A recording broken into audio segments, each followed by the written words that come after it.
Loistavaa kesälauantaista myöhäisiltaa kaikille ja tervetuloa Mynämäkeen viettämään Jukolan taikayötä. Nyt se on taas jälleen kerran edessä upea keskikesän suunnistusjuhla. Venlat suunnistettiin jo päivällä ja hetken kuluttua metsässä käy aikamoinen rytke, kun 11 000 veljestä kirmaa tuonne taistelemaan Jukolan viestin voitosta 73. kertaa. Yle Urheilun asiantuntijoina jälleen Janne Salmi ja Fredrik Portin. Tervetuloa teillekin Jukolan yöhön jälleen kerran. Minkälaiset fiilikset tässä vaiheessa iltaa? No kiitos, ei tässä tarvitse kuin katsoa tänne meidän taakse ja huomata, että millainen tunnelma on. Upeata jälleen kerran. Janne, Venlojen viestistä odotettiin nopeaa kilpailua, paljon polkuja tuolla metsässä. Niin ei kuitenkaan ihan käynyt. Minkälaisen lähtökohdan se antoi tähän Jukolan yöhön ja miesten kisaan? No, vähän vaikea ehkä sanoa. Se ehkä tärkein huomio oli se, että toki mentiin kovaa, mutta ei ihan niin kovaa kuin oli arveltu. Virheitä tehtiin aika vähän, että ehkä maasto oli sitten kuitenkin rastipisteet vähän helpompia kuin olisi voinut ajatella, mutta mä sanoisin, että se, että ei täällä virheitä saa tehdä. Ne lähtökohdat on ehkä. Kovaa pitää juosta ja virheitä ei saa tehdä. Janne kävi Magnus Eklöfin kanssa tuolla maastossa. Mennään katsomaan vähän, minkälaiset olosuhteet Mynämäki ja minkälaisen maaston se tarjoaa suunnistajille.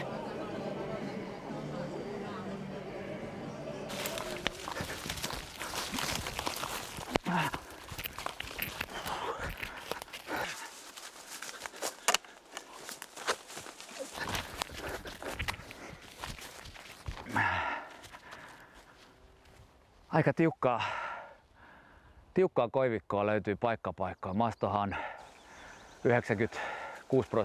96% avonaista ja hyväkulkusta, mutta näitä löytyy jonkun verran. Ja kyllä tämän tyyppiset rastipisteet täällä keskellä vihreitä niin on aika vaativia.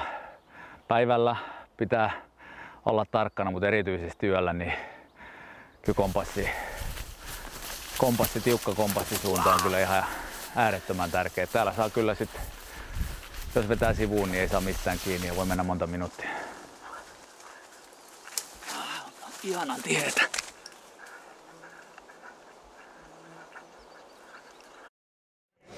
Sää on parantunut iltaa kohti ja kuten huomaatte, hyvin arvovaltaista väkeäkin tasavallan presidentti Sauli Niinistö puolisoineen on saapunut jälleen kerran seuraamaan suunnistusta. Se on ilahduttavaa se. Palataan vähän maastoon vielä. Janne, sinä tuolla tosiaan juoksit ja vähän otit tuntumaa tuohon maahankin ihan kunnolla. Minkälaisen olosuhteen metsä tulee tarjoamaan nyt suunnistajille? No pääasiassa todellakin hienoa avokalliota, aika paljon polkuja, nopeata. Mutta sitten on näitä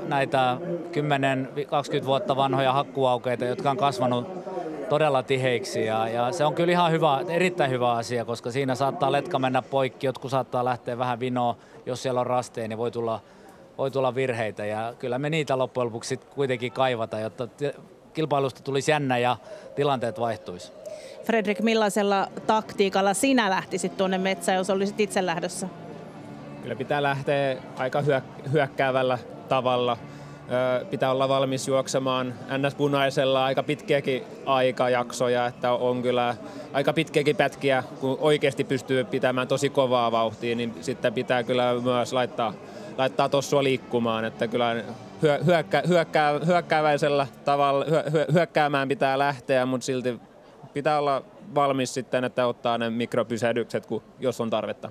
Mites ratamestari on onnistunut Jukolan radan laadinnassa? No sitä ei vielä tiedä, että se nähdään vasta sitten, kun nähdään mitä kilpailijat siellä tekee. Toivottavasti hyvin ja tulee reitivalintaa, tulee hajonat aiheuttaa sopivasti hässäkkää siellä ja tietenkin tärkeintä on, että parhaat voittaa. Sprintti MM-kisojen läheisyys on pudottanut useita huippunimiä pois joukkueista. Ruotsalainen UK Linné juhli toukokuussa Tiumiilan voittoa, mutta nyt sieltä on kovia nimiä pois. Lukas Basé ja Luka Liland. Mennään kuuntelemaan, kuinka tätä tulevaa Jukolan yön koitosta arvioi Alpin Riedefeld joukkueen suunnistaja.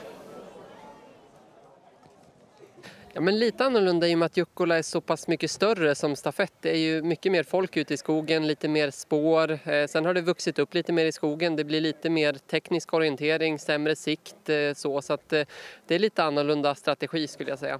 Ja, jag har hållit på med det här så länge, men att vinna 10 mila det är det största jag har varit med om. Och att få vinna Jukkola det skulle ju vara om möjligt ännu större. Så att det är klart att det är en dröm.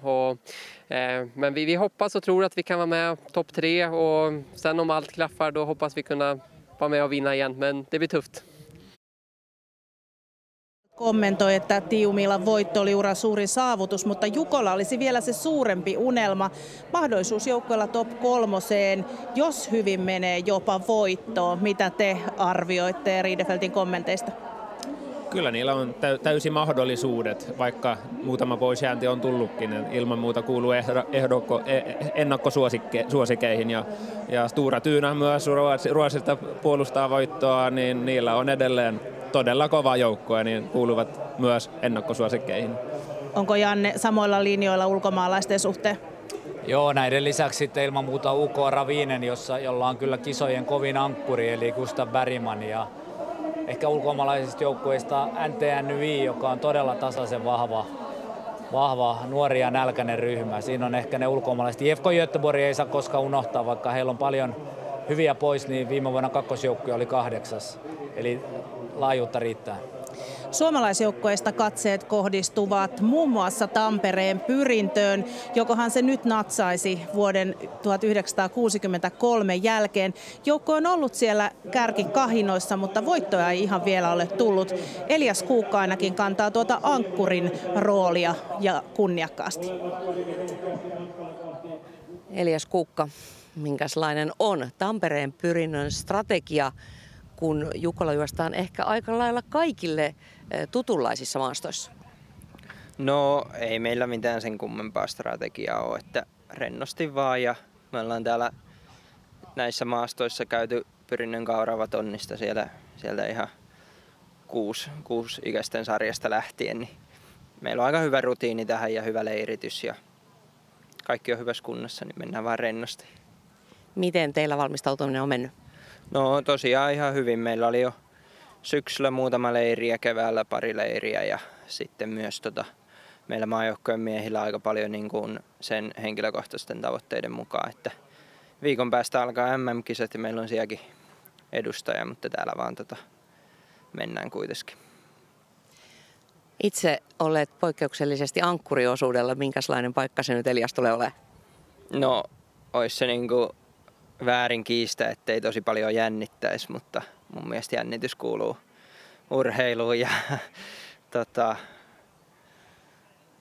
kyllä mä luulen, että se sopii mulle ja mä oon siihen hyvin valmistautunut, että Tiumilassa juoksi ankkuriosuuden ja se meni hyvin ja nyt vaan täällä entistä paremmin kulkee. Tampereen Pyrinnön mietteitä siinä. Onko teidän suosikkinne suomalaisista Tampereen Pyrintö? No mun mielestä paperilla aika tasavahvoja, molemmat tosi hyviä, Tampereen Pyrintö ja Helsingin suunnistajat, niin mun papereissa kyllä edelleen mukana kamppailussa vähintäänkin top 3 sijoista ja sen lisäksi Kalevan Rastilla on hyvä joukkue. Entä Janne? No kyllä mä nostan tuohon KV mukaan vielä, heillä on voittamisen kulttuuria ja osaamista siihen, toki hyvin ulkomaalaisvahvistuspitoinen joukkue ja koskaan ei pidä unohtaa koko mustia eli Turun metsänkävijöitä. Nyt ollaan vielä niin lähellä ja he, jos jotkut on kova viestiseura, niin uskon, että Turun metsänkävijät tulee taistelemaan myöskin pitkälle viestissä voitosta. Jos ajatellaan sitten suomalaisia, niin mitä se voiton nappaaminen tänään vaatisi? Helsingin suunnistajat viime vuonna 3. ja esimerkiksi Turun metsänkävijät kertoi, että he haluaisivat yllättää. Minkälaisella taktiikalla ajatukseen silloin kannattaa lähteä? No ainakin tosiaan täytyy löytyä sitä fyysistä kapasiteettia lopussa. Kyllä naisissakin huomattiin, että juostiin, kärki juoksivat aika puhtaasti joillain pätkillä karkuun, niin fyysistä voimaa pitää löytyä loppuun asti. Joo, ja nimenomaan sitä, mitä tuossa alussa sanoin, niin kyllä virheettömästi pitää pystyä juoksemaan. Että kyllä jos jossain vaiheessa tässä viestissä jää 5 minuuttia kärjestä, niin se on kyllä aika iso ero todennäköisesti. Miten merkitseväksi ankkuriosuus tulee tällä kertaa, mitä luulette? Vaikea sanoa. Naisissakin uskottiin, että tulee olemaan tiukka kisa ja saattaa ratketa vasta ankkuriosuudella, mutta toisin kävi. Katsotaan. Toivotaan, että tulee tiukka kisa, mutta olen tässä muutamien kanssa keskustellut ja sanonut, että on mahdollista, että yksi kaikkien aikojen vähiten kansainvälisesti meriteituneista urheilijoista tulee voittajana maaliin. Ja se olisi omalla tavallaan hienoa, että ne ei ole aina niitä kansainvälisiä supertähtiä, vaan joku sellainen, joka ei ole vielä niin kuin tehnyt kansainvälistä läpimurtoa. Toivotaan, että tulee semmoinen mielenkiintoinen ankkurien taistelu. Niin ja se huippujen poissaolo, avaako se nyt sellaisillekin joukkueille mahdollisuuksia, joita ei ehkä etukäteen ajateltu vaikka sinne kärkikymppiin? No kyllähän jos mietitään suomalaisia joukkueita, esimerkiksi Pyrintö, HS, Helsingin suunnistajat, niin kyllähän niiltä on puuttunut se kivenkova ankkuri tässä viime vuosien aikana, niin kyllä se on vaan hyvä asia heille, että nyt vähän tasaa ainakin sitä porukkaa, että muutama ihan kivenkova ankkuri puuttuu. Se on juuri näin, eli kyllä nimenomaan Pyrinnölle ja Helsingin suunnistajille on tällä kertaa ehkä jälleen nyt tai ei koskaan mahdollisuus ja nyt on oikeasti hyvä mahis voittaa. Eli suomalaisvoittoa, sitä lähdetään kohta sitten metsästämään. Sitäkö mieltä täällä ollaan ja siihen laitetaan rahat likoon niin kuin lainausmerkeissä? No kyllä, ainakin mun puolesta, joo, ilman muuta. Joo, laita kaikki vaan. Vielä yksi kysymys. Huippusuunnistajia, mutta myös massatapahtuma, suurtapahtuma. Miten tärkeä yö tämä on suomalaiselle suunnistusväelle? No nimenomaan suomalaiselle suunnistusväelle kyllä ehkä se tärkein yö koko vuodesta, että kyllä täällä on taikaa ilmassa. Mitä Janne odottaa eniten? No se on juuri hyvä nosto, eli se huippujen ja kärjen kilpailu on tärkeä juttu, mutta kaikki, ketkä täällä on paikalla ja seuraa netistä ja niin edelleen, seuratkaa myös, mitä siellä taustalla tapahtuu. Siellä on se suunnistuksen voima. Näin juuri, ja vähitellen päästetään sitten nämä herrat selostamoihin kommentoimaan kilpailua. Paljon myös muuta täällä siis tapahtuu, ja Maija Kautto, reporterimme, on tuolla väkijoukon keskellä vähän aistimassa tunnelmaa. Mennään katsomaan, mitä siellä tapahtuu. Täällä vielä väkeä virtaa tuonne starttipaikalle etsimään hyviä katselupaikkoja ja toivottavasti sellaisia hyviä paikkoja vielä löytyy, että näkevät tuon mahtavan massastartin, kun Jukolan viestinviejät matkaan lähtevät. Starttiin on tosiaan enää muutama minuutti aikaa ja ihan joka paikassa ei tällaista ruuhkaa ole. Marianne on tainnut löytää sellaisen paikan, missä saa vielä olla aika rauhassa. Johtaa haastava kivinen polku ja ainakin kun Venlat ohittivat tämän paikan tänään iltapäivällä, niin täältä tultiin aika varovaisesti. Hetken kuluttua nähdään, millä vauhdilla ja rohkeudella miehet lähtevät tänään liikkeelle. Ja lähtöalueella aletaankin varmasti pian olemaan ihan valmiita. Niina?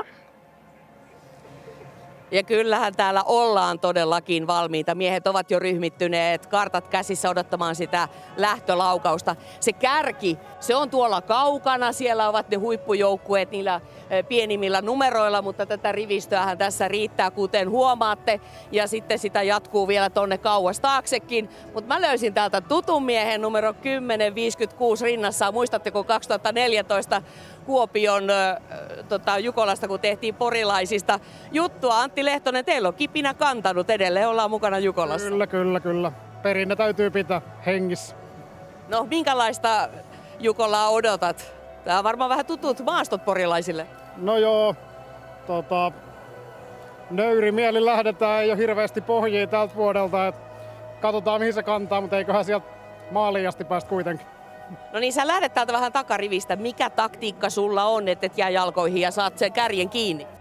No yleisö edes aina täysillä ja sitten vedetään todennäköisesti happea hetken aikaa tuo mäen päällä, mutta siitä sit omaa rauhalliseen tahtiin sen jälkeen. Hyvä, hienoa. Tsemppii matkaa myös teille. Kiitos Antti, mene sinne omalle paikallisriviin. Lähtö nimittäin on ihan hetken kuluttua käsillä. Tästä selostamo on siellä Markku Mäkäräinen, Janne Salmi, Posvenska, Magnus Eklöv ja Fredrik Portin ja tietysti myös sitten muistakaa Yle Puhe, Johannes Oikarinen ja Maria Rantala. Komea on rivistö 73. Jukolan viestissä. Osanottajia todellakin 1578 joukkuetta, Ruotsista vieraita 178 joukkuetta ja Norjasta 55 joukkuetta. Eturivissä tietysti huiput, mutta sitten sieltä löytyy muun muassa Kotirinteen veljekset. 7 veljestä numerolla 430. On siellä myöskin harrastajajoukkuetta ja myöskin tulevaisuutta. Numero 231 on Lynx 2007. Pojat, jotka juoksevat siis ensimmäistä kertaa Jukolan Viestiä. 7 kappaletta 15-vuotiaita nuoria on pistänyt joukkueen pystyyn ja on kisassa mukana samalla kun käydään tuota eturiviä läpi. Numerolla 1 Stura Tuuna, viime vuoden voittaja, IFK Göteborg numero 2. 3 Helsingin suunnistajat, aloitteena Arttu Syrjäläinen, 4 Tampereen Pyrintö ja Otto Simosas. OK Ravinje numerolla 5. Nydalens SK, Alan Sherry.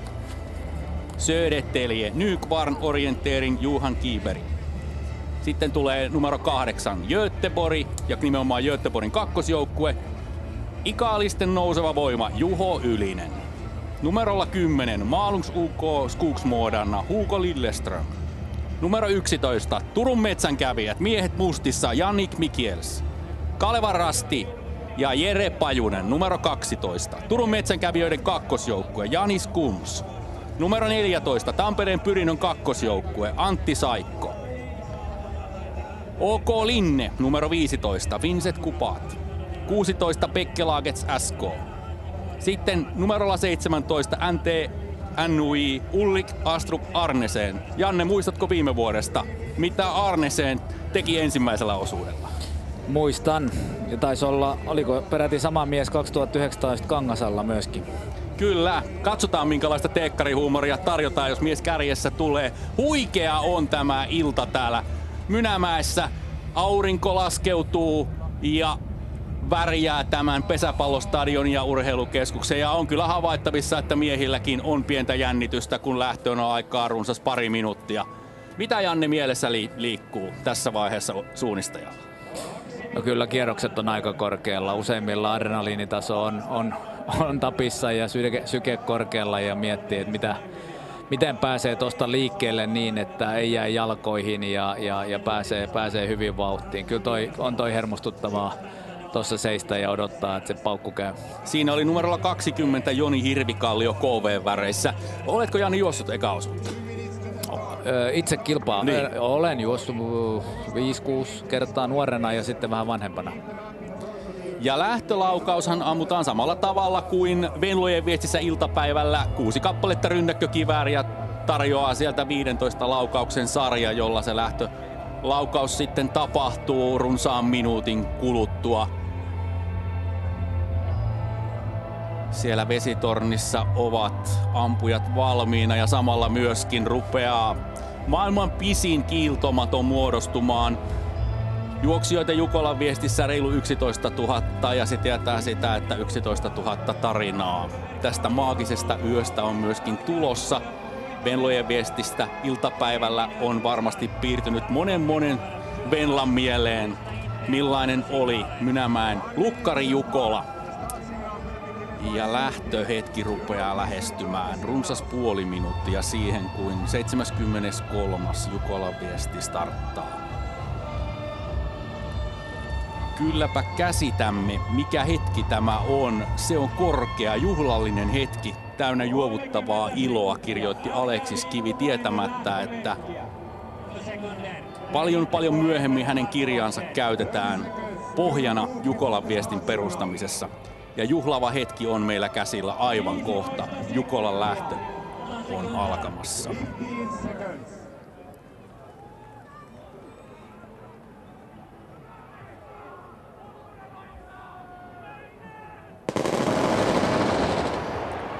Ja näin starttaa Lukkari Jukola 2022.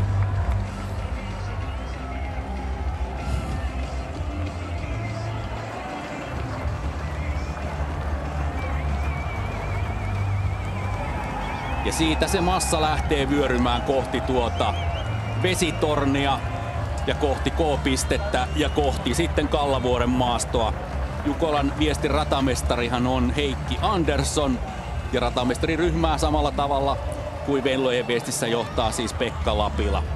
Ja kyllä tämä näky on vuosi vuodelta vaan aina yhtä koskettava. Kyllä tämä aina hiljaiseksi vetää.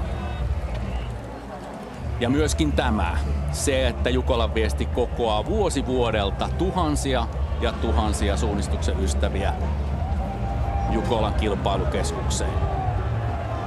Sieltä tullaan nyt sitten kohti K-pistettä. Ja tästä alkaa suunnistussuoritus. Jannik Mihielsin johdolla lähdettiin Eli maastoon. Turun metsänkävijät vetää siellä letkoa.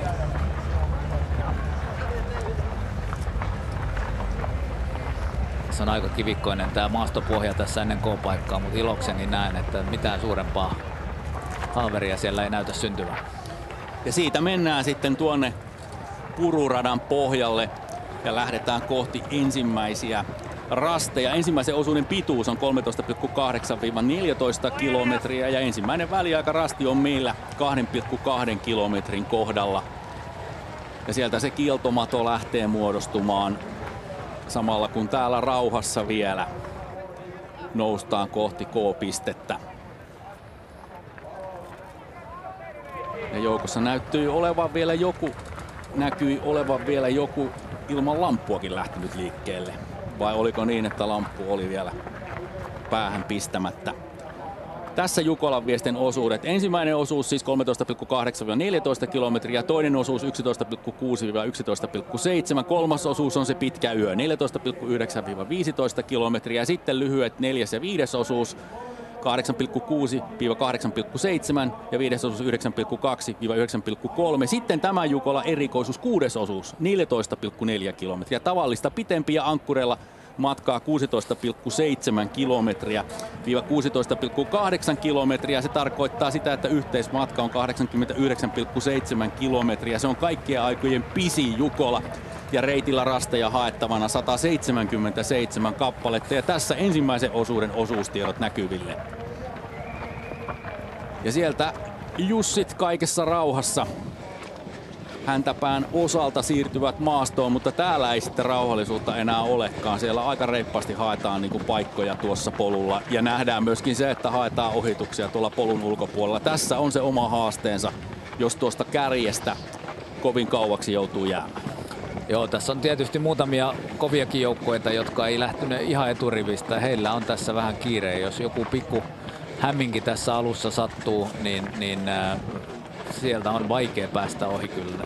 Eli nähdään, että tämä vauhti, mikä tässä on, esimerkiksi UK Denseltä saattaa olla kyllä kakkosjoukkue, mutta kova porukka lähti numerolla 60 suurin piirtein, niin tämä vauhti tässä on 2-30% hitaampaa kuin mitä siellä kärjessä.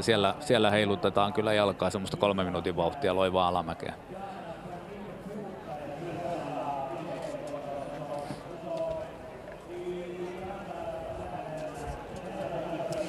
Nyt olemme saaneet studioon paitsi 2 mieshenkilöä, myös uuden upean kiertopalkinnon, Jukolan kiertopalkinnon, joka kulkee nimellä Havuoksa Rauhanviiri. Juha Menna, sinä olet taiteilija, toteuttanut ja suunnitellut tämän uuden kiertopalkinnon. Mikä tausta-ajatus tällä palkinnolla on?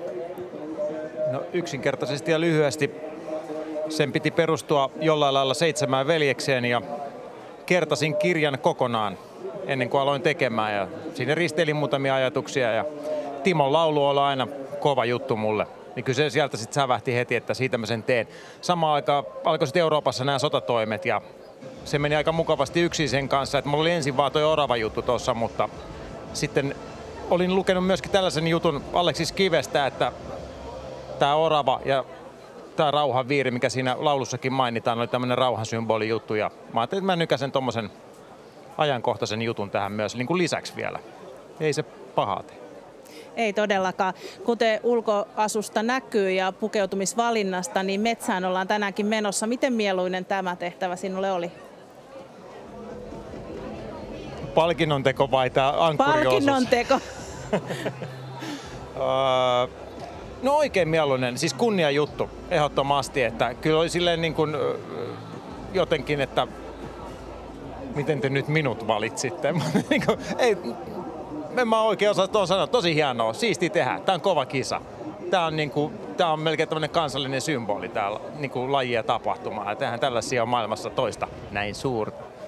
Kaukometsäläisten puheenjohtaja Juhani Sihvonen, kyseessä ei ole nyt voittajan palkinto, vaan kiertopalkinto. Kerro, kuka sen saa? Sen saa joukkue, eli tämän palkinnon, joka kun 7 vuotta on kilpailu, niin on saanut eniten pisteitä. Eli nyt seuraavalla kerran tämä menee sitten minne osoitteeseen?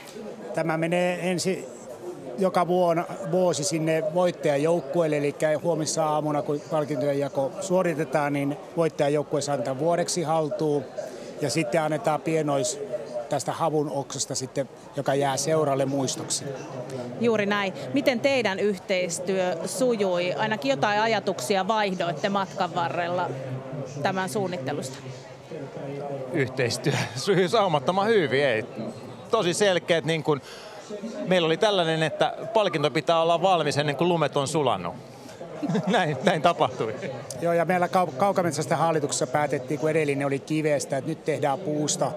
Ja Juhana on tehnyt Juvalle nämä linnut, ja mä oon itse sieltä kotoisin, niin sieltä haettiin Googlesta nimiä, Juha Mennan nimi tuli, ja otin yhteyttä häneen sitten. Kertokaa sitten vielä lopuksi ihan lyhyesti, miten Jukolan yö sujuu. Metsään menossa, entäs Juhani? Kyllä mä joudun ihan seuraamaan, ja seuraava jännityksen kohde on, että se Jukolavistin sanoma saa haluutettu kunnialaisille voittajajoukkoille ja osataan lukea oikeassa hetkessä, ettei ole muita joukkoita tulossa maaliin. Et se jännittää vähän. Ja Juha jännittää metsäreissu. No ei oikeastaan jännitä, että enemmän niin kuin, että pääsisi jo vetäseen. Että niin kuin, tavallaan harmi, että joutuu vähän nukkuu tässä nyt, kun noin muut jo pääsi tonne noin. Toisaalta mä en haluaisi tonne pimeeseen, että onneksi mä saan vetää aamulla valosan osuuden. Oikein paljon onnea matkaa ja onnea myös hienosta uudesta palkinnosta. Kiitos.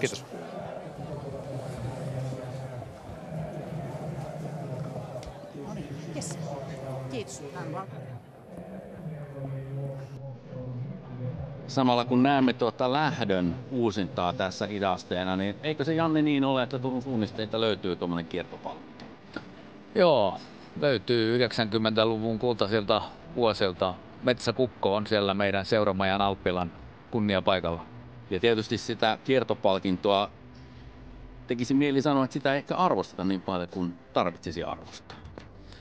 No, ainakin itse silloin, kun siitä taisteltiin ja oli aika tiukka taistelu, niin kyllä sitä todella arvosti. Että kyllä se on upea.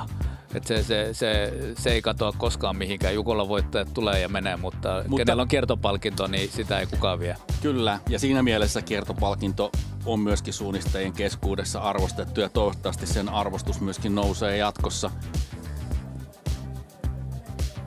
Ja niin kuin tämä kuva kertoi ja lähdönhetki kertoi, kyllä Mynämäen väkiluku on varmasti yli 30 000 tänä lauantai-iltana ja sunnuntai-päivänä, kun 73. Jukolan viestiä täällä juostaan.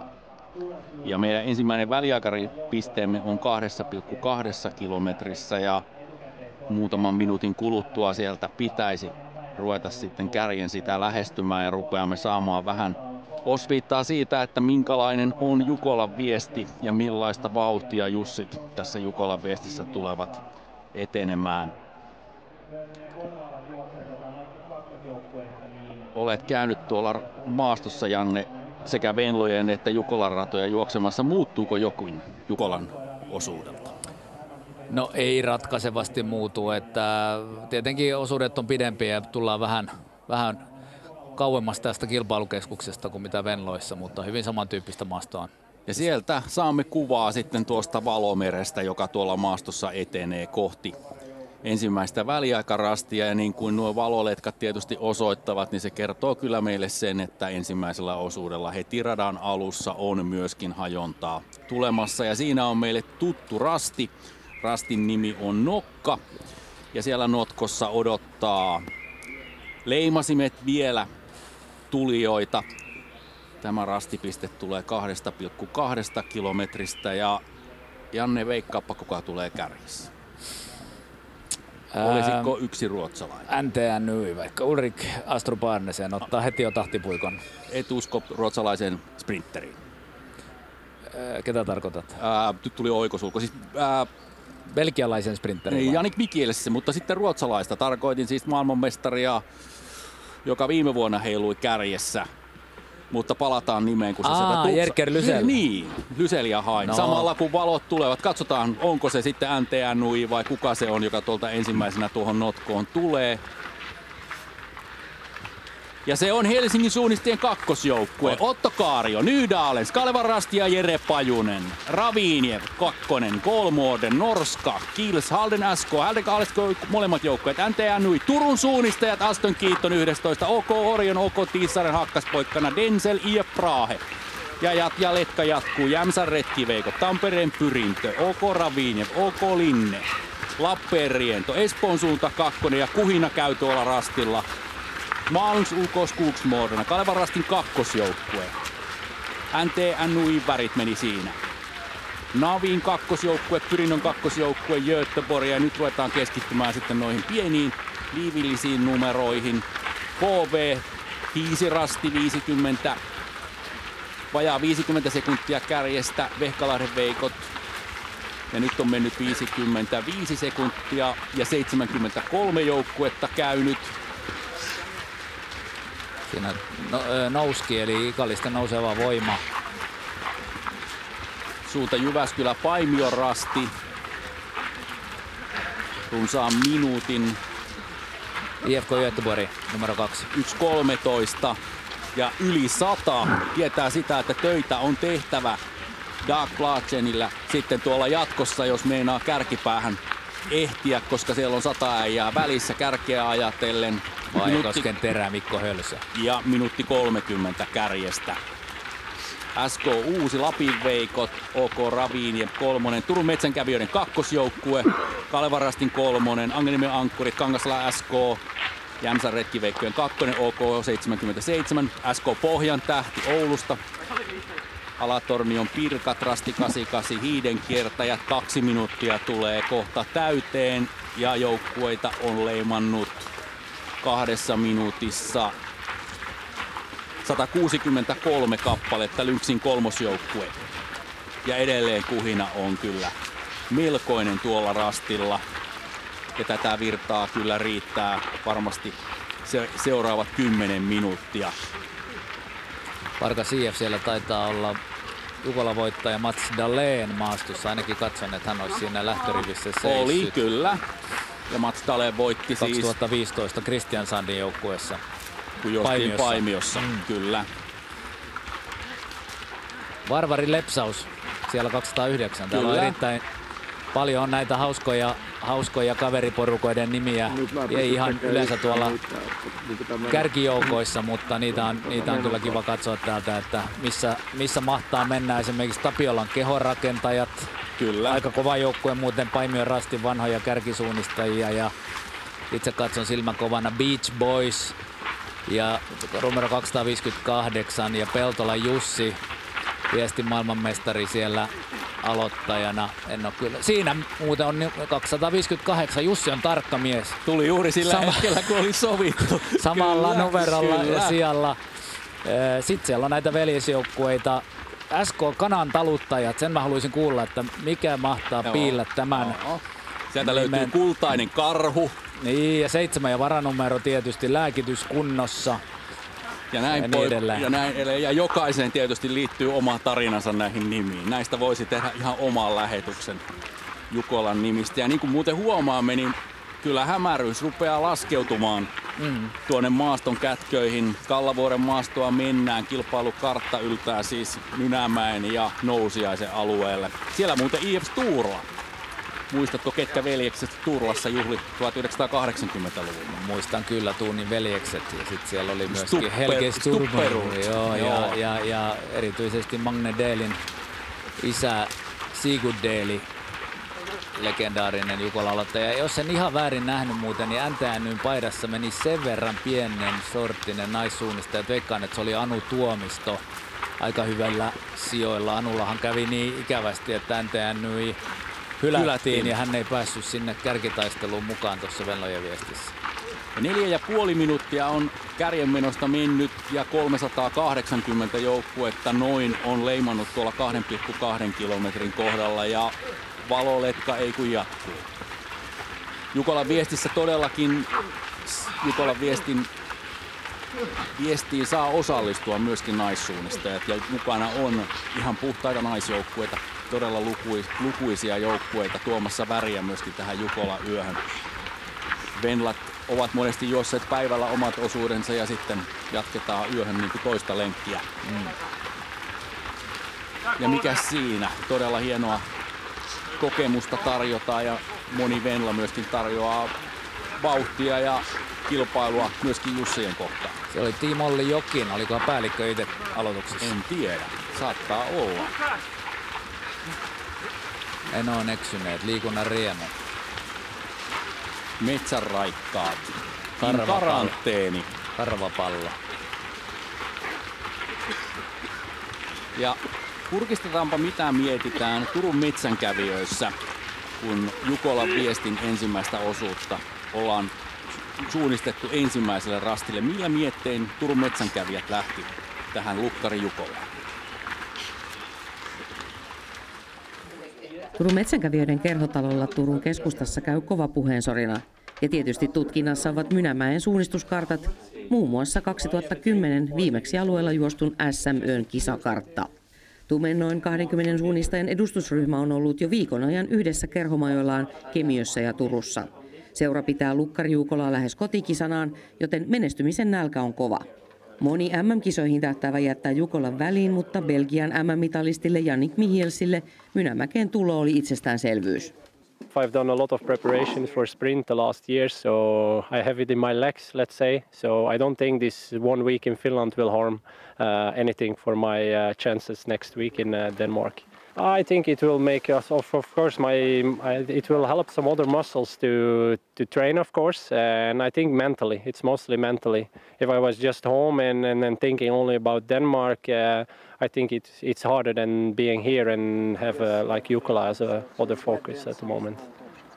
Toinen MM-mitalisti ja joukkueen tuore hankinta, Ukrainan Ruslan Kljepov, on sen sijaan ollut pohjavamman takia 2 viikkoa juoksematta, joten hänelle kaavailtu usein ratkaiseva pitkä kolmososuus on vaihtunut kuutososuudeksi.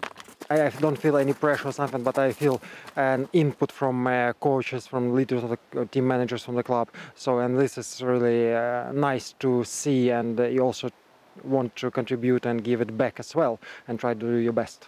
So, yeah, but no, not that big pressure, so it's fine. Vuosi sitten Rovaniemellä Tumella oli 2 joukkuetta 13 parhaan joukossa, joten luottoa menestymiseen on, vaikka joukkueen kokoonpano ja juoksujärjestys ovatkin eläneet kovasti ihan viimeisiin hetkiin asti.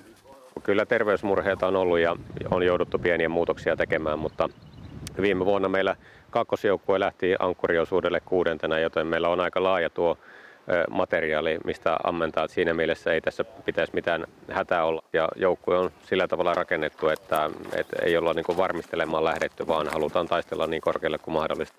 I think a victory is very hard. It's many big teams here, many good runners, but of course I think top 5 is a reachable goal. Yes. Okay, nice. Then see you at the finish. Yeah.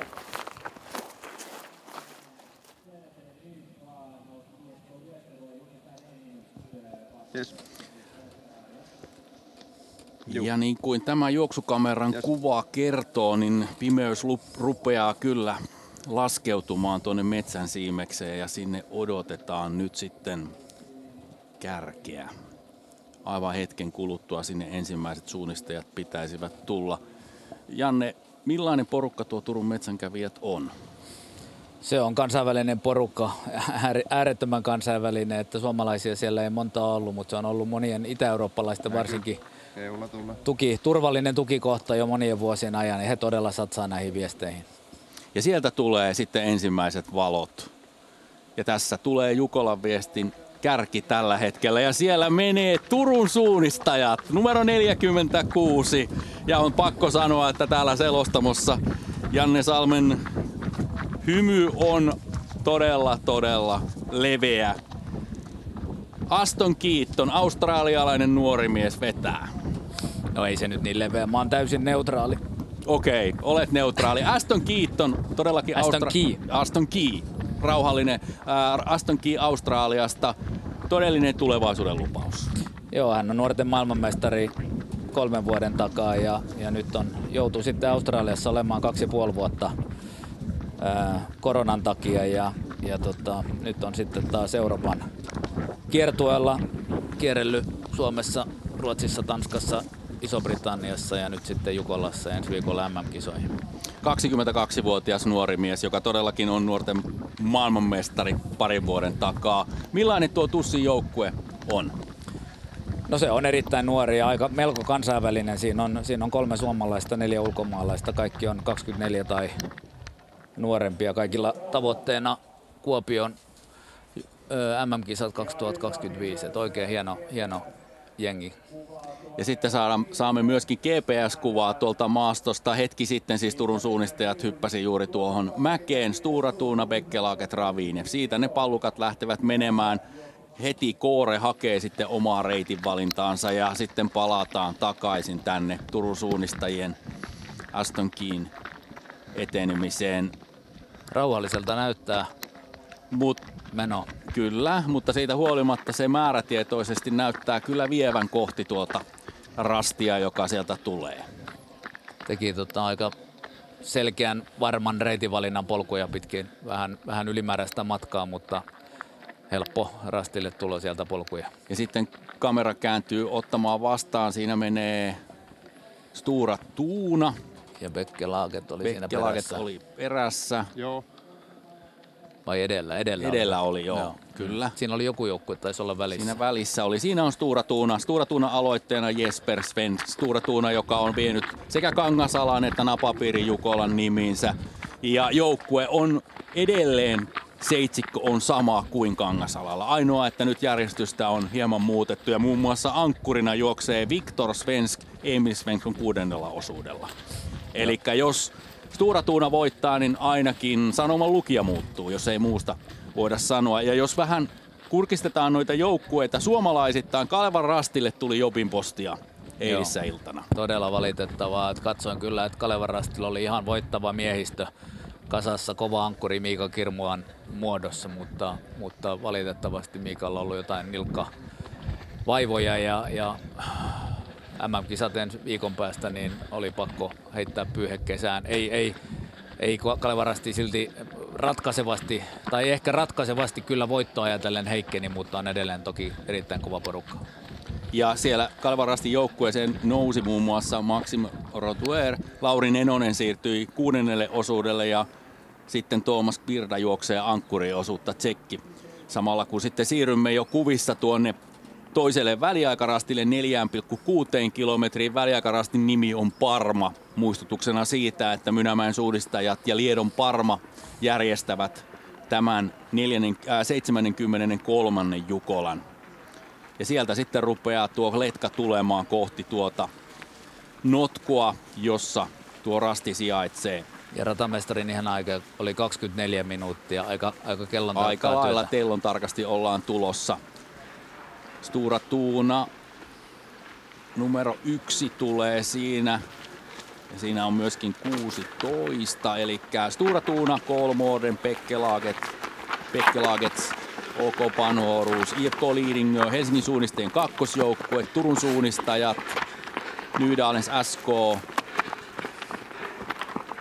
IK Hakkaspoikkarnan kakkosjoukkue, Froll IL, OL Norska Sveitsistä, Halden SK on kakkosjoukkue, Ravinjev siinä välissä, Tampereen Pyrintö, Otto Simosas. Näyttääkö muuten? Näyttää, siellä sataa vähän vettä. Kyllä, siellä on pieni sadekuura. Kilpailukeskuksessa ei tule ainakaan kovin paljon vettä, mutta maaston kätkeys tulee Sevedalens KV, 37 sekuntia, Denzel Hakkaspoikkarna, OK Orion, OK Koore, Helsingin suunnistajat 45 sekuntia kärjestä, Kalevan Rastin kakkosjoukkue 49 sekuntia, Halden 53, Pyrinnon kakkonen 54, Vehkalahden Veikot 51 sekuntia kärjestä, minuutti mennyt ja runsas 50 joukkuetta tullut Turun Metsänkävijöiden kolmosjoukkue. Göteborg täällä on noussut paljon sijoissa, ero edelleen. Mutta edelleen ero on sama. Kalevan Rastin ykkösjoukkue ei ole tainnut vielä tulla ja Jere Pajunen, Ikaalisten nouseva voima tulee minuutti 20, Anttola urheilijat, Paimiorastin kakkonen, Lahden suunnistajat, Espoo Akilles. Nyt on mennyt minuutti 40 sekuntia. Ja siinä oli muuten Kangasala SK. Viimeiset joukkueet, jotka on GPS:ssä, oli Lahden suunnistajat. Pystytkö tarkistamaan, oliko KR tuossa letkassa? Oli siellä. Eli KR on siinä letkassa hyvin mukana. Joo, noin 45 sekuntia taisi olla kärkeä. Just ennen kakkosjoukkuetta. Ja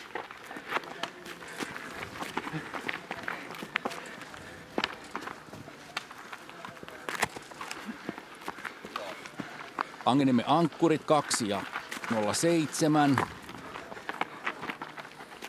Erot on tuplaantunut Suunta suurin piirtein siitä 2.17. ensimmäiseltä TV-rastilta. Eli 100 joukkue tulee nyt ja on kärjestä Tullinge 2.26. Ja sitten on pieni reikä.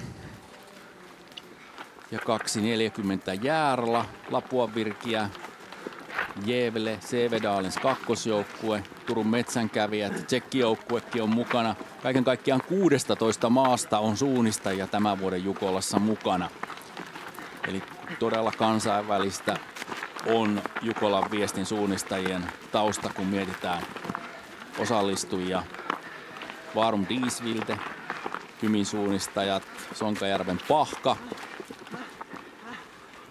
paikkaan orientoituneet Fredrikstad, Kiiruna, Jämsän retkiveikot ja nyt on mennyt 3.20.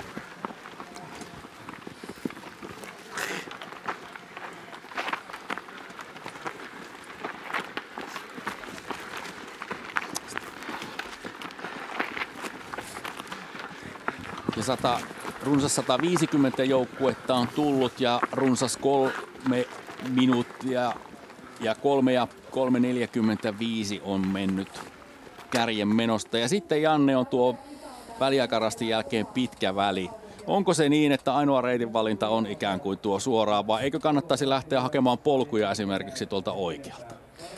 No nyt näyttää kyllä siltä, että ei kannata. Eli toki kartasta voisi kuvitella ja kuntojoukkueelle voisi ajatella jotain tämmöistä mukavaa hakkuaukko henkistä reitinvalintaa, mutta kyllä nämä kärkijoukkueet on jo loivaa laskettelua ja hyvin loivia muotoja ja hyväkulkuista maastoa, niin ja kun sinne se letka menee, niin sinne lähtee kaikki, eli kenelläkään ei näytä olevan tarvetta yrittää mitään omaa, eikä myöskään huilailla, ja kyllä tässä maastossa toi suoraan eteneminen, maasto ei ole ihan pilkkopimeä vielä ja tosiaan se on niin vauhdikasta ja hyväkulkusta ja avonaista, että suoraan mennään. Ja nyt kun ruvetaan lähestymään tuota rastia, niin onko niin, että kun tuohon polulle tullaan, niin siitä sitten harpataan ikään kuin mäen yli varmuuden vuoksi sinne rastille. GPS meiltä hävisi, mutta kyllä ne pallukat suoraan siellä näyttävät kulkevan. 5 minuuttia on mennyt ja 4,6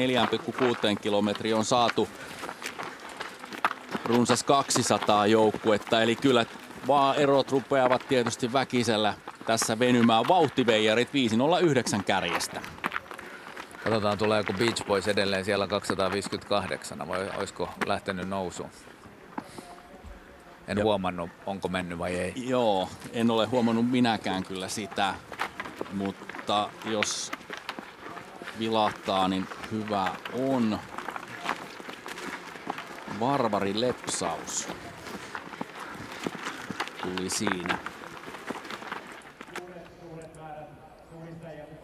Ja sitten mennään eteenpäin ja kyllä edelleen Stura Tuuna vetää tuota letkaa ja siinä sitten on kyllä kaikki GPS-joukkueet kasassa. Eli tällä hetkellä kyllä kärkijoukkueet ovat hyvin pelissä mukana. Joo, siellä näkyy tosiaan Lahden suunnistajat on näistä ennakkoon ajatellen kovista joukkueista, joille tämä kepsi on annettu, niin on heistä viimeisenä ja eroa taitaa olla 1,5 minuuttia vai paljon? Puoli minuuttia on häntä, mutta nyt on niin monta tuolla. Ehkä siinä on se reilu minuutti. Ja nyt sitten Norska ottaa tuolta, vai onko tuo, käy vähän tekemässä oman koukeron sieltä ja tippuu tuossa letkassa tietysti muutaman sijaan taaksepäin. Ei taida kyllä. En usko, että teki tuommoista varmistusta, että kävi tsekkaamassa, onhan se sua siellä. Eli todellisuudessa tuo on varmaan GPS tekemä virhe. ja GPS:ssä saattaa se tulla. Seuraava väliaikapisteemmehän on jo sitten 6,9 kilometrissä ja hetken kuluttua sinne ollaan menossa. Ja nyt tietysti se mielenkiintoinen juttu on, että kun 6,1 kilometriä on menty ja nyt on käytetty 31 minuuttia, niin se kertoo siitä, että maastossa kyllä taitetaan lähes 5 minuutin vauhtia. No, aika lailla joo. Toki se nyt rupeaa hidastumaan. Alku oli niin juoksuvoittosta. Nyt tulee vähän kuitenkin enemmän maastoa ja ilta pimenee. Niin vähitellen, mutta 5.15 on laskettu koko Jukolan viestin keskivauhti ratamestareiden toimesta. Ja se on kyllä huimaa vauhtia. Ja sieltä ruvetaan sitten odottamaan hetken päästä tuota kärkiletkaa tuolle väliaikarastille 6,1 kilometriin. Ja sieltä nousee. Oikeasta reunasta näkyy valot, jotka tulevat kohti tätä rastia aivan hetken kuluttua. Sieltä tulee, ja kyllä, sieltä tulee kärki. Ja kärjessä tulee numero 66. Pan Århus tulee sieltä kärjessä ja heti perässä Stora Tuuna. Kolmorden, Pekkelaget, Stroll, Valkeakoske, Haka ja Aaro Aho, Tampereen Pyrintö, Otto Simosas, Turun suunnistajat, Helsingin suunnistajien kakkosjoukkue, Ravin, Nydalens, Turun metsänkävijät, Halden kakkonen, Lapua Virkiä, Mikko Poutanen, Haakkarspoikkarnan kakkosjoukkue, KV Hirvikallio, Naumi Topias Ahola, Norska Tyrving, IFK Lidingö, Malmsluks Kuusmoodana, Södetteli Nykvarm, IM Haakkarspoikkarna, Pyåsen 34 sekuntia, Orion Linne, Helsingin suunnistajien ykkösjoukkue, Kalevan Rasti 43 sekuntia kärjestä ja yhtenä letkana mennään tienvartta pitkin. Katsotaan missä vaiheessa miehet hyppäävät sitten tuonne aukon puolelle vai tehdäänkö valinta, joka vie sitten jopa tietä pitkin. Nyt letka rupeaa hajoamaan väkisellä, eli siinä tehdään reitin valintaa seuraavaa rastia kohti. Minuutti 5 sekuntia Kouvolan suunnistajat, Jämsän retkiveikot 107, Turun metsänkävijöiden kakkosjoukkue, OK Linne, Hiisirasti. Ja siellä hakkuaukealla vauhdilla edetään seuraavaa väliä. Joo, nyt ollaan semmoisessa maastossa, missä naiset ei ole käyneet laisinkaan, eli edetään tämän maastoa halkovan tien eteläpuolelle. Varsin vauhdikasta, erittäin hyväkulkusta hakkuaukkoa siellä mennään. Ja nyt ollaan kyllä Nousiaisen kunnan puolella, paljastettakoon se, kun noita karttoja on katseltu. Pientä siellä hajontaa on tuossa letkojen välillä. Se kertoo ehkä siitä, että siellä vastassa on mahdollisesti myöskin hajontarasti. Angelniemen ankkuri, minuutti 55 sekuntia kärjestä. Hiiden kiertäjät, Angelniemen ankkurin kakkosjoukkue, 82. Stora Tuunan kakkonen, 83. Runsas 2 minuuttia kärjestä. Kuopion suunnistajat, Pellon Ponsi, OK 77 Kauniaisista, Pohjan tähti Oulusta, Sotkamon Jymy, 90. Siellä on muuten Simulan Jussi, hiihtovalmentaja. Ensimmäisellä osuudella, joka nuorena miehenä oli aika lailla kova SM-mitalien kahmiva mies. Lynxin ykkösjoukkue, 2.28 kärjestä. Ja nyt sitten jo kadotaan tuo hakkuaukon jälkeen tuonne metsän kätköihin. Lillumarkka on 102 minuuttia 38 sekuntia kärjestä 6,1 kilometrissä. Ja tietysti tämä kuva hieman vääristää sitä pimeyttä. Se näyttää tietysti täältä yläilmasta katsottuna valoisammalta tuo maasto, mitä se todellisuudessa on. Ja samalla tietysti on muistettava se, että nuo valoamput ovat kyllä, otsavalot ovat kehittyneet kovasti siitä, kun Turun suunnistajat 90-luvulla suunnisti. Silloin oli halogeeni päässä ja oli yksi halogeenivalo. Niin oli, joo. Ja nyt on LED-arsenaali aivan eri asia ja luksiluvut ovat jotakin aivan muuta. Puhumattakaan siitä, kun aloitin oman urani Jukolassa vuonna 1983, niin oli hehkulamppu ja semmoiset 1,5 voltin patterit tuolla selässä. Ja toivottavasti oli uudet patterit, ettei ne hyytynyt yöaikana. Jos oli kylmää, niin kyllä ne hyytyi. Siinä se vaara oli. Lapin Veikot on 139 tuolla 6,1 kilometrissä ja aikaero 3 minuuttia 44 sekuntia kärkeen. Rasti Lukko 145. Perttelin pojat lähes 4 minuuttia kärjestä. Siinä oli Mats Dahlén, Parkas IF. Kyllä. Ravinevin kolmosjoukkue, Rasti 88, OK Tiissarenin 2, Notstar.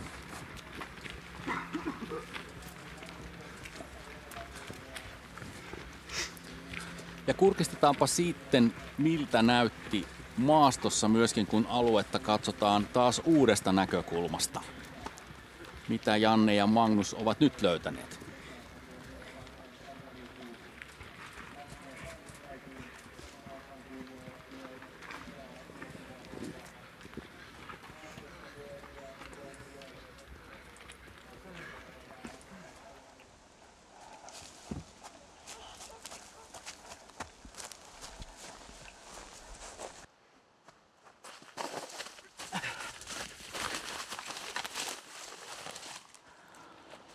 Tällainen varsinaissuomalainen mynämäkeläinen avokallion maasto on kaiken kaikkiaan tietysti erittäin hyvää kulkusta, osittain laakeeta, mutta tässä nähdään maastoa just, jossa on aika paljon tällaisia 5-10 metrin mäkiä ja jyrkkiä rinteitä, jyrkänteitä ja voi päästä suoraan, jos hyppii ja kiipeilee koko ajan tai sit voi mutkitella, mutta vauhtia voi pitää, mutta todella niin pitää olla tarkkana, ettei lähde eksy suunnasta tai tee samaistusvirheitä, koska samanlaisia mäkien väliä ja jyrkänteitä löytyy vaikka kuinka paljon. Ja, vaikka maasto on todella upea ja helppoa juosta, niin pitää olla aika skarppina. Ja tietysti kun nyt kurkistellaan tuota äskeistä jyrkänneinserttiä, niin nyt ollaan tietysti maastossa alueella, jossa ei ehkä ihan noin jyrkkäpiirteisiä alueita ole, mutta voin kuvitella, että Lamppupäässä nuo ei ole helppoja nuo alueet, missä te olitte Magnuksen kanssa. Ei sieltä niiden hyvien kulkuväylien ja ajolinjojen löytäminen on tietenkin pimeässä aavistuksen haastavampaa. Ja 7,4 kilometriä seuraavalle väliaikarastille ruvetaan lähestymään paikkaa nimeltä Pauke, joka voisi olla tietysti kilpailujohtaja Petri Paukkosen mukaan nimetty. Toinen seikka on se, että siellä tällä alueella voi myöskin sitä pauketta kuulua johtuen siitä, että alueella on jonkin matkan päässä sitten se ampumarata Froll IF. OK Panorus on nyt kärjessä. OK Kolmoorden, Pekkelagets, Tampereen Pyrintö, Turun Metsänkävijät, Lapuan Virkiä, KV. Tyrving, Attunda, Valkeakoske, Haka, 11 joukkuetta ja 26 sekuntia. Stura Tuuna 27 sekuntia kärjestä. Turun suunnistajat, Södertälje Nypar Orient, Lidingö 15, Raviniev, Pyåsen, Halden, Nydalens, Sävedalens, Haakkarspoikkarna, Malungs, UK Skogsmuorna 44 sekuntia, Navi niin ikään 44 sekuntia, Koore 44, Rastijussit Orion, Pyrinnön 2 55 sekuntia, Jöt Helsingin suunnistajat 58, Raahe, NTNUI, Lahden suunnistajat minuutti 6, Tiissaren 1.08, Helsingin suunnistajien kakkosjoukkue Paimion Rasti, Kalevan Rasti 1.13 kärjestä. Göteborgin kakkosjoukkue ja Halden ja Kalevan Rastin kakkosjoukkue taisi käydä siinä myöskin kuvassa. Ja sitten näemme, kuinka tuo letka etenee kohti seuraavaa rastia ja sen jälkeen tullaan tuonne Kuopparastille, joka on seuraava meidän TV-rastimme. Ja tietysti tuo kielletty alue paljastaa sen, että siellä se ampumarata on, josta myöskin se nimi Pauke on voinut tulla tuolle edelliselle TV-rastille. Ja siinä se kuoppa odottaa 7,9 kilometrissä kärkeä, joka on sieltä lähestymässä. Ja tämän rastin nimi oli muistaakseni Kuti. Kyllä.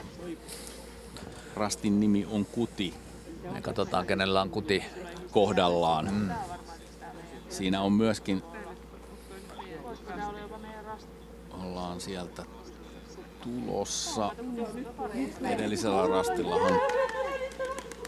edellisellä rastilla Frulial oli kärjessä. Katsotaan, onko siellä Norjan nuorison maajoukkueen suunnistaja Tobias Alstad on viemässä viestiä. Frulial tulee tuolta Levangerista Trondheimin pohjoispuolelta.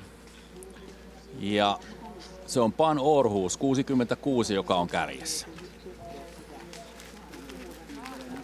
Ja siellä Andreas Bock-Björnsen ja Tobias Aslan, Ruul Bekkelaget, Simon Vaslund, Kolmuorden, Lapua Virki ja Mikko Poutanen, Turun Metsänkävijät, Janik Mikels, Tampereen Pyritö, Otto Simonsas, KV, Joni Hirvikallio, Valkeakoske, Hako, Aaro, Aho, Ilp Tyrni, Kovalski, Attunda, Nakuira, Stura Tuuna, Jesper Svenk, Södetteli ja Juhan Kiiber, Turun suunnistajat Aston Key, Ryos, Oskan Andreen, Oko Rabinen, Quintin Rautier, Halden, Nydalen, Sevedalens, Hakkaspoikkana, Yves Muura, Rastijussit, Navi 34 sekuntia, Oko Koore, Södetteli ja yhtä letkaa tämä on edelleenkin. Sitten tulee Göteborg, Pyrintö, Helsingin suunnistajat, NTNY OK Linne, Tiumilla voittaja NTNYin kakkosjoukkue.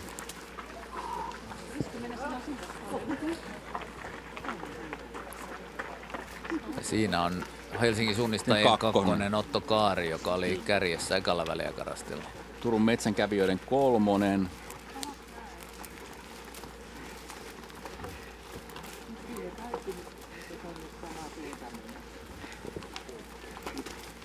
Paimion rasti.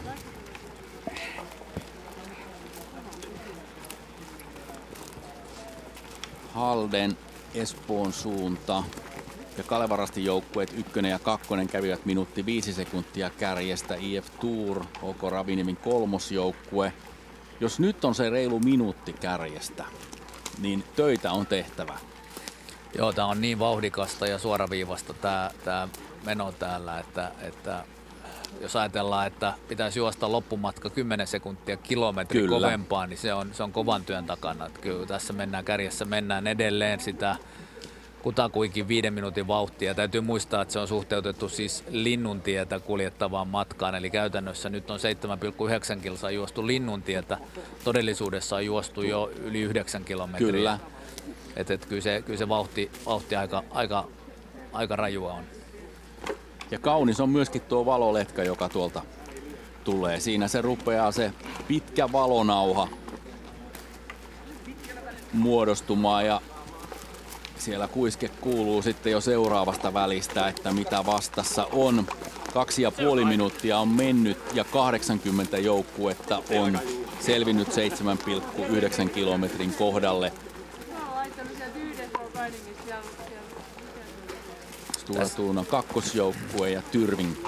Tässä ei ole kovin suuria tapahtunut. Nyt on edetty täällä Laakeassa Avokallion maastossa ja muutama tämän edellisen TV-rastin ja tämän välissähän ei ole ollut hajontaa ja hyvin lyhyt matka. Eli asetelmat on aika entisellään. Ja myöskin se on todettava, että kärkijoukkueesta ei kukaan ole vielä tippunut. Kaikki ovat niin kuin iskuetäisyydellä. Joo, katson tuolta, että niin viimeisin näistä pienistä numeroista on OL Norska numero 19, 55.1.23, joka ei ole siis minkäänlainen ero. Ja tutustutaanpa tarkemmin sitten, minkälainen porukka Turun suunnistajat on tämän vuoden Jukolassa.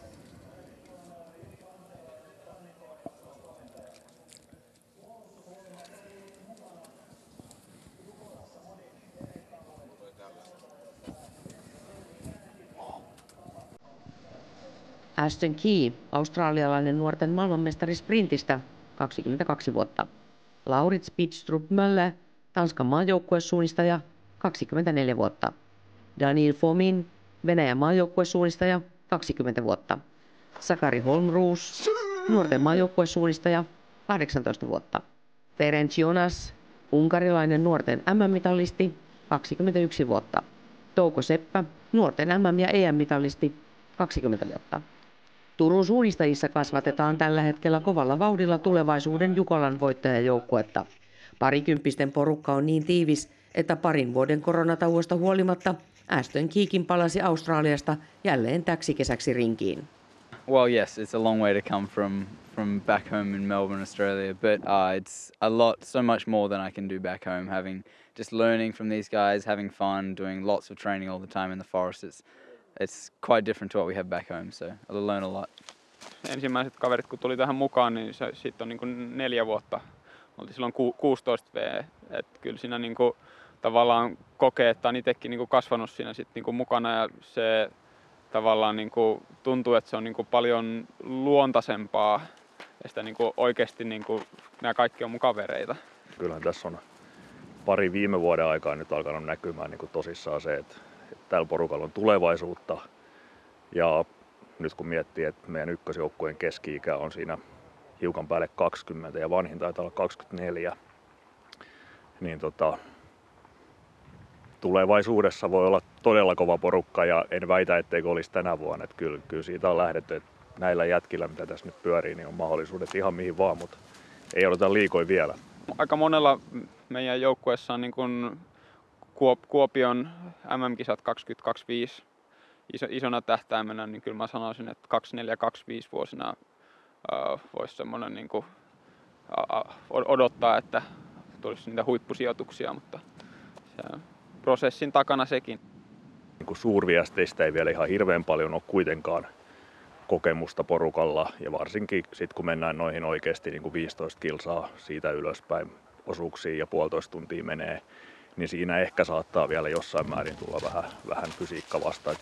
Kyllä mä oon itse miettinyt, että top 20 sijoitus olisi ihan mahdollinen. Nyt tuli ikävä poisjäänti, kun Zoli tippui joukkueesta nilkan nyrjähdyksen vuoksi, mutta meillä on hyviä paikkoja ja kyllä mä luulen, että se on edelleen mahdollinen.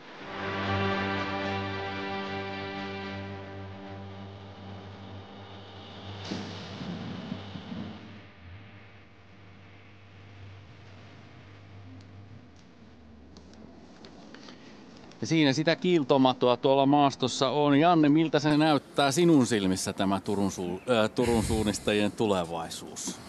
No, saatan katsoa asioita vähän oranssivalkoisten silmälasien läpi, mutta hyvältähän se näyttää tietenkin, että Touko Seppä, joka on Turun suunnistajan todellinen ilmeentymä hiusten väriä myöten, niin hänen ympärille tämä ryhmä on pikkuhiljaa ruvennut kasantumaan ja sitten eri kavereita on löytänyt tiensä seuraa. Ja, no, tässä on 6-7 suurin piirtein yhtä hyvää, suurin piirtein samaikäistä ja samalla tavoitteilla varustettua kaveria, niin kyllähän se aika lupaavalta näyttää. Montako vuotta menee siihen, kun Jukolan viesti voitto? Edellinen voitto osata Rautavaaralta 96 Turun suunnistajista. Se on ihan realismia 2025 esimerkiksi. No katsotaan, kyllä nämä parhaat joukkueet tietysti on tosi kovia ja tämä viestisuunnistus vaatii rutiinia. Näillä kavereilla taitaa olla yhteensä alle 20 Jukola, yhteensä 7 suunnistajalla, eli kyllä se, niin sitä kokemusta tulee tietysti joka vuosi ja jos pysytään ehjänä ja niin edelleen, niin miksei, kyllä ainakin top 10 muutaman vuoden päästä pitäisi olla mahdollista, mutta tiukassa se on tietenkin. Mutta se, että hosuma ei kannata ruveta, eikä ruveta odottamaan tähtiä taivalta ihan välittömästi. Eikä me niinku semmoisista rajuista tavoitteista puhuta. Pääasiat on kaikki, että on hauskaa ja on hymyn ammalla, kun tulee vaihtoon ja hyväksytään se, että aina ei mene nappiin, että ei tässä vaiheessa vielä niinku kurkotella taivaita. Ja tässä nähdään sitten tuota pitkää väliä, jota tällä hetkellä suunnistetaan ja ei sieltä kyllä hirveästi eri reitin valintoja tehdä. Joo, ei kyllä siinä on aika selkeät noi ajolinjat, pistää kartalta ainakin silmään ja kun siellä on niin kovat joukkueet kärjessä ja etenee määrätietoisesti, niin näyttää siltä, että ei sieltä kukaan lähde mitään omia juttuja oikeastaan tekemään. Et Norskalla taisi tulla siinä joku pieni ylimääräinen mutka ja se heti kostautuu, mutta nyt siellä on KV:n Hirvikallio näyttää vetävän letkaa ja kaikki muut tulee kiltisti perässä. Eli KV:sta HS minuutti 4 sekuntia. Eli kovin ollaan kasassa. Kyllä. Ja seuraava väliaikarasti on sitten nimeltään 8. joka ehkä kertoo myöskin sen, että kartan reunassa kulkee Kasitie Turusta. Ja nyt tuli maantieteellinen kysymys, Rauma vai Pori on ensin? Ensin tulee Rauma ja sitten tulee Pori. Kyllä. Ja tuo Kasirasti on siellä kiven ja kumpareen välissä. Ja silloin on juostu jo 10,1 kilometriä tätä ensimmäistä osuutta. Ja kun tuota kelloa katsoo, niin kyllä vauhti on säilynyt edelleen hurjana. Eka-osuuden pituus oli kaiken kaikkiaan 13,8-14 kilometriä. Eli tästä on se lähes 4 kilometriä sitten vaihtoon. Ja Hirvikallio oli äsken siis kärjessä. Ja katsotaan missä vaiheessa sitten ne valot tulevat. Siellä saattaa myöskin olla sitten Pan Århus muun muassa ja muutama muu joukkue, jolla ei noita kepsejä ole ensimmäisellä osuudella.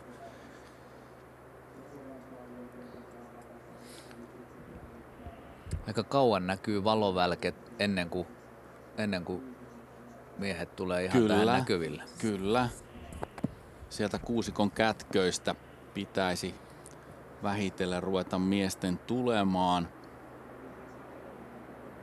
Vai onko niin, että siellä käydään vielä jollakin edellisellä rastilla ja sieltä sitten tullaan kohti tätä kumpareen ja kiven välissä olevaa väliaikarastia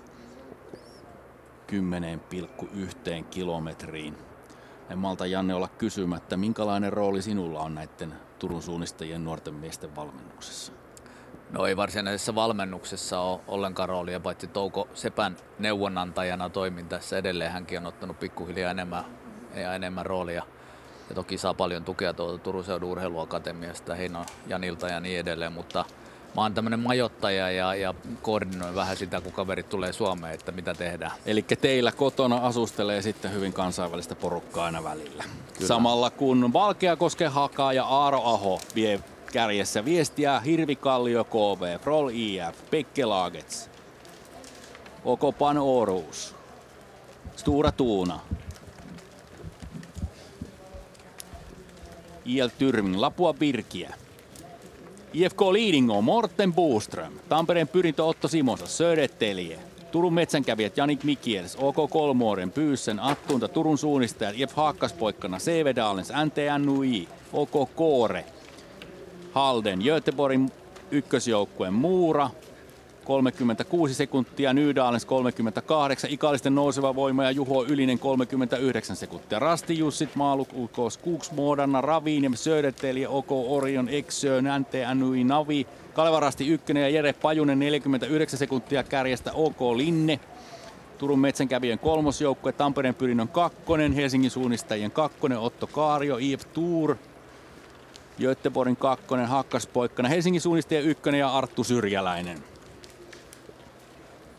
Navi 2, Raviniev 2, runsas minuutti mennyt ja 50 joukkuetta on käynyt 10,1 kilometrissä. Lappeenranta on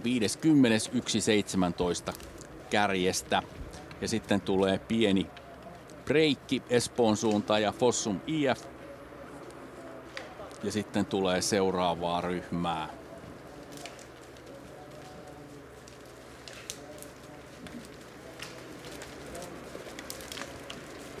Kalevan Rastin 2, Prahe, Angeniemen Ankkurit, Denzel, Halden 2, Vehkalahti, Kouvolan suunnistajat,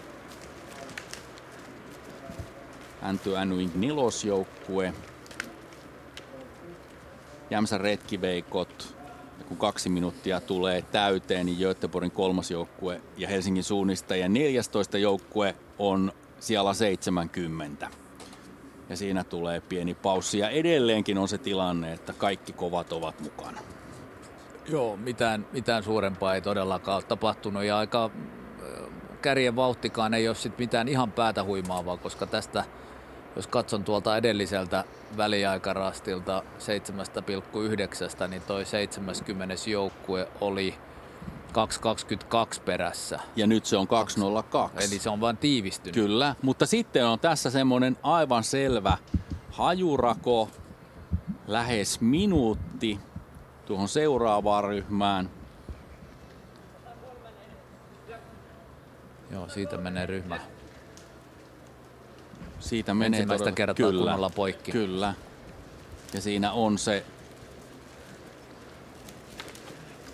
58 sekuntia Nydalens SK on kakkosjoukkue, Kangasala SK, Hiidenkiertäjät, Gävle, Espoon suunnan kakkonen, Pellon Ponsi, Kuopion suunnistajat, OK77, Kalevarasti kolmonen, Antolan urheilijat, Angeniemen ankkurit menee siinä, OK Linne, OK Moss, Paimiorastin kakkosjoukkue, Lapua Virkiä kakkonen, KV kakkonen, Jasper Alajoutsi vie siellä viestiä. Ja 3,5 minuuttia tulee nyt. Ja Pyrinnön kolmonen, Severi Riku Grön vie Tampereen Pyrinnön kolmosjoukkueen viestiä. Eli kyllä tätä kuminauhaa nyt sitten ruvetaan vähitellen venyttämään. Siinä menee Lynxin ykkösjoukkue Niklas Saramäki.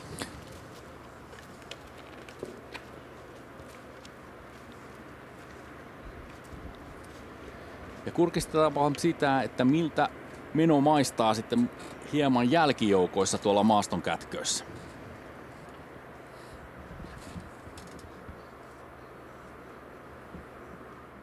No niin, ja ollaan täällä maastorastilla. Katsotaan vähän tunnelmia. Kärki meni hetki sitten. Onko tässä joku, joka ehti antaa? No niin, siinä numero 413. Miltä meno maistuu? No on mahtavaa kyllä, että hieno sää ja vähän rastejakin löytyy. Ja kiitoksia Minimanille teltasta. No niin, ootko yhtään kattonut rataa eteenpäin, että mitä on luvassa tästä vielä? En ole vielä ehtinyt. Okei, no niin, mä luulen, että yhtä hieno meno jatkuu. Lähetetty terveiset vielä jonnekin? Terveisiä Kokkolaan ja Marinkaisiin kotiin. No niin, ei muuta kuin kohti seuraavaa. Kiitos. Ja tuo kuva tuli siis toiselta väliaikarastilta, jossa oli vielä hetki sitten täysi tohina päällä. Täällä 10,1 kilometrissä on 108 joukkuetta käynyt ja tietysti tuo ero on 4,52. Eli kyllä se kertoo siitä, että ei tänään kyllä niin kuin helpolla tuolla letkassa mukana pysytä. Ei, kyllä se sitten kun siitä putoaa, niin alkaa tulla eroa. Että siinä on se 70 joukkuetta ja sitten on aika paljon harvempaa. Katsoin täältä näitä isoja nousijoita, jotka on ohittanut paljon joukkueita. IF Tour esimerkiksi numero 1245, siellä 41, eli on kolannut 1200 kilpailijaa siitä edestään ja vielä kovempi nousija on Czech West O Team 2, numero 1515 ja nyt siellä 66, eli lähti aivan takarivistä. En halua Janne paljastaa, mutta tiedän, että joissain tapauksissa puhumalla on päässyt lähemmäs kärkeä lähtemään ja saattaa olla, että jos on käyty etukäteen kertomassa ja katsottu minkälaista joukkuetta, niin saattaa olla, että on tuotu pikkasen lähemmäs kärkeä. Viitaatko siihen toimintatapaan, mikä tämän vuoden kilpailun johtajalla on aina toisinaan? No näinpä, mutta ei sitä spekuloida sen pitempään. 6 minuuttia on täynnä ja Lynxin kakkosjoukkue tulee tuonne 10,1 kilometriin. Janne, en malta olla kysymättä sinulta, kun mietitään Jukolan viestiä, niin mikä on Jukolan viestistä eteläisin paikka, jossa Jukola on juostu?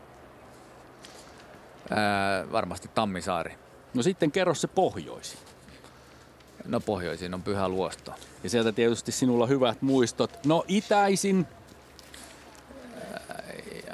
Itäisin, onko se sitten Eno vai Ruokolahti nyt? Kyllä se Ruokolahti varmaan. Siinä meni väärin, Eno se on. No, mutta sitten, mikä on läntisin? Läntisin täytyy olla Jurva.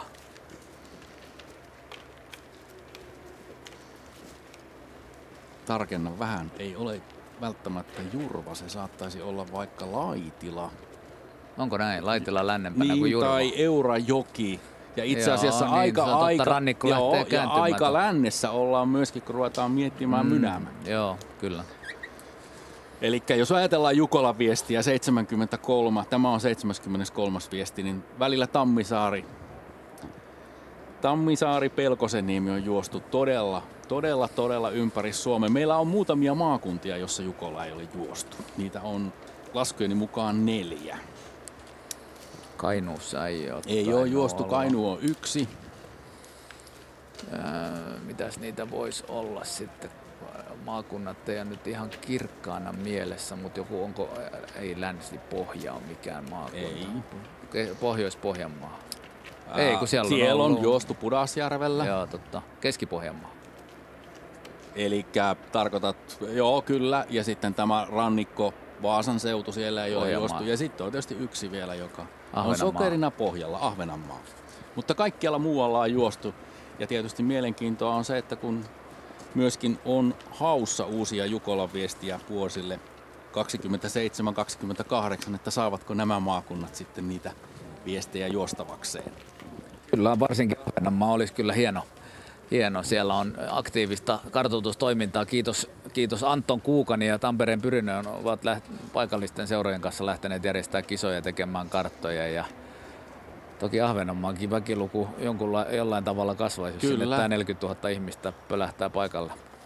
Siinä alkaa laivakapasiteetti olla tiukilla. Kyllä, heitit haasteen Ahvenanmaan suuntaan. Ehkä me nyt ei ruveta puukkaamaan Jukola järjestäjiä tämä enempää, mutta Jukolan viesti on tapahtuma, joka on kasannut siis.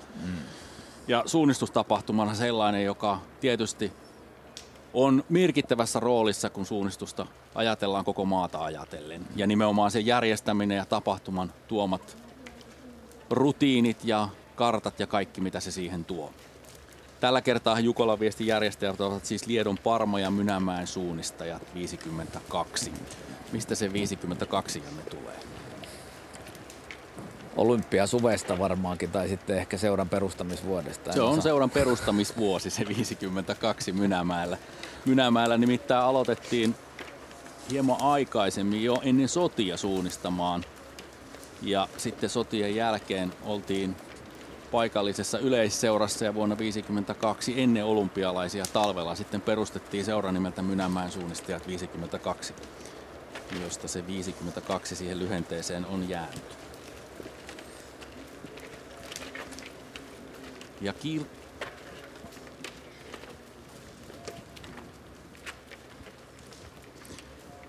Ja samalla kun tuo kiiltomato etenee tuolla maastossa, niin käydäänpä tutustumassa Kisakylään ja sen rakentajaan Reima Rantaseen. Reima Rantanen, teillä on ollut aikamoinen rakennusurakka, kun Jukolan viestiä on valmisteltu. Mitä kaikkea tänne on rakennettu?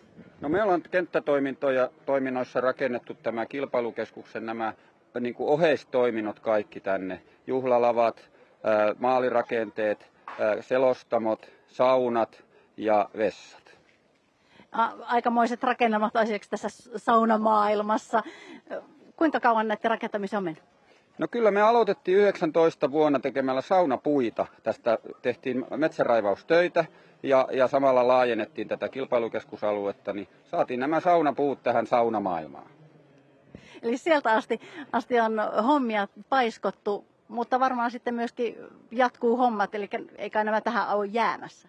No niin, kun tämä alue on tämmöinen, missä on monta tämmöistä vuokratelttaa ja sitten on tämä suihkulaveri ja sitten toi Finfoamilla varustettu sauna, niin se puretaan sitten seuraavalle kisajärjestäjälle. Toi sauna lähtee sinne Porvooseen ja me sitten palautellaan näitä telttoja ja kerätään nämä viirat, jotka myöskin lähtee nämä matot, mitkä tässä maassa on, niin ne kerätään myöskin ja lähtee sinne Porvooseen. Et se on sillä lailla kierrätysmateriaalia. Mutta sehän on hieno asia, että ei jää kertakäyttöisiksi. Minkä kokoisella porukalla tämä kaikki on saatu aikaan?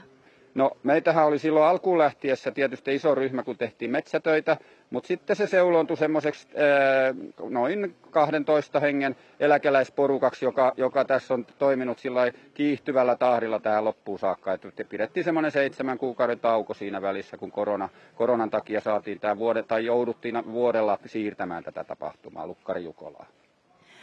Kaikki on ilmeisesti sujunut hyvin ja toiminut niin kuin on suunniteltu, vai? No kyllä, semmoista loppu niin kuin tietysti pitää aina olla, niin loppuvaiheessa tietysti joudutaan pientä hienosäätöä tekemään, mutta saunat on toiminut erityisen hyvin tässä ihan koko tapahtuman ajan. Veilojen viestissä tuli pelkkää hyvää palautetta. Mikä on ollut se kaikkein hankalin rakennettava? No kyllä vessat oli meille semmoinen haaste, koska me päätyttiin tämmöisiin vesitoimiviin viemäriverkostoon suoraan meneviin vessoihin ja ne on ainutlaatuisia. Niitä ei ole ollut Jukolassa koskaan ja kävijämäärät on tietysti kovia ja me ei voitu sitä etukäteen missään testata, että 20 000 ihmisen vessatarpeet hoidetaan tämmöisellä niin kuin, rännijärjestelmällä, joka koko ajan menee viemäriverkostoon suoraan. Mutta se on myös ekologista ja sitä kierrätystä parhaimmillaan me on nekin tehty kierrätysmateriaalista, ne vessat. Hyvä, toivottavasti, että kaikki sujuu myös loppuun asti hyviä, ei muuta kuin oikein hyvää Jukolan yötä. Kiitos ja nauttikaa kaikki hyvästä selostuksesta, hyvistä lähetyksistä.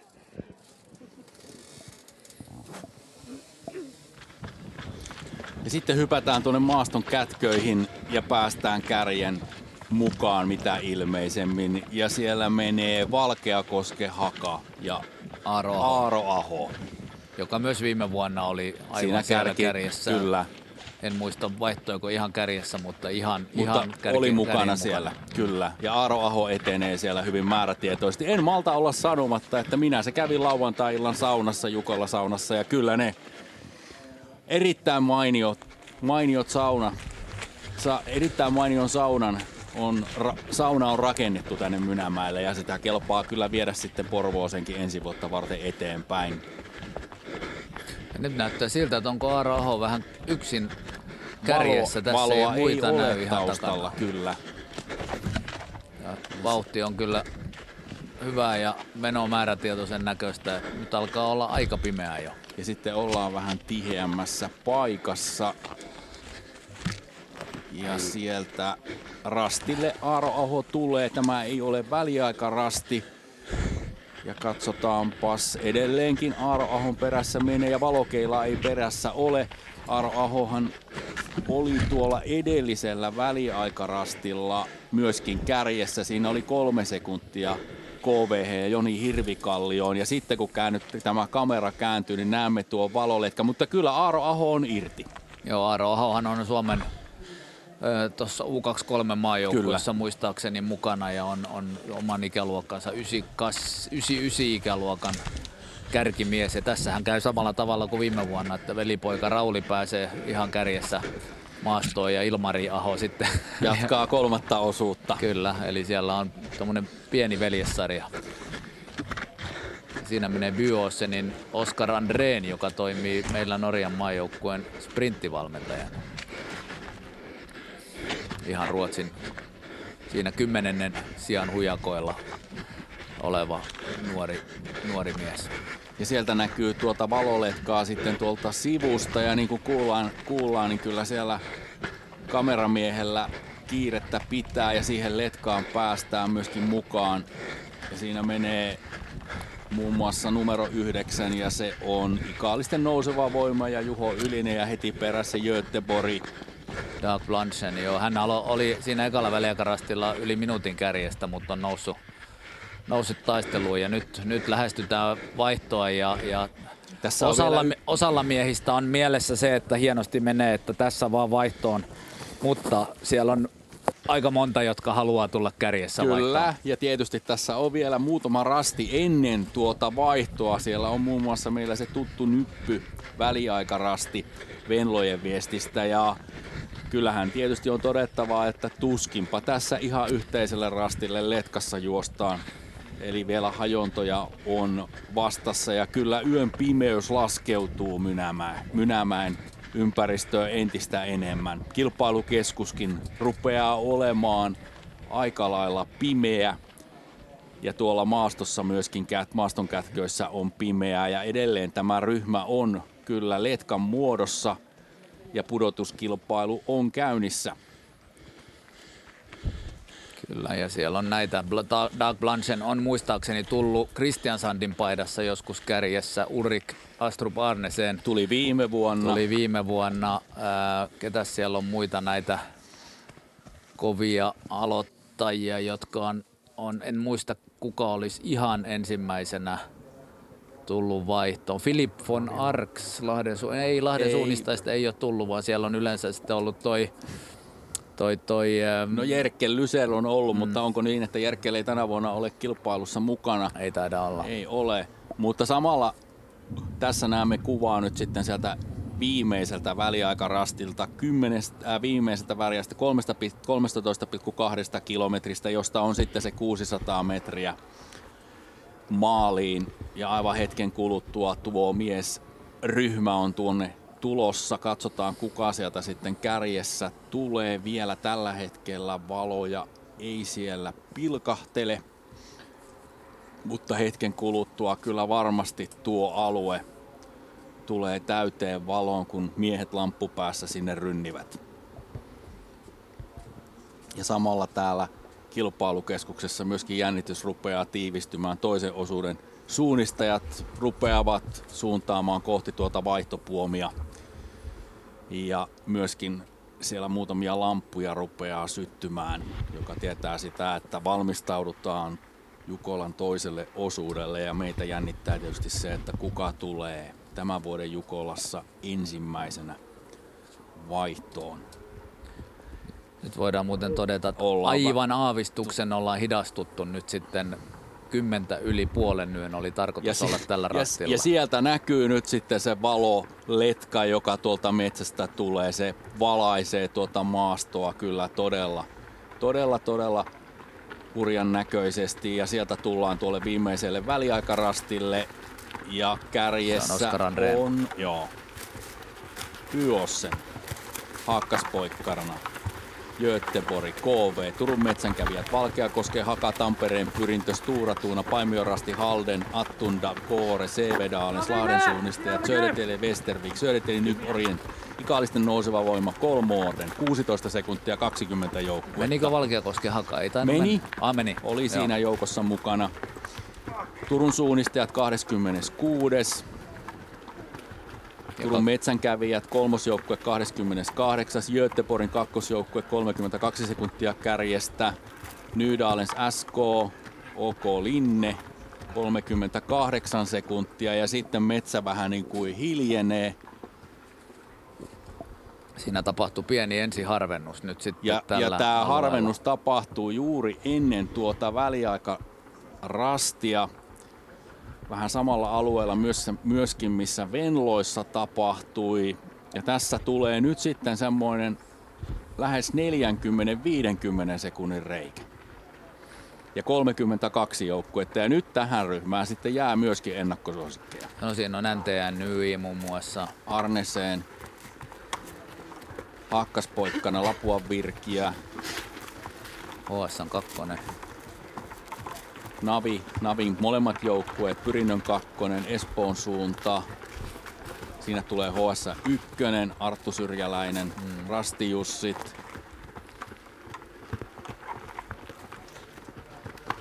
Ja sitten tulee NTNY-värejä, kakkosjoukkue, Kalevan Rasti ja Jere Pajunen, Angeniemen ankkurit. Minuutti 43 sekuntia on Kalevan Rasti perässä. Joo, se on nyt kun näyttää siltä, että tämä on aika suoraviivasta, kovavauhtista porukassa mennään, niin tuossa on nyt sitten Kalevan Rastilla kyllä Markus Räsäsellä, niin joutuu vähän kyllä painamaan.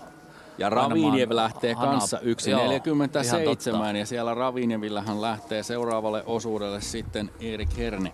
Joo, ja nyt on enää kepsijoukkueista muuten yksi ainoa ja se on toi sveitsiläinen OL Norska, joka on näitä edellisiä puolisentoista minuuttia perässä. Ja sitten näkyy valoletkaa myöskin tuleman kohti tuota viimeistä rastia. Ja nyt juostaa sitten Jukolan viestin ensimmäisen osuuden kärjestä ja siitä maagisesta tulla kärjessä vaihtoon. Se on Byossen. Ja sieltä Byossen tulee. Se on trondheimilainen, yksi näitä pienempiä Trondheimin seuroja. Ja nyt sitten tuo valomeri on kyllä sellainen, että se valot hämärtävät myöskin kameran. Sieltä tullaan. Ensimmäinen osuus on takana. 14 kilometriä on takana ja kärki on tässä. Ja se on Byossen. KV Joni Hirvikallio toisena, Hakkaspoikkarna, Turun metsänkävijät Janik Mikiels.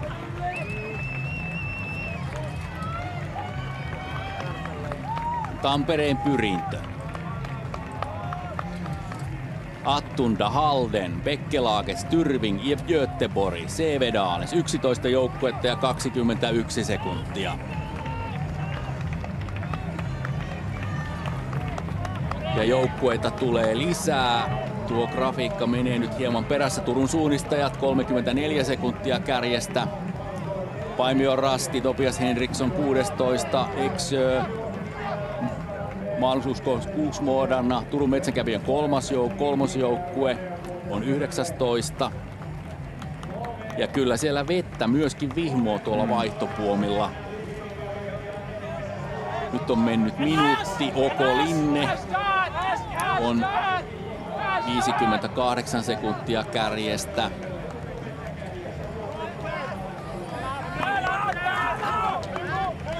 Ja nyt tulee tämmöisiä vähän isompia hajurakkoja, joka tarkoittaa tosiaan sitä, että siinä tuli Morten Boström muuten antoi kartan eteenpäin. Eli hän oli se punasortsinen mies siellä joukossa. Väreissä. Ja nyt on jälleen pieni reikä sitten, kun tästä lähtee numero 5 OK Ravinev ja Erik Herne. Tampereen Pyrinnön 2 haakkaspoikkarina. Ja nyt tietysti jännistetään muun muassa sitä Kalevan rastin tilannetta. Mikä on tuo Helsingin suunnistajat? Mikä on ero? Siinä oli myöskin Ravinev siinä samassa joukossa Kalevan rastin kanssa.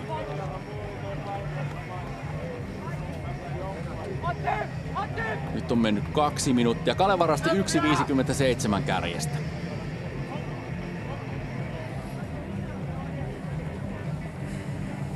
Joni Hirvikallio, sulla oli melkoiset tuuletukset tossa nyt kun vaihtoon tulit. Kerro vähän, että mitkä ne ajatukset olivat?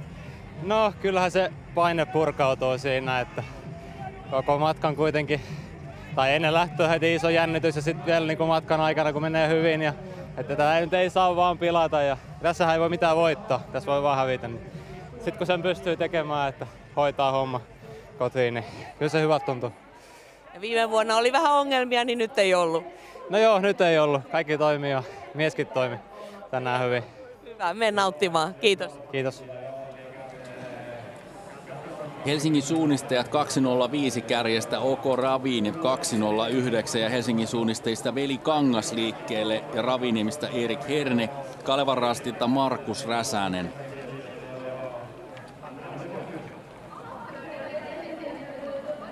Ja se tietää sitä, että näillä miehillä on kyllä vähän tehtävää, että mukaan ehtii. Ja kuunnellaanpa mitä kärkijoukkue miettii ensimmäisen osuuden jälkeen. Oskar, hade du kunnat drömma om att du skulle komma först i växling idag? Ja, det har jag drömt om, det måste jag säga. Men ja, vi startade ganska långt bak så första början var ju bara att försöka gå om så mycket folk som möjligt och bara springa fort. Så jag bara lägger offensivt och försökt hitta täten och sett när äntligen lyktorna tar slut liksom, om man ligger där framme och är med i draget. Det gick undan idag i skogen. Ja, det har gjort. Det är ju snabb terräng, jättefint i skogen här i Minimäki. Så nej, det var bara att gasa på och hålla koll på höjderna och riktningen. Så jättefint att bara springa fort alltså. Fanns det några vägval att göra egentligen? Det såg ut som om ni alla sprang i kö hela vägen nästan. Ja, jag tror när det är sån här terräng, det är så öppet och fint och det går lika fort att springa rakt på som det går att ta ett stig.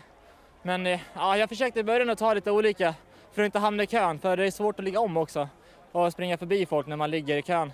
Så jag försökte ta några mikrovägval som var lite annorlunda bara för att få fri bana, men annars var det bara att ligga med och styra ungefär. Och hur högt planerar ni att sluta den här tävlingen? Nej, vi har inte de ambitionerna med Byåsen. Det är kul att vi är med och vi försöker bara bygga laget starkare för varje år nu. Så, men vi hoppas på klubbrekord i alla fall. Det är vi här för och vi har börjat bra, så det är kul att få börja så här i alla fall.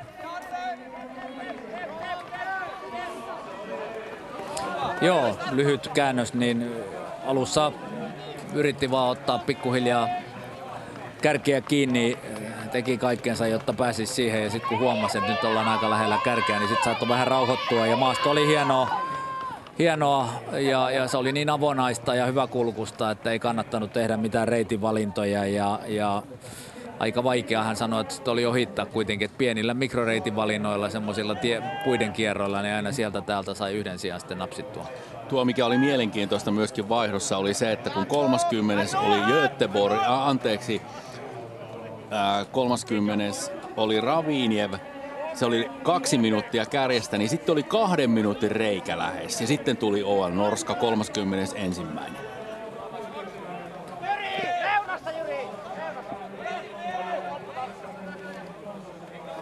Jannik Michels, okay, Turun metsänkävijät started very well. How happy are you with your own performance? I think except from number 1, I had to go through to it, but then I missed in the end, went to the wrong forking. Was a bit behind, but I worked my way back to the front, and after that it was quite a good orienteering, smooth, and I knew I was in the leading group, so I just had to stay there and then come to the finish and bring the second runner into a good start position. So it was good, and like I said before, World Champs is so close. I don't have any injury. I'm in the finish, so now it can come, of course. I'm happy, and I really hope the team will do well the whole night. Yeah, that sounds good. And you promised to say something in Flemish so that the commentators can translate. Yeah. There's Janne Salmi, for instance, there. Okay, laten we voor goud gaan in Denemarken. Okay, thank you very much, and go and enjoy and see how the others go. Yeah. Joo, kiitoksia terveisistä. Nähdään Tanskassa tosiaan. Ja Mikiels tuli 4. vaihtoon ensimmäiseltä osuudelta samalla kun täällä myöskin Vesisade rupeaa piiskaamaan tätä urheilukeskusta entistä voimakkaammin. Ja 95 joukkuetta on nyt saapunut tuonne maalileimaukseen ja suunta Jyväskylä on 6 minuuttia 42 sekuntia kärkeä perässä. Ja todellakin 95. Ja kyllä Vesisade tervehtii meitä.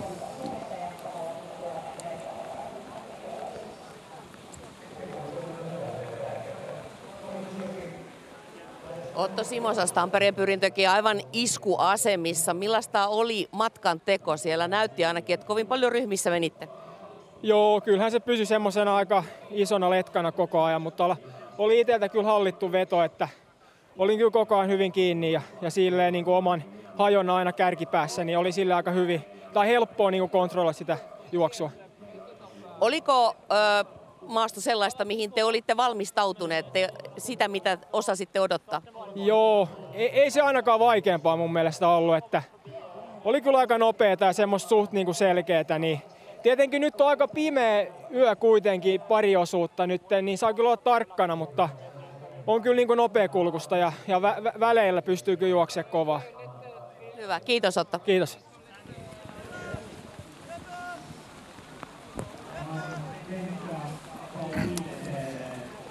Otto Simosas toi Tampereen värit Lahdessahan Hollola Jukola kun käytiin, niin silloin Otto Simosas koki ensimmäisellä osuudella todella kovia jalkaongelmien takia. Tässä kunniataulukko ensimmäisestä vaihdosta.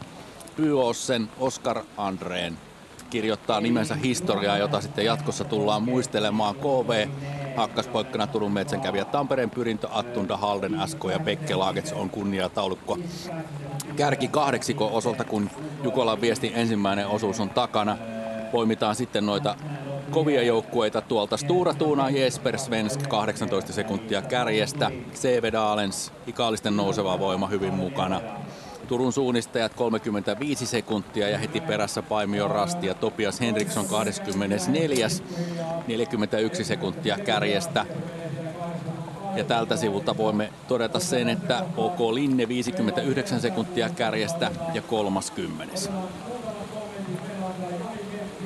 Ja tämä kuva kyllä kertoo siitä, kuinka Vesisade yltyy tällä hetkellä. Samalla kun näemme sitten tuon toisen osuuden TV-rasti. Toinen osuus on pituudeltaan 11,6-11,7 kilometriä ja ensimmäinen TV-rasti 2,2 kilometristä. Ja Vesisade yltyy entisestään.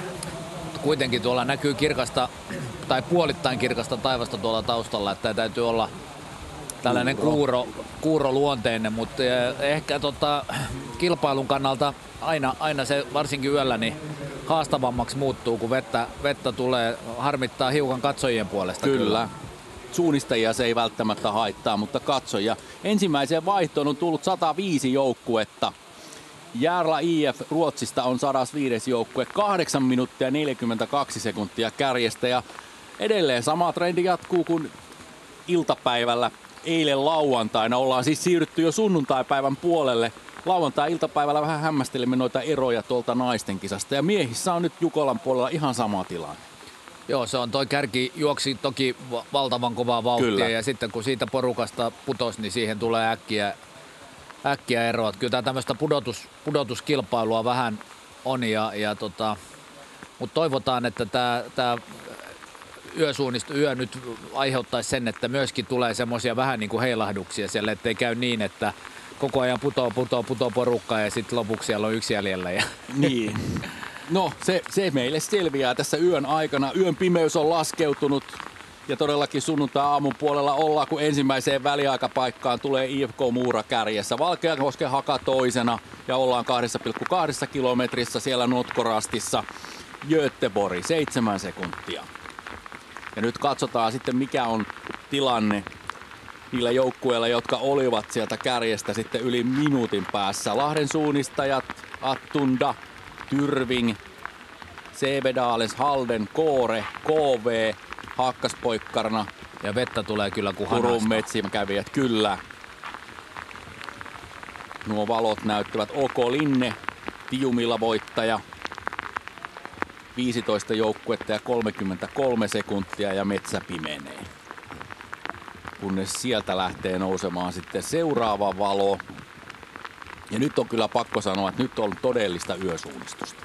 Joo, nyt on kyllä ihan pilkkopimeää. Ja kyllä toi vesisade, se aiheuttaa, kun on niin kirkkaat valot, niin se aiheuttaa vielä semmoisen verhoefektin tuohon. Ja sitten karttapussissa myöskin tulee kiilto-ongelmia.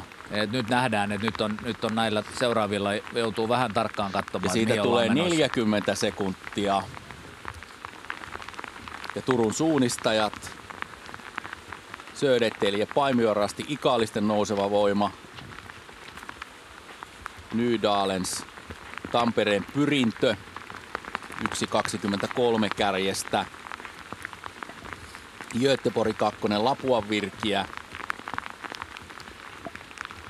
Bekkelagets SK. Turun metsänkävijöiden kolmosjoukkue, minuutti 39 sekuntia kärjestä.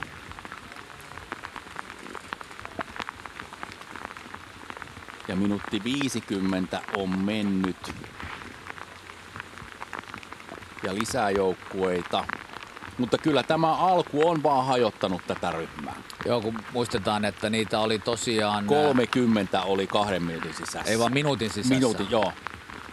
Niin nyt se on tuplaantunut. Kyllä. Siinä on NTNU, OK Ravinen 209, Kolmorden, Eksö, Tampereen Pyrinnön 2, Kalevan Rasti 34, 2.13 kärjestä, OK Panorus, Espoon suunta 30, siellä 35. Ja Helsingin suunnistajat, onko siinä? On. Ainakin Vaida perusteella ja luulen, että olisi ollut, mutta Navi, ainakin Helsingin suunnistajien 2 kyllä. Veli Kangas kävi 2.27. Sieltä tulee ensin Jani Lakanen ja Helsingin suunnistajien kakkosjoukko ja heti perässä sitten 1. 2.27 kärjestä Veli Kangas. Joo, ja lähti maastoon vähän yli 1.57. Eli hieman on tullut lisää.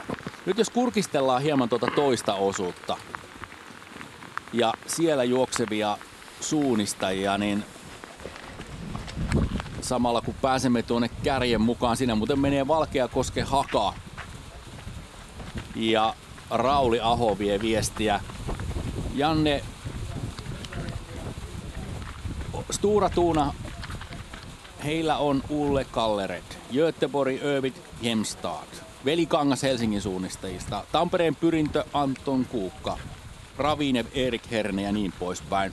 Ketkä on etukäteen ajateltuna kakkososuuden vahvimpia nimiä? No mä nostan tuolta KVlta ehkä Lauri Sildin, ei ole kyllä se paras Sildin-veljeksistä, mutta on kyllä rutinoitunut. Totta kai Anton Kuukka, Ulle Kallered, Stora Tuuna tietää mitä Jukolan kärjessä meneminen yöllä, varman suorituksen tekeminen tarkoittaa. Sitten Nydalenilla aika mielenkiintoinen nimi Anders Nordberg. Ja kokemusta on. Kyllä. On varmasti tällä osuudella jälleen kerran vahva. UK Linneellä Milos Nikodim. Tsekkisuunnistaja. Navilla Olli-Markus Taivainen. Lahden suunnistajalla Aleksi Anttolainen. Ketäs tuolta? No kovin nimi on ehkä toi Muura, joka on nyt jo kärjessä, niin Wojtek Kral. Hän on kyllä, ja siinä just nähdään, menee kärjessä. Rauli Ahon edellä, niin otetaan nyt nää tästä vaikka alkuun. Ja samalla OK Orion 4.30 kärjestä ja 43. Rasti-Jussit, Nyköping. Ja kyllä vaan tänne letkaan rupeaa reikiä tulemaan. Joo, ja katsotaan nyt vielä se vaihdon tilanne tosiaan, niin siinä oli se 2 minuuttia 10 sekuntia oli Ravinen 48. joukkue ja nyt on nämä joukkueet on jäänyt nyt sitten jo 2-3 minuuttia. Kyllä, ja sitten Norska oli 49. Siinä oli se 2 minuutin reikä. Ja palataanpa vaihtoon ja kuunnellaan, mitä miettii Akseli Pesu ensimmäisen osuuden jälkeen. Numero 158 on viimeiset pirkkalaiset. Miksi sellainen joukkueen nimi? No Pirkkalasta on koko porukka ja siinä se on vanhempien kaveriporukka silleen. Ja siinä en nyt ihan tiedä mistä viimeiset siihen tulee, mutta Pirkkalaiset on niinku paikkanimi. No sinä puhut vanhemmista, sinä tulet ihan tällaisesta hiihtosuunnistusperheestä. Oletko itsekin hiihtosuunnistaja? Juu, olen, että talvella hiihtosuunnistan ja hiihdän ja kesällä suunnistan sitten ja pyöräilen. Ja kun vanhemmat Mervi ja Raino on moninkertaisia MM-mitalisteja hiihtosuunnistuksessa, niin minkälaiset tavoitteet sinulla on siinä lajissa? No kyllähän siinä aina pyritty EM:iin ja MM:iin, että katsastukset on, niin sinne yleensä pyritään ja mahdollisimman hyvää suorista siellä EM:issä ja MM:issä. Ja miten tähän mennessä on mennyt? No, on ollut aina tärkeitä hiihtokisaa viime kerralla oli päällä ja en sen takia mennyt ja nyt on pyöräsuunnistuksen MM tulossa tässä kohtaa ja sinne ollaan nyt menossa. No miten tällainen Jukola sopii näiden lajien kanssa yhteen? No mulla on hyvä juoksukunta ja suunnistus, niin kyllä tää nyt tässä menee hyvin kestävyyslajina. No katsotaan miten isosisko ja vanhemmat pärjää tässä myöhemmin tänään. Juu, katsotaan sitten. Kiitos. Siitä on nyt 3 vuotta, kun edellisen kerran Jukolan viesti käytiin tavallaan oikeaan perinteiseen aikaan. Viikko ennen juhannusta viime vuonna oltiin elokuussa Rovaniemellä. Kilpailujohtaja Petri Paukkunen, odotus on tainnut olla aika pitkä. No kyllä tätä tosiaan on odotettu kauan. Itse asiassa 2013 käynnistyi projekti, kun silloin haettiin kilpailua. 2014 myönnettiin ja nyt sitten ollaan tässä. Mutta niin kuin suunnistuskin, niin kyllä tämä kilpailujen järjestäminenkin on kestävyyslaji, että tässä tarvitaan pitkäjänteistä työtä. Minkä verran järjestelyihin vaikutti tuo, että tapahtumaa siirrettiin pandemian takia vuodella? No totta kai siinä nyt oli niin kuin jotain asioita, että jouduttiin maanomistajien kanssa vähän neuvottelemaan uusiksi ja näin, mutta ei se sitten, se oli vaan vuosi. Yksi sellainen ihan hienokin juttu oli, että VR sai meille junan tänne tuotua, kun Uudenkaupungin rata sähköistettiin tänä keväänä, niin saatiin kisajuna ihan tuohon 4 kilometrin päähän, mikä on aika poikkeuksellista. Minkälainen projekti tämä kisojen järjestäminen on ollut? Hurja määrä vapaaehtoisia, 1400 jälleen mukana ja varmasti suurin tapahtuma, joka vapaaehtoisvoimin polkastaan käytiin. Ja jos olen oikein ymmärtänyt, niin melkein vapaaehtoisena sinäkin kilpailujohtajana olet painanut pitkää päivää. Minkälainen rupeama tämä on ollut? Jaa. Se on tommoinen, no ehkä aika hyvin kuvaa sitä, kun oma tytär sanoi jossain vaiheessa, että niin, että hänhän niin kuin on yhtä vanha kuin tämä meidän Jukola-projekti. Että se on ainakin tuommoisen pienen ihmiselämän mittainen, että melkoisen mittavasta jutusta on kysymys ja pitkä matka on tehty, mutta nyt on oikein hyvä fiilis. Että toistaiseksi voin sanoa, että on kannattanut. Minkälaisia asioita sinne matkan varrelle on sattunut? Kommelluksia, ongelmia vai pääasiassa hyviä muistoja? No nythän on vaan ne hyvät muistot mielessä. Kyllä sitten kun aletaan loppuraporttia kirjoittaa, niin tulee siellä monenlaista. Että onhan niin kuin tietty 9 vuotta on pitkä aika, tai 8 vuotta siitä kisa myönnettiin, niin kyllähän meillä on järjestelyorganisaatio jonkun verran muuttunut. Että on niin kuin tullut siis poistumaankin tietenkin. Ja ja sitten on erinäistä syistä henkilökohtaiset elämäntilanteet muuttuu, niin on vähän joitakin avainhenkilöitäkin tuossa vaihdettu sitten matkan varrella, mutta kaikesta on selvitty hyvin. No nyt kun miehet ovat metsässä, niin voiko ajatella, että olo on tyytyväinen? Ja 17 000 osallistujaa, minkälainen määrä se on? Onko se mitä toivottiin? Se on hyvä määrä. Ei ollut mitään semmoista kiveen hakattua, että meidän tarvitsisi saavuttaa osanottajaennätys. Ja 17 000 on suunnilleen se määrä, mikä ollaan budjetoitu, ja ollaan kuitenkin yli niistä määristä silloin, kun kisaa haettiin. Että Jukolan viestihän on toki kasvanut koko ajan. No mistä sinä haluat, että Lukkari Jukola muistetaan? Siitä, että onnistuttiin järjestämään kaikkien aikojen toisiksi paras Jukola. Mikä se paras on? No täytyy jättää jälkipolville mahdollisuus. Kiitos oikein paljon. Jatketaan tästä sitten tuolla kisojen puolella kisaseurantaa ja me jatkamme sitä tuolla ruudun puolella. Kiitos paljon vierailusta. Kiitos paljon. Se oli Petri Pauke Paukkusta parhaimmillaan tai tavallisimmillaan tämä kommentti, että toiseksi paras Jukola on järjestettävänä. Siinä nähtiin muuten kuvaa tuolta vaihdosta ja tällä hetkellä ensimmäisen vaihtoon on tullut 358 joukkuetta. Lounais-Hämeen Rasti on 22 minuuttia ja 12 sekuntia kärjestä ja on 357 samalla kun hypätään sitten tuonne maaston kätköihin. Täällä menee kärki ja siinä on Valkeakosken Hakanpaita ja Ahon veljeksistä. Aaro vei siellä viestiä. Ja tässä nähdään nyt sitten tilannetta, kun mennään kohti tuota rasti numero 7, joka on seuraava väliaikarastimme 4,6 kilometrissä. Ja Göteborgista Tampereen Pyrintöön oli se runsas lähes 2 minuuttia. Eli 2 minuuttia 21 sekuntia. 2.20 on tuo ero tällä hetkellä. Ja siinä on nyt ikään kuin 2 ryhmää muodostunut. On ryhmä, jota vetää Göteborg ja Linne, ja sitten on tämä OK Ravin ja Bekkelaget. Siinä tulee HS, Kalevan Rasti ja Tampereen Pyrintö muun muassa. Joo, ja siinä on eroa se, olisiko 1,5 minuuttia Kyllä. suurin piirtein, eli kaksi suht samankokoista, noin ehkä olisiko 15 hengen letkaa. No siihen saadaan varmistus hetken päästä tuolla väliaikarastilla. Tälle rastille on kärki tulossa, mutta nyt on sitten tämmöinen jo pelottava oloinen jakotilaisuus menossa.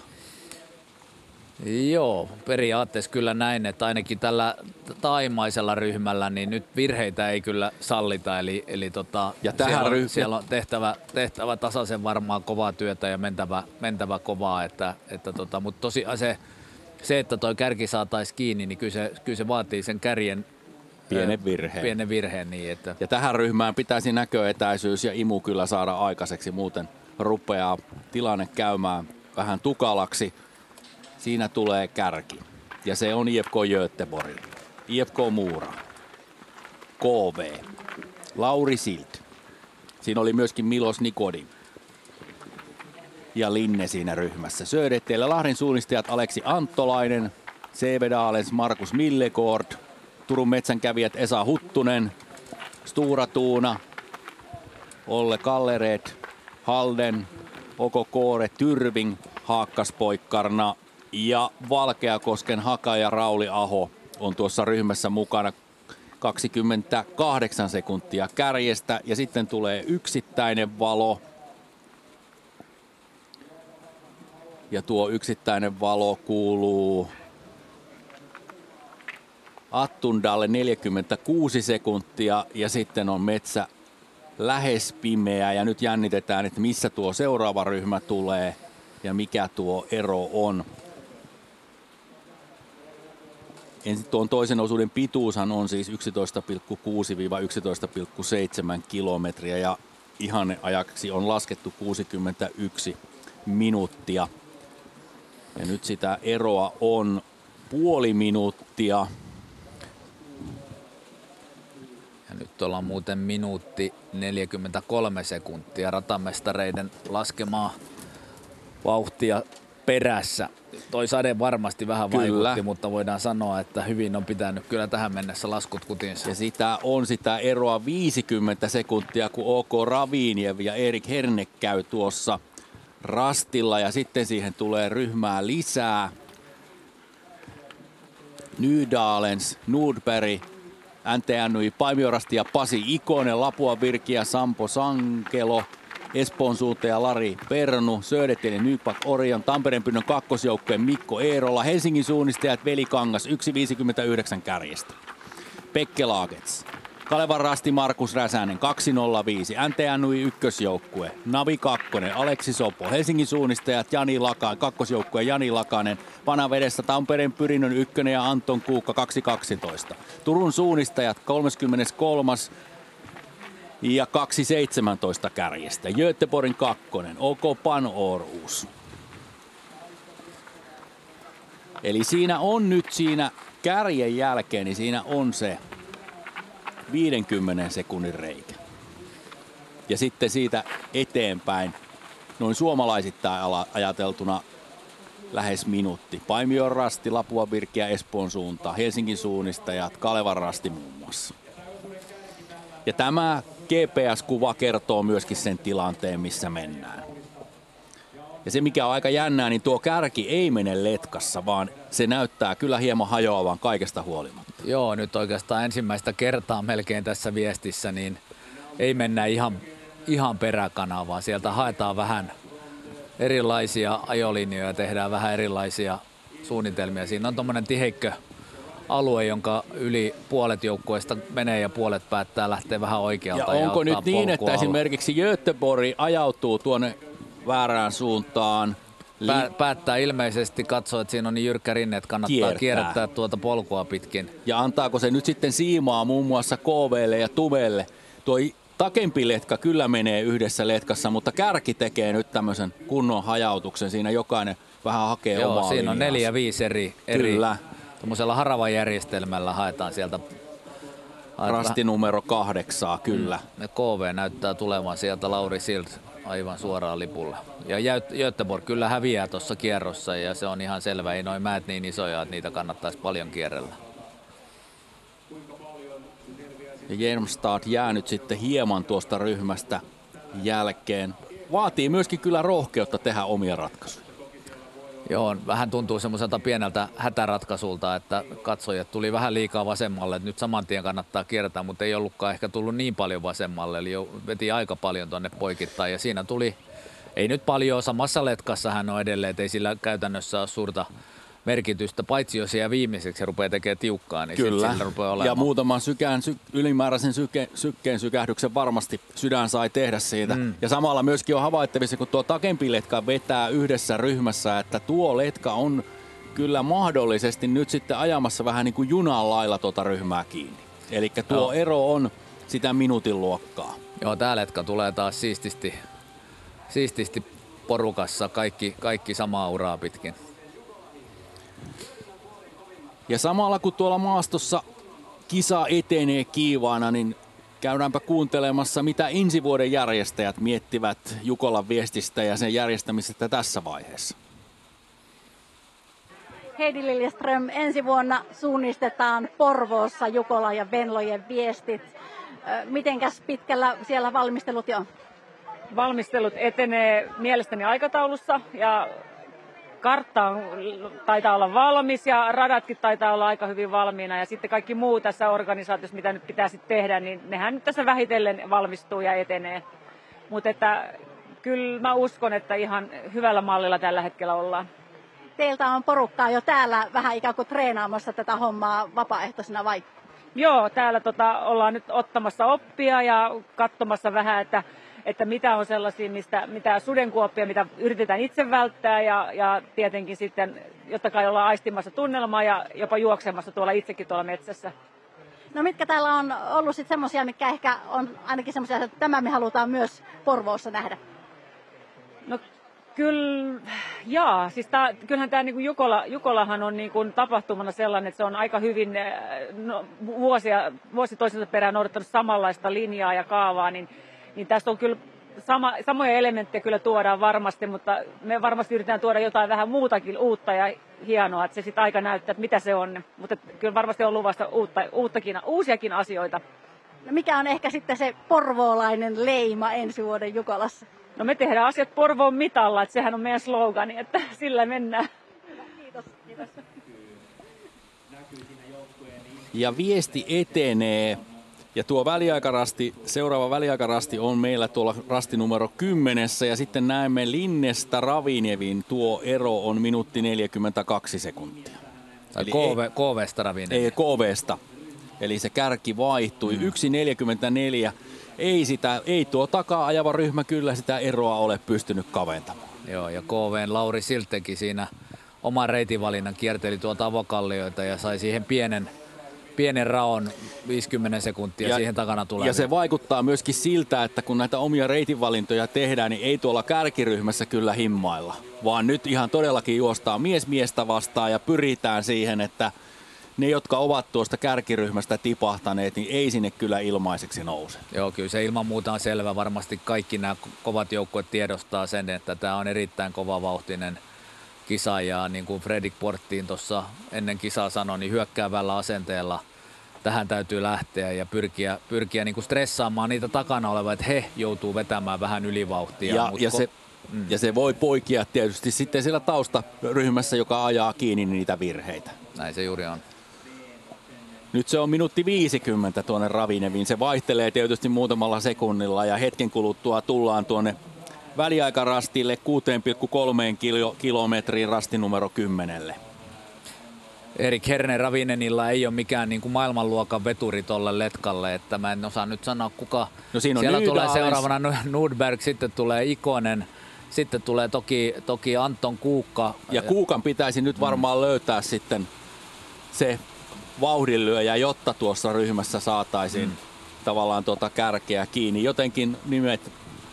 Mutta juuri kun on sanomassa, niin kyllä Erik Herner nyt lähtee kyllä aika laukalle tuolta ja repii eroa takana tuleviin. Ikään kuin olisi ottanut pienen pyrähdyksen tuolle aukolle. Siinä se kärki tulee nyt tuolle väliaikarastille, nousee tuolta rinnettä ja sieltä rinnettä pitkin on kulkemassa kohti tuota väliaikarastia, joka on siellä tulossa samalla kun vesisade yltyy edelleen täällä kilpailukeskuksessa. Ja tässä se kärki tulee. Tullaan väliaikapisteelle 6,3 kilometriin. Ja paikan nimi on Avo ja kertoo kyllä aika hyvin siitä maaston kohdasta. Se Avokalliomäki on kyseessä ja tässä me näemme kuinka kärki nousee tuolle Avokalliomäelle. Ja kun tuota askelta katsoo, onko se KV ja Lauri Silti? Kyllä mä vähän veikkaan, että siinä on muuten ensimmäisen osuuden häntäpään juoksijoita sitten matkalla omalla osuudella, kun kärki tulee. Ja kyllä vettä sataa lujaa myöskin maastossa. Kyllä. Ja tästä sitten toinen osuus lähtee tuonne vasemmalle ja se on KV ja Lauri Silt. Kaksinkertainen Jukolan voittaja muutaman vuoden takaa. Molemmat voikot IFK Muura, OK Linne. Stora Tuuna. IL Tyrning. Göteborg. 15 sekuntia kärjestä.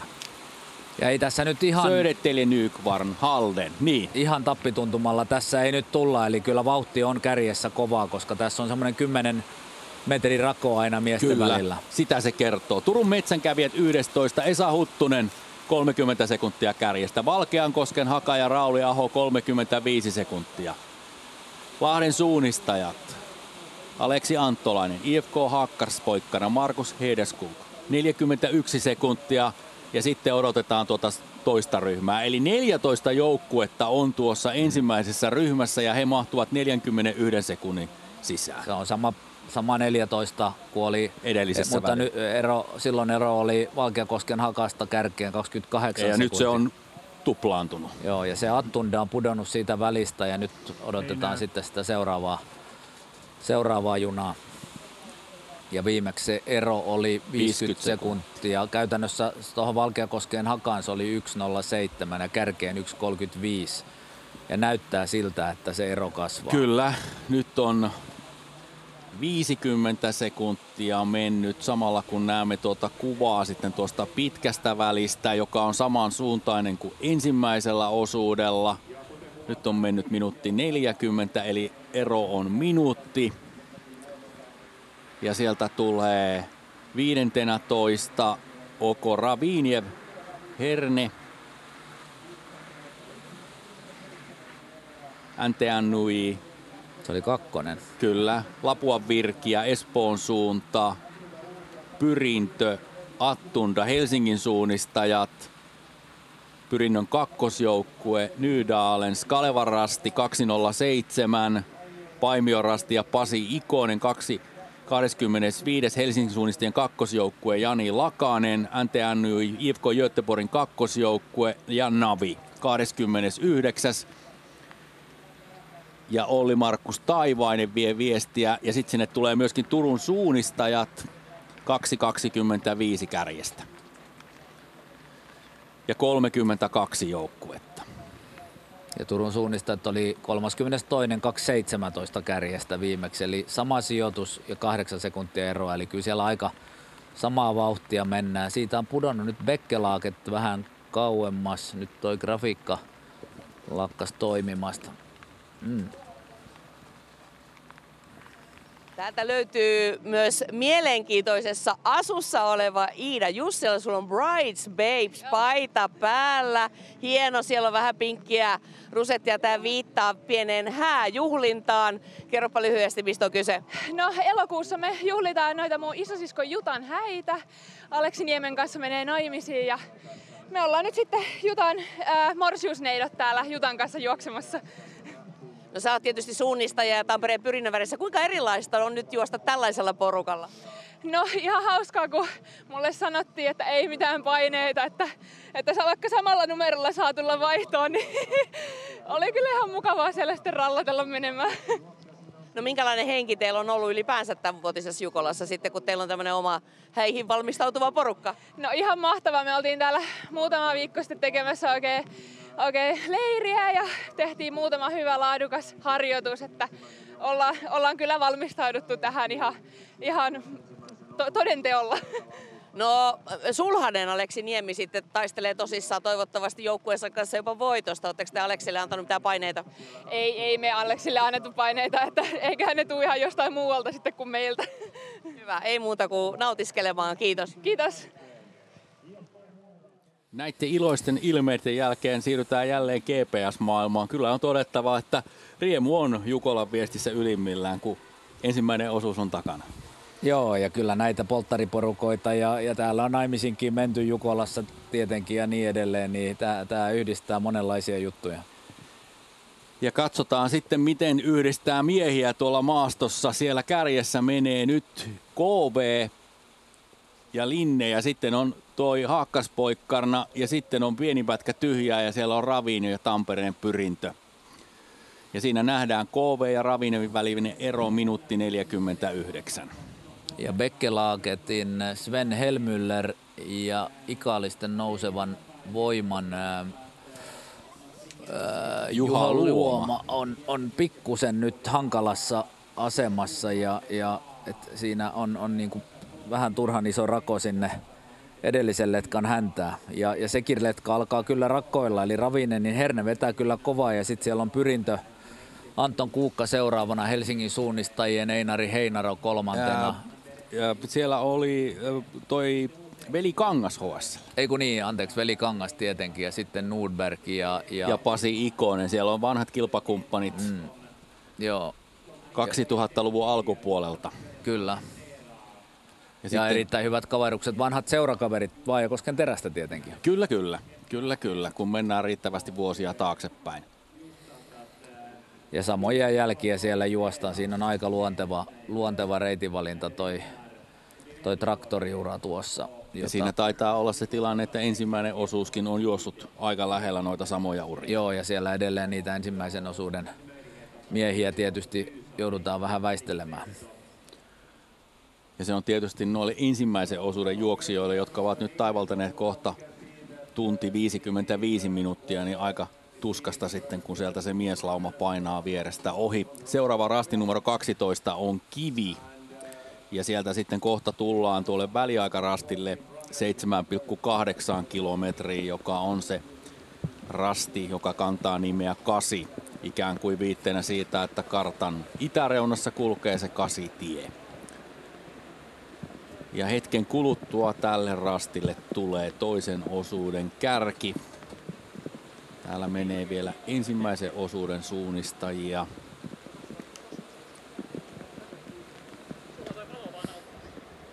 Sulassa sovussa siellä käydään pientä kommentointia siitä, että miten se homma etenee. Ja sitten rupeaa tulemaan sen näköistä valoletkaa, että sieltä tullaan sitten toisen osuuden kärkeä. Ja onko se edelleen KV? Vai onko kärki vaihtunut? Se on vaihtunut. Kärjessä on OK Linne ja tsekkisuunnistaja Milos Nikodin. KV, IFK Mura ja Stura, Göteborg, Tyrvi, Södertälje Nykvarn. 7 joukkuetta ja 8 sekuntia. Ja sitten tulee jo pientä rakoa. Halden 15 sekuntia.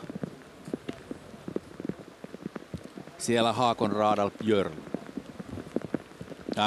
Elias Backlund juoksee toista oduutta ja Björlu 3. Ja nythän repeää kyllä täällä. Sevedales 29 sekuntia. Siinä on 14 sekuntia tyhjää. Ja Millegård kävi. Ja sitten tulee Koore. 37 sekuntia. Metsänkävijät ja Esa Huttunen on nyt vähän niin kuin jojossa. 40 sekuntia kärjestä.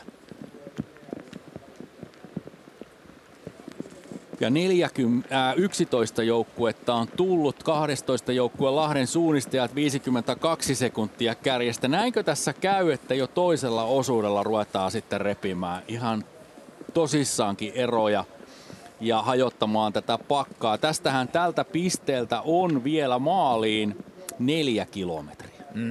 Kyllä vauhti on ollut nyt aivan äärettömän kova. Tässä on menty pitkää putkipätkää ja aivan tässä maaston vauhdikkaimmassa osassa ja aika selkeätä, hyvin, voisi melkein sanoa helpohkoa suunnistusta, niin siellä alkaa vaan osalle nyt kone piiputtaa. Ja Rauli Aho on 13 minuutti 5 sekuntia kärjestä ja sitten tulee tuo seuraava ryhmä. Ja sinne on pudonnut IK Haakkaspoikkaana, nyt tipahti aikaisemmin tästä letkasta ja on nyt on tulossa kohta tässä ryhmässä. Kyllä. Ja 45 sekuntia on nyt tuohon Valkeakoskeen. Ja viimeksi Herne oli 1.47 kärjestä tämän letkan veturina. 1.56. Haakkaspoikkana 1.58. NTNY kakkosjoukkue. Tampereen Pyrintö ja Kuukka 2.02. Lapuan Virkiä. Sampo Sankelo, Helsingin suunnistajat Veli Kangas, Nydalens, Nordberg 2.14, Kalevarasti Markus Räsänen 2.18. Attunda 2.25. Pyrinnön kakkosjoukkue Mikko Eerola 2.26 kärjestä, Kent Ulsson, Södertälje Nykvarn, Pasi Ikonen 25. 2.34 kärjestä. Göteborg Helsingin suunnistajien kakkosjoukkue Jani Lakanen 2.37. NTNY Navi Olli Markus Taivainen 2.40. Espoon suunta 31. Lari Pernuvi viestiä 2.49 kärjestä. Periaatteessa nuo erot ei ole isoja. Ei ole, mutta ne ei ole muuttunut miksikään. Ja sitten se toinen on se, että tässä on vähän semmoinen niin kuin jutujuoni on olemassa, että jos tätä vauhtia jatketaan, niin kiirettä pitää.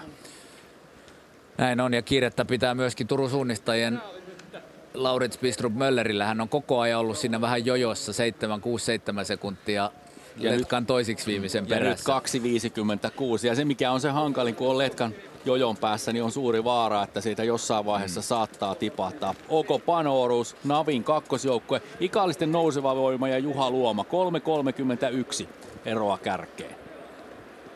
Ja Bekkelaaget siinä myös. Eli nämä on nyt jäänyt sen 40 sekkaa. Kyllä. Tästä ryhmästä. Ja siinä on vähän se tilanne, että siinä hyvin nopeasti tulee vähän niin kuin goodbye tuolle edelliselle ryhmälle.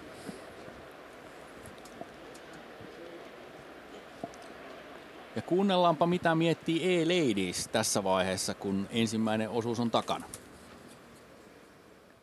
Ja ei muuta kuin menoksi. Näin mennään. Espoon suunnan yli 35-vuotiaiden naisten ryhmä on kokoontunut porrastreeniin. Kuntoa pidetään yllä monin eri tavoin, jotta jaksaminen olisi tänä yönä huipussaan.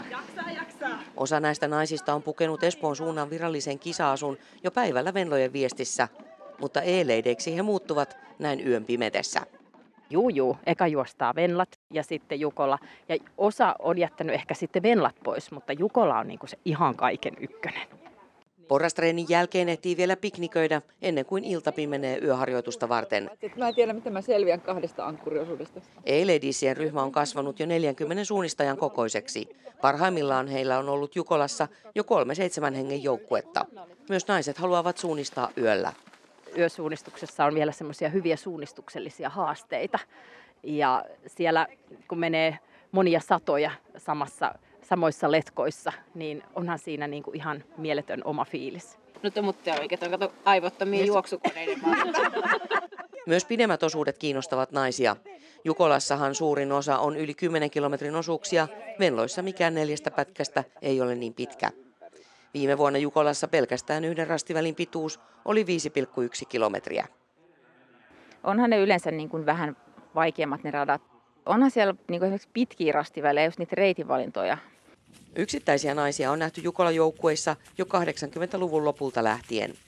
Virallisesti naisten osallistuminen hyväksyttiin vasta 2012. No alkuperäisesti niitä naisia alkoi olla Jukola-viestissä mukana ja määrä nousi pikkuhiljaa kymmeniin ja ehkä satoihinkin. Ja sitten todettiin, että nyt on pakko virallistaa tämä ja määrä on nyt varmaan tuolla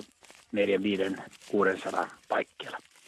Me oltiin 2015 ekan kerran, silloinhan naisia ei ollut ihan hirveästi, oli kyllä, mutta tämmöisiä kokonaisia joukkueitahan esimerkiksi ei juurikaan ollut, niin kyllä siellä saattaa tulla kommentteja, että kannattaa, jos yöllä näkee naisen, niin sen perään kannattaa mennä, kun se luultavasti osaa suunnistaa. Kaikki muuthan siellä Jukola-viestissä ei välttämättä osaakaan suunnistaa.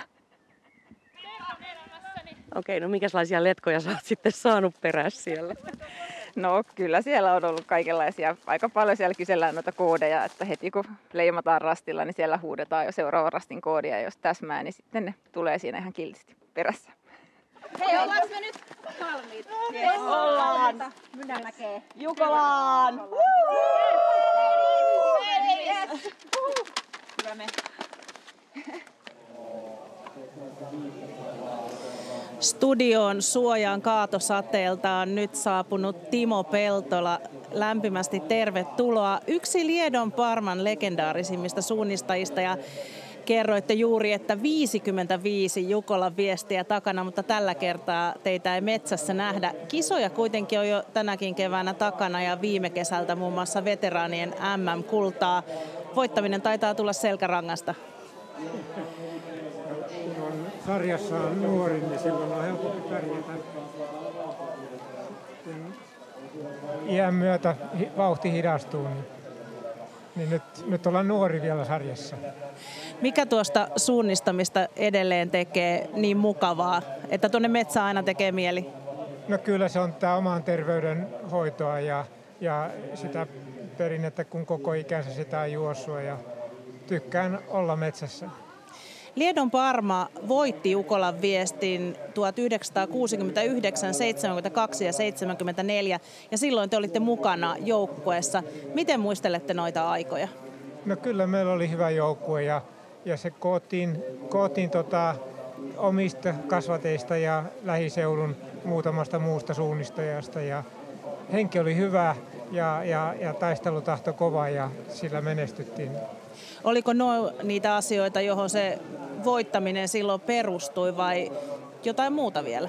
No kyllä mä sanon, että se yhteishenki silloin oli suuri merkitys. Kaikki pyrki hyvään kuntoon Jukolaa varten ja valmistauduttiin huolella. Nyt kun olette seurailleet vaikka tätä tämän päivän viestiä, niin miten erilaista kilpaileminen ja Jukolassa suunnistaminen silloin oli?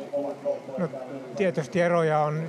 Peruskonseptihan on säilynyt samana ja se on tosi hieno asia, mutta kyllä hajonnat tekee tästä ja paremmat kartat ja paremmat valaisimet yöosuuksille tekee toisenlaisiksi ja tavallaan helpommaksikin.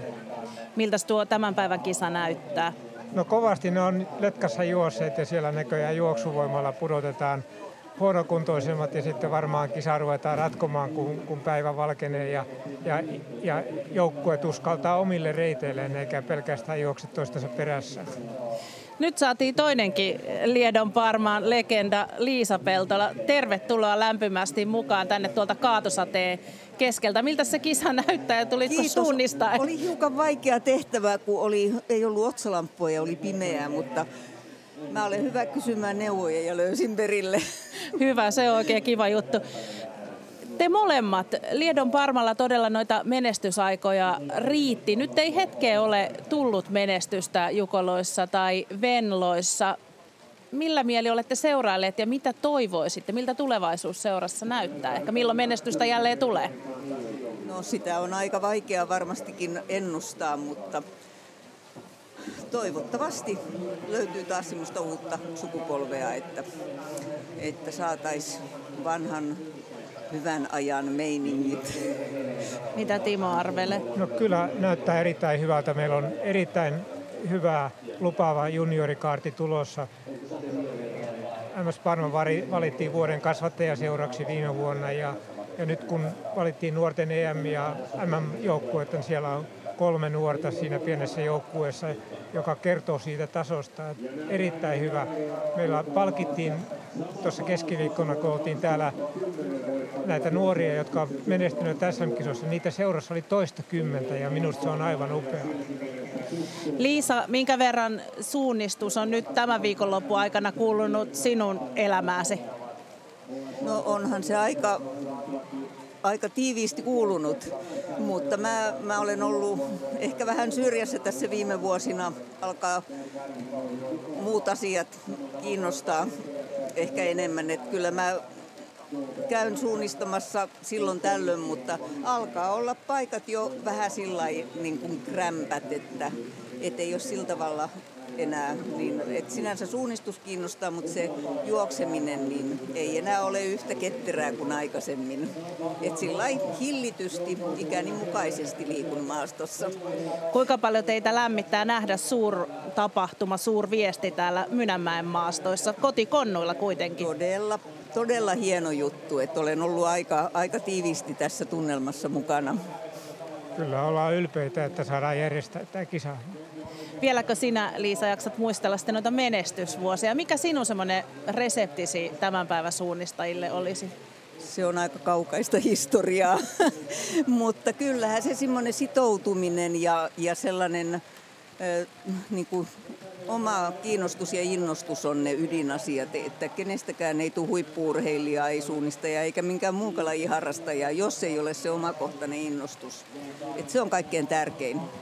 Ja siihen vaikuttaa paljon se, että millä tavalla seuroissa nuoriin suhtaudutaan ja minkälaista opastusta heille annetaan, että se vaatii semmoista aika kärsivällistä suhtautumista aikuisilta.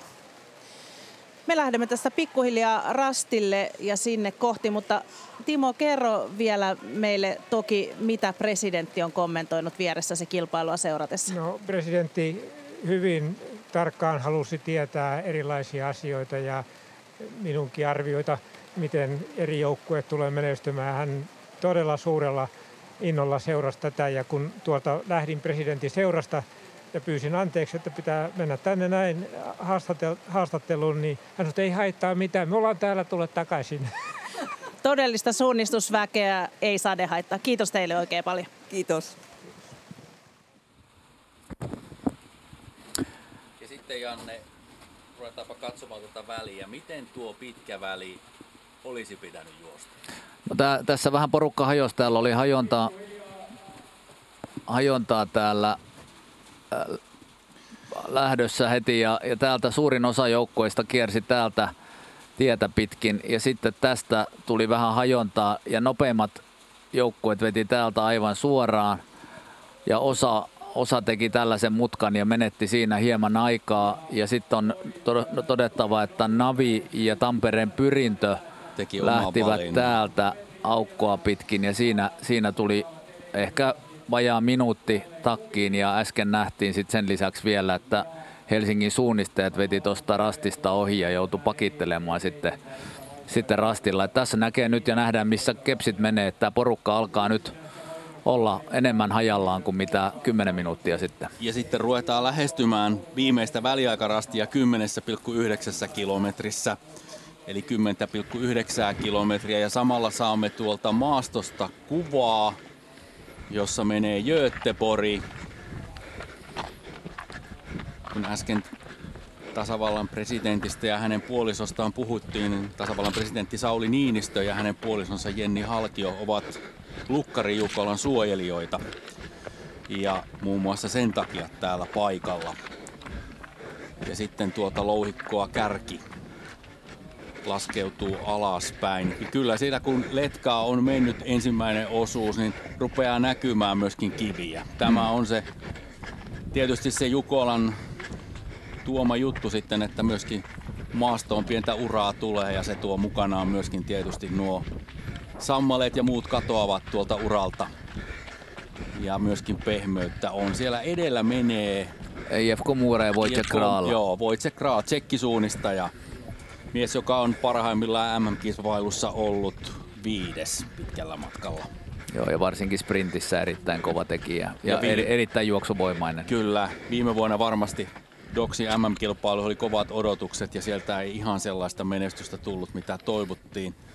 Ja sitten kuva siirtyy tuonne 10,9 kilometriä. Sinne ruvetaan odottamaan tuota toisen osuuden kärkeä samalla kun siinä tulee vielä koko ajan ensimmäisen osuuden suunnistajia myöskin. Mutta hetken kuluttua sinne pitäisi tulla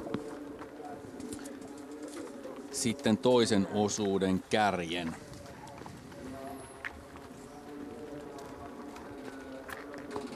Ja siihen ei varmaan mene puolta minuuttia, kun sieltä pitäisi tulla. Katsotaan, pystymmekö sen erottamaan tuosta vauhdista tai lampun kirkkaudesta. Nyt tuolla takana, kumpareen takaa nousee sen näköisiä valoja, että niinköhän sieltä toisen osuuden kärki on tulossa.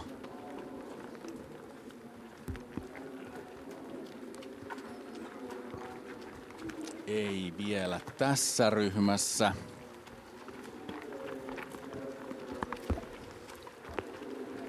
Mutta hetken kuluttua saattaa puikahtaa tuolta oikealta puolelta.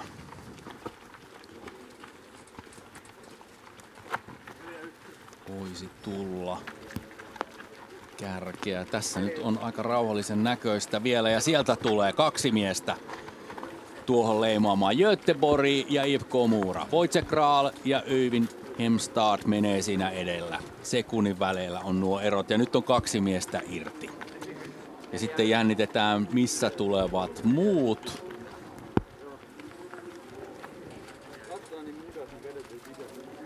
Sillä pitkällä välillä ja sen jälkeen olevilla alueilla on tapahtunut OK Linne ja Nikodim 24 sekuntia. Tyrving 31, Halden 32, Södertälje Nykvarn Orient 33 sekuntia kärjestä. Ja yhtään suomalaisjoukkuetta ei ole vielä tullut. Nyt tulee Stura Tuuna, Olle Kalleret 50 sekuntia kärjestä.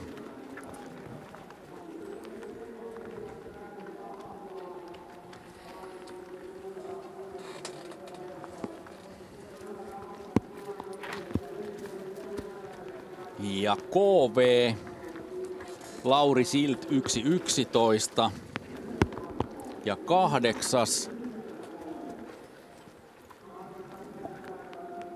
Kyllä tulee eroja nyt. Kyllä, ja tulee vähän pelottavalla tavalla. KV 8 1.11 kärjestä parhaana suomalaisena tällä hetkellä. Ja siinä oli kuitenkin vielä siellä edellisellä väliaikarastilla, niin tässä oli mukana KV lisäksi metsänkävijät, Lahden suunnistajat, Valkeakosken Haka, oli siinä ja sitten seuraavassa ryhmässä, joka oli 2 minuuttia kärjessä, siellä oli sitten Pyrintö, Lapua, Virki ja Helsingin suunnistajat, Kalevan Rasti, Tampereen Pyrinnön kakkonen ja Pasi ja Paimion Rasti muun muassa. OK Koore ja CV-Daalens 1.50, 1.51. Ja 10 joukkuetta on käynyt ja kärki on kohta tietysti täällä vaihdossa. OK Ravine, Herne 2.05. On tehnyt hyvän kovan nousun sieltä takaletkasta, ohittanut nyt 5-6 joukkuetta siitä ykkösletkasta. Eli Ravinevi ero kärkeen on pysynyt samana. Se ei ole kasvanut lisää, joukkueita on siitä välistä tipahtanut todellakin pois. Ja nyt sitten toivotaan, että sinne tulisi Tampereen Pyrintö, Kalevan Rasti, Helsingin suunnistajat. Siinä tulee Lahden suunnistajat, Aleksi Anttolainen ja samalla kuva siirtyy tänne kilpailukeskukseen ja siinä tulee toisen osuuden kärki sitten toiseen vaihtoon. Eivin Jermstad, joka ei ole Göteborgin, ei mahtuisi missään nimessä Göteborgin ykkösjoukkueeseen, jos heillä olisi koko kärkimiehistö mukana, mutta näin vaan nuori norjalainen tykittää vaihtoon kärjessä. Ja ehkä se kuvaa sitä Göteborgin laajuutta. Göteborgilta puuttuu Posser, Peimer, Eidsmo ja Traneödum. Toinen Traneödum. Isoveli on kyllä nyt tekee comebackin tässä kisassa ykkösjoukkueeseen 10 vuoden tauon jälkeen. Ja IFK Göteborg siis kärjessä. Öyvind Hemstad tuo viestiä ja seuraavalle osuudelle, 3. osuudelle lähtee Filip Osiansson. Wojciech Kral IFK Muurasta tuo Muuran värejä toisena sekunnin päässä. Ja nämä 2 joukkuetta on vaihtanut. Konstantin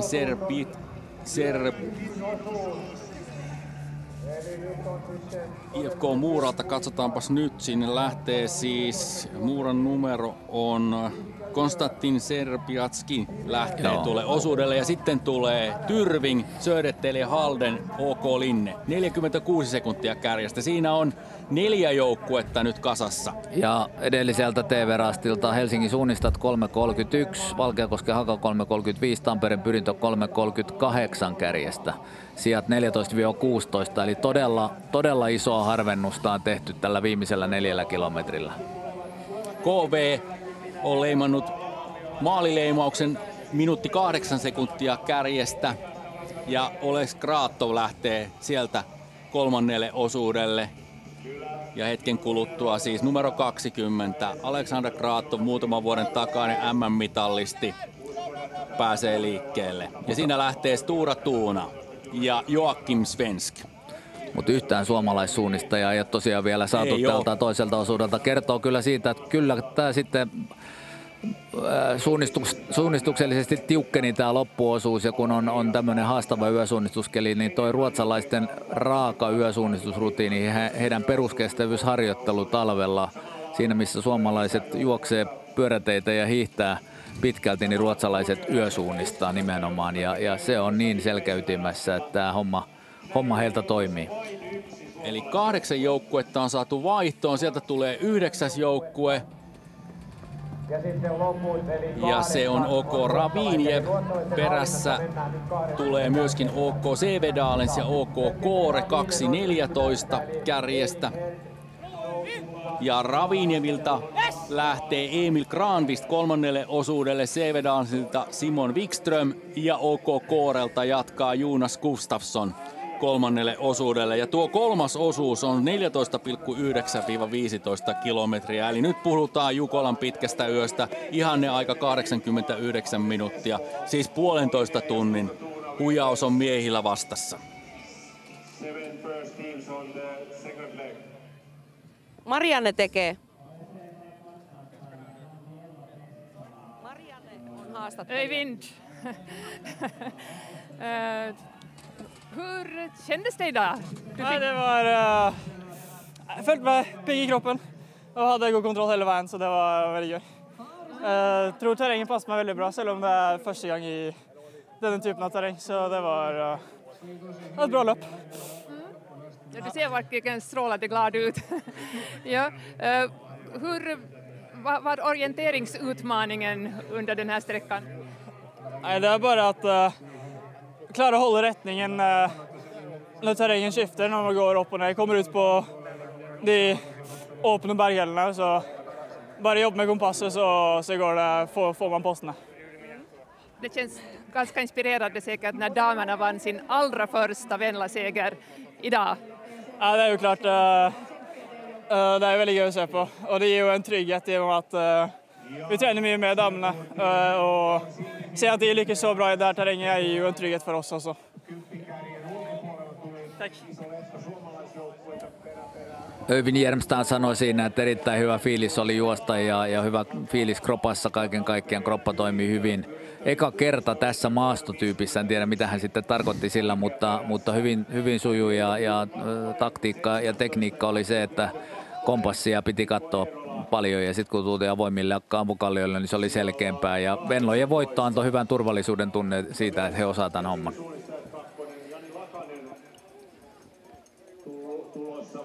Lauri Sildö, KV on mukana vielä kärkikahinoissa, mutta miten itselläsi meni?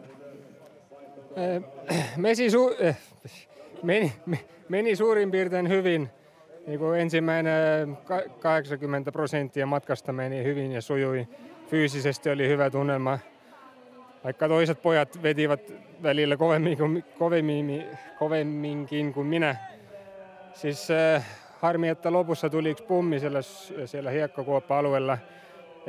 Ei ymmärränyt ihan niin kuin karttaa ja maaston, niin kuin ei pystynyt yhdistämään ja sinne meni varmaan yli minuutti. Ja siinä ei ehkä vähän huono, että Oleks meni nyt niin kuin vähän sen kärjen takana ja sen vähän jännittää ehkä liikaa. Miten sade vaikutti? Oliko pimeämpää? Oliko se vaikeampaa?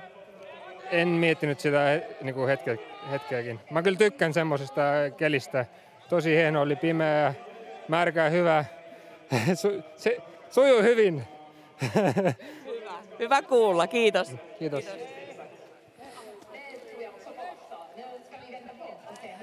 Hur pass nöjd är du med ditt lopp idag? Nej, jag är ganska missnöjd. Det var rätt dåligt rakt igenom. Som tur var så gick det ganska sakta så jag har haft tid att fladdra. Men sen gjorde jag en ganska stor miss på slutet så det är extremt onödigt. Men nej, det var inget bra. Vad var det som gjorde det så trixigt? Nej, det var ganska blött och lerigt och mycket folk och stigar och knöligt. Och jag fick aldrig något riktigt flyt och kom aldrig riktigt in i det och sprang mest och jag var less på det. Men med tanke på att ta en tredje seger i rad så ser det ju inte alls illa ut i det här skedet. Nej, det är inte kört. Så jag gjorde väl nästan vad jag skulle i alla fall. Så att, får hoppas att det fortsätter så. Ole Gallereid ei ollut yhtään tyytyväinen omaan suoritukseensa. Ei ollut paras mahdollinen vire ja päivä ja sitten vielä tuli iso pummi lopussa. Oli varsin tyytymätön, mutta toki edelleen ollaan mukana taistelussa ja siinä mielessä ei mitään peruuttamatonta päässyt tapahtumaan. Ja niin kuin grafiikka kertoo, niin 35 joukkuetta on nyt toiselta osuudelta maaliin selvinnyt, aikaeroa 6 minuuttia 43 sekuntia kärkeen. Ja ikään kuin sama sanoma edelleenkin, että kyllä nämä erot vaan kasvavat ja yllättävällä tavalla. Joo, ja nyt se on tietysti, tilanne on vähän erilainen, eli siellä on vain 6 joukkuetta 47 sekunnin sisällä. Sitten tulee 2 joukkuetta pienellä hajurailla, sitten tulee 3 joukkuetta minuutin päässä. Sitten tulee 6-7 joukkuetta 1,5 minuutin päässä ja sitten tuosta 5 minuutista 6 minuuttiin, niin siinä on sitten 14 joukkuetta. Ja tämä tekee tästä pitkästä yöstä mielenkiintoisen, kun muistetaan miltä tilanne näytti parikymmentä minuuttia sitten, niin nyt täällä on aika yksilösuunnistusta tullaan näkemään. Tässä se nähdään sitten grafiikan muodossa, eli KV on 8. 109 kärjestä. Göteborg vie viestiä, Ivko Muura ja Tyrving on kärkikolmikko. KV siis 8. minuutti 9 kärjestä. Ja Raviniev on seuraavalla sivulla 2.13. Sitten suomalaisia Lahden suunnistajat, Turun metsänkävijät, Helsingin suunnistajat, Valkeakosken Haka ja Tampereen Pyrintö on ryhmä. Sitten Pyrintö 2, Navi 4.58, Helsingin suunnistajien kakkosjoukkue 5.06, Kalevan Rasti 5.06 kärjestä ja Santeri Silvennoinen, viime vuoden SM Suomen mestari yösuunnistuksesta maastoon, mutta eroa on aika kovasti. Sitten Lapuan Virkiä, Paimion Rasti, Pasi Ikonen, Anders Nordberg 5 minuuttia 17 sekuntia ja Nordbergillä muutama sekunti enemmän. Ja 37. OK Orionin Erik Andersson 8 minuuttia 46 perässä vaihdossa. Ei nyt Janne vielä lähetä tekemään lopullisia tuomioita tässä tilanteessa. Tässä on nyt vähän niin kuin 2 osuutta rakennettu tätä junaa ja pelätty, että aina joku jää asemalle välistä, mutta toivotaan, että 3. osuus vielä kasaisi ryhmää. Niin, ja uskon, että nimenomaan kasaa, ja tässä tullaan ehkä vähän virheitä ja erilaisia reitivalintoja näkemään nyt, koska siellä on vaan näitä pieniä ryhmiä. Voi olla, että 3 hengen ryhmällä kaikilla on esimerkiksi eri hajonta. Ykköshajonta, niin tästä tulee hyvin, hyvin mielenkiintoinen pitkä yö. Kun tiedetään, että millainen Tiumilan pitkä yö on, se on putkiosuus, sinne lähdetään ja juostaan perässä. Nyt joutuu tekemään omaa työtä. Ja tässä näemme tuon 3. osuuden, heti 3. osuuden alun. Ja tuolla on se 3 hajonta vastassa, joka siellä on tulossa ennen tuota väliaikapistettä, joka on rasti numero 2 notkossa. Ja silloin on 2,2 kilometriä suunnistettu ja katsotaan, miten tuo kärki löytää nuo omat rastinsa tuolta Göteborg, Södertälje, Nykvarn, Linne, Stora Tuuna. Göteborg lähtee polkua pitkin, mutta me näyttää kurvaavan väärälle hajonalle. Södertälje tulee hienosti sieltä jyrkän rinteen ylös ja nyt aivan viivasuoraan kohti omaa C-hajontaa. Ja nyt ollaan live-tilanteessa, eli joo, siinä on aikamoinen härdelli tuossa ykkösellä ja se on niin jyrkkä rinne, siinä on paljon jyrkänteitä, että se ei ole niin selkeä, että toi A- B-hajonta näyttää selkeästi pidemmältä, mutta sinne itse asiassa pääsee mäkeä nousevaa polkua pitkin aika lähelle rastia, niin se just, että tässä on noin hankala rinne ja sitä ennen on tuommoinen tiheä alue, niin se sekoittaa urheilijoita ihan mukavasti. Ja hetken päästä pääsemme tälle väliaikarastille. Se mikä oli mielenkiintoista, niin siinä oli Ravinevin pallukka jo mukana. Emil Granqvist lähti 2.12 kärjen perästä. Ja se oli siellä jo ryhmän hännillä mukana, eli ainakin Granqvist on ajanut kyllä kärkeä kiinni. Sikäli mikäli tuo seuraava ykkösrasti sitten löytyy mallikkaasti. Joo, ja kyllä siellä nyt menee noita kepsitäpliä, ja katson tästä itse ruudulta, niin niitä menee vähän ristiin rastiin ja erilaisia valintoja tehdään, että miten sinne mäelle noustaan. Ja sieltä mäen päältä kohta laskeudutaan sitten kohti tuota notkorastia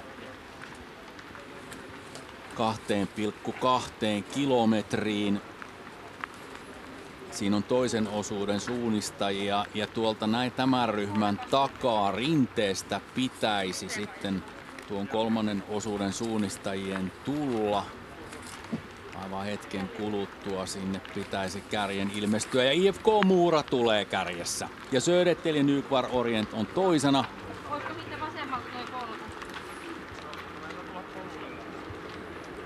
Ja kovaa spekulointia siellä käydään toisen osuuden. Ja Göteborg 3. 9 sekuntia perästä. Anter Panchenko johtaa, Jesper Sjöblom ja Jens Wengdahl on Göteborgin väreissä. Ei vaan Filip Ossiansson. Ei kun Filip Ossiansson, minä luen 4. osuuden juoksijoita siis, anteeksi. Konstantin Serbiatskin johtaa, Johan Erik Larsson on toisena ja sitten Filip Ossiansson ja Rasmus Andersson. Stora Tuunalta Joakim Svensk ja Halden Skiklubilta Haakon Raada Björlu 40 sekuntia perästä. Siinä on kovia miehiä tässä seuraavassa porukassa kyllä. Rasmus Andersson moninkertainen ruotsinmestari yösuunnistuksessa ja tietenkin Joakim Svensk todella kova viestimies. Ja KV Alexander Kratov 48 sekuntia kärjestä.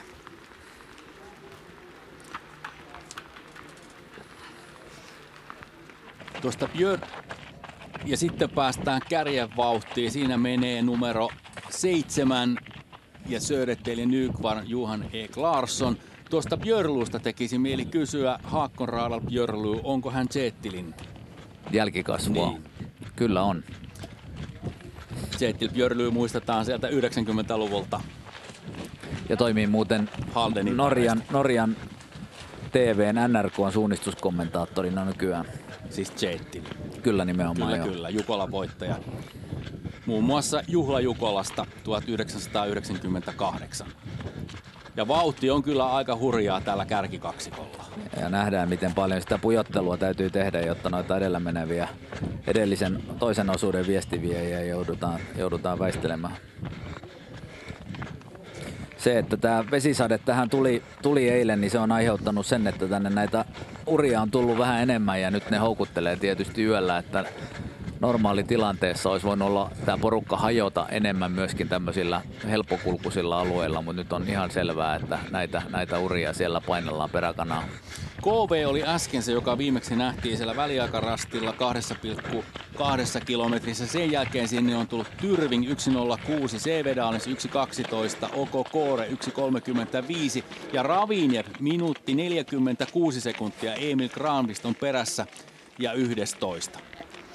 Ja nyt on mennyt 2 minuuttia 45 sekuntia kärjen menosta ja seuraavia joukkueita sinne sitten odotellaan.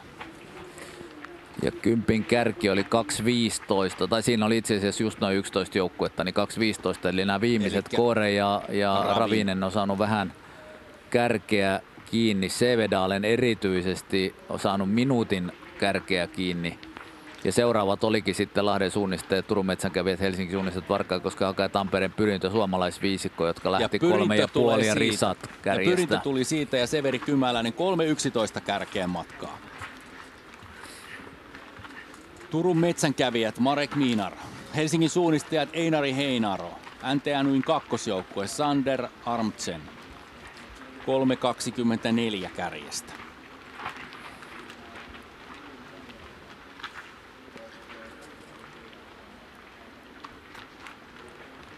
Pyrintö oli vaihdossa 3.54 kärjestä ja nyt se ero on 3.11. Eli se on hieman kaventunut. Ja Valkeakosken Hakalla nyt sitten siellä on tulessa Ahon veljessarjan nuorin eli Ilmari. Ei taida olla nuorin, nyt en ole kyllä järjestyksestä varma, mutta ei ole pysynyt nyt tässä vauhdissa ihan mukana. Ja sitten näemme Kepsistä. Tuo väliaikarasti on tuolla kartan yläreunassa rasti numero 2 ja sieltä sitten ruvetaan kulkemaan kohti tuota hajontaa kolmosrastille ja nelosrastille. Ja sieltä seuraavana Maalungs ja Navi on tulossa nyt. Ja 4.15 on Ilmari Aho 4.15 kärjestä, 4.14 Maalungs ja Navi ja Aleksi Karppinen 4.15 kärjestä 20. Ottanut kiinni 43 sekuntia. Se voi periaatteessa selvittyä myöskin tuolla ensimmäisen rastin hajonnalla osittain. Osittain joo, ja nyt on ainakin sitten niin kuin nämä ensimmäisen osuuden isot, tämä ykkösen hajonta niin on niin sanotusti läpikäyty. Kyllä, ja nyt tulee toinen hajonta on tässä, mikä nyt nähdään, missä kärki juuri menee, ja uskon, että sekoittaa pakkaa vielä hiukan entisestään.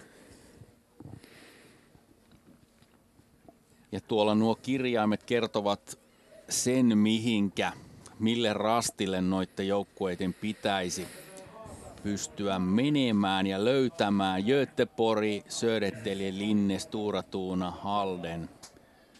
Ja siellä nyt esimerkiksi Göteborg ja Stora Tuna menevät D-rastille. Ja Södertälje, Linne ja Halden E-rastille. Ja Ravin sitten myöhemmin tuolle F-rastille. Ja nyt sinne tulee sitten vielä lisää suomalaisjoukkueita, eli Paimion rasti on 4.4.57 kärjestä. Helsingin suunnistajien kakkosjoukkue 5.12. Luukas Valtonen vie viestiä. Kalevan rasti, Santeri Silvennoinen 5.12 kärjestä. Lapuan Virkö ja Mikku Pajukangas 5.16. Espoon suunta Anssi Vesanto 5.20. Ja Ikaalisten nousevan voiman Mikko Knuuttila on 33. 5 minuuttia 54 sekuntia kärjestä.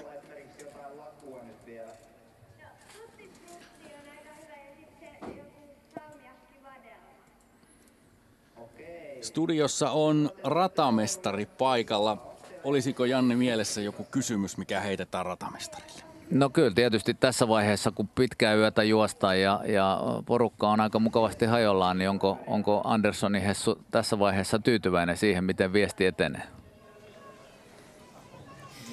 No niin, Heikki Andersson täällä on. Kuulitko Janneen kysymyksen? Mites kommentoit siihen? Oletko tyytyväinen tässä kohtaa, kun kisaa seuraillaan? No on se sillä mielellä. Tietysti se, että ruotsalaiset on nyt siellä niin keulilla, niin sitä mä en odottanut, mutta mä uskon, että suomalaiset sieltä tulee kyllä vielä. Sanoit, että vähän perässä juoksua on ja jonossa juoksua on, mutta toisaalta sanoit positiivisia asia, että aikataulussa ollaan aika hyvin, vaikka sää on tämmöinen. Kerro vähän, minkälaisia huomioita olet tehnyt tässä nyt kisa edetessä? No se, että mulla oli ehkä vähän eri ajatus siitä niistä reitin valinnoista jossakin rastin välillä, mutta kyllä ne näyttää aika lailla mennä punaista viivaa pitkin kuitenkin. Että vähän perässä juoksua se näyttäisi olevan nyt ainakin joillakin osuuksilla. Mitä luulet, johtuuko se osittain tuosta kovasta vesisateesta, joka tuohon tuli tuohon osuudelle? Se varmaan sitä ja sitten se on hurjan pimeätä nyt siellä, vielä pimeämpää niin kuin mitä se nyt odotettiin, että olisi vähän valoisampaa. No kerro vähän, minkälainen projekti on ollut olla ratamestarina Lukkari Jukolassa? Se on ollut yllättävän monipuolinen ja se teki paljon haasteita se vuoden siirtoma. Meillä oli maanomistajien kanssa erinäisiä sopimuksia, niin se meni niin kuin tavallaan pakka uusiksi siinä niin kuin 2 vuotta sitten. Minkälaisia konkreettisia asioita se toi ja lisätyötä? No siellä oli sopimukset tehty siihen meidän viimevuotiseen. Maanomistajilla oli tietysti metsähoidollisia toimenpiteitä niin kuin jonossa tavallaan siihen ja ei me voitu niitä tietenkään sitten estää. Se teki muutamiin niihin sen aikaisiin ratoihin niin muutoksia. Joudutko tekemään paljon uusia vaihtoehtoja ratoihin tai muuttamaan niitä? Joo, oikeastaan voisi melkein sanoa, että niin silloin 4 vuotta sitten, kun meillä oli niin kuin radat aika hyvin tehty, niin ne on niin kuin totaalisesti tehty uusiksi. No mikä näissä radoissa on nyt sellaista erityistä, mikä on niin kuin nimenomaan juuri sinun kädenjälkeäsi? No maastohan sen sanelee, minkälaiset radat tänne saa. Että totta kai me haetaan ne parhaat alueet käyttöön ja ei siinä oikeastaan varmaan mitään sellaista ihan just mun kädenjälkeä. Siellä on pari sellaista maaston kohtaa, mitkä mä olen halunnut ottaa käyttöön, mitä ei ehkä varmaan missään ennakkospekulaatioissa ole otettu huomioon, niin ehkä se tuo vähän jotain ekstraa. Minkälainen suunnistaja tuolla tänään pärjää? No ainakin se, joka nyt osaa tuo sateessa yöllä vetää kovaa. Mitä luulet, kun aamu alkaa tässä vähän sarastaa ja nyt kelikin taas jo vähän paranee, muuttuuko kisan luonne vielä? Ei se varmaan sillä mielellä muutu, että kärki menee edelleen hirmu vauhtia. Mä toivon, että nämä ruotsalaiset ei mene karkuun. Miten itse loppuen tässä seuraalle tietenkin kisaa? Onko olo tyhjä vai helpottunut vai huojentunut? Varmaan näitä kaikki, että siinä kun se lähtölaukaus lähti, niin kyllä mulla oli ihan kananlihalla oli kyllä, että jotta sellainen niin kuin herkkäkin olo tuli siinä, että on nyt tässä. Oikein hyvää loppuyötä sinulle. Kiitos paljon. Kiitos.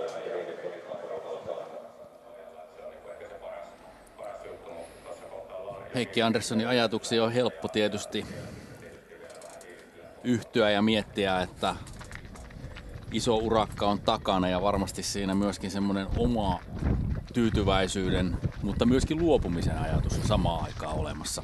Kun kärjessä liikutaan edelleenkin hurjaa kyytiä ja siellä menee numero 15, joka on siis OK Linne, Rasmus Andersson ja heti perässä on numero 1 ja Joakim Svensk.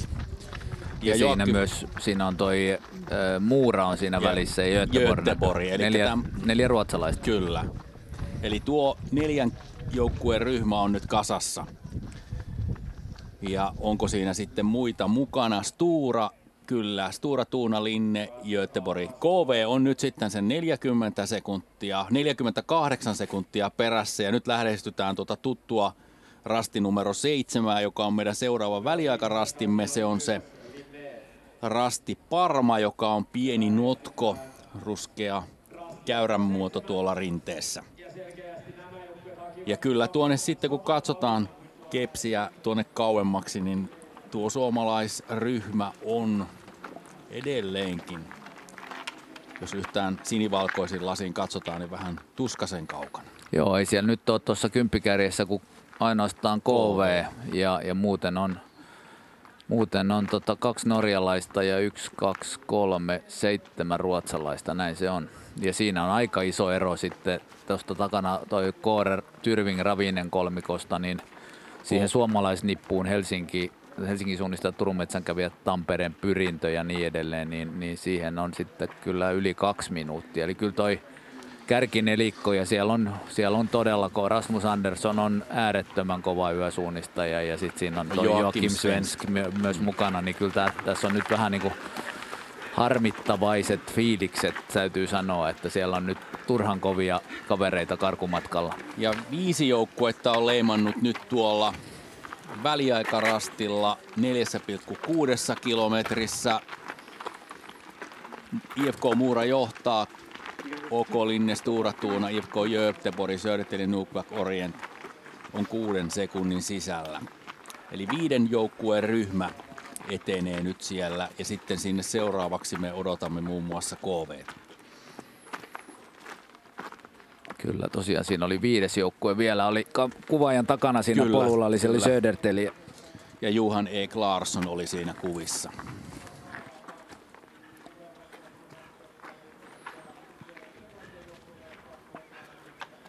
Ja KV ja Oleks Graato 53 sekuntia kärjestä.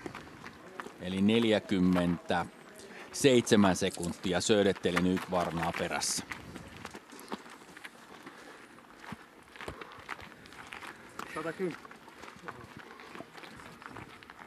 Ja jos joku miettii, että mikä on 110, niin se on varmaankin seuraava rastikoodi. Kyllä. Ihan varmuuden vuoksi, että jos siellä hajonta sattuu olemaan vastassa. 6 joukkuetta on käynyt 4,6 kilometrissä. 7. tulee Sevedalens ja Halden. Jörluu 1,31 kärjestä.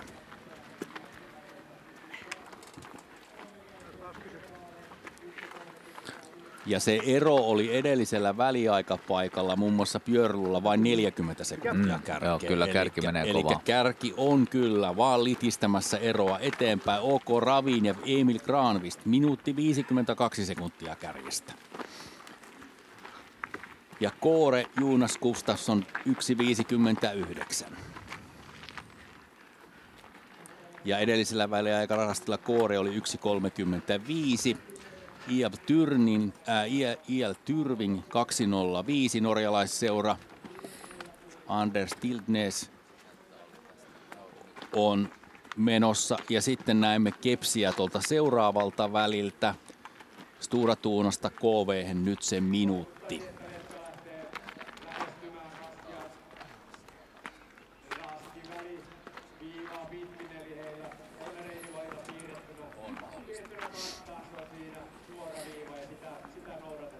Ja aika iso on ero. Nyt ei vielä näy kuvaruudun reunassa tätä suomalaiskolmikkoa. Ja aikaa on, paljonko sitä nyt on mennyt? Sitä on mennyt jo 3 minuuttia.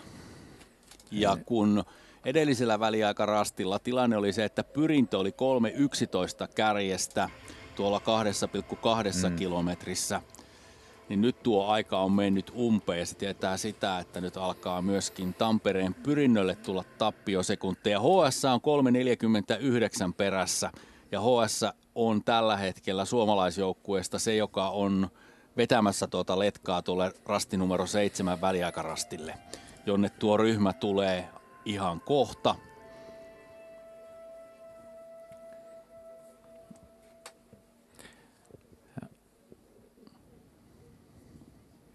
Eli kohta pitäisi olla nyt sitten kuvissa. Väliaikoja, eli Pyrintö 3,43 kärjestä, NTNY 2 3,45, Helsingin suunnistajat 3,47 kärjestä.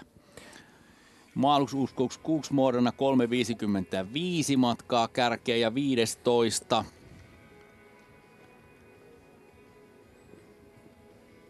Turun metsänkävijät Marek Minar 4,06 kärjestä ja 16. Eli siihen on tullut se puolesta minuutista minuuttiin ero. Lisää.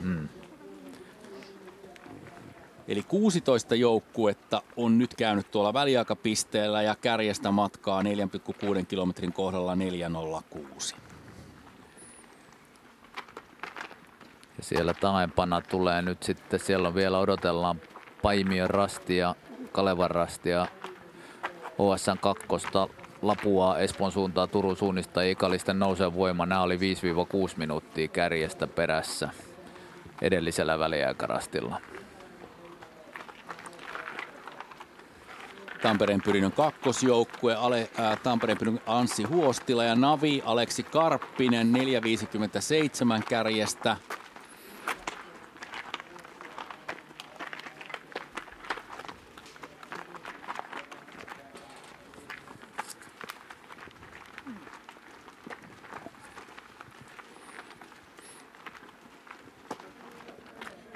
Ja 18 joukkuetta on väliaikarastille saatu ja sitten Stora Tuuna ja KV välinen ero kasvaa. Nyt sitä on minuutti 26 sekuntia. Kraatovilla ei välttämättä ainakaan tällä hetkellä ole paras mahdollinen kulku päällä. Joo, ja kyllä tuo yösuunnistus on semmoista, että toi 5 hengen porukka, niin kyllä se aina väistämättä. Siellä on valotehoa ja siellä pystytään tekemään mikroreittivalintoja ja optimoimaan sitä ajolinjaa. Ja Kraatovilla on tullut tuossa mäen ylityksessä pientä ylimääräistä mutkaa ja hups, puoli minuuttia lisää eroa. Ja lisää joukkueita tuonne 4,6 kilometriin. Paimion rasti 22.5.42 kärkestä. Valkeakosken Haka 23. Lahden suunnistajat 24. Lapuan Virki ja Attunta Södertälje Nykvarn Orion kakkosjoukkue 5.53 kärjestä.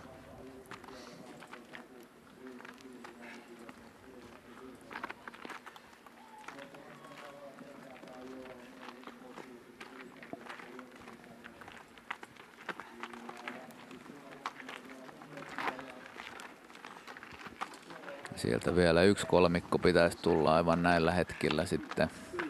Helsingin suunnistajien kakkonen, Luukas Valtonen 6.36, Bekkelagets, Anders Wister 6.38, Ikalisten nouseva voima Mikko Knuutila 6.40 ja Turun suunnistajat Daniel Foomin nuori venäläissuunnistaja 6.42 kärkeä perässä tuossa meidän toisella väliaikarastillamme 4,6 kilometrissä ja sitten ruvetaan lähestymään tuttua Kalliomäkeä, jossa on sitten kolmas väliaikapisteemme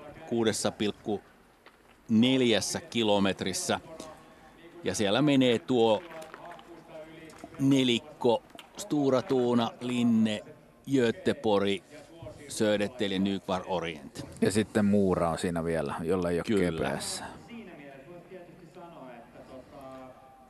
Ja sitten voimme todeta, että tuolla kartan vasemmassa reunassa Hakkarspoikkarnalla on pieniä ongelmia löytää tuo väliaikarasti numero 7. Siellä tulee virhettä.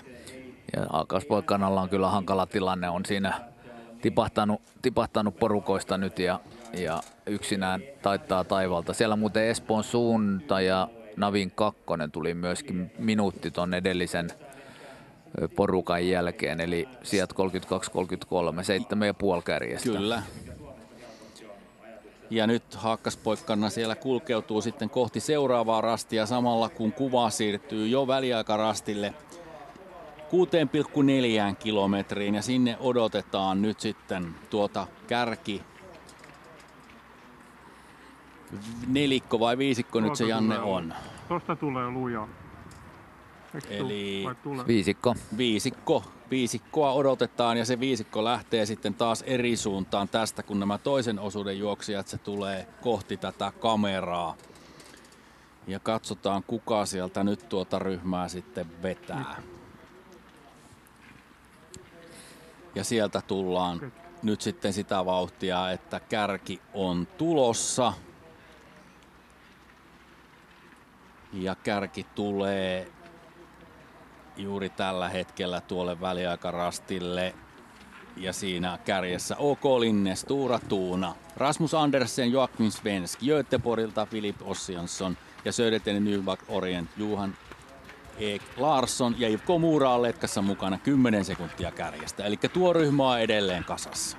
Joo, mikä ei ole tietenkään yllättävää, koska tässä ollaan menty aika pitkää putkipätkää ja siellä kaikki ruotsalaiset kyllä tietää, että Rasmus Andersson ja Joakim Svensk, jos on keulilla, niin siinä on aika hyvä hypätä kyytiin. Eikä tarvitse hirveästi niinku huhuilla, että kuka tekisi töitä. Ei eikä tarvi pelätä, että tässä mentäisi jonnekin hukkaan tai juostaisi liian hiljaa. Ja tässä näemme nyt sitten myöskin ilmasta käsin kuvaa siitä, kuinka tuo viisikko etenee kohti noita seuraavia rasteja. Edelliseltä toinen osuushan ei tänne maastoon tullut, jotenka täällä on tällä hetkellä tyhjä metsä vastassa. Ensimmäinen osuus kulki täällä tämän metsäaukon yli. Ja kun tätä kuvaa katsoo, niin ei siinä kyllä hirveästi löysäillä. Ei. Ja kovasti on keltasinisiä lippuja nyt tällä hetkellä tuossa tulosgrafiikassa pelottavalla tavalla. Iltapäivällähän Venlojen viestissä, kun Göteborg voitti tuon Venlojen viestin, niin samalla ruotsalaiset ottivat sitten sen 17 voiton Venlojen viestissä, kun Suomella on niitä kasassa tällä hetkellä siis 16. Jukolan puolella, kun noita tilastoja hieman katselee, niin tietysti on se tilanne, että kun 72 Jukolaa ennen tätä on juostu, samalla kun KV tulee sinne minuutti 38 sekuntia kärjestä, niin suomalaiset on voittaneet 43 Jukolaa, ruotsalaiset 13 ja Norja 16. Ja sitten kohta Janne kysellään vähän tarkemmin, ketkä niitä Jukolan viestejä ovat voittaneet. 6 joukkuetta on käynyt ja minuutti 38 sekuntia. Sitten tulee Sevedalen, Ravinen, Halden 202. Ja tuo kolmikko kulkee yhdessä. Ja siinä kuuluu myöskin miesten kommentteja, kun he ohittavat tuon rastin. Ja nämä oli muuten jäänyt puoli minuuttia jokainen, sekä KV, Sevedalen, Halden että Ravinen edelliseltä väliaikarastilta. No Ravinen vähän vähemmän, Emil Krankvist on saanut imettyä siitä Sevedalenin ja Haldenin kiinni, mutta ero kasvaa koko ajan ja seuraavat 2 joukkuetta oli 2 minuuttia perässä, eli Koore ja Tyrving, ja nyt se ero on 2.25, 2.34. Ja suomalaisnippu oli sitten siinä 3.45-4 minuuttia kärjestä. Ja nyt toivotaan, että se suomalaisen ero ei ainakaan kasvasi lisää, mieluummin rupeasi supistumaan. Nyt se ryhmä on hieman hajaantunut. Siinä on 4 suunnistajaa tässä ryhmässä ja tuolla vasemmalla etenee sitten 5. suunnistaja. Ja tässä näemme myöskin noita hajontoja. Kävikö niin, että Södertälje ajautui? Kyllä, lähti tuon ryhmän mukana. Heillä on tuo G-hajonta kivi, kun 3 muulla joukkueella on tuo H-hajonta. Joo, siinä näyttää siltä, että Johanne Klarsson tuudittautui siihen, että tässä porukassa saa nyt matkustaa maaliin asti, mutta näin ei ollut. Eli ei olla millään putkipätkällä, vaan nyt ollaankin niin, että tässä tulee hajonta mukaan ja se tietysti tuo omaan värinsä. Sieltä tulee sitten Halden, Ravin ja Sevedalen. Sevedalen. Katos, toi kärkikolmikkokin tekee pienen virheen tuossa. No nyt. niin. Hyvä. No niin, ehkä tässä nyt suodaan tämä pieni sinivalkoinen väri tähän mukaan, että ruotsalaiset tekisivät pieniä virheitä ja peli tasoittuisi.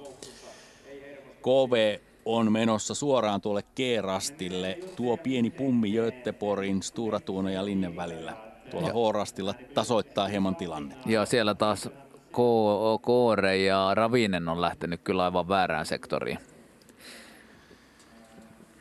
Eli näinkin selkeä hajonta, aika iso kulma tuossa hajontarastien välillä, niin siinä jos ei ole tarkkana tai alkaa vähän väsyttämään, niin siinä lähdetään vaan Helsingin väärään suunnistajat 4.20, pyrintö 4.22, eli Einari Heinaro, Severi Kymäläinen pyrintö 4.20, 4.22,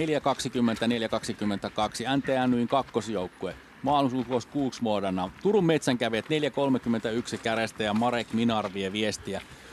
Puoli minuuttia reilut tullut lisäeroa.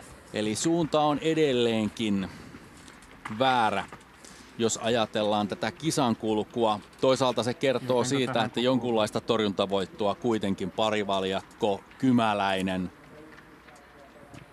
Heinaro ovat tekemässä tällä osuudella. Ja nyt tietysti ollaan vasta 6,4 kilometrin kohdalla. 9 kilometriä on vielä taivalta taitettavana.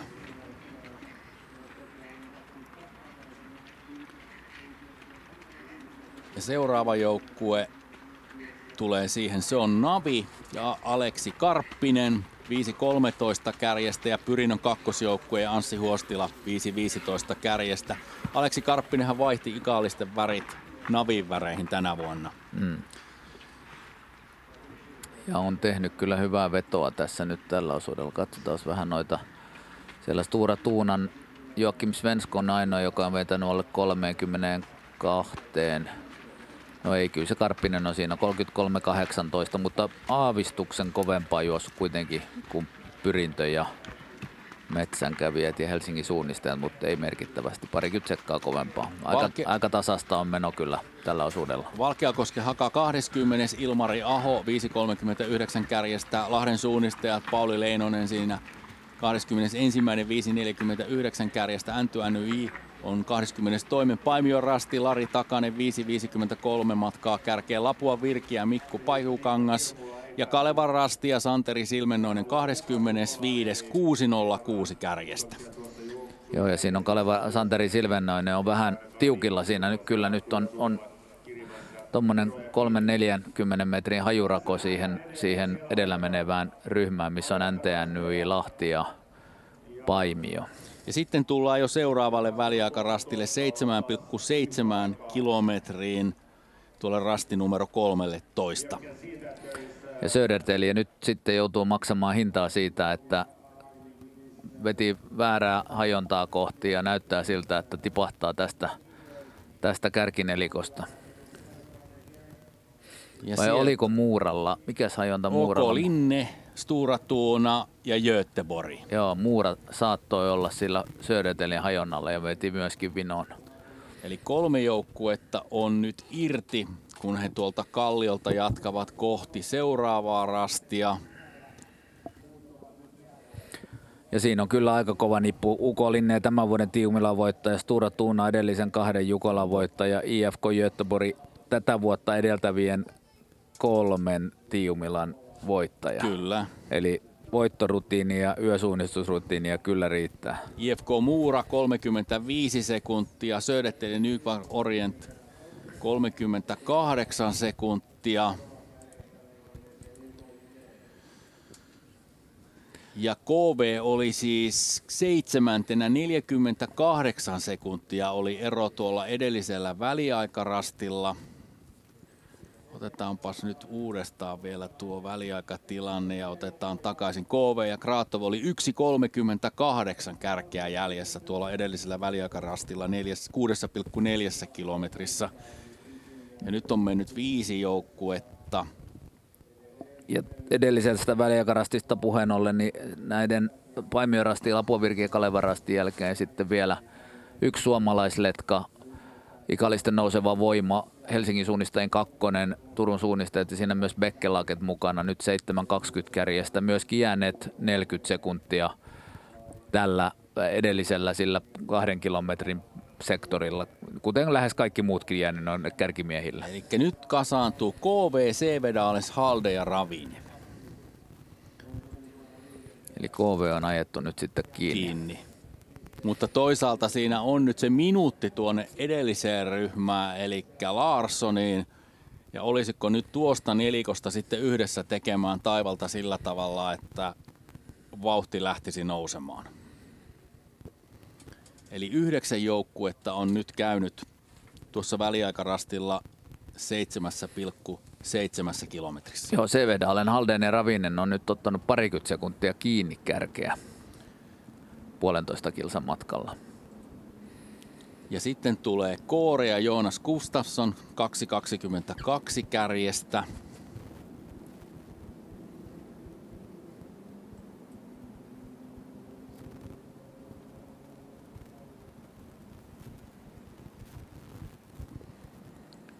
Ja jälleen valon vilkahdus tuohon rastikehikkoon tietää sitä, että seuraava joukkue on tulossa. Ja se on 11 joukkue ja se on IL Tyrving.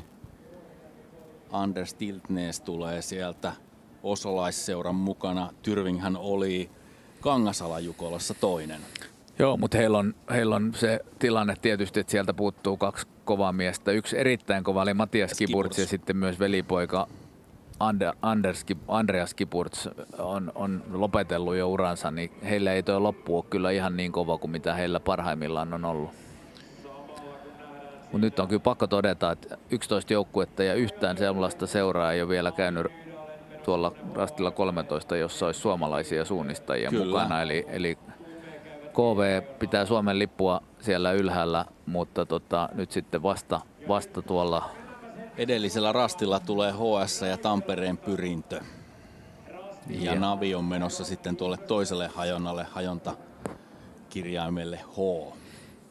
Näin on. Ja nyt näemme hetken päästä sitten, että mikä on tilanne. Ja kärki on sitten jo edennyt kohti radiorastia. Valot kuitenkin kiiltävät tuolla vastarinteessä. Sitten siinä tullaan jämäkän tiheikön poikki.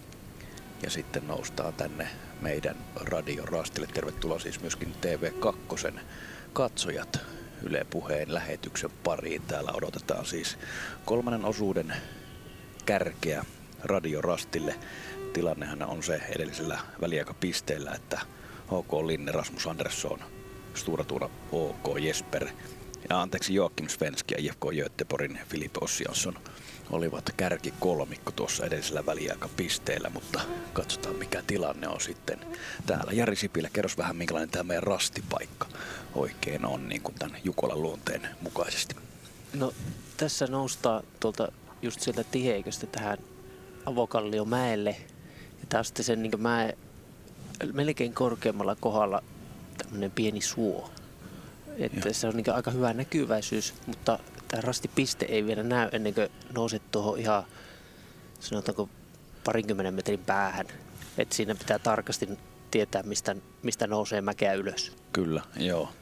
Se on ihan totta, että sitten kun totta kai pääsee tähän mäen päälle, niin rastilipun kyllä näkee ihan varmasti. Ja edelleen toi niin sanottu vastarinne, siellä enemmän ja enemmän valoja alkaa tulemaan, mutta kyllähän tämä niin kärkiä odotellaan. Ei tuosta niin kuin tiheikön poikki ja tämän rinteen nousun kanssa, niin ei ihan hirveän montaa minuuttia pitäisi kestää. Ja nyt kun ne ensimmäiset valot näkyi, niin siitä on jo muutamia minuutteja mennyt.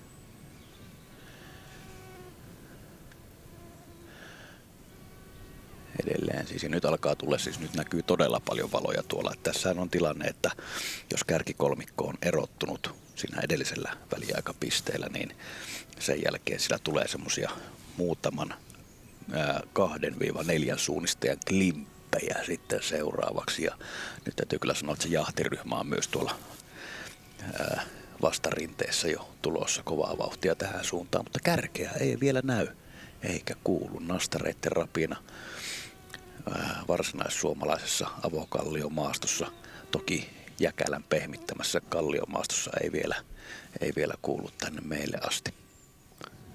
Eikä otsavalot edes valonheittimien tapaa maisemaa vielä valaise. Nyt muuten näkyy ensimmäiset valot. Vedetään vähän tänne kiven alle piiloon ja katsotaan kuka tämän ensimmäisenä tämän rastin pääsee ottamaan. Ja ollaan tässä niin sanotusti iholla, eli pukista noin 52 senttiä. Niin kyllä varmasti nähdään, kuka ensimmäisenä tähän tulee, mutta ei se ihan mikään niin kuin päämäärätietoinen lähestyminen tälle rastille kuitenkaan ole. Vähän siellä arvotaan. Joo. 1 valo, 2 valoa, 3. Kyllä tässä 3 kärki näyttää klimpissä olevan.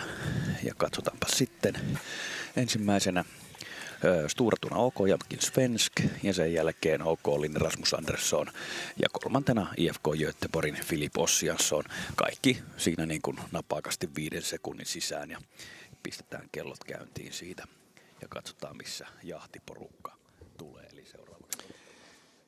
Ja tämä radiorasti oli siis kilpailua eteenpäin. Palataan tuonne väliaikarastille vielä tuonne 7,7 kilometriä. Todetaan, että Tampereen Pyrintö on 18, 5.26 kärjestä Valkeakosken Hakaa.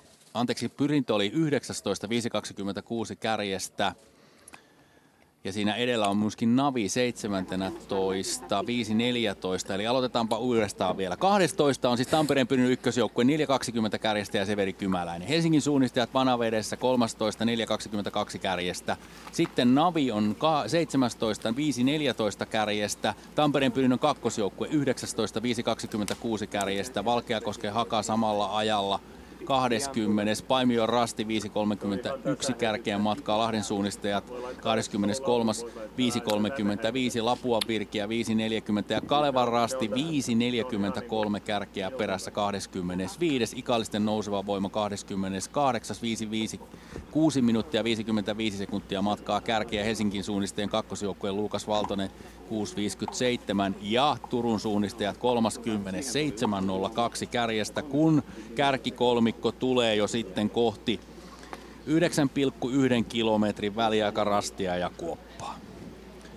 Ja nyt tämä porukka on sitten harventunut. Siellä tulee numero 1 ja se on Joakim Svensk. Ruotsin erikoispitkien kakkonen, velipoika Viktor voitti pari viikkoa sitten erikoispitkät. Ja Göteborg on toisena ja Linne kolmantena. Ja tuo pelätty kolmikko on nyt sitten irti.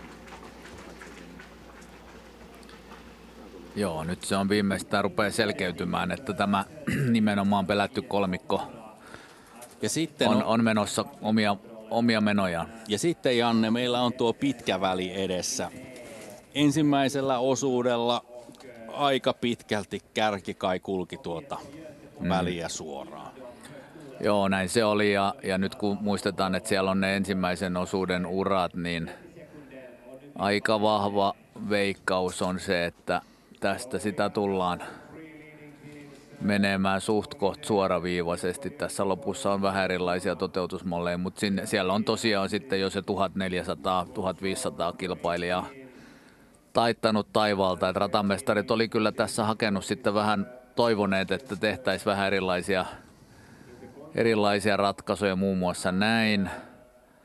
Tai sitten jopa niin, että kierretään tämän Kalliomäen kautta, jossa käytiin aikaisemmin. Tai sitten jopa tiekierto. Nyt tuli vahingossa tätä sinistä aika paljon, mutta ei tämä ole näyttänyt houkuttelevan. Et niin kuin tuossa on kilpailijoilta kuultu, niin maasto on niin nopea ja nyt siellä on niitä uria jo, niin aika paljon voi laittaa rahaa likoon, että punaista viivaa tuossa seurailla. Ja kyllä se siltä näyttää, että Göteborg, Stora Tuna ja Linne löytää tuon punaisen reitin.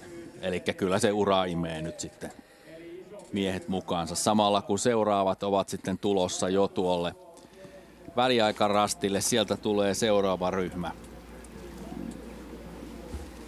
Ja katsotaan, mikä se ero on. Ja se on nyt kyllä sitten vähän niin kuin kasvanut jälleen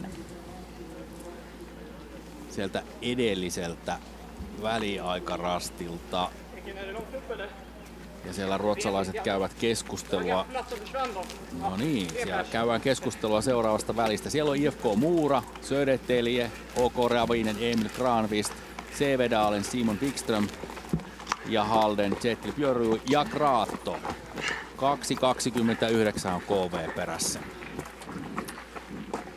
Ja 9. Eli siinä on nyt nippu IFK Mura, Södertälje, Ravinen, Sävedalen, Halden ja KV, ja ne ovat 10 sekunnin sisällä. Mutta eroa on siis runsas 2 minuuttia kärkeen. Samalla kun sitten saamme myöskin kuvaa tuolta ilmasta, kun tuo kärkikolmikko etenee. Ja edelleenkin on kyllä sellainen olotila, että ei siellä nyt kovin paljon kyllä tarinoita toisille kerrota.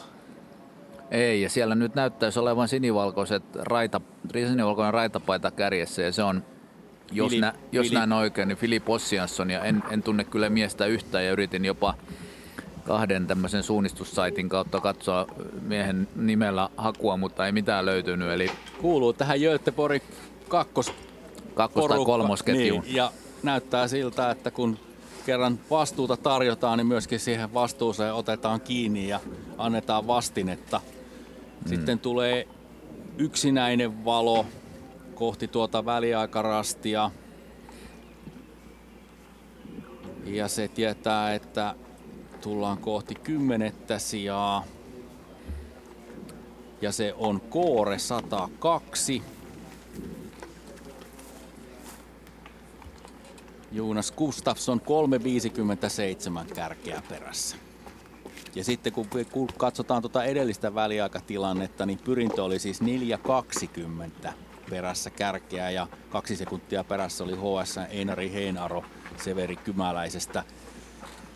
Mutta kyllä tässä vaan niin on, että ero on kasvamassa sekä pyrintöön että HS:ään, kun heitä ei vielä tuossa näy. Samalla kun jälleen kerran on tarjolla erittäin kaunista kuvaa maastosta. Siellä menee noita valoletkoja. Joo, tuolla taaempana näkyy toinen letka ja tässä edessä näkyy sitten toinen, joka on menossa ristiin. Ne taitaa tuolla takana, vai onko se toi Kasitie, joku risteys, mikä siellä näkyy, mutta kyllä täällä valoletkoja kulkee ja jossakin tuolla maaston kätköissä sitten kolmas osuus kulkee myöskin kohti kärkeä, mitä ilmeisemmin. Tässä se sitten kuva avautuu samalla kun siirrytään takaisin tuonne väliaikarastille ja sieltä tulee nyt valoa. Nyt on mennyt 5 minuuttia jo runsas ja nyt varmaan tulee ryhmä, jossa on sitten lisää suomalaisia. Tähän mennessä KV on ainoa suomalaisjoukkue tässä ruotsalaisrynnäkössä. Ja se on pyrintö ja Severi Kymäläinen tuo tätä ryhmää. Siinä edellä on Helsingin suunnistajat ja Einari Heinaro ja Kymäläinen perässä, mutta aikaero on 5 minuuttia 40 sekuntia. Helsingin suunnistajilla pyrintö on perässä 5.42 NTNY, sitten Turun metsänkävijät Marek Minar, Malmsuklos Kuusmuodarna, Nydalen, Snavi, Aleksi Karppinen on noussut tähän ryhmään. Tampereen pyrinnön kakkosjoukkue, Anssi Huostila on myöskin, ja Valkeakosken Haka, Ilmari Aho on myöskin tuossa ryhmässä mukana. Ja lisää joukkueita, Lapua Virkiä, Mikko Pajukangas 6.0, 5 kärkeä perässä. Lahden suunnistajat Pauli Leinonen 6.06, NTNY ykkösjoukkue Isak Johansson, Paimion Rasti, Lari Takanen ja Kalevan Rasti ja Santeri Silvennoinen 6.12 kärjestä. Ja siitä taitaa mennä letka poikki.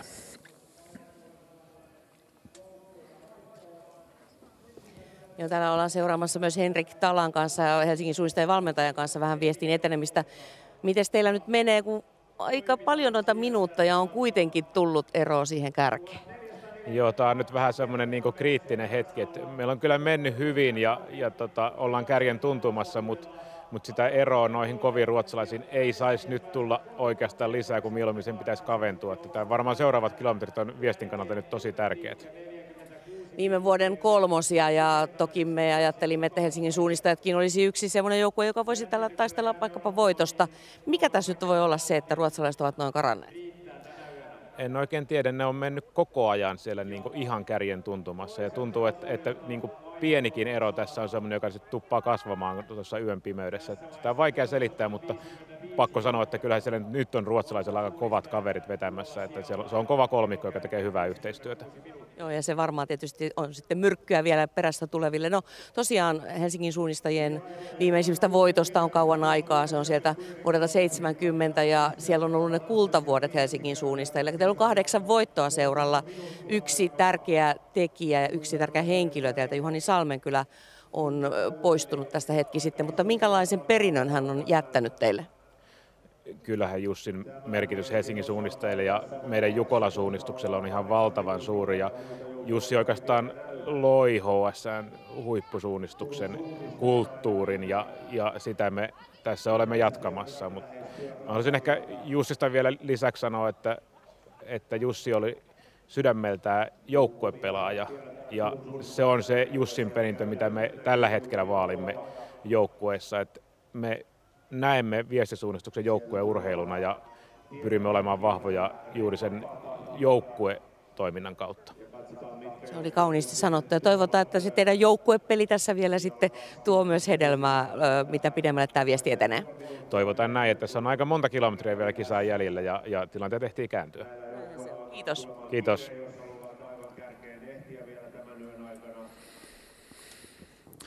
Se on hyvä, että managerilla riittää uskoa vielä tilanteeseen. Joo, pakkohan sitä uskoa, että vasta kisapuolessa välissä niin ei tässä vielä hanskoja tiskiin saa heittää, mutta ihan varmasti on aavistuksen kyllä skeptinen olo alkaa olla, koska tämä kärki menee todella vakuuttavasti. Ja tässä se kärki siellä maaston kätköissä etenee. Todellakin puhuttiin suomalaisvoitosta, niitä on siis 72 Jukolassa tullut 43 kappaletta Suomeen. HS on vienyt niistä 8 ja edesmennyt Juhani Salmenkylä oli 7 joukkueessa mukana. Kaleva Rasti on saanut 5 voittoa. Sanoppa, mikä ruotsalaisjoukkue on voittanut eniten Jukolan piestiä?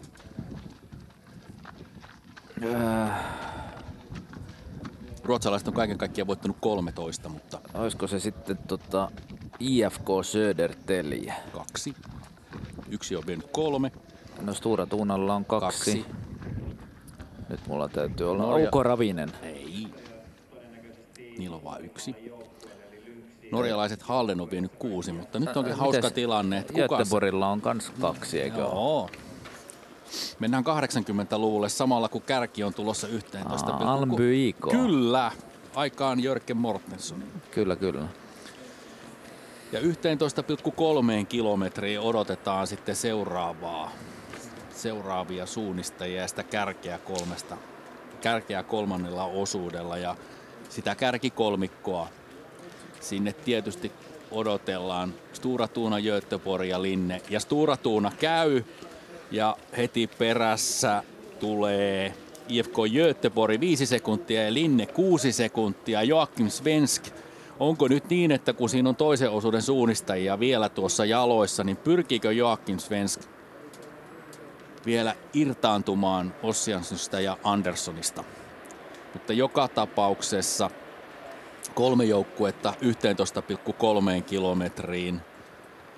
Ja kun kurkistetaan tuota aikataulua, niin nythän tietysti ollaan kyllä jäljessä tuosta aikataulusta, mutta sillä ei viestin kannalta ole merkitystä samalla kun näemme, että Stora Tuunasta OK Ravinemin on 2,53 tuo ero. Ja se oli edellisessä väliaikapisteessä 2,22, eli tuolla pitkällä välillä tuo kolmikko on puoli minuuttia lisännyt eroa. Joo, ja se on ihan puhdasta, raakaa fysiikkaa. Ja sitten kun tiedetään vielä, että tuo kolmas osuus kulkee samoja latuja sen toisen osuuden kanssa ja siinä on fysiikkaa tarjolla lopussa, niin onhan tässä mahdollisuutta, että se ero repeää lisää, mutta toisaalta tietysti pysyykö tuo kolmikko kasassa? Onko joku sitten juossut jo pikkusen niin kuin punaisen puolella liian pitkään?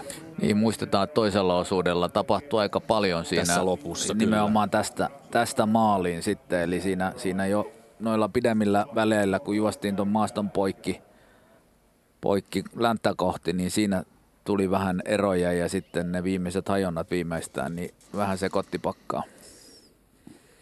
Tarjoa piirtoja sitten tuossa, kun tää on tullut tuosta väliaikarastista ohi tää seuraava ryhmä. Ja rasti numero 19 on edellinen rasti ennen tuota väliaikapistettä 9,1 kilometriä.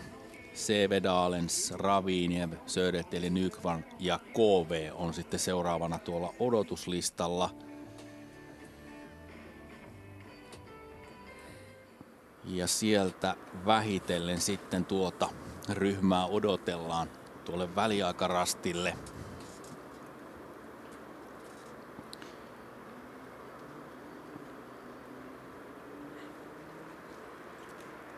Ja tämä porukka oli sen tosiaan 2.20 perässä jo viimeksi. Ja vielä ei heitä näy. Ja nyt tulee se 2.50, eli puoli minuuttia on tullut lisää. Ja vielä ei 3 minuuttia tulee täyteen ja nyt voisi kuvitella, että noista nousevista miehistä sitten löytyy ne kolmannen osuuden juoksijat. Sieltä tulee Ravinen Emil Granqvist 3.08, Kraatto 3.14 ja KV Söderten, Nykvarn 3.15, Sevedalens 3.17, Halden 3.18 ja IFK Muura 3.20 kärjestä. Ja 9 joukkuetta on käynyt. Ja kyllä se suunta on selvä. 3 kärki kulkee nyt kovempaa. Ja sitten kun katsellaan tuota väliä, niin kyllähän tilanne on se, että tällä välillä kaikki näyttävät kyllä kulkevan sitä uraa pitkin, mitä Janne sinä edellisen kerran piirtelit. Ehkä hieman sellaista mikrovalintaa on tuolla tällä hetkellä tuolla ryhmässä, jossa nuo suomalaiset menevät. Joo, kyllä se hyvin selkeä sen jälkeen varsinkin, kun koko ykkösosuus veti siitä suoraan.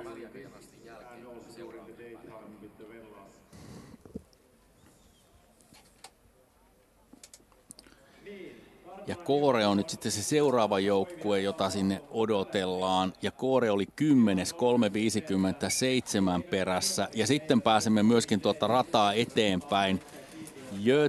Siellä on Linne, Stora Tuna ja Göteborg yhdessä. Ja nyt tulee tuo rastiväli 22-23. Mitenkä se, Janne, kannattaisi nyt sitten juosta? No tässä on tietysti naisten viesti on kulkenut toiseen suuntaan tämän hakkuaukon läpi, että nyt kun siitä mäeltä pudotetaan alas, niin mä luulen, että täältä löytyy uria. Tässä oli se yksi naisten väliaikarasti, ensimmäinen väliaikarasti, niin eiköhän tästä aika lailla suorilla vaan paukutella tästä aukkojen yli, että ei nämä kärkimiehet kyllä kaukaa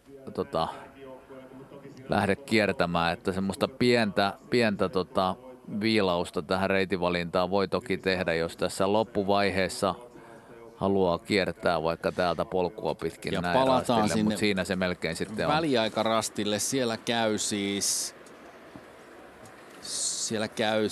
käy nyt sitten OK Koore, Jonas Gustafsson 5.22 ja seuraavaksi me odotamme sinne sitten tuota seuraavaa ryhmää, jossa pitäisi olla sitten Helsingin suunnistajat Einari Heinaro ja Tampereen Pyrintö ja Severi Kymäläinen. Ja katsotaanpa nyt sitten, miten nuo miehet lähtevät tuota väliä 22-23 etenemään. Ja kyllä se kovin määrätietoisesti viivan vierestä näyttää lähtevän kulkemaan. Ja samalla tuolla rasti numero 19 on tuo iso ryhmä tulossa sitten kohti tuota väliaikarastia. Stora Tunasta Ravinenin on se 3.17 tällä hetkellä, eli tuosta 3 ryhmästä seuraavaan ryhmään. Ja sitten pääsemme tuonne maastoon ja sieltä tulee nyt valoja sitä vauhtia, että siinä tulee tuo seuraava rypäs, jossa on sitten suomalaisjoukkueet Pyrintö ja Helsingin suunnistajat.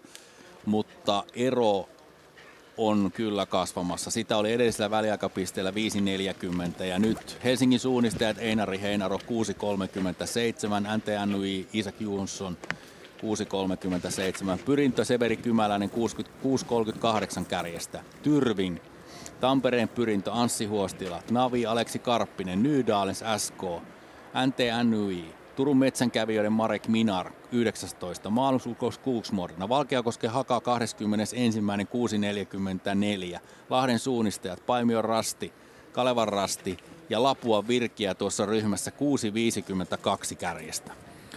Joo, ja tässä on kyllä oltava inhorealisti, kun katsoo, että nyt näitä Suomen lippuja välkkyy, mutta ollaan lähes 7 minuuttia kärjestä, että ruotsalaiset joukkueet on keskimäärin nyt ollut 5-7 minuuttia parempia ensimmäisen osuuden vaihdosta tänne kolmannen osuuden. Et kun lähdettiin yksin yösuunnistamaan tai pienemmissä ryhmissä, niin ei ole vaan suomalaiset pysynyt kärjestä. Mutta semmoinen positiivinen juttu täytyy nostaa, että Lapua Virkiä, Mikko Poutanen, Sampo Sankelo, Mikku Pajukangas, niin tehnyt kyllä kovaa jälkeä. Siinä suomalaisten, niin ja Valkeakosken Haka tietysti, Aho-veljekset, niin kyllä. Samalla kun grafiikka kertoo 8 kärjeä ja sitten tulee tuo suomalaisrypäs. Helsingin suunnistajat, Tampereen Pyrintö 6.37, 6.39, Navi 6.41. Ne on aikamoisia aikaeroja. Kyllä täältä vielä on mahdollista nousta tietysti kymppisakkiin, mutta jos puhutaan nyt top 3. Joo, se on kyllä tiukan työn takana, ei siitä pääse mihinkään. Mutta suunnistus on tietysti lajina arvaamaton ja kaikki on mahdollista. Ja kun tuonne ulos katselee ikkunasta tällä hetkellä, niin pimeää on ja 4. osuuttakin tullaan kyllä juoksemaan vielä lamppu päässä. Tullaan ja 4. ja 5. osuus on monesti kyllä niitä osuuksia, missä tulee kaikkein suurimpia eroja sitten kilometriä kohti. Eli ne on usein semmoisia keskimatkatyyppisiä vaativampia, mennään vähän eri maastoalueille ja tosiaan 4. varsinkin, kun lähdetään pimeässä, niin siinä voi kyllä monikin asetelma vielä muuttua aika paljon.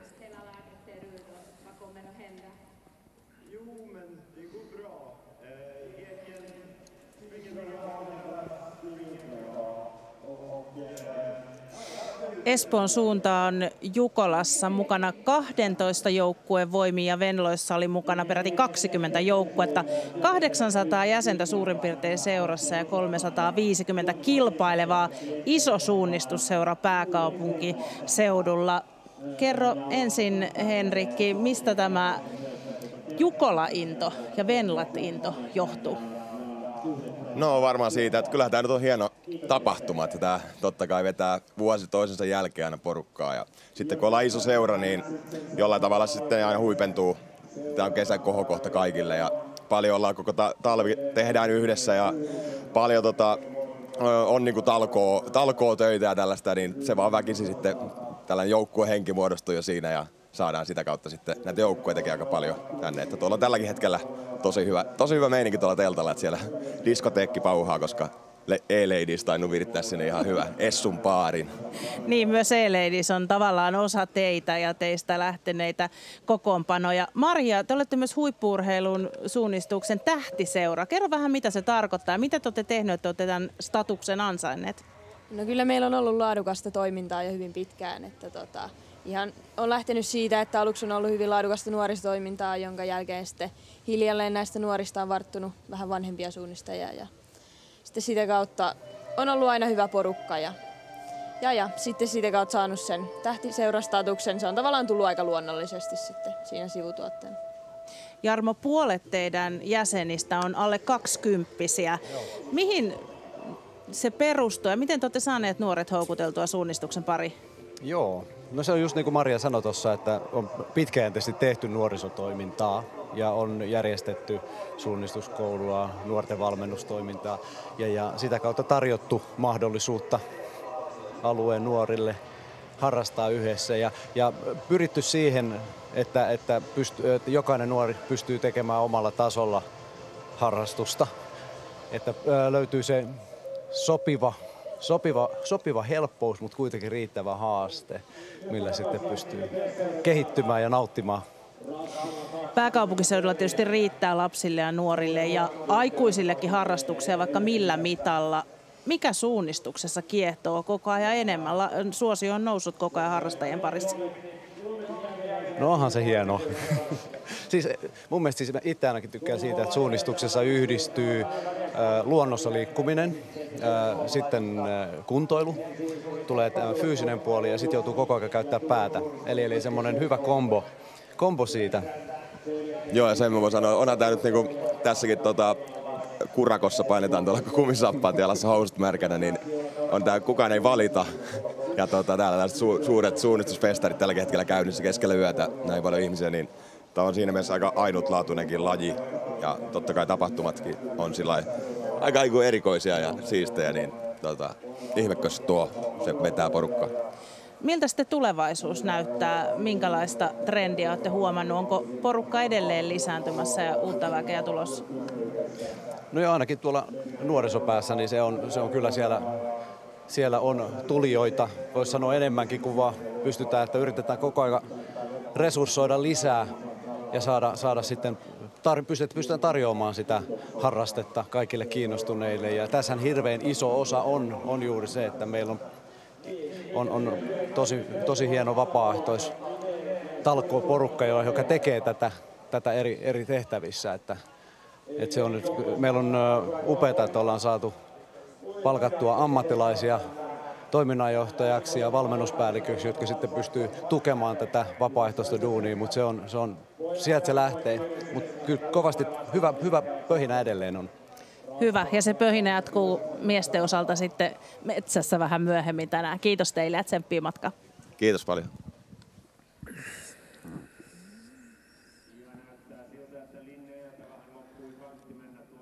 Ja siinä etenee tuo kärkikolmikko. Stora Tuuna. Sitten siellä menee Göteborg ja siinä välissä taitaa olla Linne. Eikä ole Linne, kun nyt puhutaan ihan omia. Siis Ei, kyllä on. OK Linne 15 kyllä. Ja nyt ollaan lähestymässä sitä paljon viimeisiä hajontarasteja siinä Sorakuoppa-alueella. Ja sieltä tullaan sitten tuolle väliaikarastille, joka on viimeinen 14,1 kilometrissä. Todettakoon, että toiseen vaihtoon Jukolan Viestissä on tällä hetkellä päässyt 504 joukkuetta Joen suunta. Pasi Saastamoinen tuli juuri maaliin, tunti 13 minuuttia kärkeä perässä ja on 504 tällä hetkellä, kun 2 osuutta on Viestiä juostu tuo Joensuun joukkue. Katsopa, onko toi Jauhojärven Sami jo päässyt vaihtoon? Pystyykö se hakemaan sitä jollain? En ihan näppärästi sitä pysty. Sami Jauhojärvi oli siis Emitin joukkueessa toisella osuudella niin ikään. Samalla kun tuo GPS-kuva hakee, GPS näyttää sitten tuota paljon puhuttua mäkialuetta, joka on siis vanhaa Sorakuoppa-aluetta, joka on sitten metsittynyt ja on aika lailla veikeä alue. Ja tässä on nyt hajonnat. Siinä on siis Stora Tuunalla B-kirjain, Linnellä B-kirjain ja Göteborgilla A-kirjain näissä hajonnoissa. Joo, ja kyllä näyttää siltä, että Stora Tuuna kurvaston Göteborg veti suoraan sille, A on vähän lyhyempi, mutta hän jäi siinä hiukan jälkeen, eli meni muiden mukana tuolla. Mutta peräkanaa sieltä nyt ollaan tulossa, eli yhtään ei porukka hajonnut kyllä näillä hajonnoilla.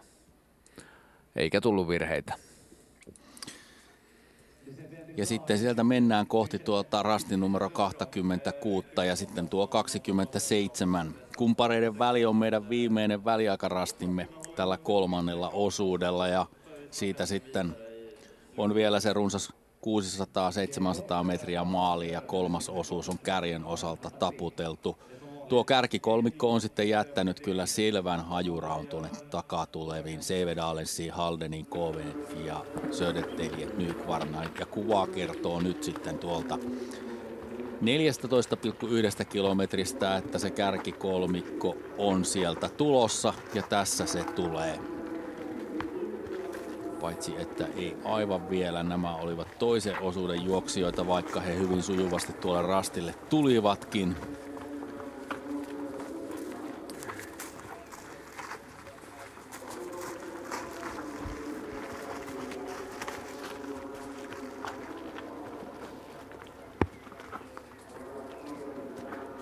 Eli aivan näillä hetkillä sinne pitäisi tulla tuo kärkikolmikko. Stora Tuuna, Linne, Göteborg. Ja hei, löysin muuten. Jauhojärven Sami tullut vaihtoon siellä 455. On käyttänyt toiseen osuuteen 1.36 eli Emitin joukkueessa ja kärkihän juoksi sen sinne 25 minuuttia, mikä on erittäin hyvä, koska viime tuolla Lahden Jukolassa, Hollolan Jukolassa, niin pummas 1:50 minuuttia, kyllä. Niin tää oli nyt ihan huippuveto. Eli tuplasti paremmin. Ja kärjessä siis Stora Tuuna, OK Linne ja Göteborg.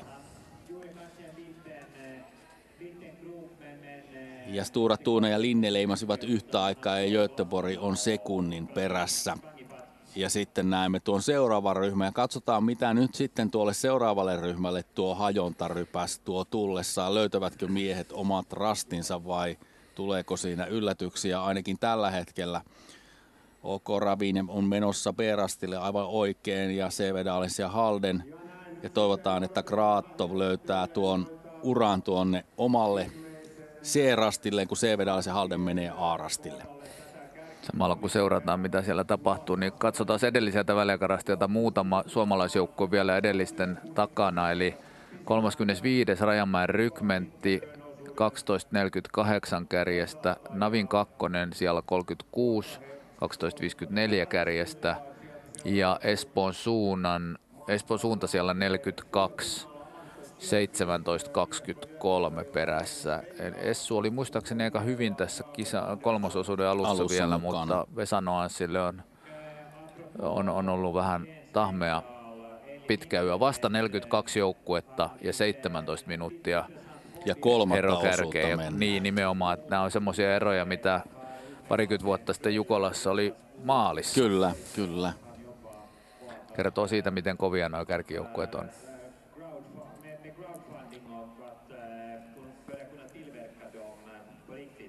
Ja tästä kuvasta, kun katsellaan tämän urheilukeskuksen yli, niin ikään kuin aamun kajo sieltä rupeaa vähitellen näkymään, mutta kyllä 4. osuudelle lamppu päässä kaikki kärkijoukkueet lähtevät liikkeelle. Ja 3. osuuden kärki tulee viimeiselle rastille ja kärjessä tulee numero 1 ja Stora Tuuna, Joakim Svensk.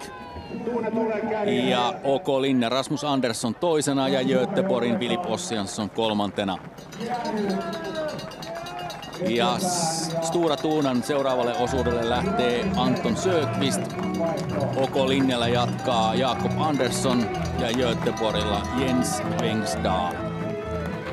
Ja jotenkin on sellainen olo, että ei ainakaan Joakim Svensk kyllä himmaile tässä lopussa eikä petaa millään lailla Sökvistille tavallaan paikkaa, että hän lähtisi tässä ryhmässä.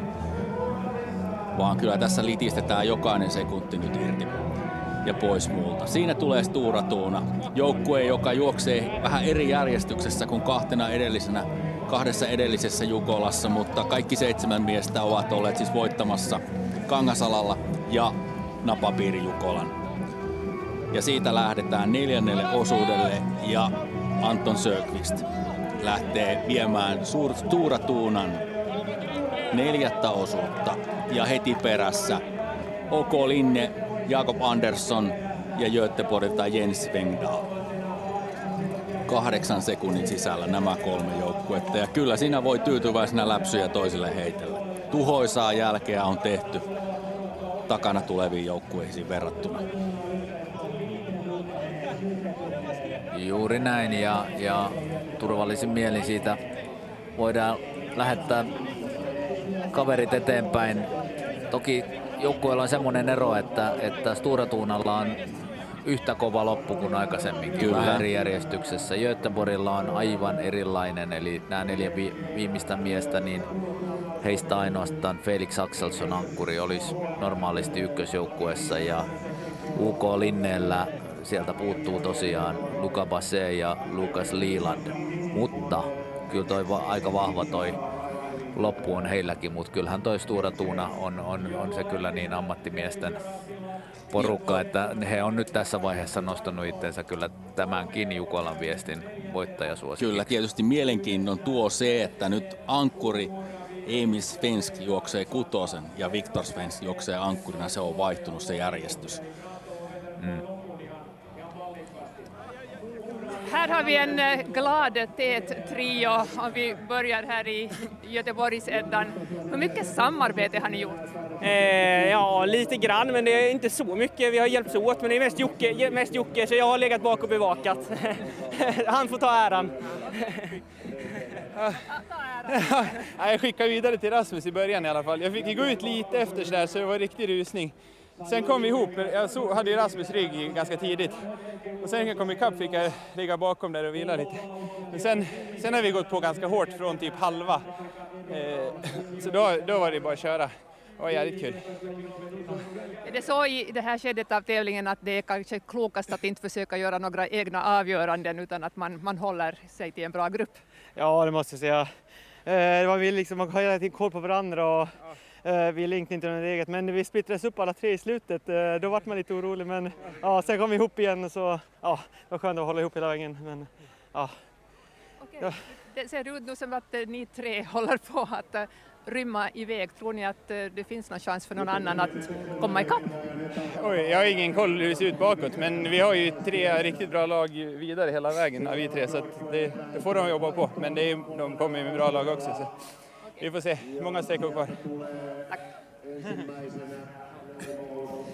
Joo, pikainen käännös taas, niin siinä palloteltiin vähän, että ketä siinä kiitellään hyvästä yhteistyöstä, mutta ilmeisesti kääntyi niin, että loppupäässä Joakim Svensk oli se veturi ja siinä alkuvaiheessa Rasmus Andersson, ja kuten oli odotettavissakin, niin Filip Ossiansson ei tämän letkan kärjessä paljon viihtynyt, ja siinä vaan katsottiin vähän mitä toiset tekee, eikä kenelläkään ollut tarvetta lähteä mitään omaa työtä tekemään. Lopussa sitten kun oli hajonnat, niin siinä vähän hermostuttiin, että mites erotaanko me tässä nyt, mutta porukassa tultiin vaihtoon. Ja vaihtoon seuraavia joukkueita: Oko Raviniev, Seivedalens, KV, Södertälje Nykvar Orient, ja tämä on yhtenä letkana. Ja näiden joukkueiden tilanne on se, että ero kärkeen on 3.54 ja siitä eteenpäin. Ravinieviltä lähtee 4. osuudelle Edvin Forsberg, Södertäljeltä Jesper Sjöblom, KVltä Wojciech Sykora, Seivedalensilta Karl Josefsson ja Haldenilta Viktor Vassen. Ja sen verran vielä voin jatkaa, että kova siellä kuulemma vedettiin, sanoi Joakim Svensk, ja kyllä se kertoo siitä, että nyt tämä ryhmä oli jäänyt minuutin suurin piirtein tällä viimeisen 20 minuutin matkalla. Ja tuo kolmikko on siis 3 minuuttia 46 sekuntia edellä. Eli siinä on nyt selvä rako, kun tuolle 4. osuudelle ollaan kärjen osalta päästy. 8 joukkuetta on saatu vaihtoon ja suomalaisjoukkueista KV on 6. samalla kun IFK Muura on tulossa tuonne väliaikarastille maalileimaukseen 5.17 kärjestä ja 9.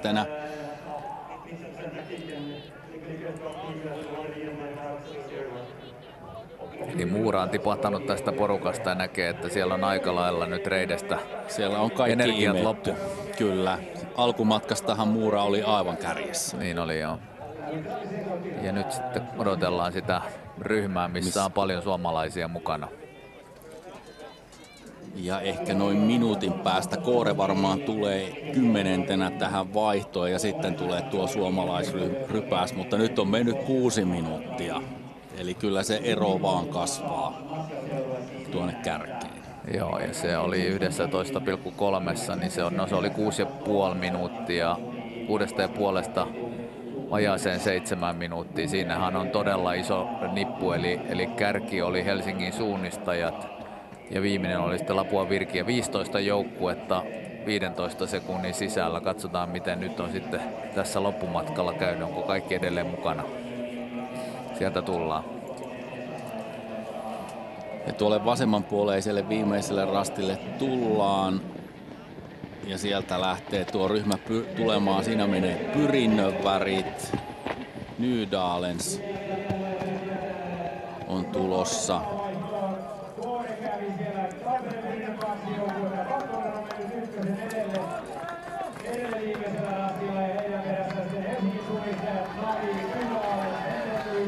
Ja Koore tuli siinä välissä 6.52 kärjestä, ja tämä on Pyrinnön kakkosjoukkue.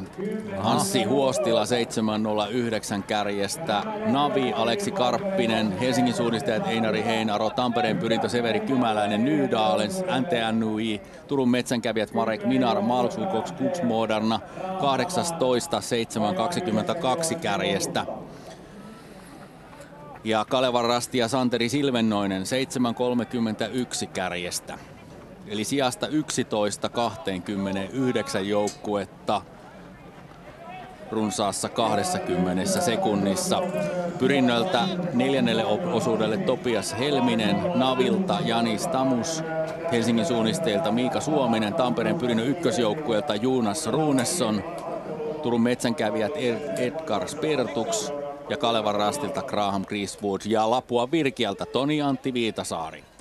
Lapuan Virkeä siis 19, 7 minuuttia 31 sekuntia kärjestä, samalla kun Lahden suunnistajat ja Pauli Leinonen on 21. ja Paimion Rasti ja Lari Takanen 22. Lapuan Virkeä on kyllä positiivinen yllätys. Joo, ja toinen positiivinen yllätys, Valkeakosken Haka on nyt tästä joutunut taipumaan. Mutta on roikkunut pitkään mukana. Joo, katsotaan.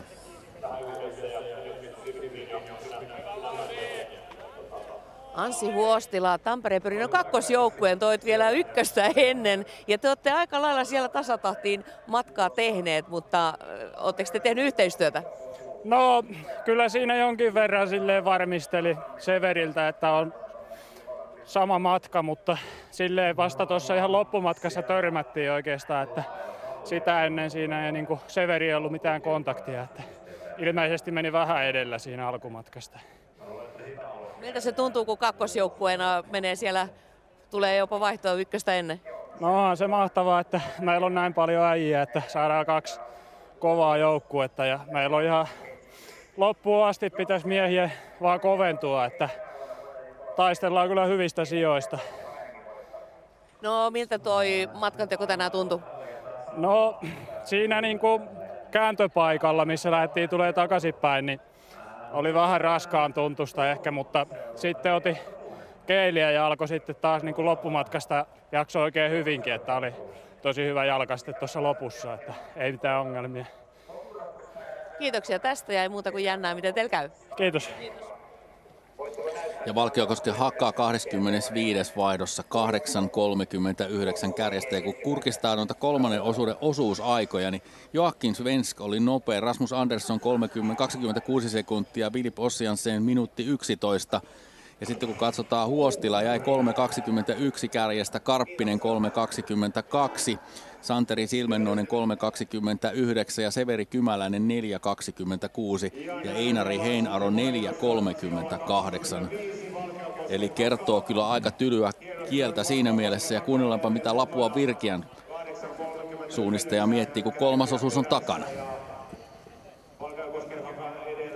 Mikko Pajukangas, mä olen tässä kuunnellut, miten tuo selostamosta aika paljon on vähän kehuttu, miten Lapuan Virkeällä menee hyvin ja nyt vähän itselläkin on hymy herkässä. Onko tämä yllättävää teillekin? No sanotaan nyt sillä, että kyllä me odotettiin, että me pystytään roikkumaan aika hyvin kärjen mukana ja nyt loppujen lopuksi näyttää siltä, että ei ne meidän ennakkoajatukset niin hirveästi mennyt pieleen, että hyvinhän tässä on pysytty mukana ja toivottavasti meillä nyt tämä homma jatkuu vielä, että meillä pitäisi olla aika tasainen joukkue kuitenkin loppuun asti, että toivottavasti pysytään tässä samoilla paikoilla. No mikä sen uskon antoi, että te voisitte olla niin kuin hyvissä asemissa tässä viestissä? No meillä on aika juoksuvoimainen joukkue, että me on vähän ehkä enemmän mennään niin kuin fysiikkaa edellä kuin suunnistaminen edellä ja nyt on nopea maasto ja kohtuullisen helppoa näin ainakin pohjalaisittain suunnistaa, niin itse ainakin tykkäsin ja luultavasti meidän mukkipojat on tykännyt, kun on noin hyvin mennyt. Kerro vielä sen verran, että kun naiset ainakin tuntui, että heillä oli oikeasti tosi kova vauhti, niin kuinka kovaa siellä nyt pääsi kuitenkin pimeällä? No tuo meni aika pahasti, toi vesikurro, joka tuossa tuli ennen mun osuutta, niin oli kyllä pehemittänyt maasto, että kyllä siellä sai olla polovien myöten paikoitellen ravassa. Että oli kyllä aika mielenkiintoista menoa. Hyvä, kiitokset. Joo, kiitos. Kiitos. Ja vaihto on myöskin Ikaalisten nouseva voima 26. 1.11 kärjestä. Turun suunnistajat Daniel Fomin tuo Turun värit vaihtoo 11.38 väristä ja Luukas 11.38 kärkeä perässä ja 28. Helsingin suunnistajat ja Luukas Valtonen 11 minuuttia 44 sekuntia matkaa kärkeen. Ja se oli HS:n 2. Ja se oli HS:n 2. Ykkönen on siis 13. 7.16 kärkeä perässä. Ja tässä tilanne vielä grafiikan muodossa. Metsänkävijät, Lapuan Virkeä, Kalevan Rasti, Lahden suunnistajat, Paimion Rasti 8.09 kärkeä matkaa. Ja nyt sitten päästään jo neljännelle osuudelle. Ja neljäs osuus on pituudeltaan 8,6-8,7 kilometriä. Ensimmäinen väliaikapaikka tulee 2,6 kilometristä ja nyt on siirrytty niille kahdelle lyhyelle osuudelle, josta Janne jokin aika sitten sanoi, että näilläkin voi tapahtua. Aika usein tällä nelosella on tapahtunut, että nythän repes erot aika isoiksi tässä pitkällä yöllä, mutta usein on tultu vielä suhtkot paljon joukkueita aika pienin eroin, mutta sitten on saattanut tulla kärkimiehille virheitä tai siellä on niin kuin vähän kevyemmän kaliberin suunnistajia liikkeessä ja sitten taas toisaalta jostain sieltä 20 on voitu nousta melkein kärkeen jostain 3-4 minuutin takaa, mutta nyt nämä erot on tietysti poikkeuksellisen suuret, eli mitään semmoisia suuria heittoja luultavasti ei tapahdu, mutta uskon, että tämä tulee vaatimaan enemmän yksilöllisiä yösuunnistustaitoja ja varmasti niin kuin varsinkin toi iso suomalaisletka niin tulee todennäköisesti menemään pienimpiin paloihin. Ja jos ajatellaan 4. osuutta, kello on nyt tällä hetkellä 2.50. Mitenkä nämä 4. osuuden miehet, onko ne nukkuneet alkuyöstä vai onko valvottu tänne asti? Se on ihan yksilöllistä. Jotkut pystyy menemään nukkumaan 7 illalla ja herää sitten puolen yön aikoihin ja syö vähän aamupalaa ja toisille. Itse en ole koskaan nukkunut ennen Jukolan viestin näitä aamuosuuksia, eli ei ole ollut mitään siis tarvetta. Vaikka olet ollut ankkuri? Niin, ei ole.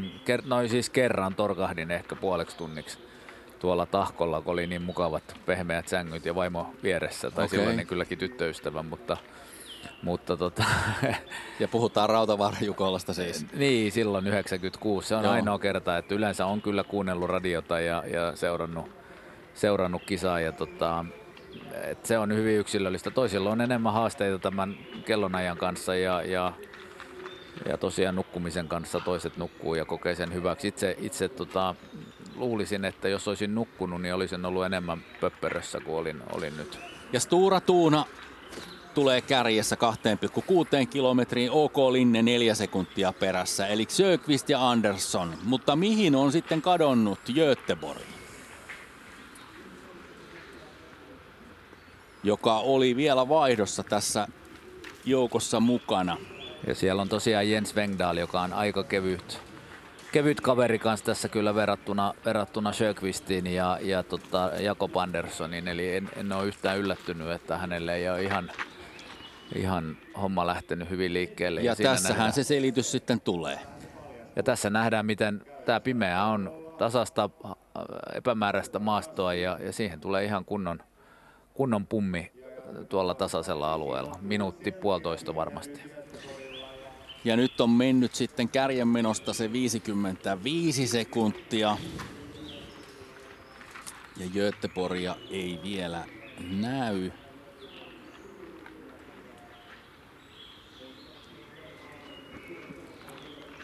Ja hetken kuluttua Göteborg varmaan kuviin tulee. Onko se tuo suunnistaja, joka nousee täältä? Kyllä. Sinivalkoiset värit ja tiukkaa kartanlukua ja sieltä tullaan tuohon notkoon. Ja Göteborg on 1 minuutti 30 sekuntia nyt kärkeä perässä. Ja Jens Wengdahl vie viestiä.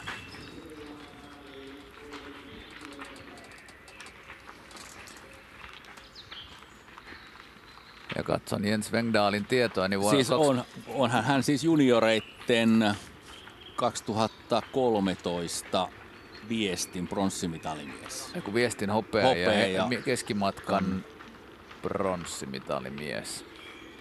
On ollut vahva juniori, mutta sitten on ollut aika hiljasta sen jälkeen. Joo. Ja 3 joukkuetta on käynyt.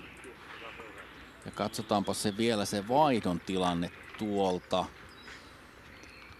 Näiden 3 joukkueen jälkeen hän Ravinen oli 3.54 perässä.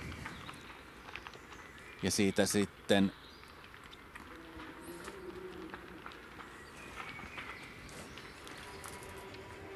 ja tässä näemme sitten kuinka homma jatkuu eteenpäin. Ja Stora Tuuna tekee nyt sitten virheen. Toi oli vähän tommonen, mitäköhän siinä tapahtui? Oliko suuntavirhe vai päättikö ensin lähteä eri reitinvalinnalle ja sitten päätti muuttaa suunnitelmaa? Eli Linne on nyt sitten kärjessä. Ja Stora Tuuna ja Stora Tuuna ja Anton Sjöqvist ajaa siellä sitten Anderssonia takaa tällä hetkellä. Ja jos sen väärin muistaa, niin kyllä Sjöqvistillä oli vaikeuksia tämän vuoden Tiumilla. Hän oikeastaan vähän romutti Stora Tuunan mahdollisesti. Niin. Eli hyvin ei lähtenyt nyt tämäkään liikkeelle. Ja nyt on mielenkiintoista tietysti nähdä, että miten tuo homma jatkuu tästä eteenpäin. Saako Sjöqvist menonsa rauhalliseksi vai tuleeko nyt sitten jotenkin pakkomiele ja tarve saada välittömästi Andersson kiinni? Ja poikiiko se mahdollisesti jopa lisää virheitä? Ja nyt on mennyt 3 minuuttia 40 sekuntia ja vaihdossa ero Ravinenin oli 3.54. Eli sieltä pitäisi sitten vähitellen noiden joukkueiden myöskin tulla, mutta kyllä se vaan kertoo samalla sen, että aikaero tuonne kärkeen on vaan kasvamassa. Joo, siellä on tosiaan toi Jakob Andersson, Rasmus Anderssonin velipoika, niin hän on kyllä erittäin kova luokan suunnistaja ja sitten myöskin totta kai Sjöqvist normaalisti, mutta näyttää noita virheitä tulevan, mutta kyllä alkuvauhti on ollut rapsakkaa ja edelleen tää kova kaksikko nyt sitten, tai kolmikko karkaa näiltä taka-ajajilta. Niin Sjöqvistin kuuluu myöskin siihen ryhmään, joka on siis nuorten MM-kisat kolunnut, mutta ei vielä aikuisissa tietysti ole Ruotsin maajoukkueeseen noussut. Södertell ja Nykvarn 4.37 kärjestä ja Ravinen 4.38, eli siihen on tullut lähes 40 sekuntia lisää. Ja sitten tulee KV ja Wojciech Sykora, Sevedalen, Skar, Josefsson ja tuo nelikko on 15 sekunnin sisällä.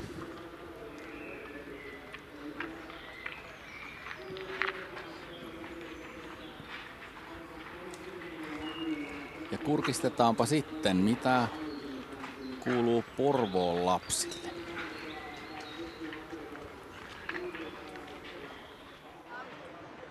Täällä on OK Trianin junnuja.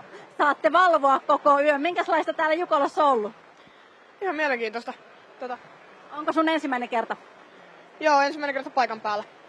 Telkkarista on tullut katsottua vai? Joo, totta kai. Mites siellä? Onko kiva valvoa? Joo, tosi kiva. Mikä täällä on ollut hauskinta? Kaikki. Kuinka pitkään ajattelit valvoa tänä yönä? Koko ajan. Ainakin yritys on kova. Joo. Entä sieltä takaa sitten, milloin sä oot aloittanut suunnistuksen? No, en mä oikeastaan tiedä. Ehkä. No, ehkä 9-vuotiaana. Teidän seuralla ei yhtään voittoa Jukolasta tai Venloista ole, niin ootteko ehkä sitten ensimmäinen joukkue, joka sen joskus tuo? Varmaan. Mitäs toivotte tältä vuodelta? Minkälaista tulosta? No, että oltais kaikki vähän sellaisessa hyvissä tuloksissa. Sitten siirrytään sinne päin. Mikä suunnistuksessa on parasta? No, et saa olla maastossa ja suunnistaa. Entäs mitä nyt teillä on ensi vuonna järjestelyvastuut siellä omassa seurassa, niin onko täällä ollut jotain semmoisia juttuja, mitä haluaisit, että olisi myös sitten, kun on Porvoossa kisat? No... Ei ole tullut vastaan. Ei. Et sitten seuraava sieltä, niin onko ollut sitten jotain semmoista, mitä ehkä haluaisit, että teillä siellä Porvoon kisoissa nähdään? Sauna. Sä kävit sen ilmeisesti jo testaa? Joo. Oliko se hyvä? No. Tosiaan sauna löytyy täältä ja se tulee sitten Porvooseenkin, mutta minkälaisessa maastossa Porvoossa suunnistetaan? No, hyvää, tasasta. Mitä mä nyt oon testannut, niin ihan hyvää. Ei mitään muuta osaa sanoa siitä nyt. Eli ilmeisesti ehkä aika vauhdikas kisa nähdään sitten vuoden päästä. Niin, toivottavasti. Mites sitten, minkälainen sulla on ollut tähän asti kokemus? Nyt vähän tulee vettä, mutta muuten.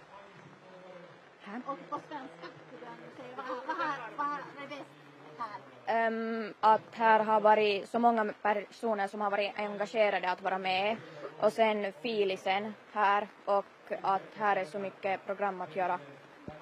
Och är det bäst i orientering att ni kan vara tillsammans? Det är nog ganska roligt för då får man liksom det här vara med en grupp och orientera tillsammans med alla och sånt. Ja siellä sitten toivottavasti jännitys on jo vähän laantunut. Minkälaista sulla on ollut täällä? No kivaa, totta kai. Suunnistuksessa on aina kivaa. Niin, suunnistuksessa on aina kivaa. Onko se just se, että täällä ollaan koko perheen voimin yleensä liikkeellä? Joo, ja on siistiä kun näkee niitä kaikkia huippuja ja on siistiä. Ja ensi vuonna sitten pääsee ihan kotikulmille seuraamaan. Joo. Toivotaan, että sinne tulee kans kaikki huiput paikalle. Yes. Kiitos.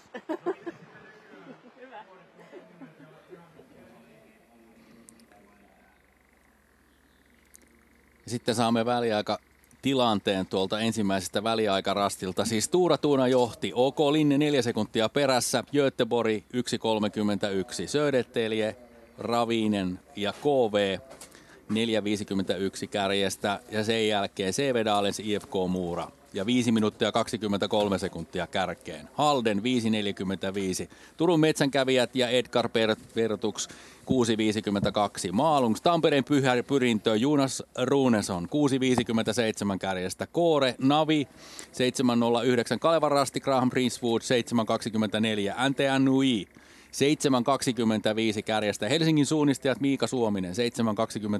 Lahden suunnistajat Aki Saari 7.31 kärjestä. Paimion Rasti 20.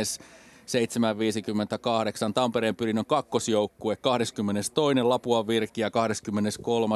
ja NTNUin kakkosjoukkue 24.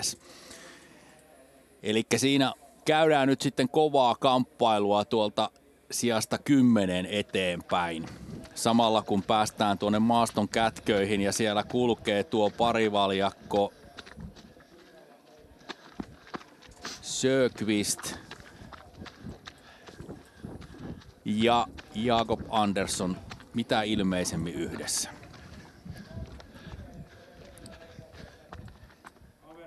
Ja sieltä Stora Tuuna, kyllä, Sjöqvist on ajanut Linnen kiinni.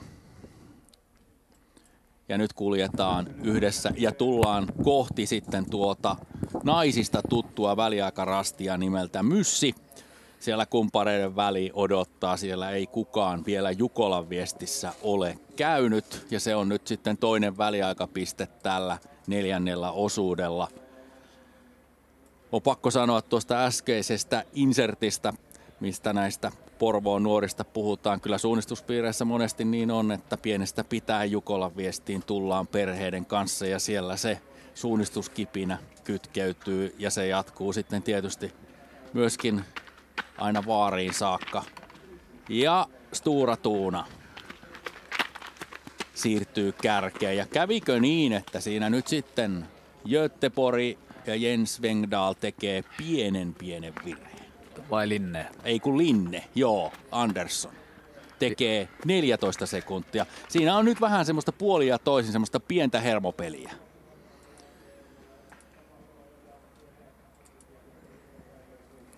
Ja sitten oli se minuutti 30 Jens Wengdahli, joka oli tulossa. Ja kun tuota kuvaa nyt katsoo, siellä Stora Tuuna ja Linne pakenee tuolta väliaikarastilta kumpareiden välistä. Ja vielä muita ei näy. Ja se kertoo kyllä sen, että kun sinne tulee Ravinen, nyt näitä tippuu sitten tänne ruudulle. Siellä on Södertälje, Nykvarn, Ravinen, KV, Sävedalens ja Göteborg on tulossa. Ja Göteborg oli minuutti 30 tuolla 2,6 kilometrin kohdalla. Ja nyt tekee Göteborg pienen virheen. Lähtee väärään suuntaan. Pystyykö korjaamaan tuossa polulla? Jos pystyy korjaamaan, niin aikaero kärkeen ei ole kyllä kasvanut, mutta se on nyt toinen pieni koukeroinen jo Wengdahlille tällä osuudella ja Göteborg on kolmantena. Minuutti 34 sekuntia kärjestä. Eli 3 sekuntia ainoastaan jäänyt tällä välillä. Mutta nyt siinä on muistettavaa, että heti aluksi Sjöqvist teki ainakin puoli minuuttia. Lähti väärään suuntaan siitä ensimmäiseltä väliaikarastilta. On muuten hämmästyttävän valoisan näköistä tuolla maastossa, kun katsoo tässä ruudusta tai ikkunasta ulos, niin näyttää aika paljon pimeältä, että siellä taitaa olla pienet valovahvistimet kamerassa, eli edelleen puhutaan kyllä yösuunnistuksesta. Kyllä. Aurinkohan nousee vasta tunnin päästä. Kyllä, ja tarkoittaako se sitä, että jopa 5. osuuden alkuun lähdetään lampupäässä? No kyllä se voi olla aika siinä, mielenkiintoinen tilanne siinä toki mielessä. Nyt taivas kirkastuu ja kunhan tuo aurinko alkaa tuolla horisontin takana valaista, niin kyllä sitten alkaa näkyä maastonmuodot erittäin hyvin, mutta kartan lukuvalo saattaa olla tarpeellinen. Ja nyt siinä on 4 joukkuetta. Södertälje, Nykvarn, Ravinen, Sävedalens ja KV yhdessä. Ja sitten on Mora ja Halden tulossa tuolle edelliselle rastille. Ja katsotaan, miten tuo tilanne on nyt kehittynyt. Siis KV oli ensimmäisessä väliajassa 4.50 kärjestä. Wojciech Sykora, tsekkisuunnistaja, vie KV-värejä. Ja nyt on mennyt 3 minuuttia. Ja jos tuo ryhmä löytää tuon rastin suoraan, niin kyllä se tietää sitä, että se aikaero on hieman kaventunut, mutta ei nyt ennakoida. Katsotaan ensin, mitenkä miehet tuolle väliaikarastille asti selviävät. Niin, sehän oli KV:lla lähes 5 minuuttia. 4.51. 4.50. Ja sieltä tullaan. No niin. Ja nyt sitten on ensimmäinen ryhmä, joka rupeaa kaventamaan tätä eroa kärkeen. Ikään kuin toivo elää siitä, että tämä kilpailu lähtee vielä uudestaan rullaamaan. Siinä tulee Södertälje, Nykvarn, OK Ravinen, Sävedalens ja KV. Ja KV on 3.43 kärjestä ja se tietää sitä, että edellisellä väliaikapätkällä 2,6 kilometristä 4,4 on minuutin pystynyt KV muun muassa kärkeen litistämään eroa. Joo, se on kyllä hyvä kehityskulku. Ehdottomasti toivon tämän kilpailun kannalta ilman muuta. Niin, että tässä tulisi vähän tasaisempaa ja päästäisiin jopa tuonne ankkuriosuudelle niin, että useammalla joukkueella olisi voittomahdollisuudet ja varsinkin muutamalla suomalaisella. KV:lla nyt matkaa siis 3.43 kärkeen. Ja nämä seuraava suomalaisryhmä oli sitten 2 minuuttia tätä äskeistä ryhmää perässä siellä edellisellä TV-rastilla. Siinä välissähän tulee sitten Halden ja Mora, eikö niin? Kyllä.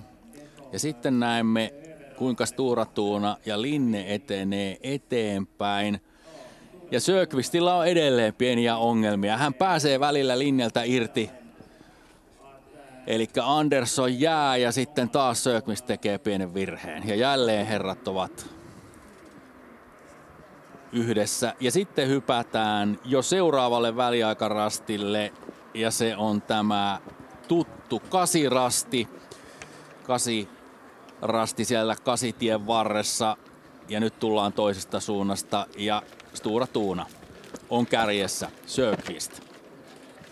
Ja heti perässä tulee sitten Linne. Ja Jakob Andersson. Siinä käydään semmoista vähän kissahiirileikkiä.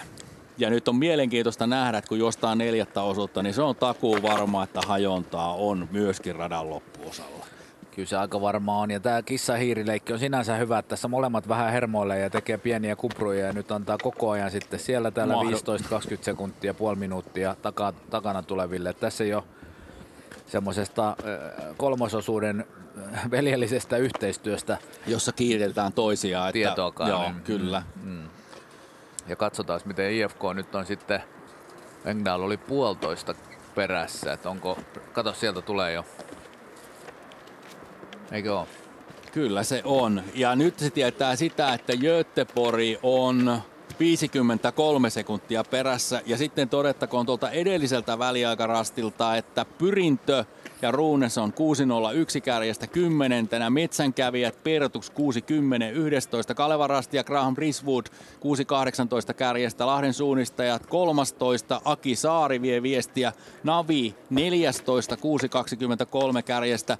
NTNY Tyrving. Helsingin suunnistajat Miika Suominen 6.41 kärjestä. Ja myöskin Maalungs on käynyt 18 tuolla väliaikarastilla 6.46 kärjestä. Joo, ja tässä on nopeimmat Helsingin suunnista. Pyrintö varsinkin Ruunes on ottanut suurin piirtein kanssa minuutin kiinni. Kyllä, ja Ruunesen on pitänyt tähän mennessä myöskin kovinta vauhtia on pitänyt Aki Saari. Ja Ruunesen on sitten jos toiseksi kovinta vauhtia. Joo, eli tämä on nyt sitten vähän enemmän suomalaisten heiniä. Kyllä, ja näyttää siltä, että kehitys on myöskin suomalaisten kannalta hyvä tässä vaiheessa. Jos Ruuneson ja nyt voi suomalaisena No joo, pitää. mutta pidetään nyt tällä hetkellä Tampereen Pyrinnön miestä suomalaisena, eikä ruveta nyt silleen rajoittelemaan tätä juttua. Ruuneson, joka on siis vuoden 2009 viestin maailmanmestari Östfoldista. Jesus Extreme South. 2019, kyllä. Ja niin, siinä kilpailussa todellakin juoksi tuossa kovassa Ruotsin viestikolmikossa. Ja nyt tuo kello käy niin, että se on 2.25 ja Göteborg oli tuolla edellisellä väliaikarastilla minuutti 34 sekuntia perässä, joka tietää...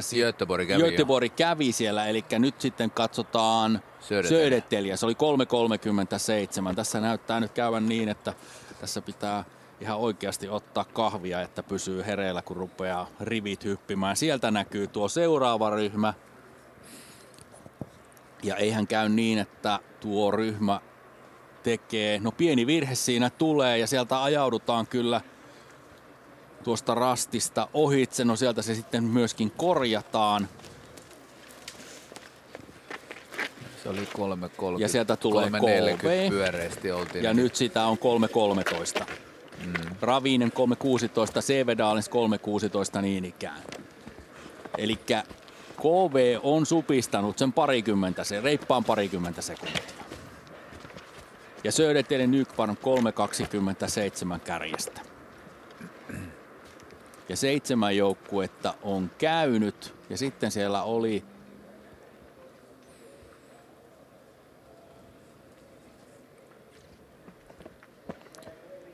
ja kun 7 joukkuetta on väliaikarastilla käynyt, niin käydäänpä studiossa piipahtamassa ja kuuntelemassa, mitä kuuluu Kotirinteen veljeksille.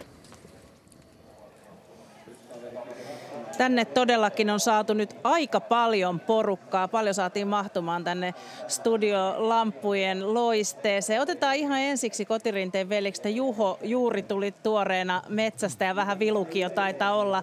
Miten meni? No ihan mukavasti, että aluksi kun pääsi rytmistä kiinni, niin sitten niitä rupesi tipahtelemaan ihan siinä, että jotain harhailin siinä puolen välin paikkeilla, jotain rastia, mutta sitten kun sen hoiti, niin sitten loput tuli hienosti. No Aleksi, kerro vähän minkälainen veljeskatras on kyseessä. Olette todella ihan aito suunnistava veljesseitsikko ja isäkin on siellä takarivissä joukkueenjohtajana mukana. Mistä suunnistusinto on peräisin? No vanhemmat veljet on nuorempana harrastaneet suunnistusta ja kilpailetkin lajissa ja sitten se on jäänyt tauolle vuosiksi, että nyt ehkä sitten aikuisiällä on kaikki innostunut käymään iltarasteilla ja sitten tämä Jukola on ollut haaveena monta vuotta ja napapiirille meidän piti sitten mennä ja mentiinkin, mutta se haave oli ehkä se yötön yö, mutta se sitten siirtyi, mutta siitäkin selvittiin. Minkälainen yhteinen taival tämä on ollut teille? Teillä on ihan sponsorit ja kaikki kunnon projekti tehtynä. No ihan mielenkiintoinen projekti, että ajateltiin, että tämä on sen verran ehkä harvinaista, että saadaan veljesporukka kasaan niin Jukolaan, niin ajateltiin, että se on ehkä semmoinen mukava yhteisprojekti, että jos me saadaan vähän siihen niin kuin takkia ja vähän mainostakin kylkeen, niin se antaa semmoista virtaa ja tekemisen meininkiä kaikille. Joo, ja sitten yhteisiä saunailtoja ja sitten reenejä, niin ne on yhdistää ja ne on mukavia touhuta. Minkälaisia veljeksiä te olette? No varmaan aika tavallisia, mutta no luonnossa varmasti kaikki tykkää liikkua ja semmoinen metsästys tai vaellus taustalla, että siitä se varmaan se suunnistukseenkin kumpuaa se innostus sitten. Mikäs teidän isän rooli on tässä porukassa sitten? Voit itsekin vähän kertoa, että minkälaista on kaitsea suunnistusmetsässä tätä laumaa? No niin, joo, kyllähän mä oon semmoinen tuki ollut tässä ja mukana olija ja tällä tavalla yrittänyt poikia hitsata yhteen ja näyttää siltä, että se on myös hyvin onnistunut. Että on ollut hyvä tiimi ja helppo on näiden poikien kanssa ollut toimia. Mukava kuulla. Kyllä. Kerro vielä, jatkuuko suunnistusharrastus yhdessä tässä tai erikseen jokaisella ja mikä tänä yönä on tavoite? No kyllä se varmasti jatkuu, että eiköhän tästä perinne saada, että ensi vuonna ollaan uudestaan mukana ja tavoite on varmasti saada joukkueelle hyväksytty suoritus ja että saadaan tulos aikaiseksi, että ei tulisi hylkyä, niin se on tavoite. Hyvä, kiitos ja tsemppiä kaikille, kenellä vielä on tuolla reitti edessä. Kiitos. Kiitos. Muistatko, Janne, nuoruudesta veljeksiä Jukolasta silloin, kun radiota on pienenä poikana kuunneltu? Kyllä muistan hyvin. Tammelan veljekset ja Hanhelan veljekset ainakin tulee mieleen. Joo, jompikumpi tuli Vihtavuoresta. Ne on Tammelat ja Hanhelat on Haukiputtaalta. Kyllä. Ja jälleen kerran päästiin sinne lapsuuteen siihen aikaan, kun Jukolan viestissä jaettiin vielä kunnolla vihkoja, jossa oli takasivulla aina Jukolan voittajat. Ja joo, siitä pidettiin tietokilpailuja aina. Kyllä. Mutta tässä näemme tilannetta tuolta 5,3 kilometristä. 24 joukkuetta on siellä käynyt. Tampereen Pyrintö on 24, 7,55 kärjestä. Edellä menee Lapuan Virkiä ja Paimion Rasti on 19, 7 minuuttia 11 sekuntia kärjestä. Ja samalla kun neljäsosuus etenee, niin me saamme myöskin kuulla, mitä tekee turvallisuuspäällikkö Jari Ukkonen Lukkari Jukolassa. Jani Ukkonen, aloitetaan siitä, että onko ollut kiireinen yö? No aika kiireinen, että kyllä tässä on tapahtumia tullut ja etenkin pelastuksella on aika paljon ollut näitä pelastustehtäviä tuolta maastosta ja sitten on tämä toinen parkkialueet alkaa pehmetä, että se tässä jänskättää.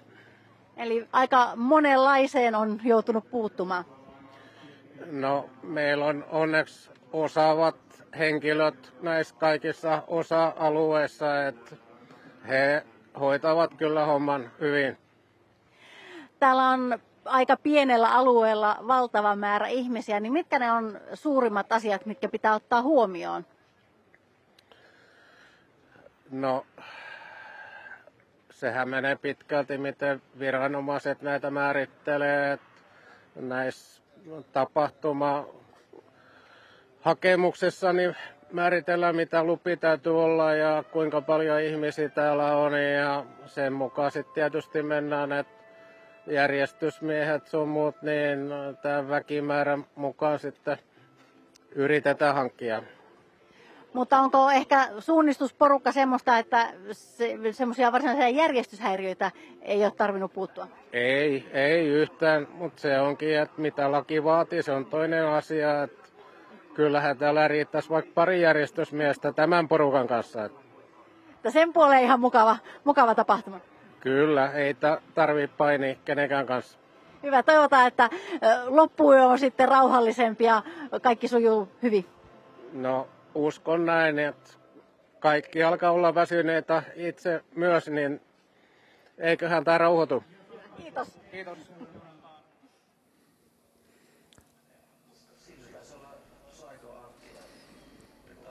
Ei täällä varmaan tosiaan paljon kyynelkaasuja ja käsirautoja tarvita. Ei, ja hirveästi ei varmaan painitakaan samalla, kun on sanottavaa, että hienosti kuu rupeaa näkymään.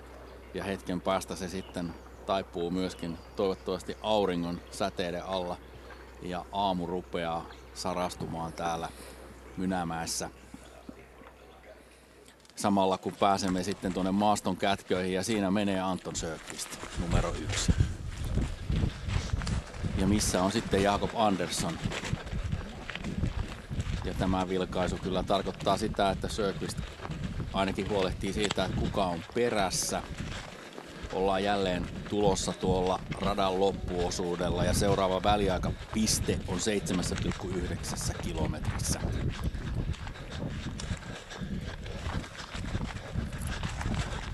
Ja muuten semmoinen mielenkiintoinen havainto, että kolmannen osuuden lopussa oltiin vielä aika lailla kilpailun aikataulu. 2 minuuttia oltiin perässä ja nyt pitäisi tällä kellonlyömällä olla jo 4. osuuden vaihdossa, mutta ei olla vielä lähelläkään. Eli nyt tämä 4. osuus on osoittautunut kyllä paljon hitaammaksi kuin mitä nämä muut osuudet ja se ei ole kyllä yllättävää. Tämä on ollut erityyppistä suunnistusta ja tässä on vähän tehty virheitä ja urheilijat vedellyt yksinään tuolla. Niin. Ja nyt on mielenkiintoista nähdä, kun Söderqvist lukee karttaa, että onko tässä jälleen pieni virheen mahdollisuus tulossa. Toivotaan, että meidän maastokameran miehemme jaksaa pysyä mukana.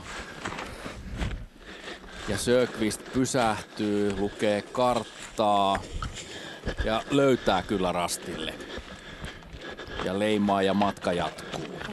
Siinä aika paljon rastinotto auttoi kyllä noi rastimiehet. Niin ja nämä taitaa olla naisten Venlojen viestin uria, jota tässä on myöskin nyt näkyvillä näitä aika hurjan näköisiä kiviröykkiöitä, josta alas tullaan. Ja näitä ei välttämättä kartasta kaikkea pysty katsomaan, että mistä alas pitää tulla. Ei. Ja sieltä tulee muuten Linne tulee perässä. Eli Söderqvist ja Andersson ovat lähes yhdessä samalla, kun tuo kuva siirtyy sitten jo tuonne seuraavalle väliaikarastille aivan hetkessä sinne tuo parivaljakko. Söderqvist Andersson ei pääse, mutta muutaman minuutin kuluttua sinne tullaan. Tässä on aika pitkä tauko ollut nyt edelliseltä väliaikarastilta, niin pitäisikö ottaa pientä kertausta? Katsotaanpas. Siis kärjessä meni kaksikko Stura Tuuna OK Linne. Göteborg 53 sekuntia perässä. Ja sitten tuli KV, Ravinen, Sevedalen, Södertelje. Se 3.13 oli KV perässä.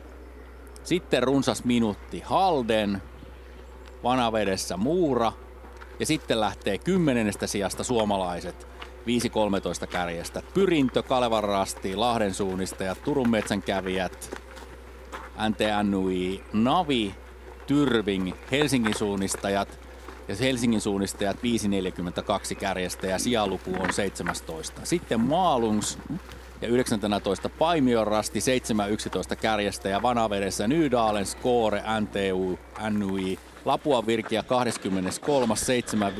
7.50 kärjestä, Tampereen Pyrintö 24. 7.55 kärjestä ja sitten on minuuttitolkulla reikää ja sitten tulee Turun suunnistajat 1.16 kärjestä, Ikaalisten nouseva voima 26. 3.15 kärjestä, Helsingin suunnistajien kakkosjoukkue 27. 3.18 kärjestä. Ja sitten saamme kuvaa maastosta ja siellä kulkee OK Linne ja Jakob Andersson. Ja nyt ollaan sitten taitettu matkaa kohti jo tuota tuttua mäkialuetta, josta näemme karttakuvaa 3. osuudella. Ja nyt sitten Janne, miltäs näyttää? Mihin asti sieltä Pyrintö, Kalevan rasti, Lahden suunnistajat ja Turun metsänkävijät vielä ehtivät? Siellä on se 5 minuuttia. No kyllä tämä loppuveto paljon ratkaisee ja katsotaan miten toi kärki tuolla toimii näillä viimeisillä rasteilla. Eihän juoksemalla, se on se 10-15 sekuntia, 20 sekuntia. Sitten voi tulla jotain pieniä mutkia, siitä voi tulla toinen 10-15 sekuntia. Että kyse per kilometri, niin se on puoli minuuttia on tiukassa, jos kärki ei virheitä tee, mutta vauhti on ollut vähän parempi, eli nyt kun siellä oltiin se 4-5 minuuttia perässä, niin toivotaan, että alkaisi kolmosella. Katsotaan, se avaisi pelin ja ihan onhan siellä tavalla. Mielenkiintoista. Helsingin suunnistajat Tuomas Heikkilä, Topi Syrjänen, Olli Oja-aho. Tampereen Pyrintö, Aleksi Niemi, Pascal Barnes, Elias Kuukka.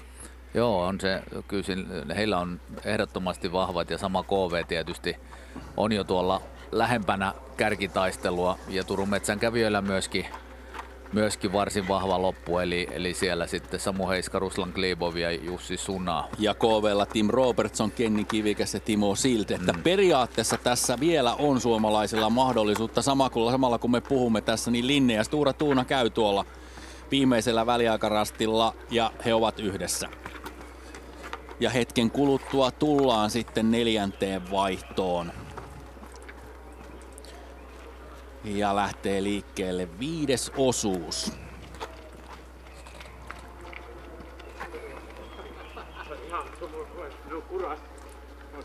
Ja Göteborg oli 53 sekuntia perässä tuolla edellisellä väliaikarastilla 5,3 kilometrissä. Ja katsotaan mitenkä Wengdalin matka on sieltä sitten edennyt. Ja nyt ikään kuin se 53 sekuntia tuli täyteen ja se tarkoittaa sitä, että aikaero kärkeen ei ole supistunut, mutta onko tuo lamppu, joka sieltä tulee, niin sitten Göteborgin Jens Wengdalin valo. Ainakin vauhti on sen mallista. Kyllä. Olla. Ja sieltä Wengdal tulee 3. tuohon väliaikarastille. Nyt minuutti 19 sekuntia kärkeä perässä. Ja sitten oli KV:hen matkaa se 3.13. Siellä Wojciech Sykora teki taivalta. Ravinen, Sevedalen, Södertelje oli siinä myöskin vanavedessä.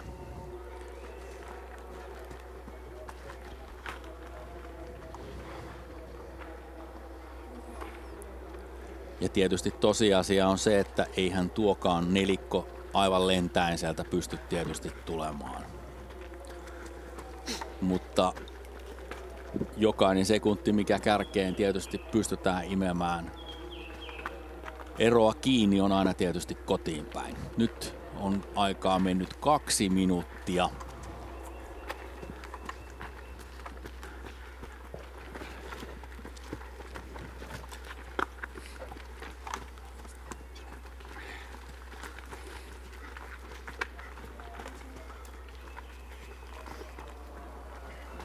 Ja sekunnit kuluvat nyt 2,5. Ja se 40 sekuntia olisi suurin piirtein siihen, kun edellisellä väliaikarastilla se ero oli se 3.13.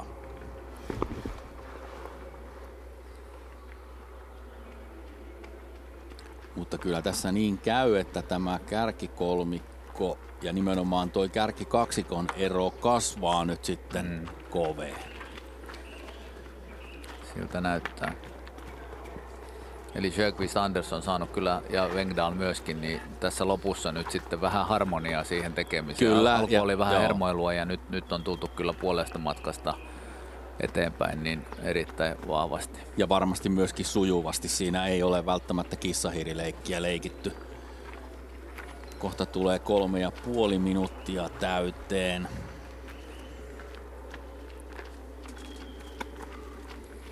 Ja KV ja Sevedalen tekee vähän ylimääräistä kaarrosta tuolla kyllä ennen tätä TV-rastia, eli siinä tulee kyllä nyt tulee puoli minuuttia, 40 sekuntia ehkä ylimääräistä. Ja samalla sitten on se totuus, että kärki on tulossa myöskin vaihtoon. Ja tuonne aidan päähän odotetaan sitten kärkijoukkueita ja Linnehän siellä käy ja nyt siellä käy myöskin mielestäni Sturla Tuuna.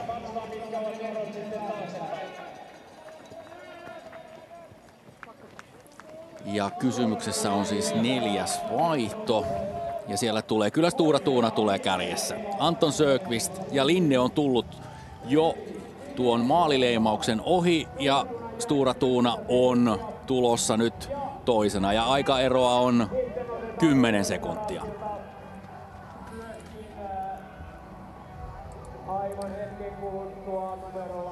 Eli OK Linne tässä tulee kärjessä. Jakob Andersson tuo ja Rasmus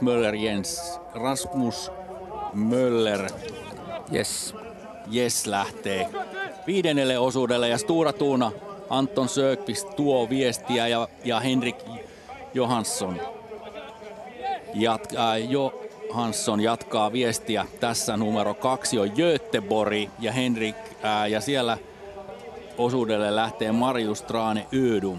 Kyllä, ja Wengdahl on vetänyt tämän lopun muuten hyvin. Hän on enää 26 sekuntia Eli perässä. hän pystyi kaventamaan sitä eroa yli puoli minuuttia. Yli 50, lähes 50 sekuntia. Joo, se oli 1.20 ja nyt se on enää 26 sekuntia. Joo, kyllä. Eli loistava loppu. Ja olisiko nämä kärkimiehet, nyt en katsonut kepsiä niin tarkkaan, että tuliko siinä jotain, väkisinkin tullut jotain pientä.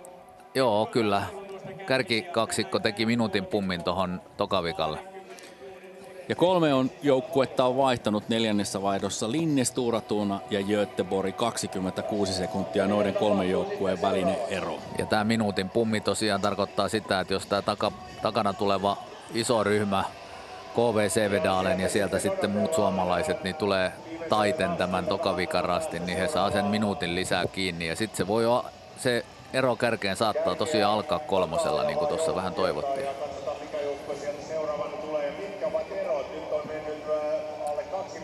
Ja osuuden nopein muuten, se on itse asiassa ollut Tyrvingin Torgeil Nörbeck, entinen maajoukkueen mies, mutta ihan vanavedessä Lahden suunnistajan Aki Saari ja on ollut 3,5 minuuttia nopeampi tällä osuudella kuin tämä kärkikaksikko tuolla väliaikarastilla ja nyt tästä saattaa tulla vielä minuutti lähteä pois, eli Aki Saari on kyllä tehnyt todellisen tykkijuoksun. Toki siinä on myöskin sitten Graham Gristwood tehnyt hyvän jälkeen ja Runeson myös. Ja sieltä tulee KV nyt kohti tuota vaihtoa ja se 4. ja se on Kraatov. Ei Kraatov, vaan Sikora. Niin, Sikora kyllä. Ja se tietää sitä, että KV on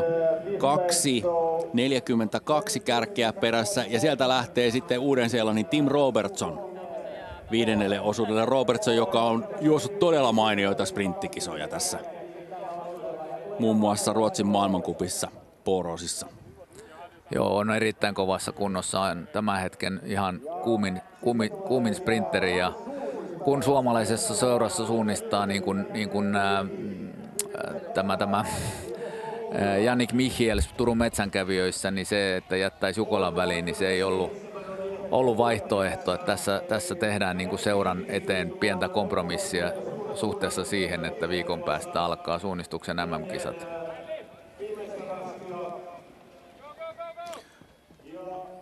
Okej, nu har vi igen en trio här. Nu kommer vi i ordningen OK Linné, Stura Thuna och IFK Göteborg.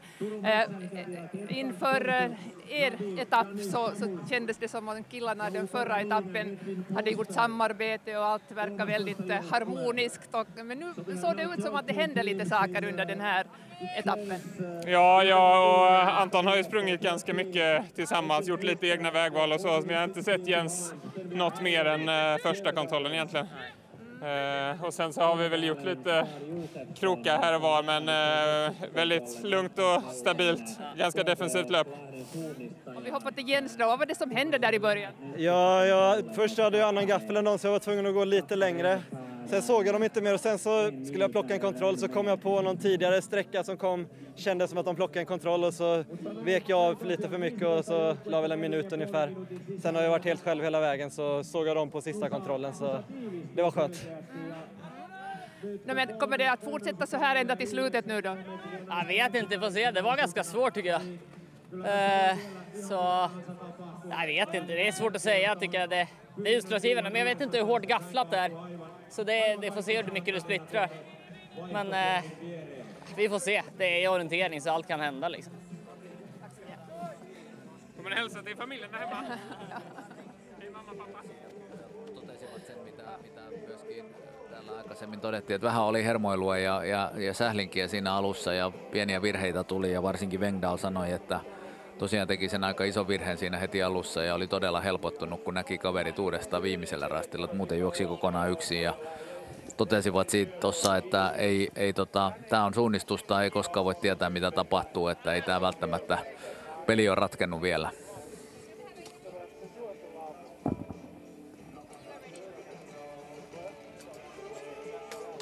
Wojciech Sykora-Kove is in a 4th place, but the 3 before you, they are pretty far, over 3 minutes or 4 minutes. What do you think about? Yeah, I guess like the performance which the 3 teams are doing is pretty impressive. They've been really stable and haven't made any mistakes, so it's going to be hard to catch them, but I believe in my team. It's getting stronger and stronger till the end. You don't look that tired yourself, but are you? Did you give your all?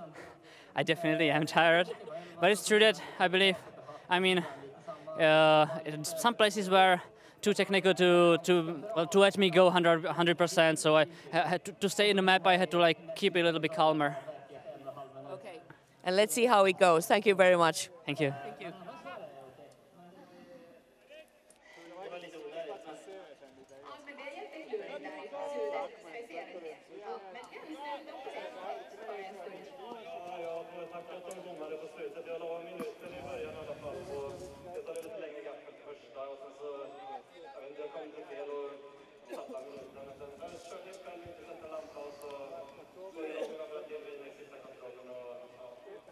Johan Runesson, du såg ganska utchasad ut när du gav över till följande löpare. Hur hårt tog du dig där?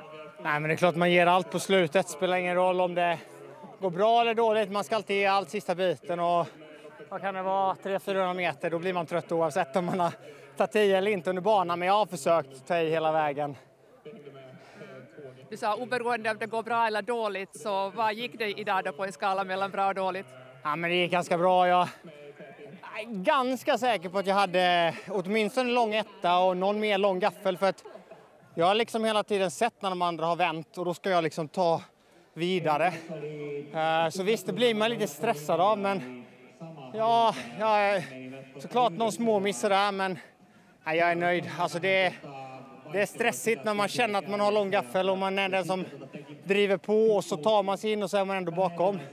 Men jag hoppas att Alexi kan ju få, ja, förhoppningsvis då, jag kanske hade kort gaffel ibland så vill man ju tro att man har lång. Men jag hoppas att han har kort och kan ta in ännu mer liksom. Ta oss tillbaka in i matchen. Eli Johan Runesson tässä sanoo, että hänestä tuntuu, että hän oli aika pitkät haarukat ja teki kovasti töitä koko tämän matkan ja on tyytyväinen omaan suoritukseensa ja toivottaa, että seuraavalla etapilla on sitten lyhyemmät hajonnat Tampereen Pyrinnöllä, että he pääsevät mukaan taas tähän matsiin. No niin, ja nyt sitten kyllä tämän 4. osuuden yksi selkeä sankarimies on tässä. Aki Saarilahden suunnistajat tässä vaiheessa 6. ja sä oot painellut hurjaa vauhtia. Oliko tämä jotenkin ihan täydellinen suoritus?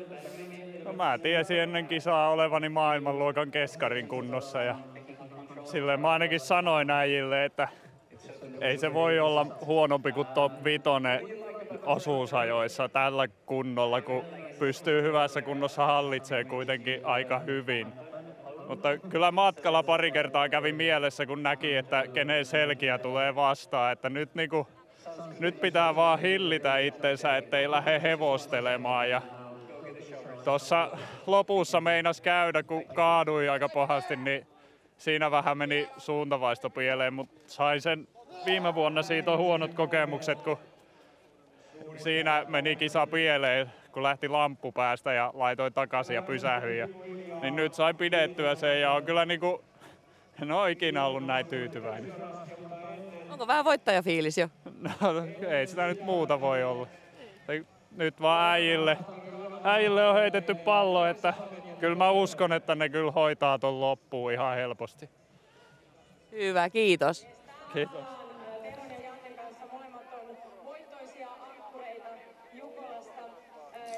Ja Lapua Virkiä on tullut vaihtoon ja sijaluku 24 ja sitten vielä kootusti tämä 4. vaihto.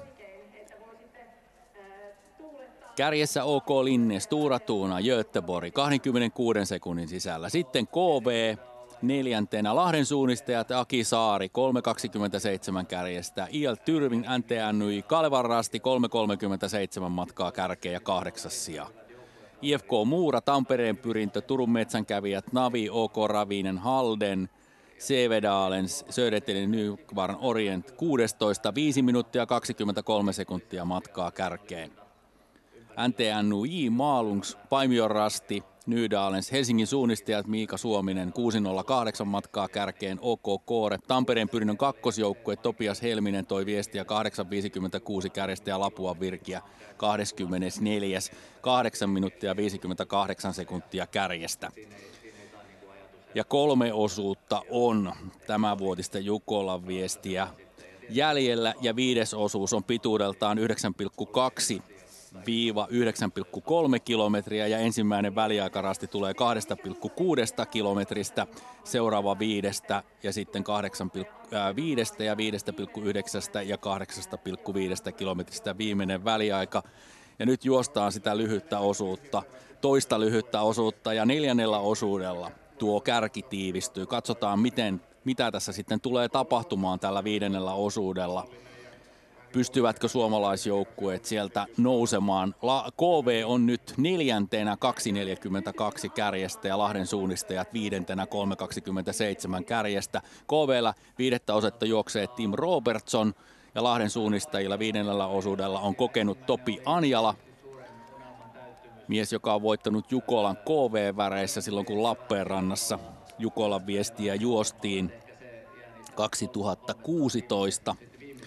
Ja sitten päästään myöskin GPS:ssä näkemään, kuinka tuo kärki etenee. Stora Tuna siellä vetää. Linne on toisena ja Göteborg 3. Ja erot pysyvät edelleen samana. Tämä tulee ripleinä, eli tulee jäljestä päin ajettuna. Ja sieltä edetään kohti kakkosrastia. Ja sitten tullaan tuolle mäkialueelle ja nyt ollaan edeltävällä rastilla, rasti numero 3 tulossa tuolle ensimmäiselle väliaikarastille, joka on siis tuo rasti numero 4, notko tuolla rinteessä 2,6 kilometrin kohdalla.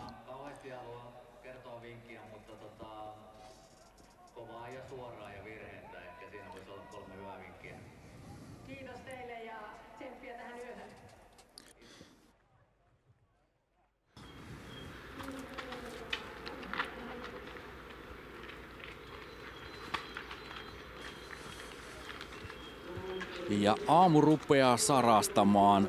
Varmasti vielä tuolla kuusten kätköissä sitä lamppua tarvitaan kartanlukuun, mutta täällä kallioalueella rupeaa kyllä näkökenttä paranemaan myöskin kartanluvun mukana. Ja Henrik Johansson on Stora Tunan viestinviejä, jota sinne nyt ensimmäisenä tulee väliaikarastille. Odotamme numeroa 1. Ja sieltä vasemmalta kuvasta numero 1 ja Stora Tuna nousee tuonne väliaikarastille 2,6 kilometriin. Ja nyt katsotaan, että lähteekö Henrik oikeaan suuntaan. Kyllä, ei tee samaa virhettä kuin Anton Sökvist edellisellä osuudella. Eli Stora Tuna, Henrik Johansson vie viestin kärkeä tällä hetkellä, kun 5. osuutta mennään 2,6 kilometriin. Ja nyt ruvetaan sitten jämnäämään, että miten nuo aikaerot rupeavat kehittymään ja rupeavatko nuo suomalaiset joukkueet sitten nousemaan sijoissa ja myöskin ajassa kohti tuota kärkeä. Ja nyt on mennyt 40 sekuntia ja missä on sitten Göteborg, missä on Linne.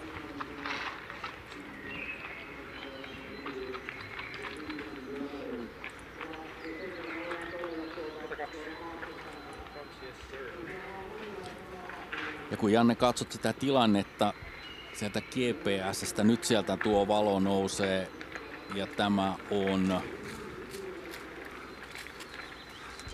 Se on Linne, joka sieltä tulee. Ja nyt sitä aikaeroa on jo toista minuuttia. Rasmus Möller, yes, tulee sieltä ja leimaa. Ja nyt se ero on minuutti 21 sekuntia.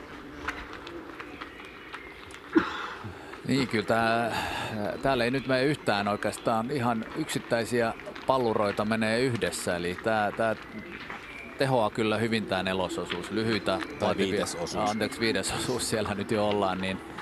Niin tää on aika vaativaa yösuunnistusta. Toki mä en usko, että tästä tulee ihan, tai ei tästä tule niin hankala kilpailijoille kuin mitä toi nelonen oli. Ja kolmanneksi, sori Janne, on noussut KV. Ja minuutti 56 sekuntia on Tim Robertson kärkeä jäljessä. Ja nyt Robertson kyllä lähti jälleen tänne oikealle. Tekeekö hän saman virheen kuin sitten Stora Tuna edellisellä osuudella? Toivottavasti ei. Robertson on ottanut puoli minuuttia vähän reilu kärkeä kiinni ja pari minuuttia UK Linneä, niin tosiaan niin kyllä tässä varmasti sattuu ja tapahtuu, mutta täällä on jo nelososuuden uria, on vähän valoisampaa ja niin edelleen, mutta semmoista letkajuoksua tässä nyt ei ole näkyvissä ihan näiden kärkijoukkueiden osalta. Göteborg ja NTNY tuli siinä. 2.19 ja 2.31 matkaa kärkeen. Ja tässä sitten näemme, sieltä on tulossa Pyrintö, Turun metsänkävijät, Tyrving, Kalevan Rasti ja Lahden suunnistajat. Eli hetken päästä sinne odotellaan nyt sitten Tampereen Pyrinnön Aleksi Niemeä, joka juoksee tuota viidettä osuutta. Turun metsänkävijöiltä on Samu Heiska tällä osuudella. Ja Kalevan Rastilta Maxim Rautier ja Lahden suunnistajilla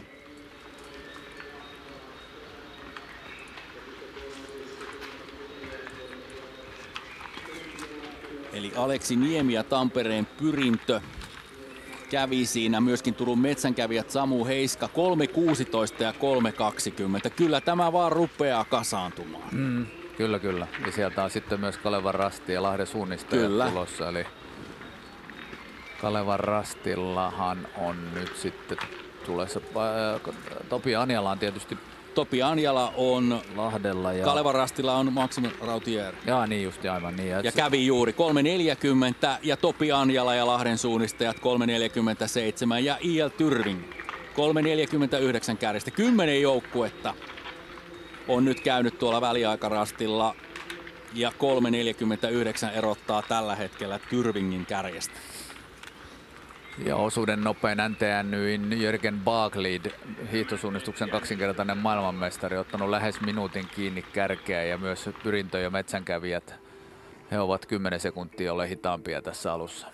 Ja tässä näemme sitten GPSn kautta tilannetta. Stora Tuna menee kärjessä, Linne, KV, NTNY ja Göteborg yhdessä, Tume, Tampereen Pyrintö, Lahden suunnistajat ja Kalevan Rasti ja Tyrving on tuo järjestys, kun Pyrintö ja Tume hyppää tällä hetkellä tuolle tielle. Eli Aleksi Niemi ja Samu Heiska. Kyllähän tämä alkaa näyttää tosi hyvältä nyt, eli nämä joukkueet, jotka on jo käyneet alle 4 minuuttia kaikki kärjestä ja sitten sieltä on vielä tulossa seuraava iso nippu, että nämä erot on lähes puolittunut siitä, mitä oltiin pitkän yön jälkeen. Ja mielenkiintoista on myöskin KV:n Robertsonin valinta. Juokseeko hän ihan oikeasti tuolta oikealta tuon rastivälin tuonne rasti numero 5 ja K-kirjaimelle ikään kuin tuon mäen ympäri?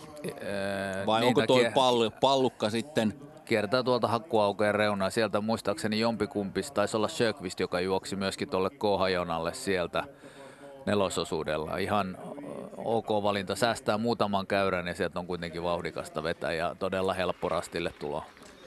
11 on siis Södertälje ja Nykvar Orient 5.16 kärjestä ja lisää joukkueita odotetaan tuohon ensimmäiselle väliaikarastille 2,6 kilometriin ja sinne tulee numero 5 ja sitä kantaa OK Ravinen ja Hannes Mugensen ja heti perässä Navi ja Ilari Sulkula.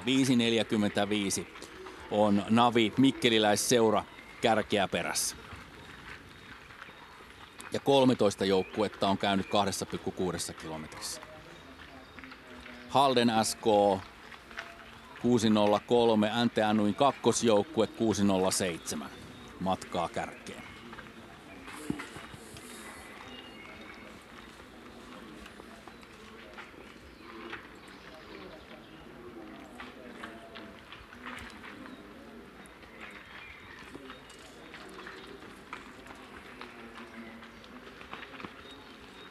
Ja jälleen tuo väliaikarasti vähän kuin hiljenee. Näistä viimeisenä tulleista Ravinen, Navi, Halden ja NTY, niin näistä voidaan todeta, että nämä on sitten kyllä jääneet sen puolitoista minuuttia suurin piirtein kärjelle. Eli siinä on nyt tulossa rakoa, mutta kymppikärki on ilahduttavasti tiivistynyt. 10. on Tyrving.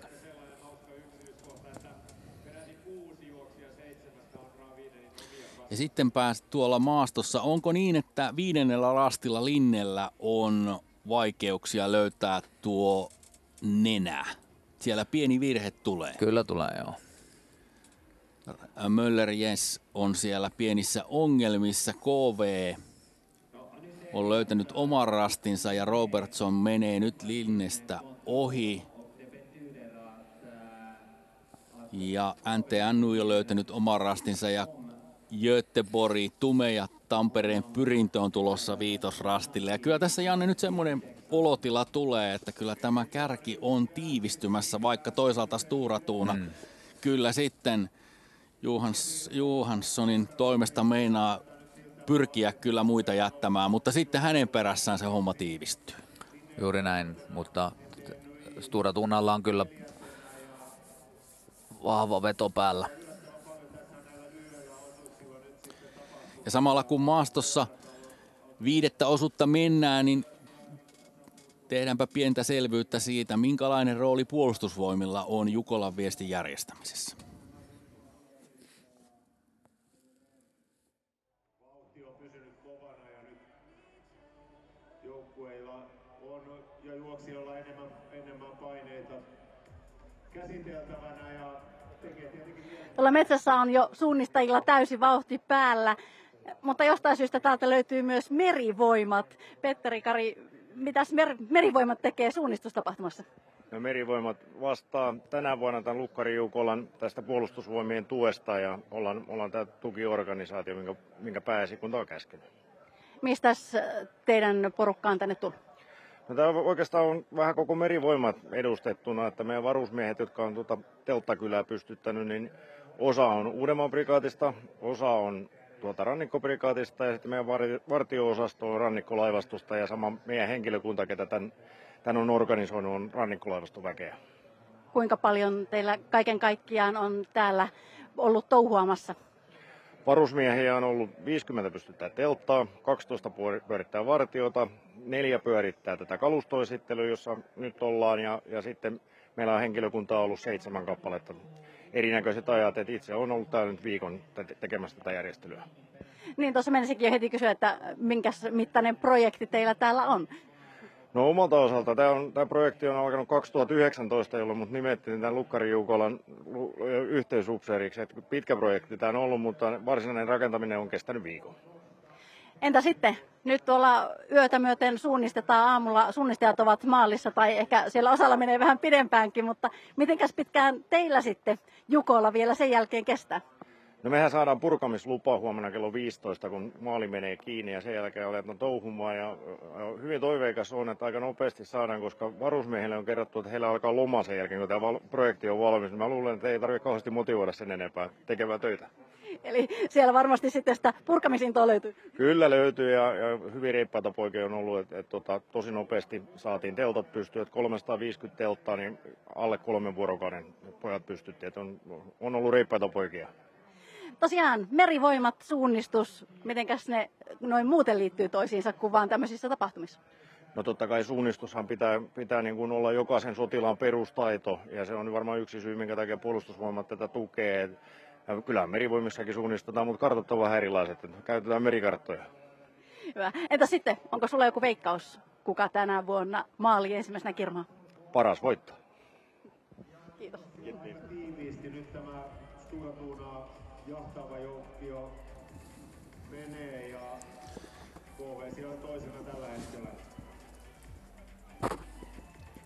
Ja täällä 5. osuus etenee ja Stora Tuuna vie tuota viestiä eteenpäin. KV on Kepsin perusteella siirtynyt nyt toiseksi.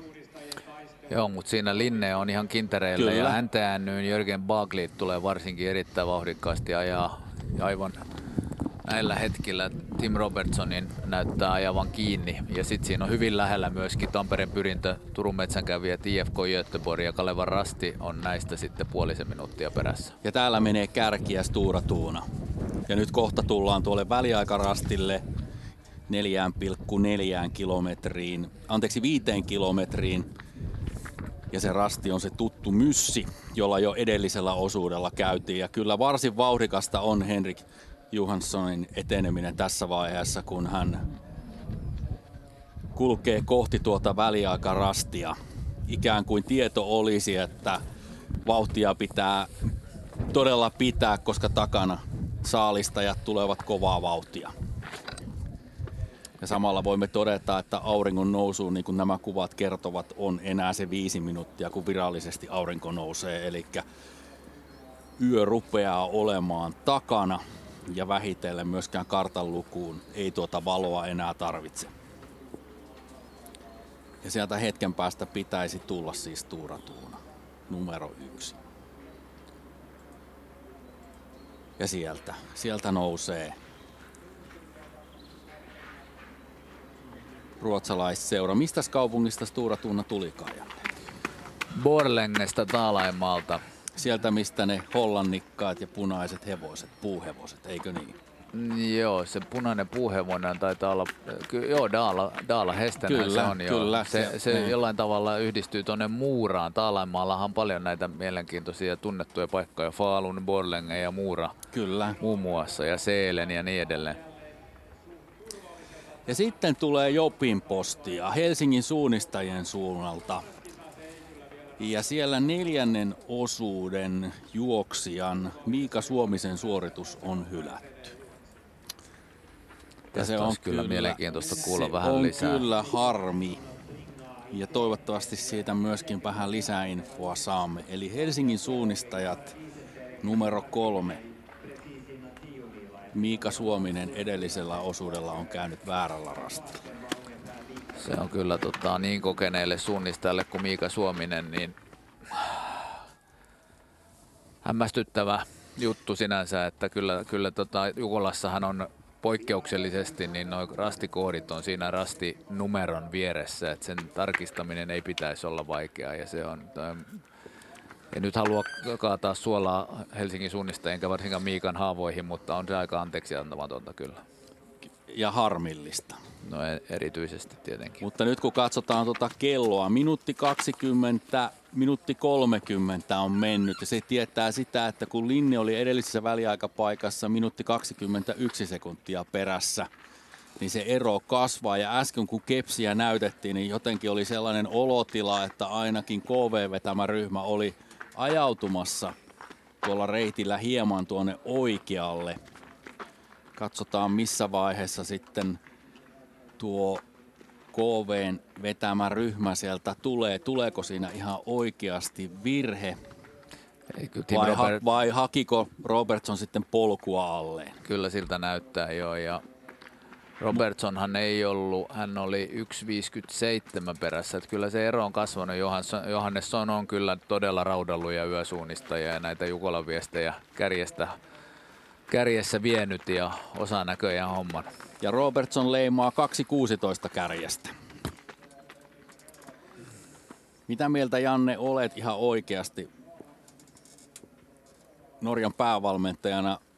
Kuinka suoraan ilmoitit MM-kisoihin sprinttiin valitulle urheilijoille, että Jukolassa ei välttämättä tarvitsisi juosta? En ilmoittanut ollenkaan. Mä en ottanut siihen minkäänlaista kantaa. Että se on ollut ihan urheilijoiden oma päätös.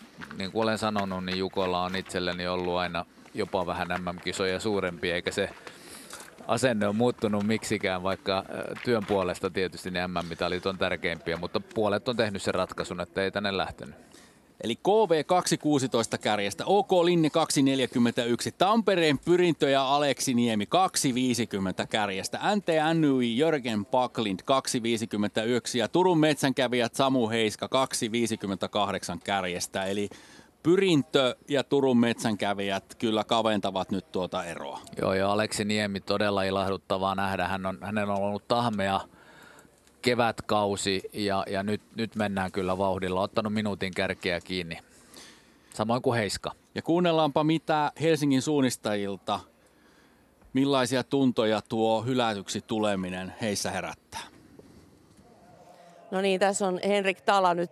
Sä oot käynyt vähän Miika Suomisen kanssa myös selvittelemässä tuota Miika Suomisen hylsyä. Kerro vähän, että mitä nyt sitten on tapahtunut. Se oli aika yksinkertainen, mitä just viestissä käy, että väärälle hajonnalle meni ja koki, että oli ihan oikein, mutta ilmeisesti oli sitten fyysisesti niin kovilla siinä tilanteessa, että koodi jäi tavalla tai toisella tarkastamatta. Ei siinä oikein ihan selkeää kuvaa siinä ei ole, että mitä tapahtui, mutta yksinkertaisesti väärällä rastilla leimasi ja jatkoi siitä matkaa. Ja pettymys on ollut varmaan suuri. No en mä kyllä ole näin pettynyttä joukkuetta koskaan nähnyt. Kiitos Henrik. Kiitos. Tämä on kyllä niin kova juttu. Jukola on kerran vuodessa ja nyt oikeasti on ollut, tähän kisaan on varmasti ladattu paljon odotuksia ja se, että hylätään, niin se on kyllä raju kohtalo. Ja sitten kolmannelle väriaikarastille Stura Tuuna ja Henrik Johansson tulee sieltä kärjessä. Todettakoon se, että Tampereen Pyrinö Aleksi Niemi on rutistanut minuuttia kovemmin tuonne toiseen väliaikarastiin kuin Stura Tuuna. Ja Aleksi Niemillä kyllä on nyt aikamoinen ahdistus päällä. Samu Heiskalla sama tilanne. Hän on tullut 4 sekuntia hitaammin tuon alun kuin Tampereen Pyrintö ja runsas minuutti kovemmin kuin kärjessä liikkuva Stura Tuuna. Samalla kun näemme GPS:stä, miten tämä homma etenee. Siellä Stura Tuuna on käynyt jo kolmannella väliaikarastilla 5,9 kilometrissä. Ja tuolle toiselle väliaikarastille 5 kilometriin odotamme sitten Söderteliä ja Ravinemiä. Ja kyllä Aleksi Niemellä on vauhti päällä. Hän on siitä ohittanut edeltään sitten Linneen jo ja sieltä mennään vauhdilla. Mutta toi Tim Robertsonin reitinvalinta vaikuttaa ehkä vähän paremmalta. Eli nyt Niemi ja kumppanit joutuu aika pitkän pätkän juoksemaan tuolla tuommoisessa pystyvihreässä, eli vähän huonokulkoisella suolla. Tim Robertson löytää sieltä todella taitavasti tuommoisen parempikulkuisen niin, välin. Että Robertson meinaa kiertää tuon koko mäen sitten myöskin tuolta oikealta, vai harppaako hän tuosta? En usko. No se nähdään. Mäet on niin pieniä, että siitä varmasti samoja jälkiä, mistä Johannesson meni myöskin suoraan mäen ylirastille.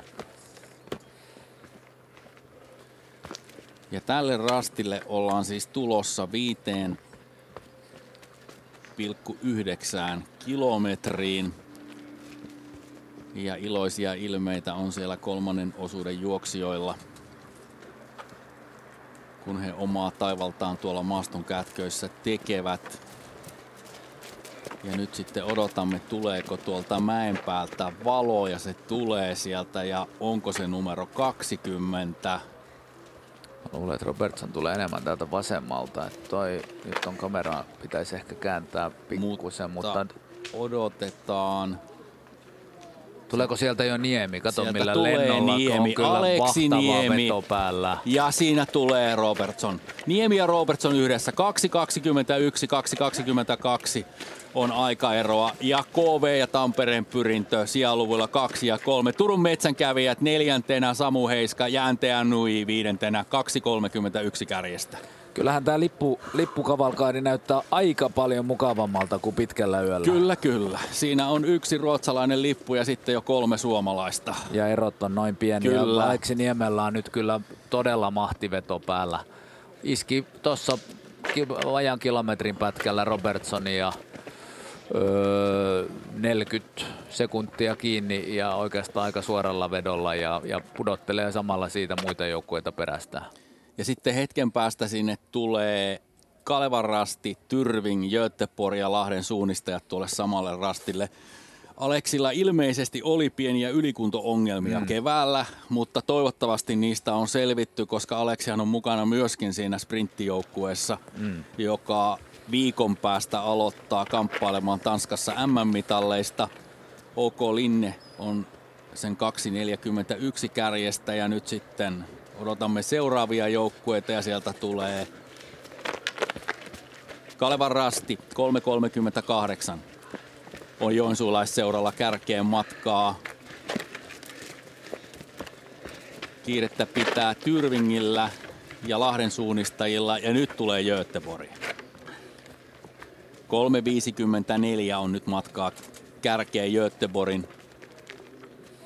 Joo, ja se ei ole yllätys kyllä sinänsä, että Marius Tranne-Ödum oli vielä vuosi sitten sellainen reilusti yli 100-kiloinen kaveri, ja nyt hänellä on ollut paljon terveysongelmia. Oli todella lahjakas parikymppinen ja nyt lähestyy 30 ja on keskittynyt lähinnä raudan nosteluun, mutta nyt on aloittanut uudestaan aerobisen harjoittelu ja paino on pudonnut 20 kiloa, mutta edelleen on aika karskissa kunnossa ja hän on se, että hän on ykkösjoukkueessa, niin on mulle itselleni kyllä aika iso yllätys ja ei ole kyllä, on jäänyt jo tonne 4 minuuttia nopeimmille 6 kilometrillä ja se on tietysti aika paljon.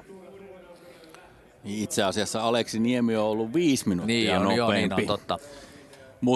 Mutta tietysti se kertoo myöskin siitä Niemen vauhista, jolla tuolla maastossa Aleksi Niemi etenee ja Tim Robertson on siinä vanavedessä. Tuo parivaljakko ja Samu Heiska on myöskin siinä mukana. Toivottavasti miehet malttavat myöskin suunnistaa sitten jatkossa, että tässä ei pelkästään ruveta tossun heilutuksella yrittämään kärkeä kiinni.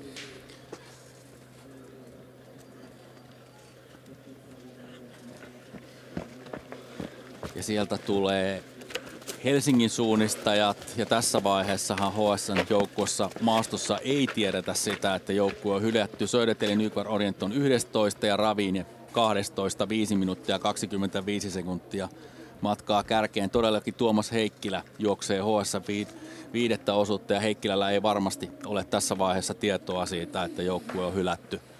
Se varmaan selviää Tuomakselle mahdollisesti sitten tänne maalialueelle tullessa.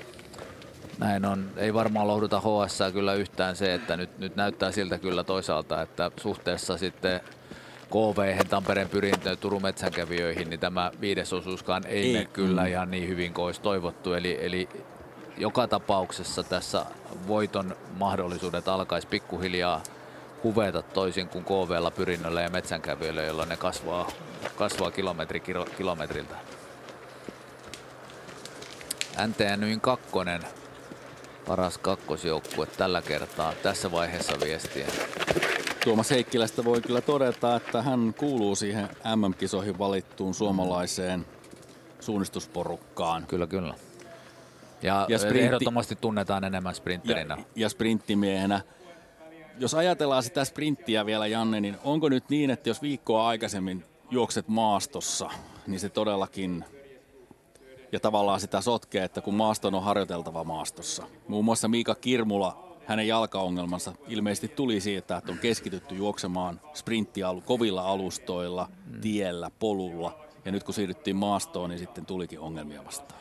No kyllähän se, että MM-kisat on nyt jakautunut joka toinen vuosi sprintti, joka toinen vuosi maasto, niin se aiheuttaa sen, että kyllä nämä, ketkä todella menestyä haluavat Tanskassa, niin lähinnä treenaa kovalla alustalla, tasaisella kovalla alustalla ja maastoharjoittelu varmasti jäänyt aika vähin, mutta se suurin syy, minkä takia ulkomaalaiset kilpailijasuunnistajat tämän väliin oli toki tämä matkustus ja rasitus ja yöllä juokseminen. Ei sinänsä yksi metsäkisa, mutta näiden kaikkien summana sitten, niin aika monille heille oli varmasti aika helppo päätös jättää tämä reissu tekemättä. Eli tähän menee 4 päivää käytännössä, 1 päivä vielä palautumisessa ja kun ajatellaan viimeistä 2 viikkoa ennen MM:iä, niin kyllä siinä halutaan tehdä sprinttitreenejä kotona. Se mikä on myöskin mielenkiintoista on se, että kun jossain vaiheessa keskusteltiin näiden MM-kisojen jakamisesta, niin nyt aika monessa maassa se sprintin MM-kisa otetaan todesta ja tosissaan myöskin Suomessa. Joo, ihan totta, että kyllä se on vaikuttanut positiivisesti siinä mielessä, että nyt saadaan oikeasti lähes kaikki parhaat juoksemaan sitä MM-sprinttiä. Aikaisemmin tehtiin vähän kompromisseja ja toiset valitsi metsän ja toiset sprintin, kun ne juostiin samalla viikolla. Ja kuunnellaanpa, mitä Akseli Ruohola miettii. Mies, joka on mukana siinä MM-joukkueessa. Akseli Ruohola tietysti MS-Parman edustajana, että itse pääsee Jukolan Viestissä juoksemaan. Onko se harmitus vai hyväkin asia, kun edessä sinulla on kuitenkin ensi viikolla MM-kisat? No totta kai se aina vähän silleen, että haluaisi kyllä juosta, mutta nyt tosiaan viikon päästä MM-kisat, niin sikäli hyvä, että ei tarvinnut ainakaan miettiä sitten, että juokseeko vai eikö itse. Että se on kiva nähdä niin kuin järjestäjänkin näkövinkkelistä tätä Jukola. Onko tämä tuonut kuitenkin semmoista sopivaa vähän irtiottoa niihin MM-sprinttiajatuksiin, ettei ne ole ihan koko ajan mielessä? No kyllä joo, että vähän saa ajatuksia sieltäkin pois, vaikka ei nyt vielä mitenkään sellaista jännitystä ole sen suhteen, mutta kyllä. Ja miten MM-valmistautuminen on sujunut? No on se ihan hyvin, että maailmancupissa oli jo, niin kuin sai hyvää itseluottamusta sieltä ja pystyy luottamaan se, että se vauhti riittää. Ja kyllä tässä nyt vielä viikkoon aikaa vielä hiosta kuntoon ja eiköhän siellä ole sitten ihan valmiina viikon päästä. Me olemme tässä jo Venlojen lähetyksen aikana ja myös tässä yöllä vähän muistelleet Liedonparman ja etenkin Liedonparman niin kuin Jukola ja Venlakin menestystä. Sä oot nyt sen MS-Parman, joka on tämä edustusjoukkue, niin sen tätä tulevaisuutta ja nykyisyyttä, niin missä te menette, miltä teillä tämä seuratoiminta tällä hetkellä näyttää? No kyllä se ihan hyvältä näyttää, että ihan kivasti me ollaan siellä aina Jukolassa ja Tiiumiilassa sinne top 20 sijoille ja Tiumiilassakin nyt oltiin 15, niin kyllä meillä on semmoinen ihan hyvä nuori jengi ja ihan kiva ilmapiiri siinä, niin ehkä muutama semmoinen, jos haluttaisiin ihan oikeasti sieltä top-sijoista, voittokamppailussa olla, niin ihan vielä niitä maailmanluokan nimiä sinne tarvittaisiin ehkä, mutta ihan hyvä meininki meillä on. Sinä kun maajoukkueeseen jo kuulut, niin ehkä voit olla jopa sitten se maailmanluokan menijäkin tässä vielä kohta, mutta tosiaan miehet Jukolan Viestiä voittaneet ovat 70-luvulla, eli mikä se olisi sellainen arvio, milloin voisi se seuraava voitto sitten mahdollisesti tulla? No kyllä se on vaikea arvioida, että sanotaan, että kyllä se nyt vielä ehkä muutama vuosi menee, että katsotaan miten tilanne tästä kehittyy. Katsotaan minkälaisia hankintoja tai minkälaisia seurakavereita saat. Niinpä. Ei muuta kuin kiitos Akseli ja oikein hyvää matkaa Tanskaan ja MM-kisoihin. Joo, kiitos paljon. Ja kun MS-Parmasta puhutaan, niin siis miehet Liedonparma ja Mynämäen suunnistajat löivät hynttyyt yhteen vuonna 1999, jolloin MS-Parma ensimmäinen kerran esiintyi joukkueena kilpailussa ja paras MS-Parma Jukolan sijoitus on vuodelta 2007 Lapualta, jolloin MS-Parma oli Jukolassa 6. joukkueella Matti Koivisto, Mikko Heikelä, Mikko Heinonen, Samuli Salmio ja Juha Peltola, Öysten Kristiansen ja Petteri Muukkonen. Ja vastaavasti naiset ovat sitten virallisesti Liedonparma ja Mynämäen suunnistajat josseet MS-Parman nimissä vuodesta 2004 eteenpäin. Samalla kun tuolla maaston kätköissä etenee numero 1 ja Johannesson siellä taivalta taittaa eteenpäin. Ja tämä kuva tulee nyt sitten, eikö tulekin sieltä viimeisestä mäestä ennen tuota viimeistä väliaikarastia, siltä alueelta, jossa noita hiekkakuoppia on. No siltä toi maisema kyllä näyttää jo, eli mennään tämmöistä motocrossia vähän. Ja täällä on sitten rasteja varmasti lukuisia ja täällä on myöskin ollut hajontoja, jotka ovat tuottaneet edellisellä osuudella haasteita. Ja tämä mäkialue tietysti tuottaa haasteita myöskin siinä mielessä, että jos siellä pieni virhe tulee, niin rastin löytyminen ei ole helppoa. Tälle rastille odotetaan siis hetken päästä Stura Tuunaa. Ja silloin ollaan 8,5 kilometrissä.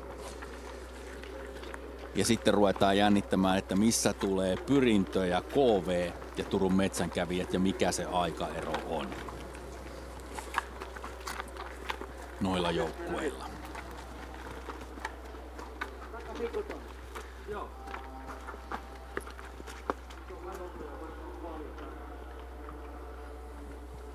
Onko Jannella joku arvaus, että pystytkö sanomaan, onko Robertson ja Niemi ja Heiska jatkaneet samaa tahtia?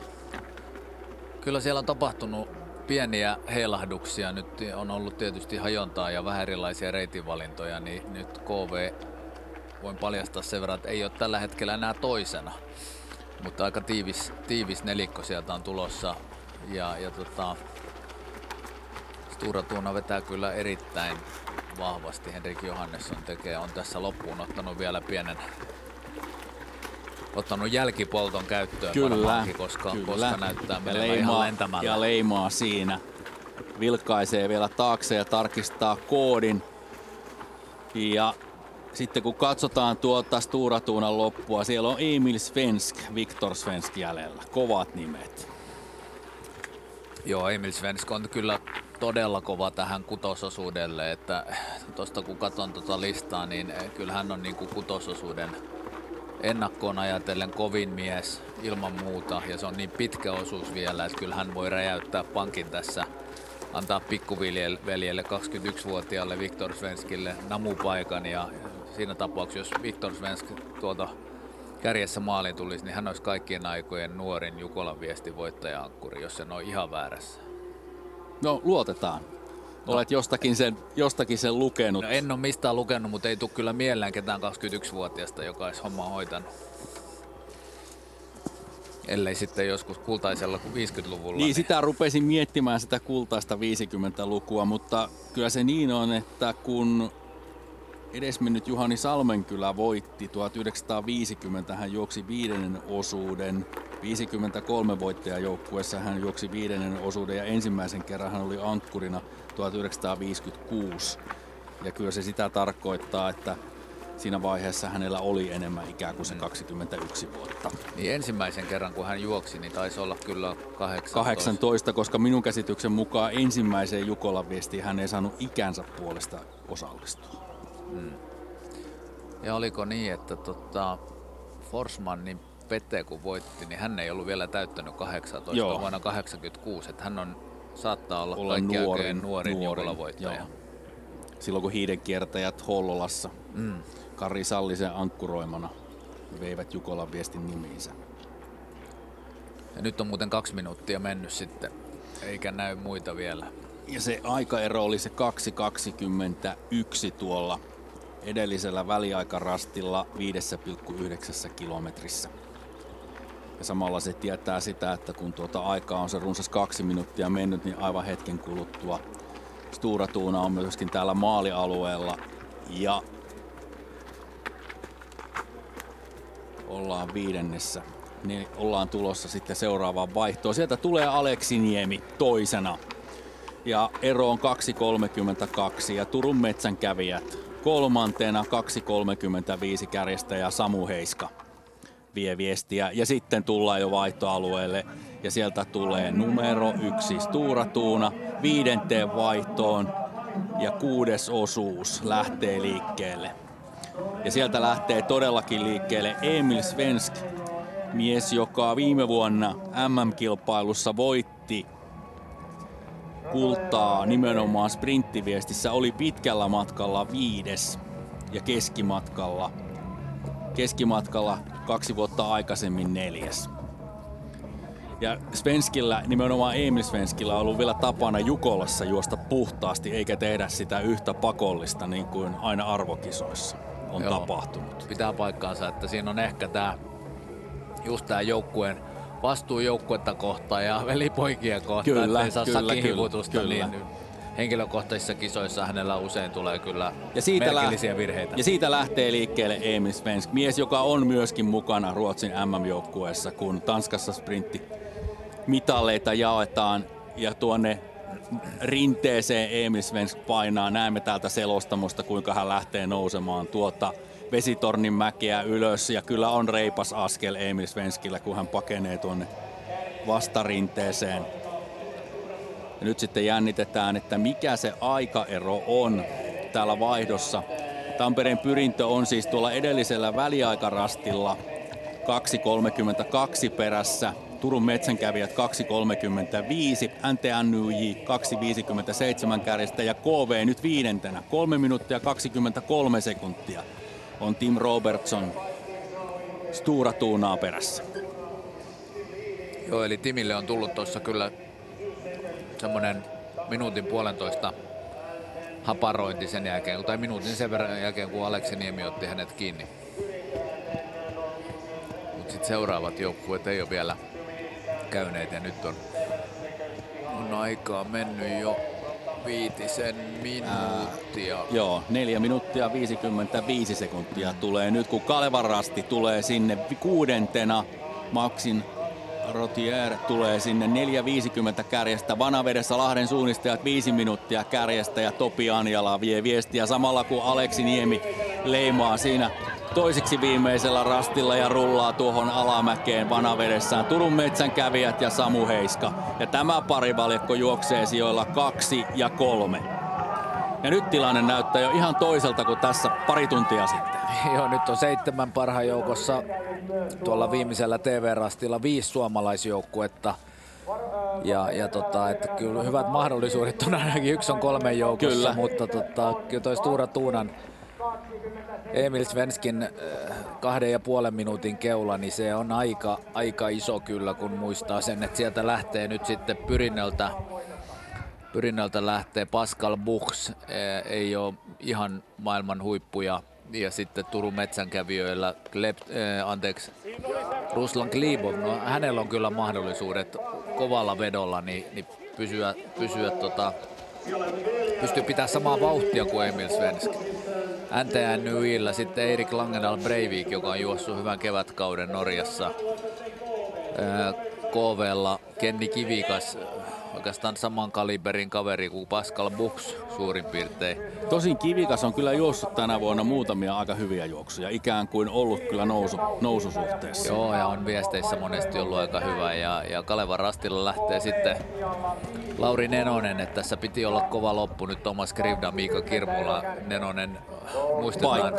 Paikkaa. Ei mennyt Tiumilla hyvin. Jukola viime vuonna oli katastrofi, että toivottavasti on saanut ne unohdettua mielestä. Ja Lahden suunnistajilla sitten tuleen lähtee Petteri Huikko. Petteri pääsee kyllä uransa kovimpiin paikkoihin. Toki Vaajakosken Terässä on ollut tuolla kärkikahinoissa, mutta ei näin loppupuolella viestiä. Ja siinä vaihtoi KV ja Kenni Kivikas liikkeelle ja aikaero 3.20.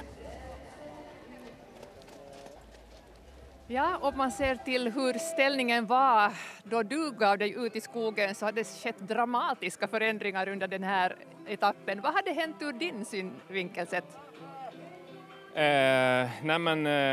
Jag stack ut och körde så hårt jag kunde. Passerade ner ganska direkt och sen har jag inte sett någon. Ja, jag har sprungit superbra tekniskt så haft tid att sakta ner in mot kontrollerna och trycka. Där blir det lite enklare så det var ett perfekt stafettlopp. Det kändes inte att du hade någon i bakhasorna? Nej, jag såg aldrig någon och det var ingen mening att kolla bakåt heller så det var bara full fart framåt hela vägen. Så det ser bra ut för Stora Tuna nu då? Ja, men det gör det. Emil är ju rutinerad och Viktor är väl någorlunda rutinerad på sista säcken så jag håller tummarna att de håller ihop det på slutet. Henrik Johannesson kertoi, että veti alusta saakka niin kovaa kuin mahdollista ja kun oli kärjessä, niin tiesi, että on varaa pitää pieniä tai hidastaa hieman, jotta varmistaa, missä menee. Ihan kutsui tätä täydelliseksi viestisuunnistussuoritukseksi, eli teki aivan huippujuoksun. Ja ei yllätys ole se, että aika kova luotto on Svenskin veljeksiin ja heidän viestirutiiniinsa. Ja siinä lähti Kalevan Rasti ja Lahden suunnistajat. Kalevan Rastilta liikkeelle Lauri Neno ja Lahden suunnistajilta liikkeelle Petteri Huikko. Aleksi Niemi, otit tässä ilolla vastaan tiedon, että Tampereen pyrintö on nyt toisena. Melkoista lentoa sulla oli. Tuntuuko siltä, että pääsit ihan täydessä vauhdissa juokseen? No joo, kyllä mä nautin tuosta tänä aamun työstä, että oli tosi mukavaa ja pyrin vaan juokseen rennon niin kuin kovaa ja aina niin kuin koko ajan pitää se kontrolli siihen suunnistamiseen, niin oli hienoa kyllä. Ja vaikka tietysti fokus on ollut sprintin MM-kisoissa, niin näkyy kulku olevan hyvä myös metsässä. Joo, kyllä se kun kunto on hyvä, niin se kulkee sitten sileellä ja myös maastossa. Kun saa vaan muutaman mallitreenin alle, niin kyllä se lihakset tottuu siihen. 2,5 minuuttia siellä on Sture Thuna nyt vähän karussa, mutta mitä sanot teidän loppumiehiltä, että otetaanko se kiinni? No siellä on pari kovakuntoista herkkää miestä meillä viimeisillä osuuksilla, niin kaikki on mahdollista suunnistuksessa, että katsotaan sitten kun pojat tulee maaliin, että mikä se sija on, mutta toivotaan parasta tietysti. Hyvä, sä en tiedä sitä, mutta kuinka paljon aiot seurata myös mitä Brides Babes tekee tänä yönä? Me ollaan vähän jututettu, että siellä tuleva vaimokin on mukana juoksemassa. Joo, Juti painaa siellä ankkuriosuuden sitten. Luultavasti yhteislähdössä, niin pitää seurata, että miten menee ja ollaan maalissa vastassa. Se kuulostaa hyvältä, kiitos. Joo, kiitos. Tim, when you look at the results from this stage, it's quite dramatic if you compare to the stage before. How dramatic was it for you out in the forest? I didn't see many people out there actually. It was quite fast in the beginning, a lot of track running and quite simple orienteering. And then there was a more technical section and I saw Linnea and I think Göteborg and knew that they were in the lead before I went out, but I didn't feel like I had been catching 3 minutes, so I was quite confused when I saw them. And I just kept doing my own race, and a little bit later I saw Aleksi Niemi go past me. And then I got confused again because I wasn't sure how long after me he had started, and I just continued doing my own thing, and it will be interesting now to have a look back and see what happened on my leg. And now you're fifth. So what can we expect when the race is over? We have 2 really strong guys to finish off the relay, so got a lot of faith in them and I'm looking forward to seeing how they go. I just hope they have good runs as well. Thank you. Joo, Tim Robertson sanoi, että alussa ei paljon muita näkynyt ja lähti vaan vetämään hyvää suoritusta. Oli aika helppoa suunnistusta ja yllättyi siitä, että yhtäkkiä näki näitä 2-3 minuuttia edeltä lähteviä ja vähän hämmentyi siitä. Ja sitten hän hämmentyi uudestaan, kun hänet otettiin sitten Aleksi Niemen ja muiden toimesta kiinni. Mutta jatkoi vaan oman työn tekemistä ja teki omasta mielestään hyvää suoritukseen ja myöskin vahva luotto seuraaviin 2 osuuteen. Ja 10. vaihtoi Göteborg, Oko Ravine 11, Södertälje Nykvar Orient 12, Antoine Annui, joka vaihtoi hetki sitten, on 13, 7.30 kärjestä ja 14 Halden 8.18 kärjestä. Tim Robertson oli mies, joka toi ensimmäisen suunnistuksen MM-mitali Uuteen-Seelantiin 2018 Riikasta, kun sprinttiä juostiin. Näin on. Ja on varmasti kova luu kyllä Tanskassakin. Joo, no hän oli 2 kertaa 2 tuolla Ruotsin Buurosin maailmancupissa molemmissa sekä knockout-sprintissä että tavallisessa. Ja nyt kun on 1 MM-hopea taskussa, niin varmasti voitto on tavoitteena ja se on täysin mahdollista. En anna heitä haastetta Kasper Fosserille, mutta sanotaan nyt kuitenkin, että haastetta varmasti tulee samalla kun näemme tuon tilanteen tällä hetkellä vielä, mikä tuolla vaihdossa on käyty läpi. 14 joukkuetta, 8 minuuttia 18 sekuntia kärjestä ja se mielenkiinto on nyt siinä se, että mikä on Sture Thunan Emil Svenskin alku. Tampereen pyrintö 2 minuuttia 27 sekuntia perässä. Turun metsänkävijät 2 minuuttia 29 sekuntia perässä ja Turun metsänkävijöillä viestiä juoksee Ruslan Glebov. Samalla kun näemme tuon 6. osuuden, joka on tämän vuoden Jukolassa tavallisuudesta poikkeavasti, voisiko sanoa 4 kilometriä normaalia jopa pitempi, 14,4 kilometriä ja TV-rasteja ensimmäinen 2,3 kilometrissä, samalla kun pääsemme sitten Emil Svenskin kyytiin tuonne kallioille.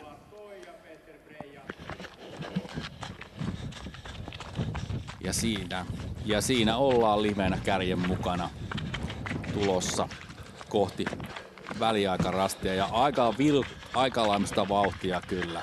Siellä sitten Emil Svensk painaa tällä hetkellä tuolla mäen päällä. Ensimmäinen väliaikarasti on 2,3 kilometrissä ja mitä ilmeisemmin hetken päästä Emil puikkaa tuonne oikealle puolelle rinteeseen, josta tullaan sitten tuolle ensimmäiselle väliaikarastille. Ja nyt on Emil Svensk ollut matkalla 11 minuuttia, 2,3 kilsaa Linnuntietä ja siinä on vähän mäkeäkin ja kyllä vauhti näyttää siltä, että nyt painetaan sinne 5 minuutin kilometrivauhdin kulmille. Ja sieltä hetken päästä numero 1 ja Emil Svensk varmasti on tulossa tuolle ensimmäiselle väliaikarastille. Ja siinä mies kävi sillä väliaikarastilla ja kello lähti käyntiin. Ja nyt ruvetaan jännittämään sitten, mitä vauhtia aloittaa Pyrintö ja Turun metsänkävijät. Mutta ainakin tuon äskeisen kuvan perusteella kyllä Svenskillä on lyönti päällä. 29-vuotias tai 29 vuotta heinäkuussa täyttävä Emil Svensk, joka on todellakin 3 kultamitalin mies MM-kilpailusta. Ne kaikki on tullut viestistä ja aika monesti ollaan saatu, Janne, olla todistamassa sitä, että henkilökohtaisella matkalla se pieni virhe on tullut, mutta 2 kertaa Jukola ankkurina sekä Kangasalalla että viime vuonna napapiiri Jukolassa mies kyllä piti homman näpeissään eikä antanut muille mahdollisuutta. Joo, kyllä Emil Svenskia voidaan pitää varsinkin viestisuunnistuksessa niin ihan maailman top 3 miehenä. Ja palataanpa vielä täältä maastosta tuonne vaihtoalueelle. Sinun osuutesi jälkeen Turun metsänkävijät nyt alkaa olla jo vähän sitten niillä sijoilla, missä varmasti teillä kovat toive olikin nyt jo 3. Mikälainen se sun oma osuus oikein oli, kun mä ymmärsin, että sulla oli vähän flunssaakin taustalla? No joo, tässä on ollut vähän kaikkea tällä viikolla, että onneksi päästiin viivalle ja loppupeleissähän oli tällainen taktinen veto joukkueelta, että tasavahva joukkue, niin pysyttiin hyvin roikkuun tuo jalku ja nyt sitten isketään tässä lopussa. Niin. Joo, tää alkaa kuulostaa vähän taktisuudelta, koska sä oot aika kovaa sieltä tullut. Pystyit sä tekemään toivomasi suorituksen? No kyllä mä olisin kieltämättä enemmän halunnut tehdä omaa työtä, että Aleksi veti siinä edellä, meillä oli aika paljon samaa hajontaa, niin Aleksi oli kyllä aika kovalla kulkupäällä, että se oli, että piti itse vaan katsoa koko ajan, että pysyy kartalla ja sitten kun tuli omaa hajontaa, niin poimia ne hyvin. Mutta Aleksi piti kyllä sellaista vauhtia, että ei itse ollut kyllä tänään rahkeita mennä veturiksi. Okei, no jäädään katsoa vielä miten käy, mutta toivottavasti sitten pysytte ehkä loppuun asti kärkitaistelussa. Jes, näin on. Kiitoksia. Kiitos. Emil Svenskin menosta on mennyt 2.20 tällä hetkellä ja vielä ei seuraavia joukkueita tuolle väliaikarastille ole tullut. 5. osuuden nopein muuten oli Samu Heiska, hän oli sekunnin Aleksi Niemeä nopeampi tuolla osuudella. Vaikka mies kiitteli siinä Aleksi Niemeä vetotehtävistä. Ja kun tuolle 6. osuudelle lähdettiin, niin Tampereen Pyrintö oli 2.27 perässä. Ja kyllä se nyt kertoo siitä, että Emil Svensk on kyllä lyönyt turporuuvia aika tiukalle tässä alussa. Joo, sieltä näyttää 3 minuuttia umpeutuu ja ei näy vielä Pascal Buchsia. Eikä myöskään Ruslan Glebovia. Ei. Ja sittenhän siinä, oliko siinä parikymmentä sekuntia NTN? Joo, Erik Langedal Breivik. Eikä se Kenni Kivikäskään ollut kuin 3.20 lähdöstä ja sekin aika tulee nyt näillä sekunneilla umpeen. Katsotaan kuka sieltä tulee. Sieltä tulee Glebov, Buchs ja Breivik. Eli tämä kolmikko on kasassa. Joo. Ja eroa 3.19, 3.20 ja 3.24. Ja sitten me odotamme siihen Kenni Kivikästä. Eli minuutti tullut lisää nyt Pyrinnöllä ja metsänkävijöillä NTNYillä 40 sekuntia. Eli kyllä on ollut, ja 2,3 kilometriä. Niin, on ollut kyllä erittäin kova pelinavaus. Tekisin mieli sanoa, että tässä on vähän samoja aloituksia kuin Kasper Fosserilla joskus. No vähän samantyyppisiä. Kyllähän Svensk on tommonen all-in kaveri. Kyllä. Hän ei paljon varmistele ja vetää kyllä todella kovaa, mutta sitten toisinaan tulee kyllä isoja virheitä. Mutta viestissä harvemmin. Toistaiseksi. Ehkä tässä rivien välissä on luettavissa vähän se toive, mikä meillä on, mitä ei uskalleta ääneen sanaa. Siinä tulee Kenni Kivikas, KV:stä mies, joka on kerran ollut KV:n joukkueessa mukana voittamassa. Jukolan viestin se tapahtui Lappeenrannassa. Ja jäänyt minuutin niin kuin pyrintöjen metsänkävijät. Ja sitten lähti 1,5 minuuttia perään, lähti sitten toi Kalevan Rasti ja Lauri Nenonen. Ja otetaanpas takaisin, siis Kivikas oli voittamassa Hälvälässä. Jukolan viestiä ei Lappeenrannassa, jäin sitä itse miettimään tuossa sen jälkeen, kun olin sen ääneen möläyttänyt. Ja 5 minuuttia on mennyt. Kalevan Rasti ja Lauri Nenonen lähti 4.50 kärjestä.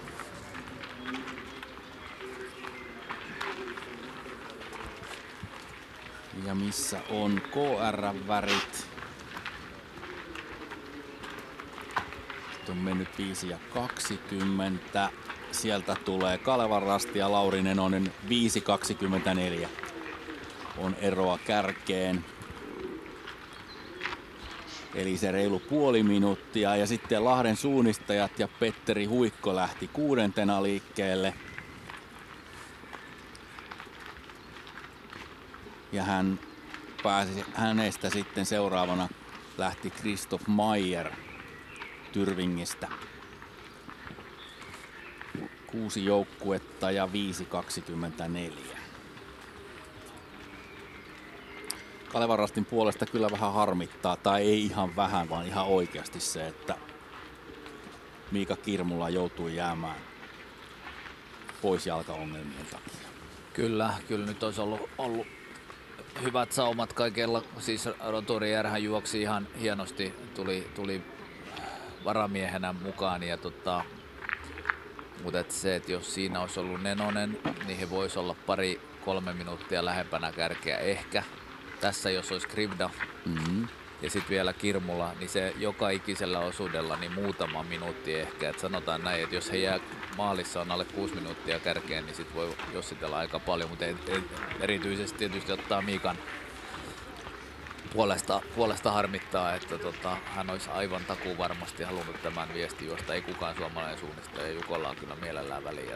Ja sitten tuli OK Linne, Lahden suunnistajat, Göteborg, Ravinen ja Tyrving ihan yhdessä 10 sekunnin sisässä. Se mikä vielä KR:sta on todettava, että kun alkuviikosta joukkuetta kerrottiin, niin joukkueessa oli Tsernis vielä joukkueessa mukana ja hänkin tippui siitä pois. Sitten pääsemme kuuntelemaan, mitä miettii Turun metsänkävijöiden Ruslan Klepov tämänhetkisestä tilanteesta suunnistuksessa ja muussa elämässä. It's fine as long as it's fine for everyone, as long as there is no any rules breaked and we follow the rules. It's allowed. It's not something illegal, so it's fine for it works, and it's as long as it works, it's good. We will see how it will continue next year, because now I'm still I'm living in Sweden, in Stockholm, and I do have a work there, so I'm quite it's like my life is there at the moment. So, but we will see how it will looks in a couple of months or years, and we'll see what's possible to do in this. Of course, the situation in the world and in Russia-Ukraine war is probably a lot on your mind also. What has it been like to be focusing on orienteering? First weeks and months it was really difficult and complicated, especially first maybe 2 weeks something. Even if I live in safe Sweden, it felt really wrong and strange, and I thought, okay, probably there are gonna be no any season for this year for me. But then you get to used to it, and you try to help as good as you can. Of course, it's really difficult and dark times for many people in the world, and but also in orienteering, it's one of the way how you can get rid of this a little bit in just 1-2 hours. You just forget about this and you do some others. Otherwise, it's if it's fastened in your head, it's a bit complicated as well.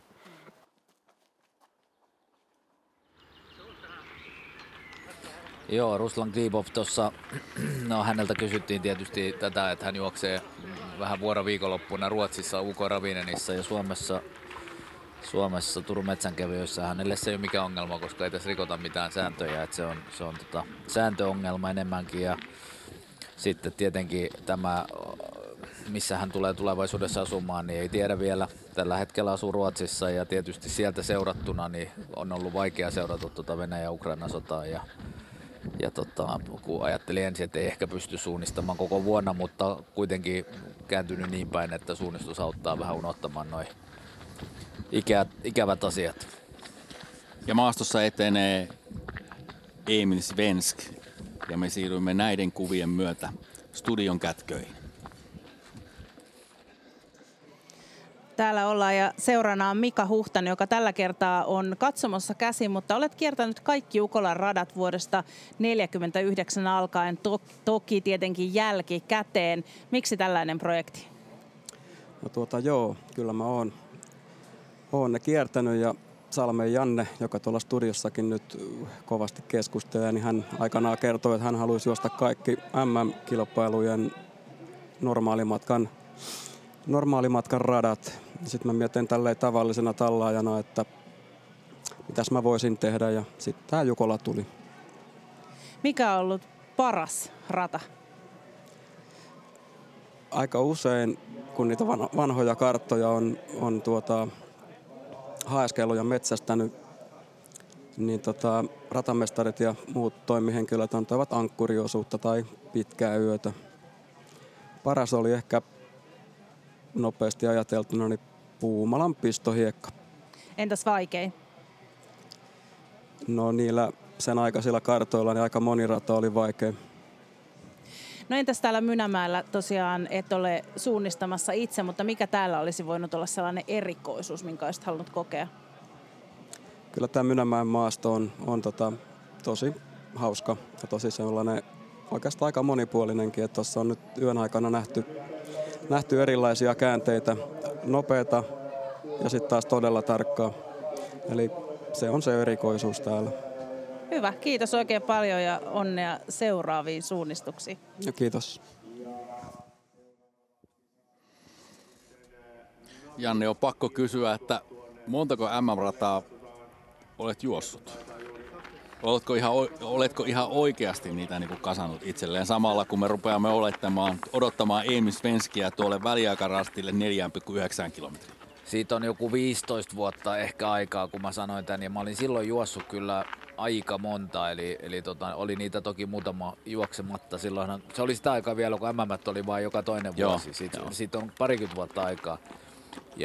Mutta en sitten kyllä oman aktiiviurani jälkeen ja valmennusurani aikana ole ajatellut koko asiaa. Mutta kiva kuulla siis, että tämä mun lausunto silloin on herättänyt tämmöisen kipinän, niin ihan mahtavaa, ei muuta kuin peukkua edelleen. Oletko juossut Piskarsin radat sieltä ensimmäistä MM-kilpailusta? Sen on juossut, mutta siinä oli semmoinen, että siinä oli joku, me juostiin maajoukkueen porukalla se. Okay. Mutta siellä oli yksi järven tai leveän joen ylitys, jos ei ollut siltaa, niin me ei pystytty sitä kokonaan juoksemaan. Ja Emil Svensk tulee väliaikapaikalle 4,9 kilometriin ja ilme on tuttu ja askel on vakaa ja määrätietoinen ja matka jatkuu. Ja kyllä nyt Stora Tuunan Svenskillä on sellainen lyönti, että nyt tekee muilla kyllä pikkusen kipeää, kun katsotaan tässä. Siellä menee NTNUI ja Tampereen Pyrintö tuolle rastille numero 7, kun Stora Tuuna on jo käynyt rastilla numero 8. Ja kun häntä on minuutti, niin siitä voi ruveta arvioimaan, että sitä on se runsas 3 minuuttia. Ainakin sitä aikaeroa tällä hetkellä.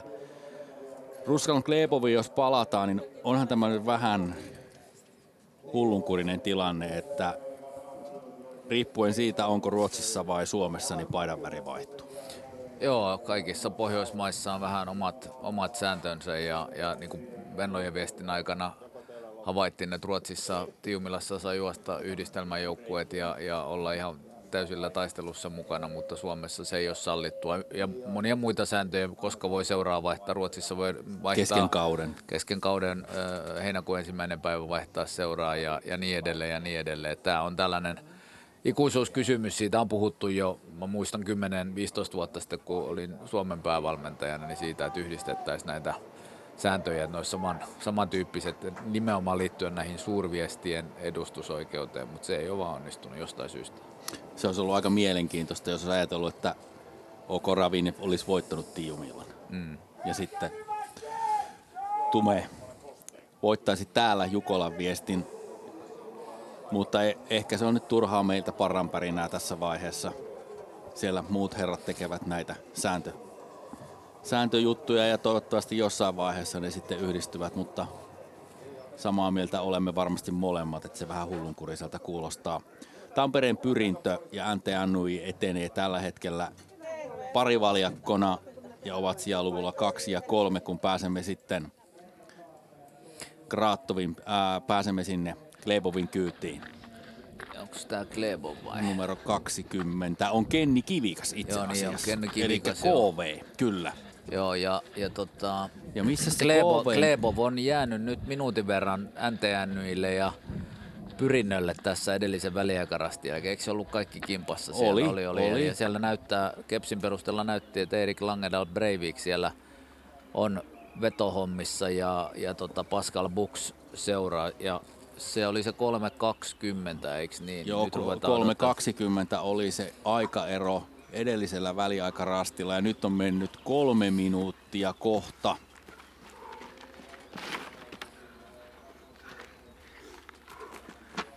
Nyt se 3 ja sitten odotamme sieltä tuota parivaljakkoa. Jotenkin jäin miettimään, että mistä tuo KV:n kuva. Se tuli tuolta edelliseltä. Se tuli edelliseltä, eli KV liikkuu yhdessä Kalevan Rastin kanssa. Ja siinä tulee NTNUI ja heti perässä Tampereen Pyrintö. Eli Breivik ja Bux. 3.24, 3.26 erottaa heidät kärjestä. Eli ensimmäisen väliaikarastin jälkeen nämä kaksi herraa ovat liikkuneet samaa vauhtia likipitäen kuin Emil Svensk.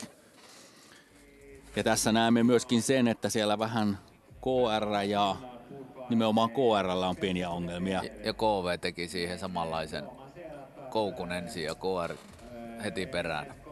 Siellä on muuten oliko toisella osuudella tuossa rinteessä vähän vasemmalla tuolla nenällä rasti ja he kävivät sen tsekkaamassa. Kyllä, eli siellä vähän urat vie niin kuin mukanaan. Eli 3 joukkuetta on käynyt tuolla väliaikarastilla ja seuraavaksi sinne on sitten tulossa Turun metsänkävijät ja Ruslan Glebov. Ja Glebov on nyt 4.25 perässä. Eli siihen on tullut nyt minuutti tuohon parivaljakkoon Breivik Bux. Ja Kivikas KV oli 4.21 edellisellä ja äsken kun Kepsiä katsottiin, niin näytti, että olisi suurin piirtein minuutin sitten taas vastaavasti Turun metsänkävijöiden perässä. Eli kärkikolmikko menee kovempaa kuin tämä takaajaja. Kyllä. Ja se mikä on mielenkiintoista tietysti on se, että Emil Svenskin vauhti on tuosta alusta vähän niin kuin rauhoittunut. Joo. Tietysti siinä voi olla se, että tuossa alussa on myöskin hajonnalla merkitystä. Niin on voinut olla tässä välissäkin. Kyllä, mehän ei tiedetä sitä tai ehkä uskalleta ainakaan ääneen sanoa, että mitä siellä on mahdollisesti tuossa välissä. Näin on.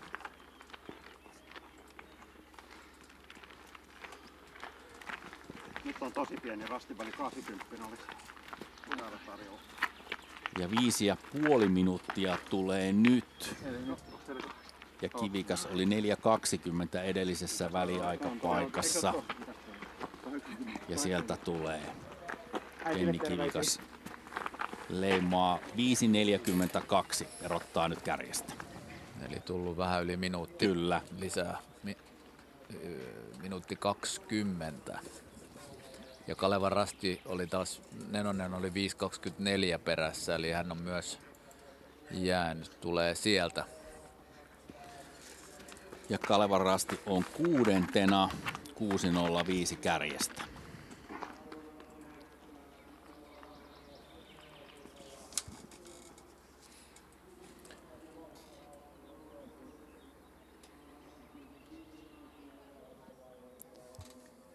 Ja tässä näemme sitten GPS-seurantaa eteenpäin. Siellä aivan kymppirasti alapuolella Stora Tuuna pakenee pois tuolta kartta-alueelta ja NT, NUI ja TP kulkevat yhdessä rastiväliä 90 ja Turun metsänkävijät on menossa rasti numero 9 samalla kun sitten Göteborg ja Linne on tulossa tuonne rasti numero 8. Ja Ravinen, siinä oli muuten kintereillä myös. Kyllä. Ja Ravinenilla on sitten kyllä kova ankkuri. Gustav Bergman, siis Ravinen 6.43 kärjestä, Linne 6.48. Siellä on nyt sitten tulossa parivaljakko mahdollisesti Gustav Bergman, Alpen Riedefeld. Ja Göteborg 6.49. Oliko se niin, että parivaljakko Bergman Riedefeld oli viime vuonna MM-joukkueessa Viestissä juoksemassa Ruotsille maailmanmestaruutta? Kyllä, Riedefeld aloitti ja sitten oli Lind ja Bergman. Ja jos tuo paripalkko pääsee yhdessä liikenteeseen nimenomaan Bergman ja Riedefeld, niin se on kyllä aika kovaa valuuttaa sitten, kun ankkuriosuutta tunnin päästä ruvetaan mittelöimään ja taivaltamaan. Ja tämä kuva tulee sitten jo seuraavalta väliaikarastilta 6,4 kilometristä ja ollaan siellä Avokallio-maastossa ja sieltä tulee Emil Svensk, ottaa leiman ja matka jatkuu. Ja tämä on meille tuttu alue sieltä ensimmäiseltä ja kolmannelta osuudelta. Kyllä. Ja kyllä Svensk painaa aika hurjaa kyytiä tuota uraa pitkin. Ja hyppää nyt tuonne pienelle polulle, joka vie sinne tielle. Ja sitten kohta ollaankin siellä metsäaukealla kulkemassa kohti seuraavaa rastia. Ja nyt kun häntää katselee, niin seura kymppirastille tulee Tampereen Pyrintö ja NTNUI. Turun metsänkävijät on sen reilun minuutin perässä 4.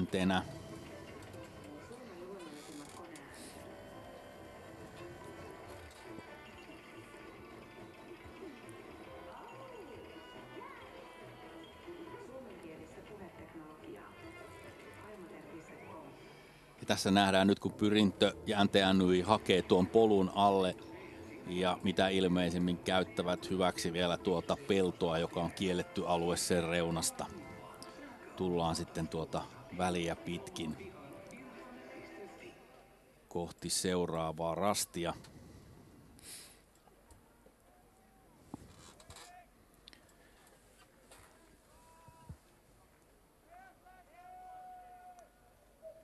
Ja nyt eletään täällä Jukolan kisakeskuksessa niitä mielenkiintoisia hetkiä. 6. osuus on menossa. Siellä aika monessa teltassa ruvetaan heräilemään ja valmistautumaan sitä ankkuriosuutta varten, eikö niin? Joo, nimenomaan ja sen seuraamista varten. Niin, seuraamista ja sitten siihen valtavan suureen vielä maaston lähtemättömien yhteislähtöön. Niin, tosiasiahan on se, että Jukolan Viesti suurin lähtö ei ole se 23.00 lähtö, vaan se on se yhteislähtö, joka on sitten sen jälkeen, kun voittajat on tulleet maaliin. Ja harmi kyllä mekin lähetyksemme jo päättäneet. Sitten tapahtuu se yhteislähtö, jossa yhteislaukauksella lähetetään sitten kaikki loput, jotka eivät ole maastoon ehtineet. Siellä voi jollakin joukkueella olla jopa 4 suunnistajaa lähdössä yhtä aikaa. Ihan hyvin joo. Ja mä en muista, siinä on mun mielestä joku 4 000 saattaa, mutta niitä eikö nyt ole 2 yhteislähtöä? Joo, siellä on oma yhteislähtö joukkueille, jotka on hylättyjä ja joskus onko niin, että siellä myöskin ankkurit pääsevät erikseen liikenteeseen. Sitä on supistettu, koska se oli turvallisuusriski, kun kaikki lähti yhtä aikaa muutama vuosi sitten. Sieltä nyt nousee Pyrintö ja NTNUI sitten tuohon Kalliokumpareille kohta. Ja nyt on mennyt 2 minuuttia 55 sekuntia. Edellisellä väliaikarastillahan se ero oli 3.24. Ja tämä GPS on aina sen 20 sekuntia muistaakseni jäljessä, eli he on jo vähän pidemmällä todellisuudessa kohta mäen päällä. Ero on aika lähellä samaa todennäköisesti. Ja hetken päästä sinne tulevat siis, tulee tuo parivaljakko numerot 4 ja 17.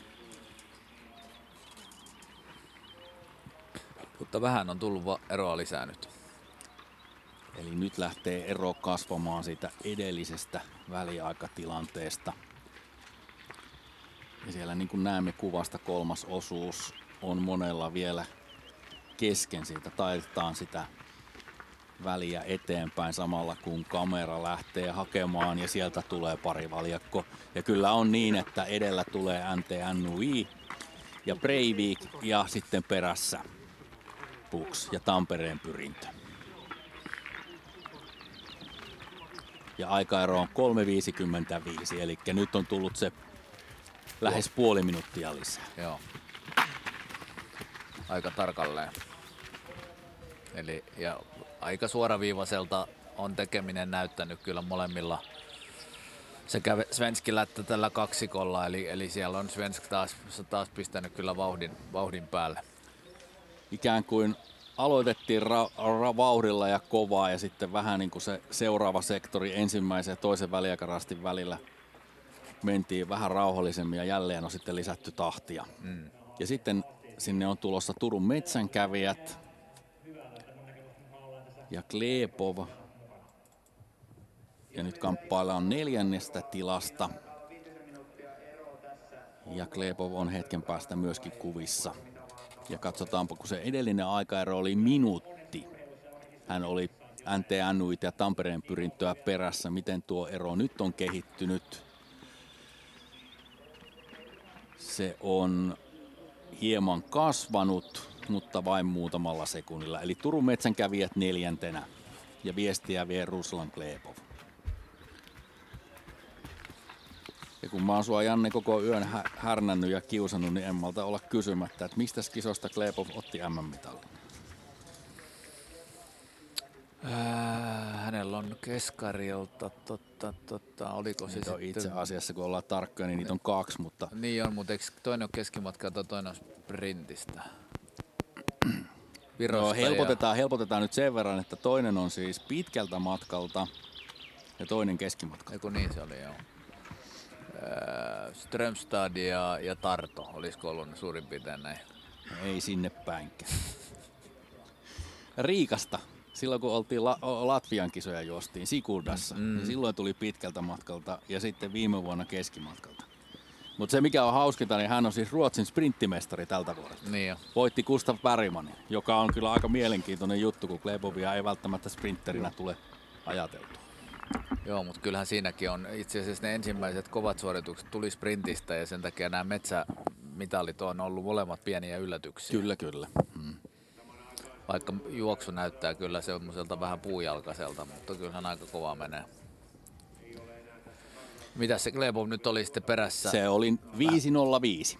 Joo, eli siihen oli se 1.10, eli edelleen suunta on jo 2,5 minuuttia. Ja sitten tulee Svenskille seuraava rypäs tuonne väliaikarastille. Ja sinne tulee KV Kenni Kivikas 6.44 kärestä. Lauri Nenonen on saman verran ja 6. Ja Ravinen Axel Granqvist vie viestiä 6.57. Göteborg 6.58 ja OK Linne 6.59. Eli siinä on siis itse asiassa KV, Kalevarasti, Ravinen, Göteborg ja Linne. Nuo 5 joukkuetta ovat yhdessä. Kyllä, ja siellä on kyllä Ravinen ja Göteborg pitää kovaa vauhtia. He on jäänyt puoli minuuttia Svenskille. Langenal Breivik jäänyt minuutin, Bux 1,5, Glebov 2,5, Nenonen 2, Joo. Kivikas 3,5. Eli kyllä KV:lla ja metsänkävijöillä on nyt nuoli vähän turhan jyrkästi väärään suuntaan. Ja sieltä hyvin nopeasti, tai nyt on jo ajettu tietysti Kalevarasti ja KV ruotsalaisten toimesta kiinni, ja Glebov on kyllä seuraava uhri, jos ei vauhti paranne.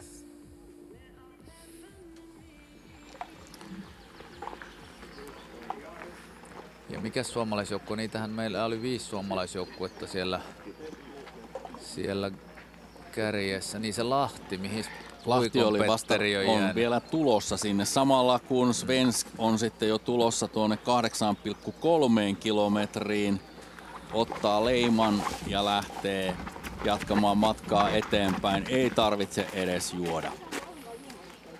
ja hyökkää suoraan metsään. Nyt ollaan sillä alueella, josta lähti se ensimmäisen ja kolmannen osuuden pitkä rastiväli.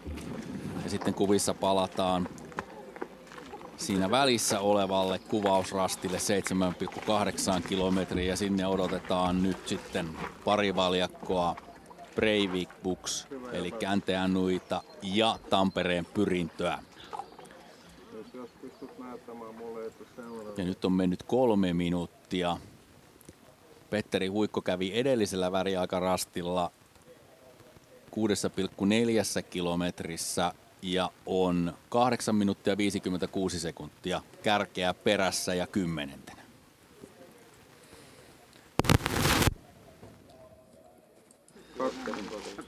Katsotaan muuten tonne taaksepäin vähän sieltä edelliseltä väliaikapaikalta. Mua kiinnostaa muun muassa Lapua Virkiä, että mikä on heidän tilanteensa nyt sitten tässä vaiheessa. Eli palataan sinne 4,9 kilometriä, joo. Suomalaisista siellä on 15 Navi ja Pyrinnön 2. Sitten on Pyrinnön 2. 17. Ja Lapua Virkiä edelleen hienosti 18. Tekee kyllä jäätävää suoritusta ja on kyllä pohjalaisittain aika lailla paras lopputulos 20 vuoteen taitaa olla. Sitten Rastikurikan ja IFManin päiviä. Kyllä. Ei mennä ihan Juha Miedon aikoihin. No joo, just meinasin ruveta miettimään, että eikä Alavuuden urheilijoihin. Niin, kyllä. Alavuushan on voittanut Jukolan viestin. Kyllä. Mutta tosiaan niin Lapua Virkiä aika nimetön, täysin kotimainen joukkue, niin tekee kyllä hurjaa tulosta. Ja Miika Ketonen esimerkiksi edellisellä tuolla vitososuudella niin oli 12 nopein omalla osuudella, jäi vain 2,5 minuuttia näistä hurista. Ja sitten NTNY ja Tampereen Pyrintö 7,8 kilometriä. Nyt aikaeroa 4.35 ja 4.36 Sturatuunaa. Eli kyllä edelleenkin vaan Emil Svensk syöttää muille rajua vauhtia. Ja tässä näemme sitten tilannetta, tuo 11 rasti oli siis se 6,4 kilometrin väliaikarasti. Ja sinne on seuraavana tulossa Södertälje, Nykvarn ja Halden ja myöskin Navi on lähestymässä tuolla 10 rastilla.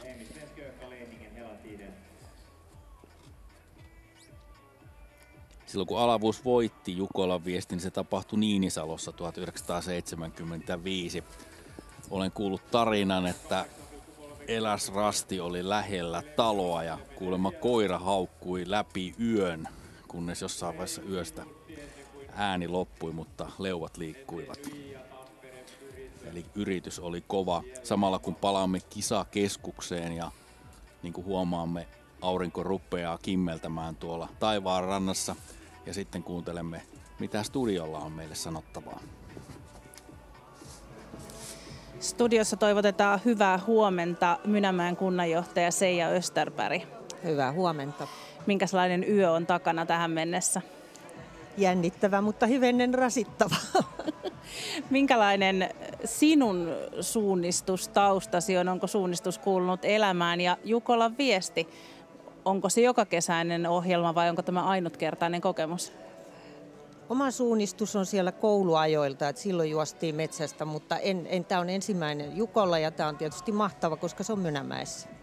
Minkälaista on ollut seurata tällaista suurtapahtumaa? Minkälaisen vaikutuksen se on sinuun tehnyt? Eihän tämmöistä voi niin kuin kuvitella, jos et sä ole itse mukana. Ja kun tätä on valmisteltu monta vuotta ja saanut olla näiden järjestäjien kanssa yhteistyössä, mutta sitten täällä se vasta näkee, mitä kaikkea tämä on. Aivan mahtavaa. Mynämäelläkin on nyt sitten asukasluku tämän viikonlopun ajan aika paljon isompi kuin yleensä. Minkälainen voimainponnistus pienelle paikkakunnalle tällaisen tapahtuman järjestäminen on? No tietysti jos ajatellaan niin kuin kuntaa, niin kunta on tehnyt yhteistyötä järjestäjien kanssa. Ollaan tehty infraa tähän keskukseen ja sitten tietysti kaikki viestintä ja yhteistyö. Eli oikeastaan meillä suurin voimanponnistus on ollut tämä viikko. mutta sitten kuntalaiset, talkoolaiset, yritykset on ollut paljon mukana. Et kyllä tuolla katukuvassa näkyy, että aika paljon enemmän on kuhinaa kuin normaali aamuna tai päivänä. Mitä kuntalaiset ovat itse tykänneet tästä tapahtumasta? No kai se on mielenkiintoinen, mutta mä olen ollut niin intensiivisesti täällä, että oikeastaan ne kommentit on ollut siitä, mitä olen tavannut täällä kisakeskuksessa ihmisiä, mutta varmasti nyt sitten jälkeenpäin huomaa. Mutta kyllähän tässä koko viikon on kuntalaiset ollut, esimerkiksi silloin kun oli keskiviikkona kenraaliharjoitus, valtavasti oli väkeä. Ihan varmasti mielenkiintoinen tapahtuma. Jukola on tietysti tuonut tänne paljon matkailijoita ja semmoisen tietynlaisen hetkellisen nosteen tuo paikkakunnalle. Voisiko tuon nosteen jotenkin hyödyntää jatkossa? Me toivotaan. Meillä oli tuolla osastolla semmoinen onnenpyörä ja siinä oli palkintoina yö meidän tämmöisellä kesämökillä.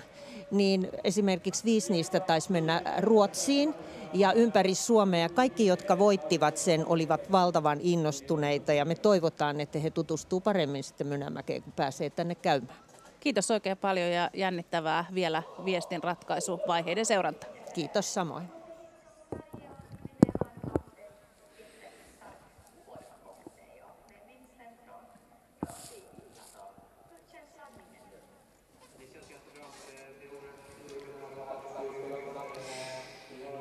Mynämäellä on myös ollut oma tällainen puulaakijoukkue Mynäpummit, jota muun muassa Reeta Kolkkala on mentoroinut. Ja mennään katsomaan, mitä heille kuuluu tässä kohdassa. Tässä edessä nyt suunnistaja, jolla on numero 1413 ja joka tuli vaihtoon. Oli 1400, eli melkein bongasit ton oman lähtönumeros. Toiselta osuudelta 3 tuntia 16 minuuttia kärjestä jäljessä tällä hetkellä. Kerro teidän joukkueesta. No meidän joukkue on siis täysin amatööriporukka, mikä on kerätty ihan kaveriporukasta. Me ollaan kotoisin Mynämäeltä, ollaan Mynäpummeja ja pilkes silmäkulmassa ollaan tehty tätä hommaa. Ja nyt on 2 osuutta vedetty näillä seteillä, mitä meillä on, niin mun mielestä ihan mennyt kivasti. Reeta Kolkkalle paljon terveisiä, hän on meidän mentorina, ollut antanut paljon ohjeita, kaikki mitä on jaksanut tehdä meidän eteen, on ollut ihan huikeaa. Meillä on kiva jengi ja ihan käsittämättömän hieno tapahtuma ja huikea matka ollut. No mitkä oli ne suurimmat haasteet tänään metsässä? Ykkösrastin pummaus. Törmäsin siinä äärettömän mukavaa semmoisen akselipoikaa, 20 sälli, ja hänen kanssa itse asiassa tultiin loppumatka. Meillä oli samat rastit. Vedettiin vähän vuorovedon. Meillä oli just hänkin tuossa, että oli ihan sairaan kiva suunnistaa. Yhdyn kyllä siihen sanomaan kyllä ihan täysin. Ihan todella mukava kokemus, ihan täyskymppi. Luin artikkelin teistä, jossa puhuitte muun muassa siitä, että kuinka vaikeaa itse asiassa on samaan aikaan juosta ja vielä huonolla alustalla ja sitten vielä lukea karttaa, niin oliko se sellaista tänään? Siellä oli paljon uria. Mä kärsin jo tässä iässä ikänäystä, että mulla on toisessa silmässä piilari, että mä vähän niin kuin näin välillä menee, kun mä zoomailen eri paikkoihin. Se on älyttömän vaikeaa, ihan käsittämättömän vaikeaa. Se mun on pakko hattuun nostaa kaikille oikeille suunnistajille, että ne on kyllä todella kovia tekijöitä. Tää lajin vaikeus on yllättänyt mut ihan täysin, ihan totaalisesti. Iso respekti tätä lajia kohtaan. Toivotaan, että muutkin tulee maaliin. Kyllä varmasti, siellä on kovia jätkiä mun jälkeen, ne on paljon kovempia. Kiitos.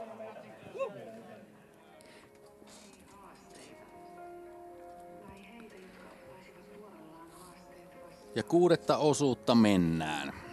Ja väliaikatietommehan tuli sieltä 8,3 kilometristä ja siellä Emil Svensk oli kärjessä. Ja tässä se tilanne sitten eteenpäin. Tampereen Pyrintö ja NTNUI oli sen 4.38 perässä. Turun metsänkävijät Ruslan Klepo 5.51, KV Kenni Kivikas 6.57, Kalevarasti Vanavedessä, myöskin Göteborg ja Linne ovat samassa ryhmässä. Ja OK Ravinen Axel Granqvist 7.45 kärjestä, eli Linnestä 40 sekuntia on Ravinen perässä. Samalla kun pääsemme sitten katsomaan, mitenkä Emil Svensk etenee tuolla maastossa. Siinä otettiin vähän tietä alle ja sitten hypättiin metsän puolelle. Ja kyllä tämä kovin tutulta tämä eteneminen näyttää. Tällaista kuvaa on nähty muun muassa viime vuonna napapiiriltä. Joo, näin se on. Kyllä se Emil Svenskia ei tämä aikainen aamu juurikaan häiritsemä. Täytyy muistaa, että kello on 5 aamulla ja aika harva urheilusuoritus tapahtuu tähän aikaan ja tällä intensiteetillä. Ja hän on tämän aamuyön, hänen kroppansa ja päänsä näyttää toimivan erittäin hyvin. Ja kyllä siellä Henrik Väisänen saa pistää tossua toisen eteen, että Emil Svenskin perässä tuolla maaston kätköissä pysyy. Olisiko niin, että jos MM-kisat pantaisiin juoksemaan aamuyöllä, niin Svensk olisi aika vahvoilla? Saattaa olla näin. Jotenkin tulee semmoinen kutina. Se on mielenkiintoinen asia, että ihmiset reagoi ihan eri tavalla yöllä liikkumiseen. Ja tässä muuten nähdään se, että hetkeä aikaisemmin, heti väliaikarastin jälkeen, Emil Svensk teki pienen koukeron, mutta ei siihen nyt. No oli se varmasti lähemmäs minuutti 45 sekuntia. Saa nyt nähdä sitten, että pystyykö korjaamaan jalalla sitä eroa. Erohan oli repsahtanut jo sinne 4 ja yli 4,5 minuuttia. Ja seuraava väliaikapistehän meillä on sitten tuolla 10,9 kilometrin kohdalla, niin siellähän me näemme sitten, mikä se tilanne on. Ja täällä tulee nyt NTNYin Erik Langedal Breivik ja tuossa samassa pöheikössä, jossa Svensk pummas, niin siinä myöskin teki Tampereen Pyrinön Pascal Buchs ehkä noin minuutin, vähän ja jopa isomman virheen. Ja kävikö niin, että hän tippui siitä NTNYin kyvistä? Joo, on nyt tipahtanut sen minuutin verran suurin piirtein.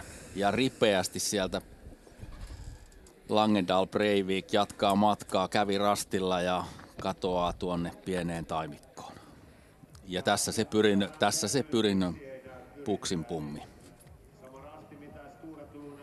Siinä on soistuvaa aluetta, jossa on tollaisia, onko nuo aurausuria vai ojia? Kyllä on semmoisia pieniä ojia ja niitä pitkin tässä Venlojen ja Jukolan välissä kävin juoksentelemassa tuolla kyseisessä maaston osassa juuri, niin niitä oli aika hyvä juosta.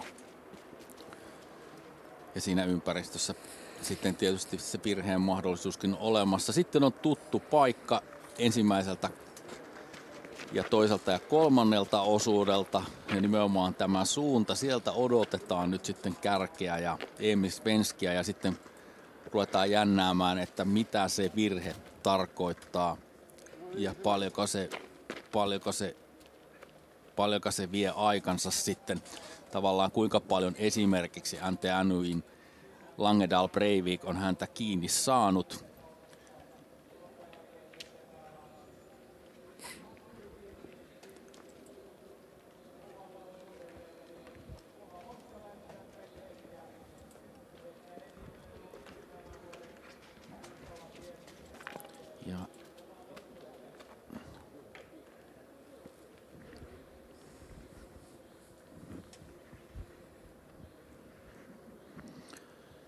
Ja edelleen tuolla kuusikon kätköissä on hiljaista. Vielä ei 29-vuotiasta tai heinäkuussa 29 vuotta täyttävää Emil Svenskia näy.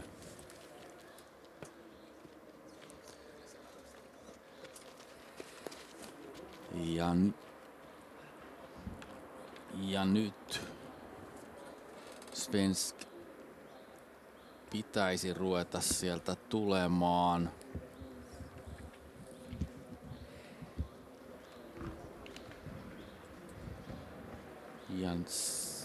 Ja edelleen me odotamme.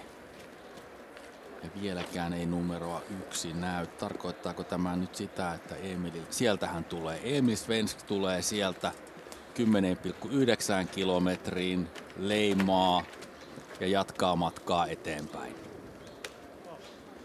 Ja kurkistetaanpa vielä yksi maastotyyppi täältä Mynämäestä, Kallavuoren kartalta, miltä se näyttää.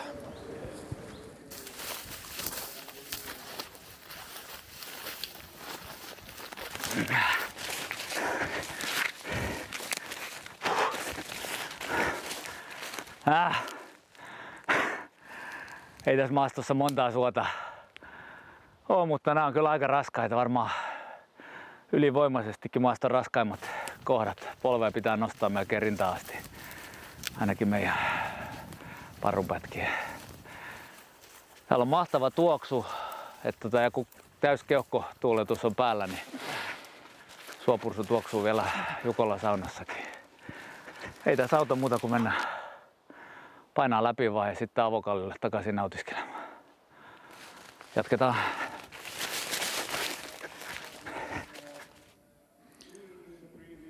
Ja sitten palataan tuonne väliaikarastille 10,9 kilometriin. Se on mielenkiintoinen asia, että nuo suot noilla avokallioiden välissä voi olla aika yllätyksellisiä. Joo, ne on kyllä pitkää suopursua, todella pitkää. Ne on niin kuin tuossa tuli mainittua, niin ylivoimaisesti maaston raskaimmat osat, mutta ei niitä tässä kyllä hirveästi ollut ja useimmat radat tai reitinvalinnat ne pystyy hyvin kiertämään, eli ehkä vähän näennäinen, mutta hienoja ne on.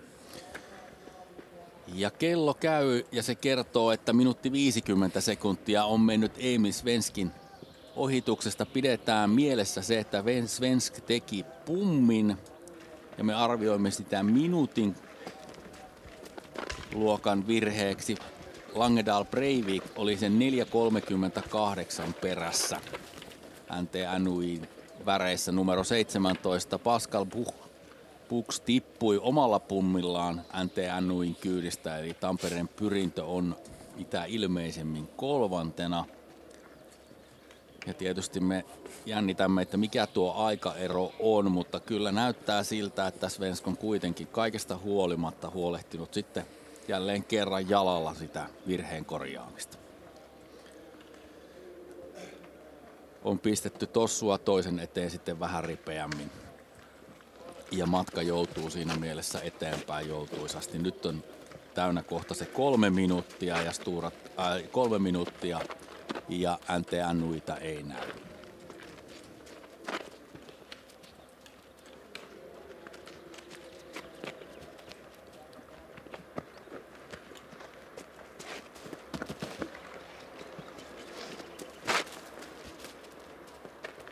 Tässä kuva etualalla tullaan tälle samalle rastille niitä osuuksilta 4 ja 5.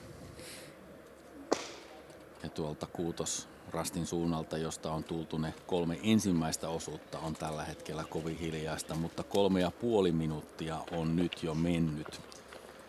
Ja ei se aikaero kyllä aivan hirveästi ainakaan ole päässyt supistumaan.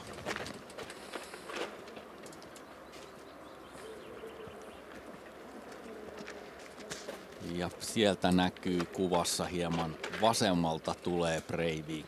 Ja kyllä puoli minuuttia on napattu kuitenkin kärkeä kiinni. Eli aivan täysin virhettä ei ole pystynyt kyllä jalalla korjailemaan Emil Svensk. Nyt sitä eroa on 3.57 ja nyt sitten jännitetään jo sitä, että mikä on sitten Pyrinnön tilanne. Missä tulee Buchs? Kuinka paljon ollaan NTNUita perässä? Ja millaisista asemista sitten Elias Kuukka ankkuriosuudelle pääsee. Se oli harmi se Buchsin virhe, mikä tuli siellä suoalueella. Siinä hän veti ihan sujuvasti Langedal Breivikin perässä väärälle hajonalle ja siitä sitten vähän konseptit meni sekaisin, mutta aika hyvin sen kuitenkin kuittasi mutta nyt sieltä on tulossa kyllä kova vauhtia tää takaajava porukka myöskin. Katsotaan miten lähelle he on Pascal Buchs ja nyt näkyy Pyrinnön värit. Ja sieltä tulee numerolla 4 25-vuotias sveitsiläissuunnistaja, joka on muuten päässyt maailmankuppiakin juoksemaan Sveitsin joukkueessa 4 minuuttia 59 sekuntia perässä. Siinä on minuutti 2 sekuntia NTNUI ja nyt jännitetään sitten sitä seuraavaa rypästä. Ja he olivat, paljonko se oli perässä siellä edellisellä väliaikarastilla? Siinä oli minuutti 20 noin pyöreästi. Ja sieltähän on tulossa siis Turun metsänkävijät. Oli 8,3, niin metsänkävijät oli vain minuutin perässä. Sitten oli KV Kalevan Rasti, Göteborg Linné oli heistä tuosta KVsta sitten metsänkävijöistä minuutin. Ja nyt tämä oli Ravinen kyllä, vielä. Ja nyt sitten sieltä tulee Göteborg, Turun metsänkävijät, OK Linne. Eli Göteborg on nyt sitten nousussa, Turun metsänkävijät on junassa mukana ja OK Linne on 6. Mutta siinä pyrintö on vaaravyöhykkeessä, eli ajetaan kyllä tiukasti kiinni. Ja nyt jossain vaiheessa näytti, että ainakin yksi suomalainen on 3 joukossa. Ja muistan sanoneeni, ja nyt sieltä tulee juuri vääränväriset liput, tulee kova ja KV. Missä on sitten Kalevan Rasti ja Göteborg? Ja KV. Ja KV. Ei Göteborg meni, mutta Ravinen, Kalevan Rasti ja KV, eli KV Kenni Kivikaksella on nyt kyllä tahmea meno, koska hän lähti 4. maastoon. Joo, siis Göteborg meni, mutta Ravinen puuttuu. Sitä tässä niin kuin yritin haeskella. Kalevan Rasti meni 6.19 kärjestä. Eli puoli minuuttia tuohon erittäin kovaa etenevään kolmikkoon. Tekee kyllä nyt todella tiukkaa nenosella päästä tuohon ryhmään mukaan. Ja sitten tulee KV. Kenni Kivikäs 6.48 ja kyllä. Ja tuolta tulee Ravinen. Kyllä, ja se on sitten Ravinen sortsit jalassa 6.58 ja 9.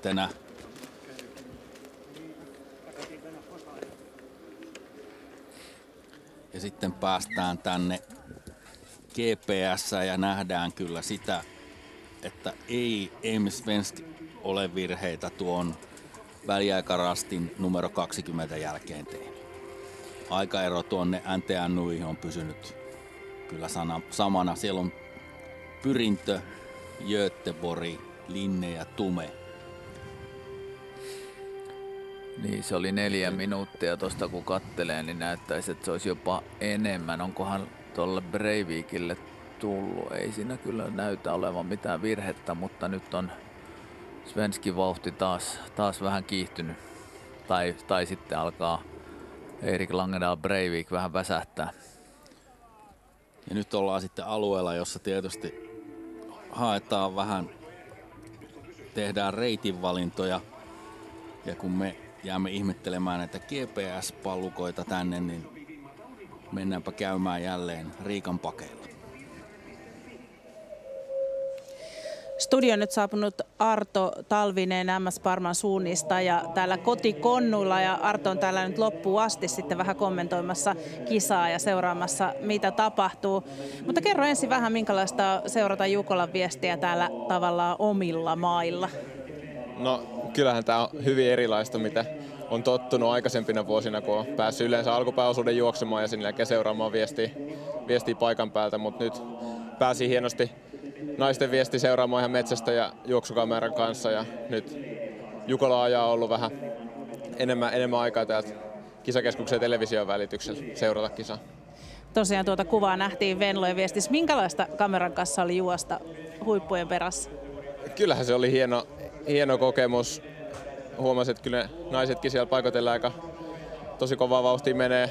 Totta kai itsellä ei ollut ihan maksimiin, mutta kyllä se oli hieno seurata heidän menoa sieltä ihan maaston puolelta. Ja kova suunnistaja sinäkin tietenkin maajoukkoissakin ollut ja viime vuonna EM-kisoissa. Nyt sitten seurailtiin miesten kilpailua tuossa. Miltä sinun mielestä meno tällä hetkellä vaikuttaa? Mihin olet kiinnittänyt huomiota? No kyllähän ihan hyvät erot on saatu jo näiden osuuksien aikana. Yllättävän selkeältähän se näyttää tässä kohtaa, mutta kaikkea voi tapahtua. Että kyllä tässä on vielä pitkä ankkuriosuus jäljellä, niin saa loppuun saakka jännittää. Mikä tuon Stora Tunnan ylivoiman nyt tällä hetkellä sinun mielestä selittää? Kyllähän siellä on kokeneita viestisuunnistajia ja he on pystynyt välttämään ne isot virheet ja tekee sitä omaa työtä siellä myös yksin kärjessä. Niin kyllä se varmasti on se, mikä on ratkaissut heidän peli. Ja kokemusta on heillä siitä kärjessä juoksemisesta kuitenkin usealta vuodelta jo. Onko ero jo liian iso, että sieltä voi vielä joku muu nousta tuonne voittokamppailuun? No eihän se 4 minuuttia tässä kohtaa liian iso ero ole. Siellä on nähty, Emilkin teki siellä jonkun pienen koukun Heikki Kivelle. Sieltä on kovakuntoisia ankkureita tulossa takaa. Kaikki on mahdollista, mutta kyllä 4 minuuttia on kuitenkin tosi iso ero tässä vaiheessa. Mihin suomalaisjoukkueihin sinä tällä hetkellä uskot eniten? Kuka näyttää tavallaan virkeimmältä ja voimakkaammalta? No kyllä mä suomalaisankkureista selkeästi pyrin Elias Kuukkaa luotan eniten ja uskon, että hän taistelee niistä parhaista sijoituksista suomalaisten kesken ainakin. Mikä tuossa ankkuriosuudella nyt sitten ratkaisee? Mikä siinä on se tärkeä asia, mikä pitää ankkureiden ottaa huomioon? No kova vauhti tarvii pitää koko ajan, on kuitenkin tosi nopea maasto. Siellä on jotkut rastinotot aika tiukkoja, mutta välit sitten saa vetää aika lailla täysillä. Ainakin aikaisempien osuuksien perusteella myös kohtuu suoria reittejä, mutta rastinotot on niitä tarkkoja, tiukkoja pisteitä kuitenkin. Hyvä, jäädään seuraamaan kilpailua. Tehdään näin.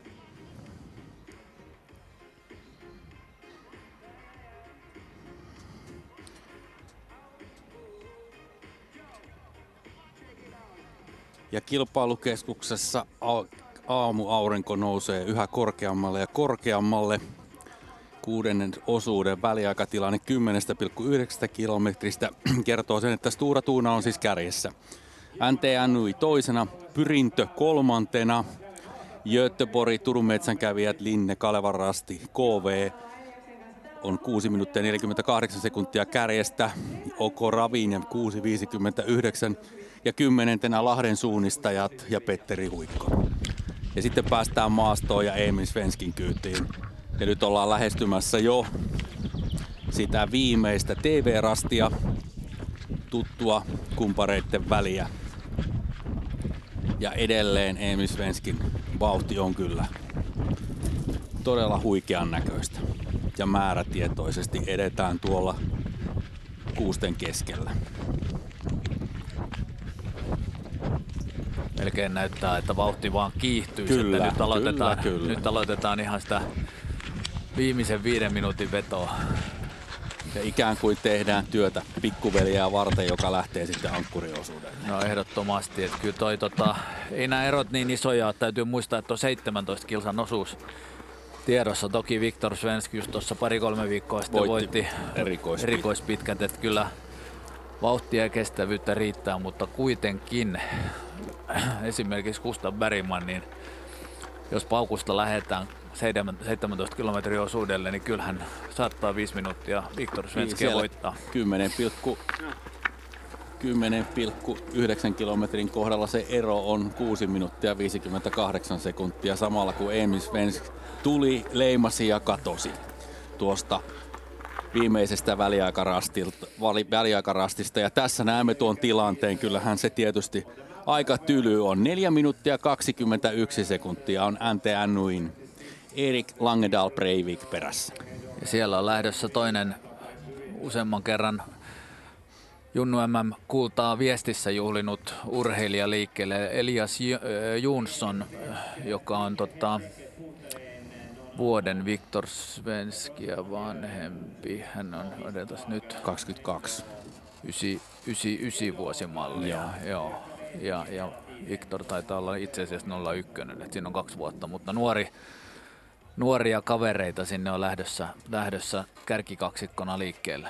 Ja NTNY:stä nyt tällä hetkellä tuon hännän perusteella Tampereen Pyrintö on vajaan minuutin perässä, eli Pascal Pux on pystynyt pitämään tuon eron kurissa. Sitten sieltä tulee Linne ja on sen minuutin verran Tampereen Pyrintöä perässä.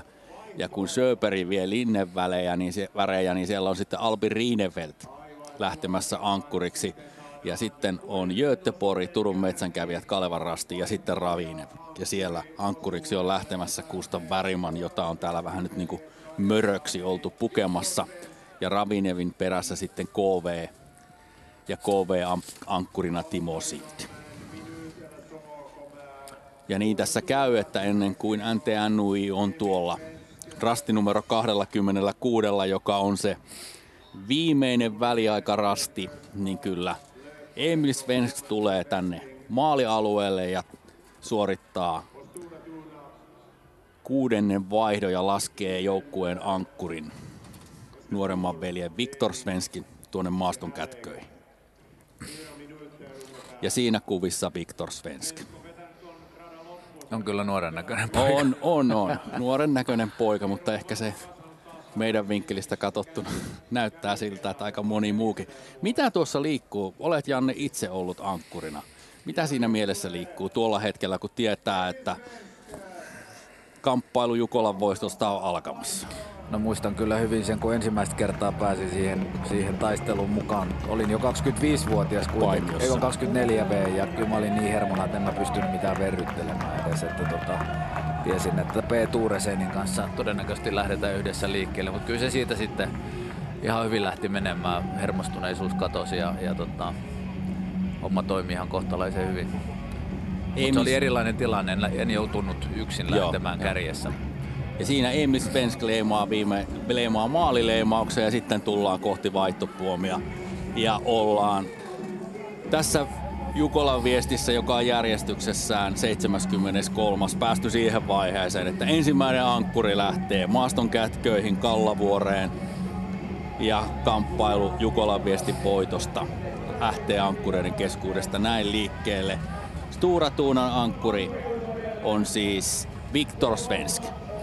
Ja Emil Svensk painoi tämän osuuden tunti 11, eli jonkun verrankin alle. 4 minuuttia.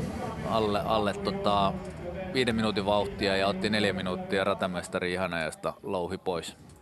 Joka kyllä kertoo siitä, että minkälaista kyytiä Emil tämän päivän kilpailussa teki. Ja tietysti tämä kertoo myöskin aika karua kieltään, että nyt on mennyt 4 minuuttia ja vielä ei tuonne väliaikarastille, viimeiselle väliaikarastille 13,6 kilometriin ole muita tullut.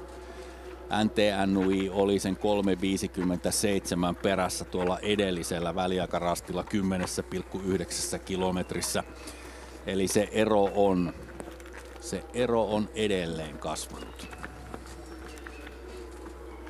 Ja nyt kun tuota eroa on se 5 minuuttia kohta, niin sehän tarkoittaa kilometriä jo tuolla maastossa. Käytännössä joo. No itse asiassa sitä on 4 minuuttia 34 sekuntia, kun Erik Langedal Breivik kävi tuolla rastilla. Ja nyt sitten ruvetaan jännittämään, missä on Tampereen pyrintö.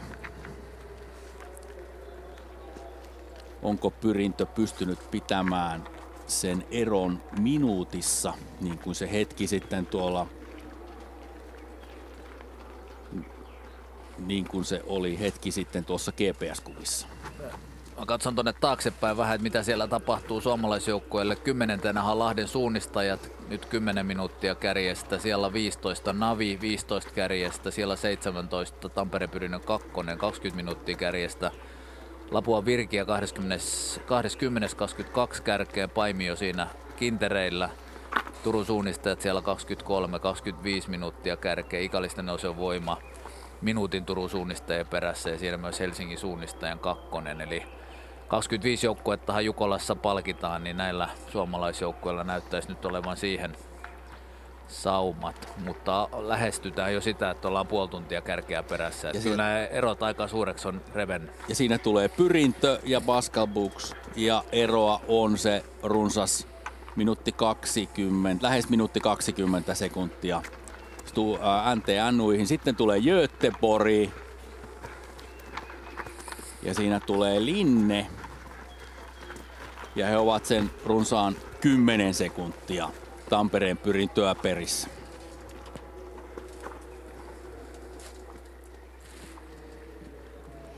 Emil, med vilken strategi gav du dig ut i skogen idag? Jag försökte springa fort, det gick att ta lite lugnare, det var svårare. Jag tycker jag gjorde det bra, men lite sämre ibland bara. Våra kommentatorer sa att skulle VM-finaler avgöras klockan 5 på morgonen så skulle du vara helt överlägsen. Vad är det som gör att du kan springa så här tidigt? Ja, det är en bra fråga. Jag gillar inte att gå upp tidigt på morgonen normalt sett, så det är tidigt här. Men jag tycker uppenbarligen fungerar det bra, så att ja, det är bra. Var det här nu det perfekta VM-genrepet för dig? Ja, det är ganska stor skillnad mot platt asfalt i Danmark, så att det är jobbigt att springa i skogen här. Det var länge sedan man fort i skogen och jag fick slita idag.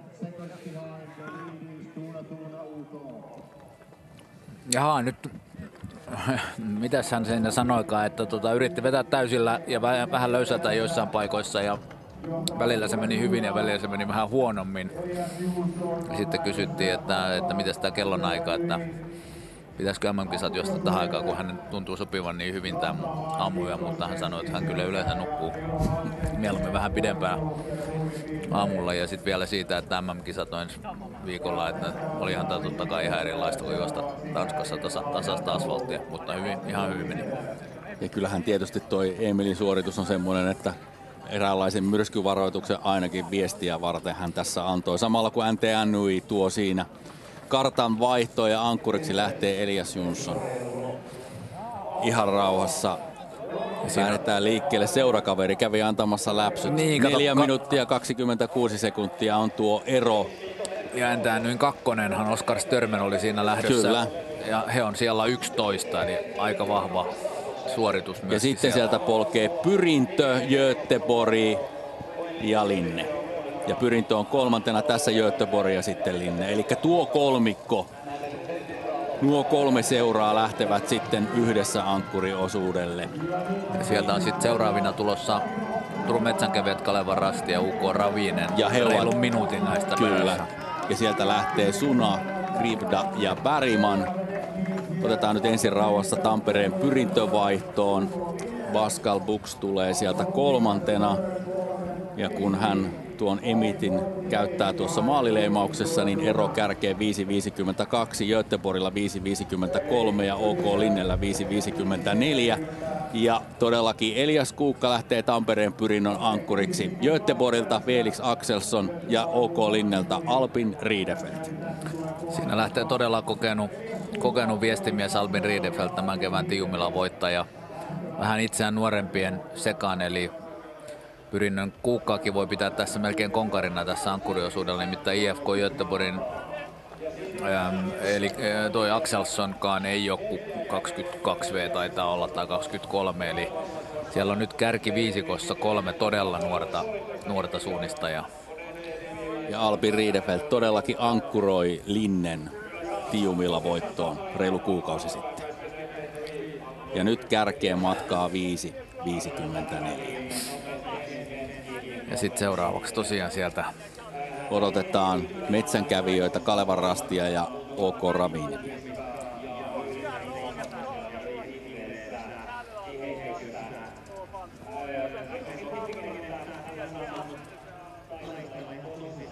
Pascal Bux, you brought Pyrintö in a third place, but you were fighting about the second place long with NTNY, but what happened with you? You did a little bit mistake, we saw. Yeah, I did a small mistake. Not so big. I knew he went to another control. I knew, okay, now I'm here, but then I had to do a bit longer path to go to my control. Then, I lost maybe 1 minute or something like that. But otherwise, it was quite good, yeah. Do you think that Elias can now reach the gap? What is the gap now? The gap yeah, but how much time do we have? 5 minutes. Okay. Yeah, we will see. But I know he's strong. He's in really good shape. So I think he can do it. But we'll see. Okay. Thank you very much. Thank you. Ja vaihtoon tuli Kalevan Rasti 7.25 kärjestä, Turun metsänkävijät 7.27 ja OK Ravinen 7.39. Ja nyt kun katsotaan ankkureita, Ruslan Klepov ja Turun metsänkävijät laski Jussi Sunan liikkeelle. Kalevan Rasti Lauri Nenonen, Thomas Krivdan, Axel Granqvist OK Ravinesta, Gustav Bergmanin ja KV:n Kenni Kivikas on seuraavana tulossa ja numero 20 Timo Silt odottaa karttaa edelleenkin tuossa vaihtopuomilla. Nuo sekunnit ovat pitkiä. KV on sen 8.29 kärkeä perässä. Ja pitkiä nimenomaan sen takia, että siitä edeltä maastoon lähti Gustav Bergman ja kyllä toi toivoton unelma melkein on se, että Bergmanin tuolta kiinni saisi ja kyllähän toi Ravinenin Granqvistin veto oli hyvä ja erityisen kova oli muuten Fredrik Backman, vanha IFK:n perinteinen ankkurimies, niin hän juoksi itse asiassa 11 sekuntia Emil Svenskia kovempaa tämän kutososuuden mutta nyt siinä lähti ennen ennen Ravinenia, niin siinä ei ole kuin 2 minuuttia kolmossijaan. Eli ja kun tunteet on Bergmanin tavat, niin hän lähtee kyllä ihan hanatiskissä todennäköisesti liikenteeseen ja alkaa napsia siitä ukkoja. Et jos joku suunnistaa aggressiivisesti, niin se Gustav Bergman on se Mr. Aggressiivinen suunnistus. Ja nyt siinä sitten mitataan sitä esimerkiksi, että mitenkä valmis on Kalevan rasti Tuomas Kvirta lähtemään tuohon kyytiin mukaan. Ja tietysti vielä tuossa radan alkuosalla on varmasti hajontoja myöskin mukana. Tässä tuo tilanne, siis Stora Tuuna turvallisen tuntuisessa johdossa 4 minuuttia 27 sekuntia. Tampereen Pyrintö 3. Göteborg, Linne, Kalevan rasti 7.26. Siinähän ei loppupeleissä ole kuin 3 minuuttia tuonne toiseen tilaan NTNUihin eroa. Ja sitten sieltä tuli myöskin Turun metsänkävijät OK Ravin ja KV. Ja kyllähän Bergmanilla täydet saumat, niin kuin tietysti muillakin Turun metsänkävijöillä Kalevan rastilla ja OK Linnellä on kamppailla sieltä toisesta tilasta vähintään. On näin, ilman muuta ja on kyllä mielenkiintoista nähdä. Yleensä ankkuriosuudelle kärjessä lähtee aina todella niin kuin rutinoituneita, kovia kokeneita suunnistajia. Nyt tässä on aika monta nuorehkoa kaveria, että miten se pannu kestää tämän Jukolan. Ja nyt kun se osuuden pituus on se 7, siis 16,7-16,8 kilometriä ja juostaa lähes 1,5 tuntia, niin kyllä. Sen pannun on kestettävä. Ja jos siellä tulee virhe tai pieni virhe, niin homma ei saa siihen kaatua. Näin on. Ja se mikä on tietysti mielenkiintoista on se, että Stora Tuuna on hakemassa 3. peräkkäistä Jukolan voittoa. Mitkäs 2 seuraa on pystyneet siihen aikaisemmin? 3 peräkkäistä. Kalevan rasti pitää paikkansa. Kalevan rasti otti ne voitot Vantaalla, Jämsässä ja Kuopiossa. Ja sitten mä heitän Helsingin suunnistajat. No ei ole Helsingin suunnistajat. Samalla kun Viktor Svensk tulee 2,3 kilometriin ja kyllä on aika reilun näköistä tämä nuoren miehen eteneminen. Reippaalla tahdilla harpataan maaston kätköissä eteenpäin. Eikö ole mukaan Helsingin suunnistaja? Ei ole, kun se on 2 kertaa voittanut peräkkäin. Siinä on aika monta välivuotta. Kerro vähän vinkkinä vuosi. No mennään sinne jonnekin 60-luvun alkupuolelle. Tampereen Pyrintö nimenomaan. Joo, Tammela, Orimattila, Kiikala. Noniin. On ne voittopaikat. TP otti 3 ensimmäistä. Ja katsotaan, miten tämä on lähtenyt nyt sitten liikkeelle. Eli sieltä Viktor Svensk painanut hakkuaukean läpi ja nyt tekee NTNY aika mielenkiintoisen valinnan, kiertää tuolta kautta. Väistelee noita. Joo, nyt kiertää kyllä vähän liikaa näitä, jos toki pääsee sieltä nyt sitten polulle. Mutta Göteborg, TP ja Linne valitsee suoremman reitin. Ja lähti minuutin perään, että ei näyttäisi kyllä hirveästi tavoittamaan. Ei. Tässä vaiheessa kun katsotaan, niin mä otan vielä noin 10,9 kilsa väliä tuolta taaempaa, kun muitakin joukkueita on kuin nämä, mitkä Kepsissä näkee. Lahti edelleen 10. Navi edelleen 15. Pyrintö pudonnut 1 sijan. Pyrinnön 2. 18. Paimion rasti 19. Lapua Virkiä 21. Turun suunnistajat 23. Ikallisten nousevoima 24. Helsingin suunnistajien 2. 25. Ja nämä itse asiassa tuosta Pyrinnön 2. tonne Helsingin suunnistajien 2. eli sieltä 18 sijalle jaetulle 25. sijalle, niin siinä joku 6 minuuttia. Kun muistetaan miten pitkä tämä ankkuriosuus on, niin siinä on ihan mielenkiintoinen suomalaisnippu seassa sitten Sevedalen ja Muura ja Orion ruotsalaisia. Et siinä on 10 joukkueen nippu aika suht koht tasaisesti. Ja Viktor Svensk etenee tässä kuvassa kyllä ripeää tahtia eteenpäin. Ja niin kuin toi ääni tuolta juoksukamerasta kertoo, niin kyllä taustalla aika kovaa tahtia pitää. Nyt hypätään jo pikkusen suohon ja Svensk pakenee tuonne maaston kätköihin. samalla kun sitten tuonne väliaikarastille odotetaan sitä toista joukkuetta. Nyt on mennyt 2 minuuttia 35 sekuntia ja tuttuun notkoon ei vielä muita ole tullut tuonne 2,3 kilometriin.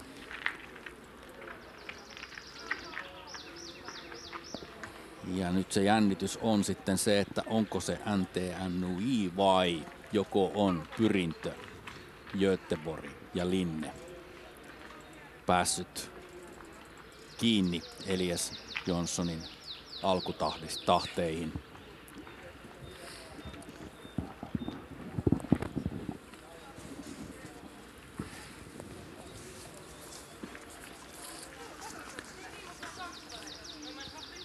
Ja kello käy, nyt on 3:20.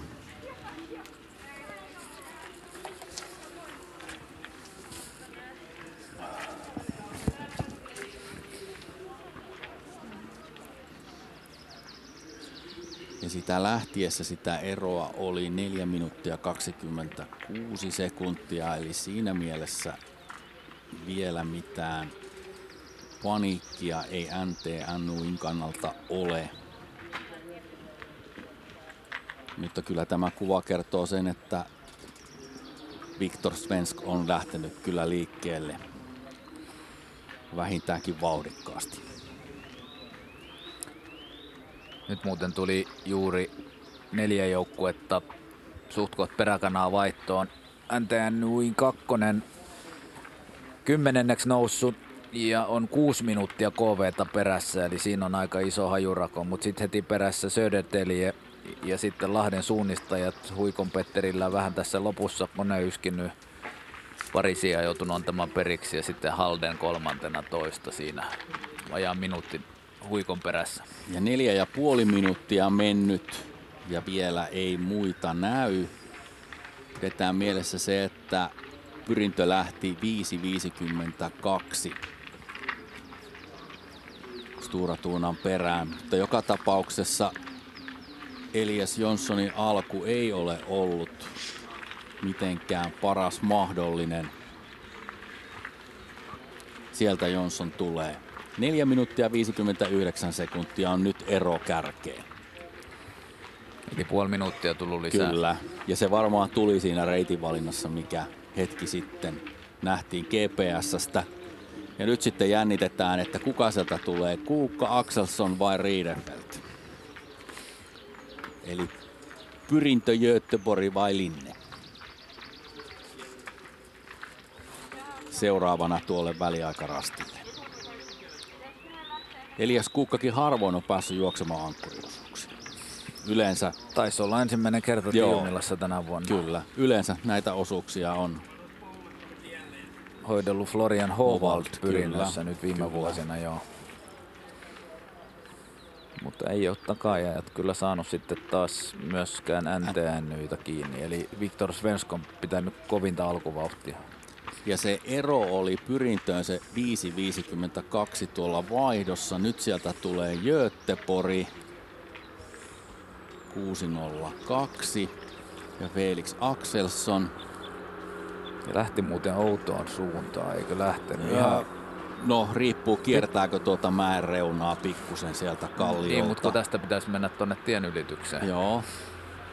No joo, ehkä lähti sinne polulle vaan oikaisemaan. Kyllä se taisi ihan jees olla.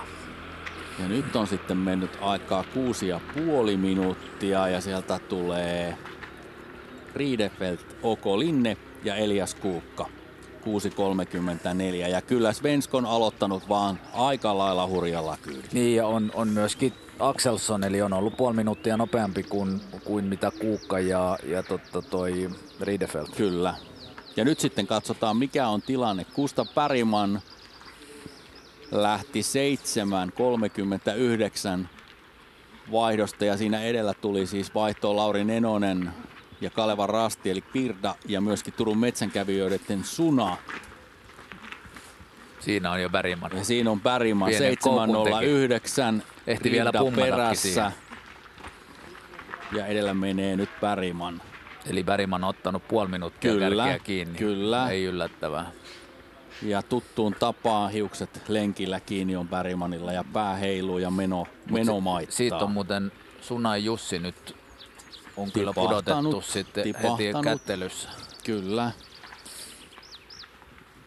Voin kertoa Kepsistä, että Suna on noin vähän reilun minuutin Ravinenia ja Kalevan rastia perässä tulossa tälle rastille. Ja KV Sunaa sitten vajaa minuutin perässä.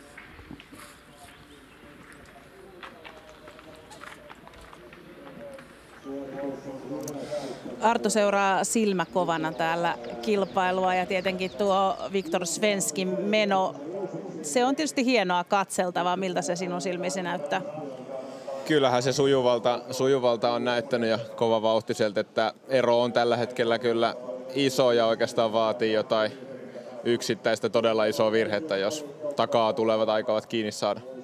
Aamu on valjennut pimeän ja kostean yön jälkeen. Miltä olosuhteet sinun mielestäsi tästä TV-ruudun välityksellä näyttävät tällä hetkellä tuolla metsässä? No kyllähän tässä on pilviverho auennut ja aurinko paistaa näin aamulla, niin siellä on varmasti hieno juosta metsässä. Vähän toi eilinen vesisade myös sai sitä kosteutta sinne, ettei pöllyä niin pahasti metsä, niin kyllä se on hienossa kunnossa. Mitä sinä ajattelet noista ankkureista? Kenelle tuo maasto ja ehkä nyt nämä olosuhteet sopivat parhaiten? No, tämä on vähän ehkä haastava kysymys. Että kyllä mä uskon, että kaikille on kuitenkin tuttu maastotyyppi ja kaikille se sopii, mutta on kuitenkin tosi kova vauhtista maastoa. Pystyy juoksemaan ihan varmaan 5 minuutin kilometrin vauhtia, niin kyllähän ne kovakulkuiset kaverit varmasti parasta vauhtia pystyy pitämään. Mitä ajattelet nyt suomalaisten mahdollisuuksista? Siellä vähän vaihdelleet ne sijoitukset, välillä ollaan oltu hyvissäkin asemissa siellä kärkikolmikossa, mutta uskotko, että suomalaisjoukkue nähdään ainakin siellä 3 joukossa? No kyllähän siitä kakkossijasta eteenpäin jo sen verran pienet erot kuitenkin, että kakkos-kolmossijan on monellakin suomalaisseuralla vielä mahdollisuudet, että kyllä mä uskon, että joku sinne vielä nousee. Mitä se vaatii? Pitääkö tehdä, niin kuin sanoit äsken, ehkä kärjessä jo ihan kärkipaikkaa vaaditaan, jos sitten vähän vireettäkin, mutta tavallaan pystyykö omalla suunnistuksella ja tekemällä ehkä rohkeitakin reitinvalintoja niin tehdä? Kyllähän siellä on mahdollista kiinni saada ja pienillä virheillä ehkä kaveri voi vähän avittaa sitä, että on helpompi ottaa kiinni, mutta varmasti se tärkein homma on, että hoitaa ne omat hajonnat hyvin ja sujuvasti, niin siinä varmasti ne pienet erot pystyy ottamaan kiinni. Ja tästä mennään sitten selostamaan.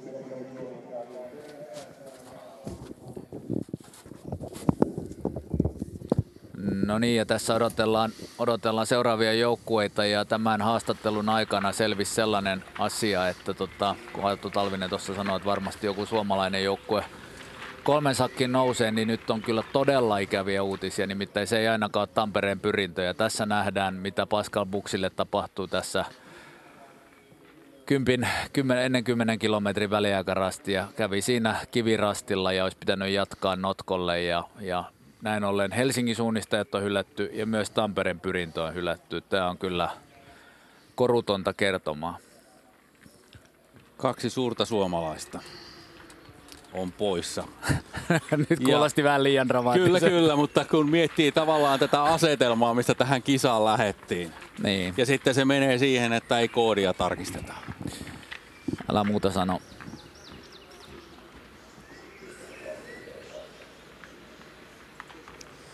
Arto, tässä tietysti harmistuneena kuunneltiin Pyrinnön tapausta. Kerro itse vähän menestyneenä ja kokeneenakin suunnistajana, miten tuollainen virhe voi käydä?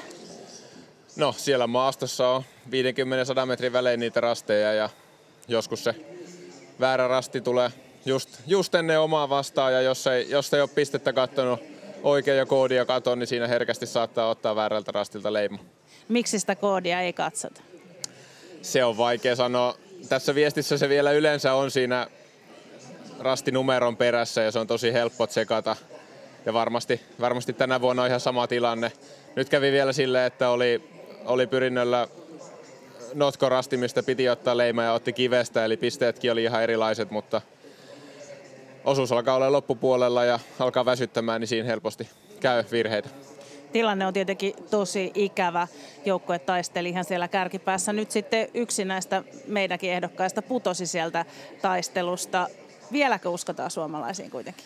No kyllä, täytyy sanoa, että Pyrintö oli se mun suomalaissuosikki, mutta seuraavana taitaa sitten olla KV ja Turun Metsänkävijät siellä ehdolla, mutta tosiaan nyt ehkä entistä enemmän vaatii niiltä 2-, 3-, 4. joukkueilta virheitä, jos nyt suomalainen yrittää sinne 3 joukkoon nousta. Lähdetään katsomaan sitä, miten viesti etenee. Ja ankkuriosuutta mennään ja todellakin harmillisia uutisia. Tampereen Pyrintö on todellakin hylätty. Ja palataan tuolle ensimmäiselle väliaikarastille 2,3 kilometriin. 8 joukkuetta on siellä käynyt. KV 901 matkaa kärkeen. Ja iso on ero tässä nyt sitten tuosta 8 sijasta eteenpäin. Sinne on nyt sitten seuraavina tulossa vasta 2-3 minuutin päästä Södertälje Lahti ja NTNYin kakkosjoukkue. Ja sitten heitä ajaa takaa Haldenin Magne Deli. Ja sitten nähdään replaynä tuolta Stora Tuunan etenemistä. Viktor Svensk kulkee tuolla Kallia-alueella kyllä aika lailla varmaotteisesti. Viitosrasti löytyy samalla kun näemme, että NTNY, Göteborg, Linne ja KR ja Ravinenin hajonnat siellä pyörivät vähän eteenpäin. NTNY ohittaa siinä pitkällä välillä Göteborgin ja Stora Tuuna ja NTNY näkevät todennäköisesti tuolla välillä toisensa. Viktor Svensk ja Elias Jonsson näkevät. Ja Göteborgille iso virhe siinä ja tipahtaa. Ja Kalevan Rastille sama juttu. Eli Krivda ja Axelsson. Joo, ja nyt siellä onkin sitten jo Hups Ravinen 3. sijalla. Ja Gustav Bergman. Kyllä. Ja kyllä tuo kuitenkin edelleen minun mielestä kertoo vielä sen, että tässä voi tapahtua. No joo. Pientä ja mahdollisesti vähän suurempaa. Toivotaan nimittäin tällä hetkellä paras suomalaisseura on siellä 6. Kalevan Rasti. Ja siellä on siis sitä edellä 4 ruotsalaista ja 1 norjalainen seura. Samalla kun on todettavaa, että aurinko rupeaa lämmittämään tuota kalliota ja sunnuntai-aamun hämy. Ja yön pimeys on hävinnyt ja pieni kosteus vielä on noissa kuusen oksissa havaittavissa, mutta sieltä se aurinko lämmittää ja sunnuntai-aamu rupeaa meitä tervehtimään omalla tulollaan. Ankkuriosuuden toinen väliaikapiste on 5,3 kilometrissä tuttu Parma-notko siellä rinteessä. Ja samalla tässä on tullut muutama suomalaisjoukkue vaihtoon kutososuudelta 14. Nyt Pyrinnön hylkäyksen johdosta sijoitukset on parantunut 1 Navi. Ja sitten siellä on siellä 18 Tampereen Pyrinnön kakkosjoukkue. Ja odotuksessa on nyt sitten sieltä on Lapua Virkian Olli Koivumäki ja Paimion Rastin Samuel Heinonen juuri käyneet viimeisellä rastilla. Ja sitten minuutti heistä suurin piirtein on tulossa Turun suunnistajat ja Tussista 1,5 minuuttia Ikallisten nouseva voima. Ja Viktor Svensk tulee väliaikarastille, ottaa siitä leiman ja jatkaa eteenpäin. Ja kyllä näiden veljesten juoksutyylissä on jotakin samaa. Kyllä kasvonpiirteetkin on just nimenomaan Viktorilla ja tuolla Emil Svenskillä aika samantyyppiset. Ja isoveljet on taas vähän, tai itse asiassa niin välistä olevan veljet on vähän tummempia ja samannäköisiä, mutta tyyli on kyllä hyvin samanlainen, se on totta. Stora Tuunan ja NTNY ero nyt, kun GPS pääsemme seuraamaan tasan 5 minuuttia. Ja tuo rasti numero 10 on siis se Parma väliaikarasti ja tällä hetkellä NTNY on tuolla 8 rastilla. Ja sitten onko niin, että Linne ja Ravinen tulee siinä joo. Ja he ei ole kyllä enää kuin 0,5 minuuttia NTNYistä ja lähtivät. Ravinen lähti 3 minuuttia ton Elias Jonssonin perään. Eli kyllä Ravinen hän on ollut 2 minuuttia jopa nopeampi kuin kuin Viktor Svensk, eli siis Gustav Bergman. Niin, kyllä. Eli Bergman on lyönyt nyt kaikista koviten. Ja sitten se on mielenkiintoista, kun siinä on Linne ja Albin Riedefelt. Albin, joka yleensä vähän niin kuin lämpenee taas hitaammin. Niin ja muistetaan Tiumilassa, niin Bergmanhan lähti sen vajaa 3 minuuttia ja Riedefeltin perään otti 1,5 minuuttia kiinni jo ekalla 5 kilometrillä. Sitten vähän taipui ja tuli sitten kuitenkin vielä 0,5 minuutin päähän ja nyt sama kaksikko, tai nyt he ovat sitten yhdessä ja siellä mennään kyllä aika haipokkaan.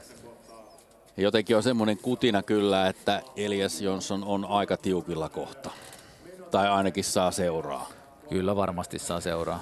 Mutta tässä Elias etenee ja eikä NTNY värissä tutuissa vihreäpohjaisissa väreissä etenevä mies. Tuskin hän siellä mielessään miettii, ketä takaa tulee.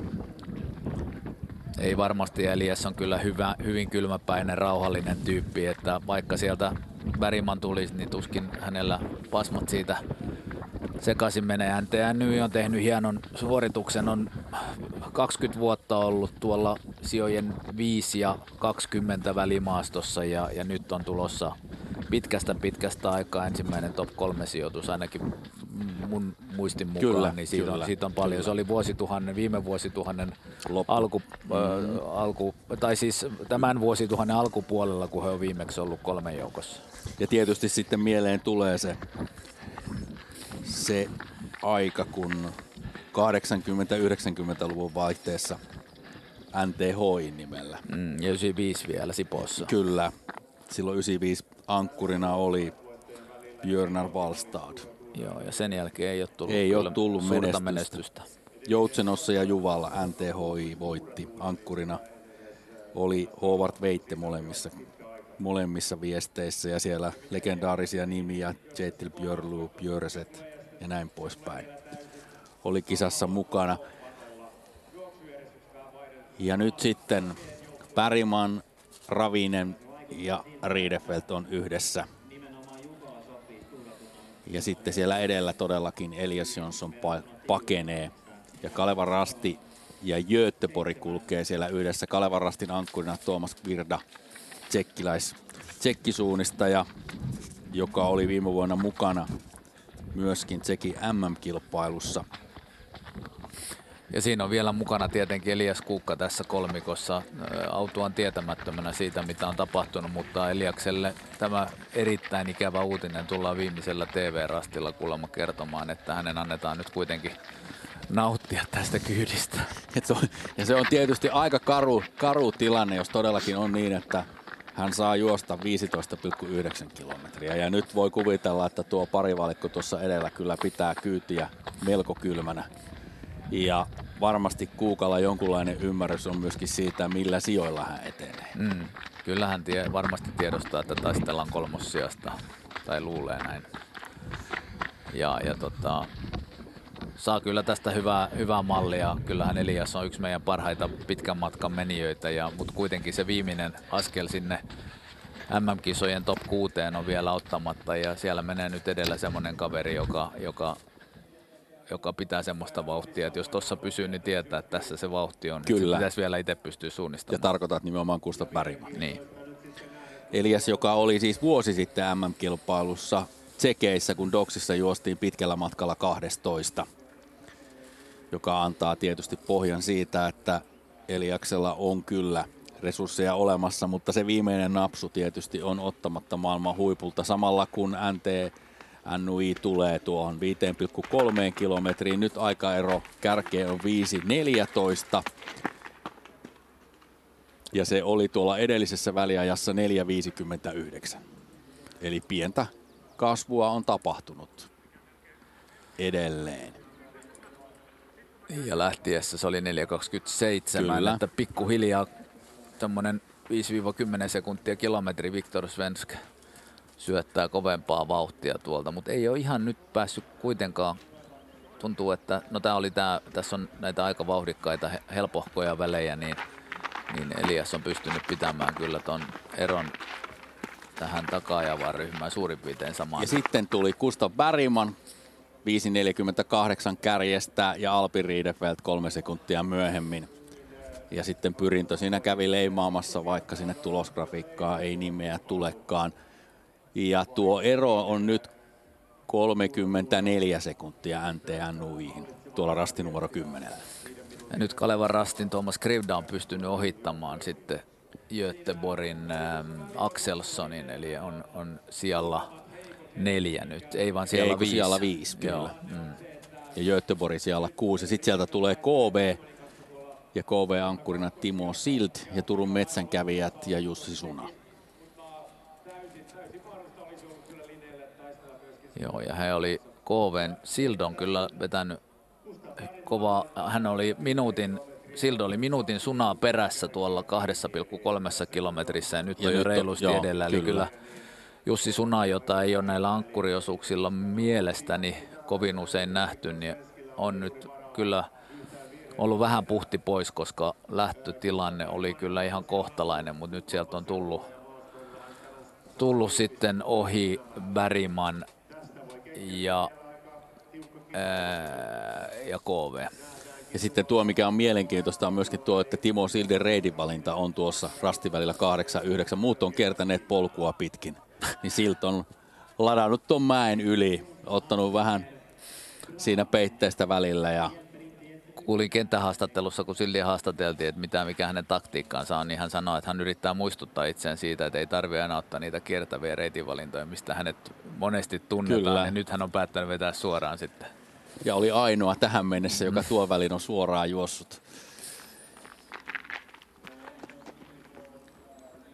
Ja sitten tuo väliaikarasti ja sinne odotetaan. Itse asiassa siellä on kerinyt käydä siis Kalevan rasti ja Göteborg. Ja Kalevan rasti 7.27 matkaa kärkeä Göteborgilla 7.39, eli tuo on parivaljakko. Ja sinne sitten odotetaan seuraavaa joukkuetta, joka on KV. Ja Timo Sild.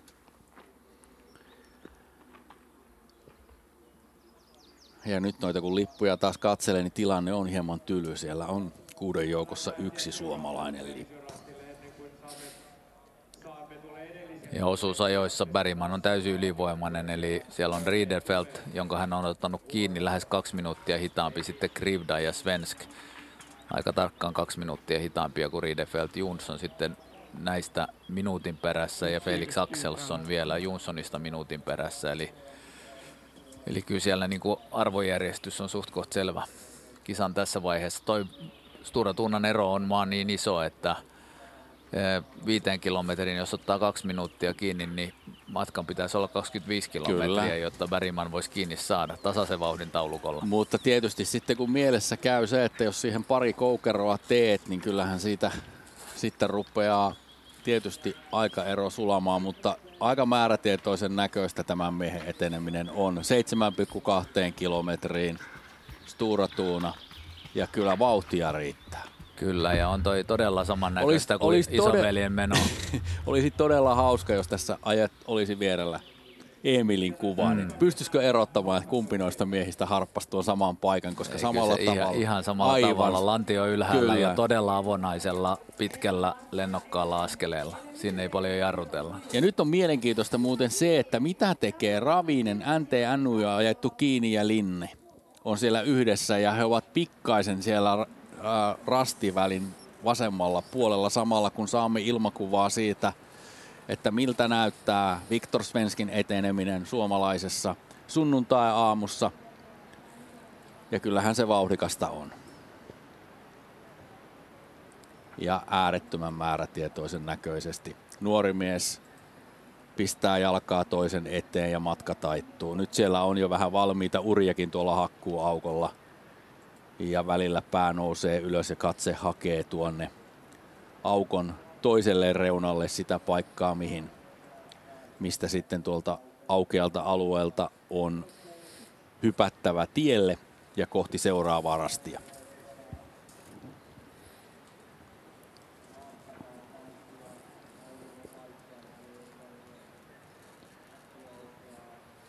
Ja ei siinä kyllä hirveästi kumpareita kierrellä. Kyllä siitä Svensk hyppää nyt tuolle tielle. ja taittaa siitä sitten kohti tuota Avokalliokumpaleen reunaa ja hyppää ajouralle. Ja matka jatkuu erittäin joutuisasti. Hauskan näköistä kuvaa muuten noi puut, kun nousee tuolta myöskin esille.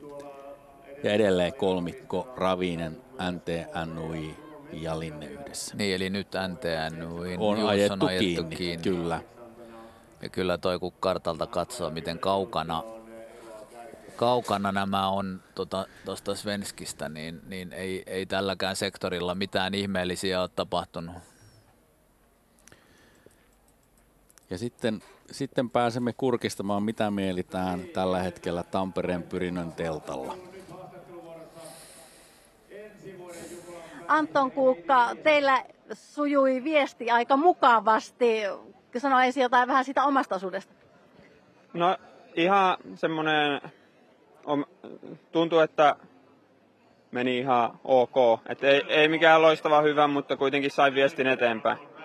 Siellä nyt sitten velipojalla on sattunut virhe ja joukkue on hylätty. Tiedätkö, mitä tuossa on tapahtunut? Joo, itse asiassa taisi tuossa 6. osuudella niin käydä viestinviejä Pascal väärällä rastilla ja siitä sitten hylsy. Eli siellä on ikään kuin sitten lähdetty turhaan matkaan? No joo, sehän sitten vasta, kun on ankkuri päästetty matkaan, niin sen jälkeen vasta mennään leimantarkistukseen. Että. Kerro vähän tunnelmista. Tosiaan olitte paras suomalaisjoukkue. No,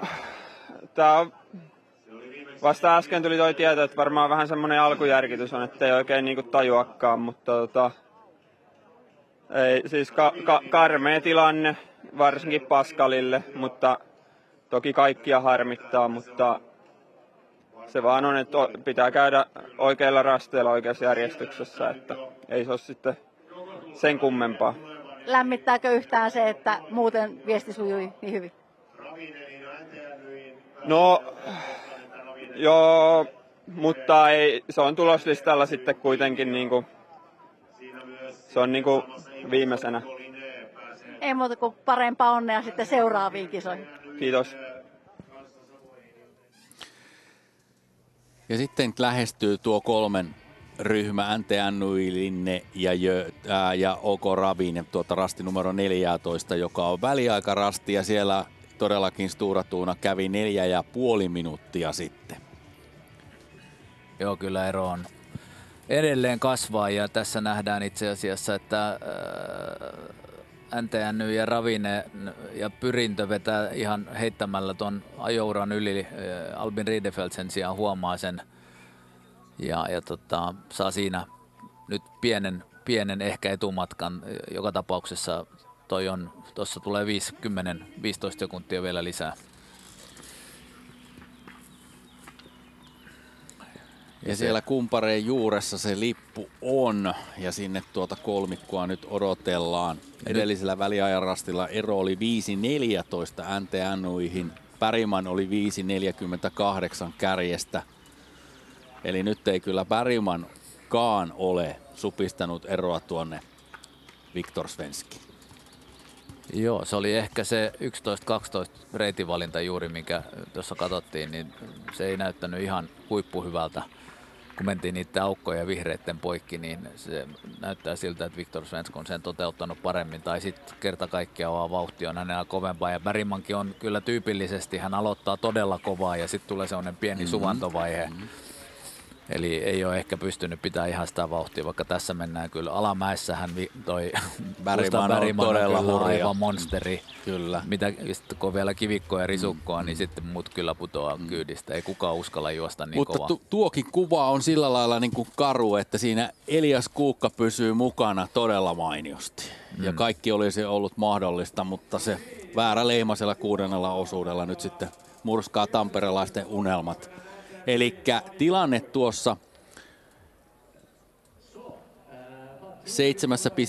7,2 kilometrissä on se, että Stora Tuuna on 5 minuuttia 47 sekuntia OK Ravinevia edellä, NTNY 5.49 perässä ja OK Linne ja Albin Riedefeld 5.57 kärjestä, eli 10 sekuntia OK Ravinevia perässä tuolla rasti numero 14, jonne on tulossa sitten Göteborg ja Kalevan rasti seuraavana.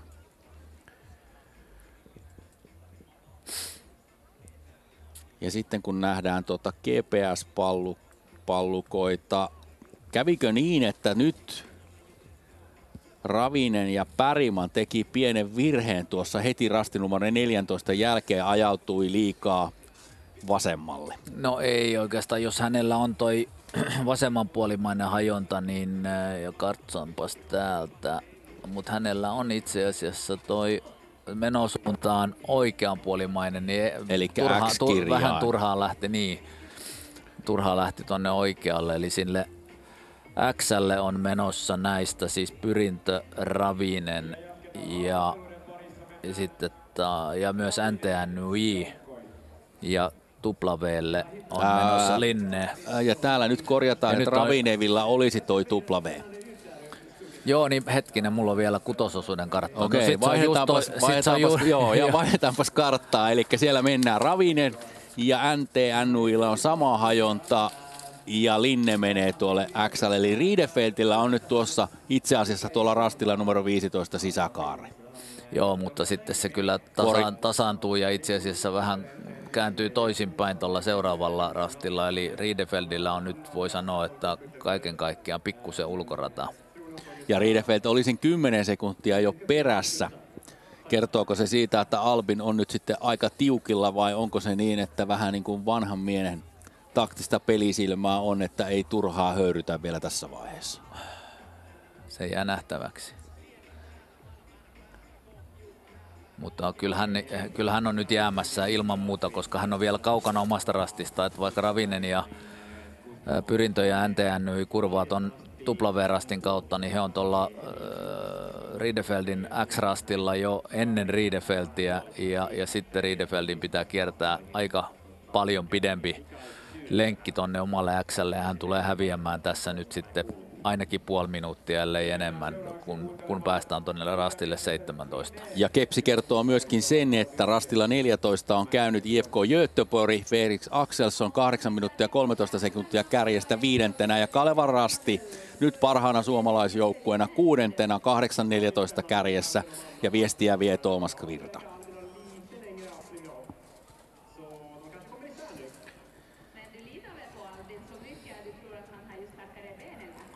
Ja Stura Tuuna on jo ohittanut.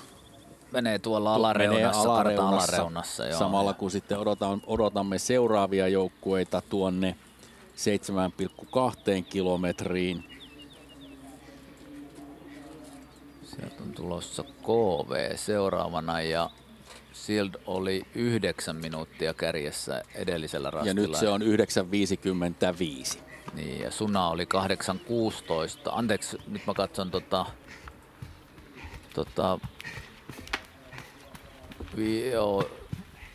Sild oli 9,5 ja Suna oli 17 sekuntia perässä tuolla 5,3, mutta nyt, eli Turun metsänkävijät nyt näyttää, että sitä eroa on vähän enemmän. Sitä on nyt metsänkävijät ehkä minuutin KV perässä tulossa kohta.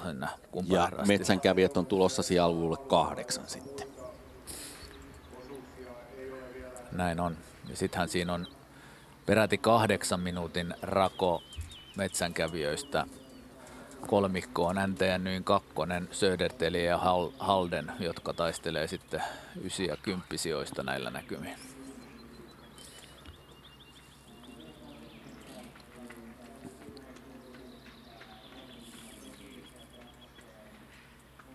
Ja sieltä tulee Jussi Suna. –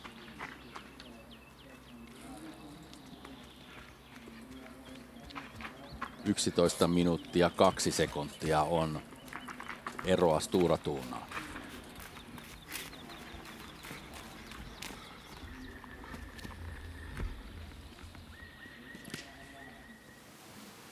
Ja sitten tullaan tuonne väliaikapisteelle, jonka Stura Tuuna on jo ohittanut, eli 8,6 kilometriin. Ja nyt sitten jännitetään sitä, että kuka tai ketkä tulevat tälle pisteelle. Viktor Svenskin menosta on nyt 5 minuuttia 30 sekuntia. Ja tuolta kallion päältä varmaan hetken kuluttua sieltä ei ollut. Vielä pitäisi tulla Bergman. Ja siinä kuvassa vilahti Gustav Bergman ja perässä on Pyrintö, joka on siis hylätty ja NTNY. Ravinen 5.41 kärjestä, NTNY 5.47 ja nyt kysymys kuuluu, kyllä Riedefeld siinä mukana on, 5.54. Luuletko, että Albin pystyy hyödyntämään tuota vähän yli 10 sekunnin aikaeroa tuonne Bergmaniin ja juoksemaan jopa pikkusen suoremmin kuin Bergman? Mua yllättää se, että Riedefeld on noinkin lähellä. Hän joutui aika pitkän lisälenkin tekemään tuossa, mutta ehkä siellä oli vähän loivempaa maastoa ja pääsi laukkaamaan sieltä, mutta on kyllä vähän jojossa kyllä näyttäisi olevan koko ajan, mutta voi olla, että tiedostaa sen, että tässä kyllä pysytään ja turha yrittää ihan siinä Bergmanin kantapäällä kolkutella. Ja tämä kepsikuva kyllä näyttää aika tylyä kieltä siitä, että Stora Tuna on kyllä menossa kohti 3. peräkkäistä Jukolan Viestin voittoa. Joo, ja se on aika historiallista, ja historiahan on jo tehneet sillä, että heillä on samat 4 veljestä joka kerta, ja sama seitsikko. Sama seitsikko, juostu vähän eri järjestyksessä Kangasalalla 2018 ja sitten, 2019 ja sitten viime elokuussa Napapiirillä ja nyt täällä. Mutta samat 7 miestä. Ja näyttää siltä, että tänä vuonna siihen tulee sitten pieni muutos sen osalta, että sanomanlukija ei olekaan Emil Svensk, vaan Viktor Svensk. Perinteisestihän sen sanoman on lukenut ankkuri, mutta siitäkin tavasta on tietysti vuosien saatossa vähän niin kuin lipsuttu. Tai siitä on muutamia poikkeuksia. Niin, tai poikkeuksia ainakin on tehty niin, että jos joukkueessa on ollut suomalaisia, niin he ovat lukeneet. OK Linne on siis 4 joukkuetta ja OK Linne on se viimeinen, joka tuolla väliaikarastilla on käynyt. Sinne pitäisi sitten vähän ajan päästä tulla Göteborg ja Kalevan rasti. He olivat edellisellä väliaikarastilla 8 minuuttia 13 sekuntia perässä kärkeä. Nyt tulee täyteensä 8 minuuttia.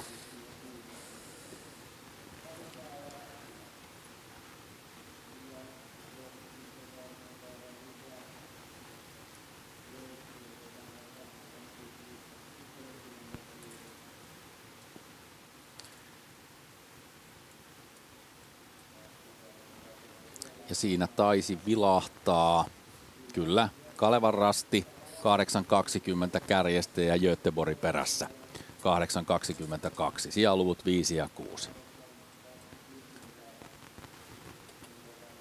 Ja sitten saadaan pari minuuttia odottaa KV:tä ja siitä sitten vielä Kotvanen Turun Metsänkävijöitä, niin kuin tuosta kepsistä näkee.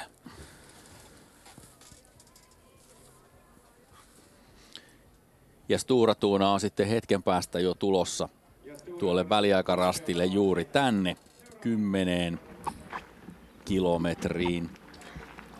Vetää siinä vähän geeliä poskeen. Kyllä, ja katsotaan ottaako myöskin juomaa, ei ota.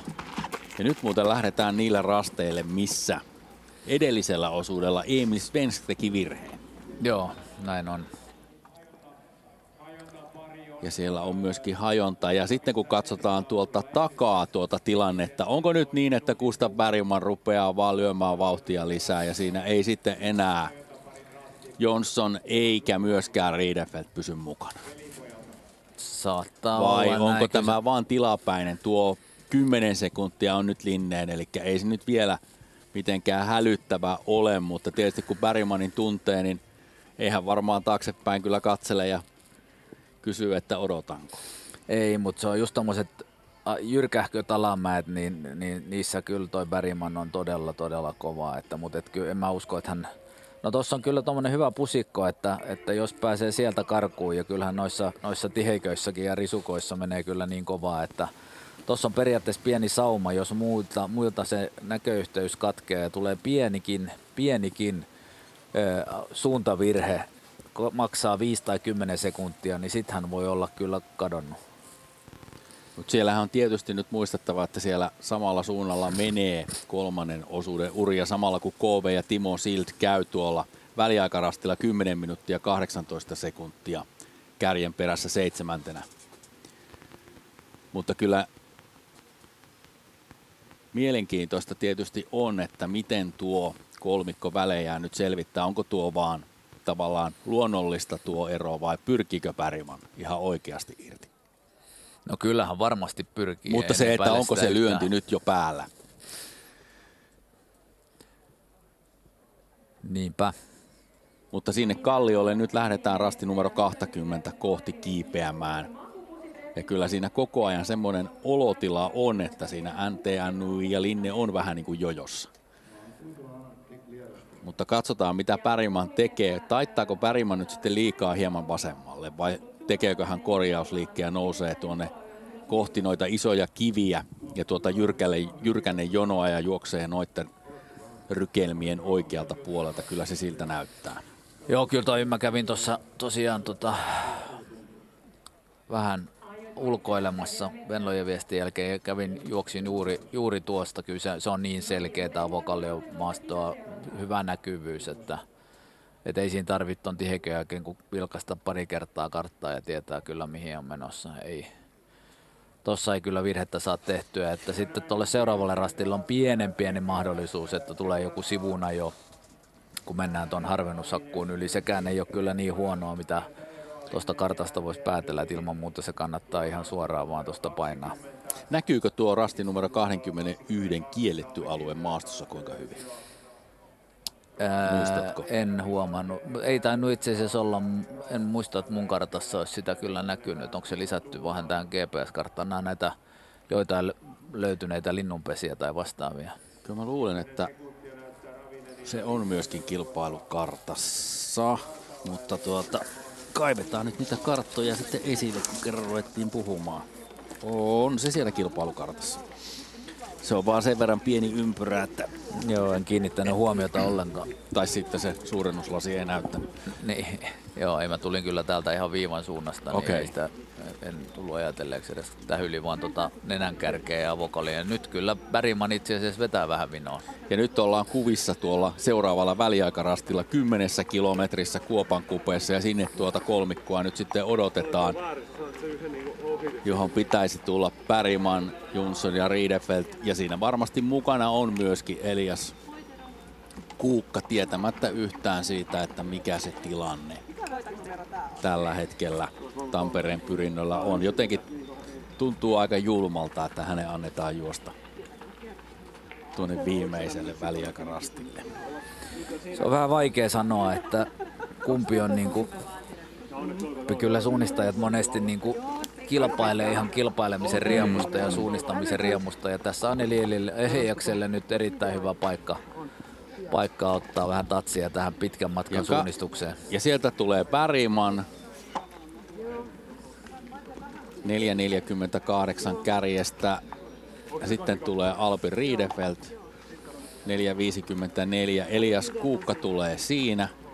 Ja sitten tulee NTNY. Ja nyt on kyllä pakko sanoa, että nyt rupeaa näyttämään siltä, että Elias Jonsson on kyllä jo jatkona. Joo, tässä on kyllä pudotus on käynnissä, koska jo Albin Riedefeltinkin katse oli sellainen, että ei siinä karttaa hirveästi vilkaistu, kun haettiin Gustav Bergmanin paitaa kiinni. Ja nyt hypätään sitten sille hajontaparille myöskin samalla, kun sitten kuva jo löytää Viktor Svenskin etenemässä tuolla asfalttitiepätkällä ja sieltä hypätään sitten maaston kätköihin. Ja nyt tässä on kaikilla muilla sama hajonta kuin Y-hajonta Ravinenilla, Linneellä, NTNYllä ja Brinnöllä on Z-hajonta ja se on vähän helpompi ja vähän nopeampi. Ja nyt Janne puhut Kepsistä, joka on sinulla näkyvillä, mutta ei täällä televisioruudussa, koska täällä seurataan tällä hetkellä Viktor Svenskia. Mutta hetken kuluttua me varmaan saamme myöskin GPS-näkyviin tuolta mielenkiintoiselta hajontaparilta, jossa saattaa sitten tapahtua myöskin tuon toisen tilan kannalta olennaisia asioita.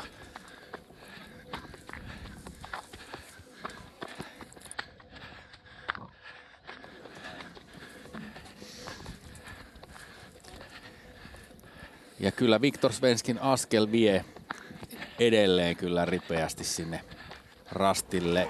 Ja siinä hän muuten meni juuri ohi sille siitä rastille, kivirasti, missä joo. Pascal Bux leimasi sen ohi ja jatkoi siitä notkolle. Eli siinä samalla alueella se Tampereen Pyrinnön virhe sitten tapahtui. Ja tässä näemme nyt noita pallukoita. Siis Ravinen on menossa rastille rastikirjaimelle Y tuolla 23 rastilla. Tämä on ilman muuta oikea reitinvalinta ja mielestäni. Linne ja NTNY on samalle rastille menossa. Ja Pyrinnöllä on nyt sitten tuo Z-kirjain. Ja käykö nyt niin, että tällä valinnalla Gustav jättää sitten Albin Riedefeltin ja Jonssonin kylmänviileästi? Se toi parempi reitinvalinta mun mielestä sieltä pääsee kuvirajaa pitkin. Ja itse asiassa tähän karttaan ei ole kuvattu, mutta siinä on kielletyn alueen nauha. Siinä on Natura-aluetta tuossa heti ton Y-rastin länsipuolella ja sieltä pääsee, niin kun näkee sen kielletyn alueen nauhan, niin sieltä on erittäin helppo kurvata rastille. Täältä aukolta oikealta puolelta taas, ainakin kun on Kepsiä seurannut, niin monelle tuottanut pieniä haasteita. Ja täällä se tuli se virhe nimenomaan Tampereen Pyrinnölle. Joo, ja Emil Svenskille. Kyllä. Mutta Bergman hoitaa tällä hetkellä ainakin se hyvin sujuvasti samalla, kun sitten tuolle väliaikarastille odotetaan seuraavaa parivaljakkoa Kalevan Rasti ja Göteborg.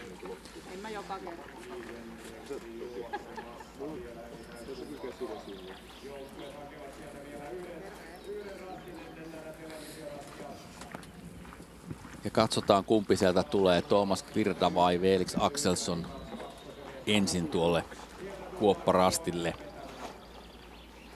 Ja kyllä se Kalevan rasti on ja Virta kaivaa sieltä housun taskusta ilmeisesti vähän kieliä myöskin käyttöön. Ja siinä tulee sitten Göteborg. Kärkeen matkaa 8 minuuttia 33 sekuntia ja Göteborgilla 5 sekuntia enemmän. Ja 6 joukkuetta on käynyt 10 kilometrissä ankkuriosuudella ja vielä on 7 kilometriä matkaa jäljellä. Tuolta 5 kilometristä voisi ottaa pientä kertausta ehkä, niin tämän kärki 8 perässä, siis NTNY, Söderteli ja Halden.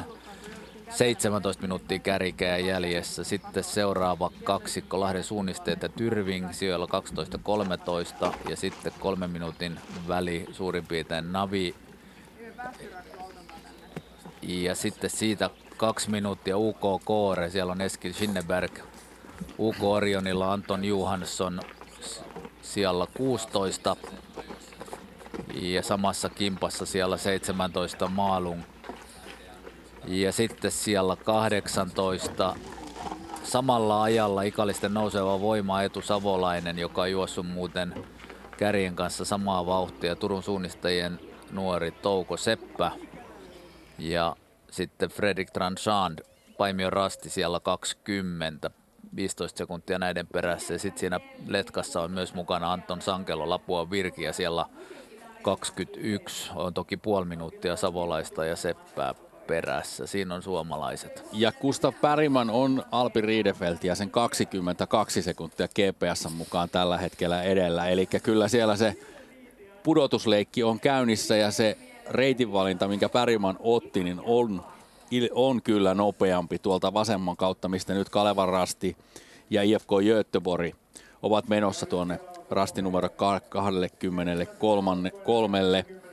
Ja Bergman siellä nyt sitten tällä hetkellä kyllä antaa kyytiä, niin kuin kuva kertoo. Tuttuun tapaan kädet käyvät ja matka taittuu. Joo, kyllä ei ole kaunista katsottavaa tämä Bergmanin juokseminen verrattuna noihin Svenskin veljeksiin, mutta vauhti on suurin piirtein sama.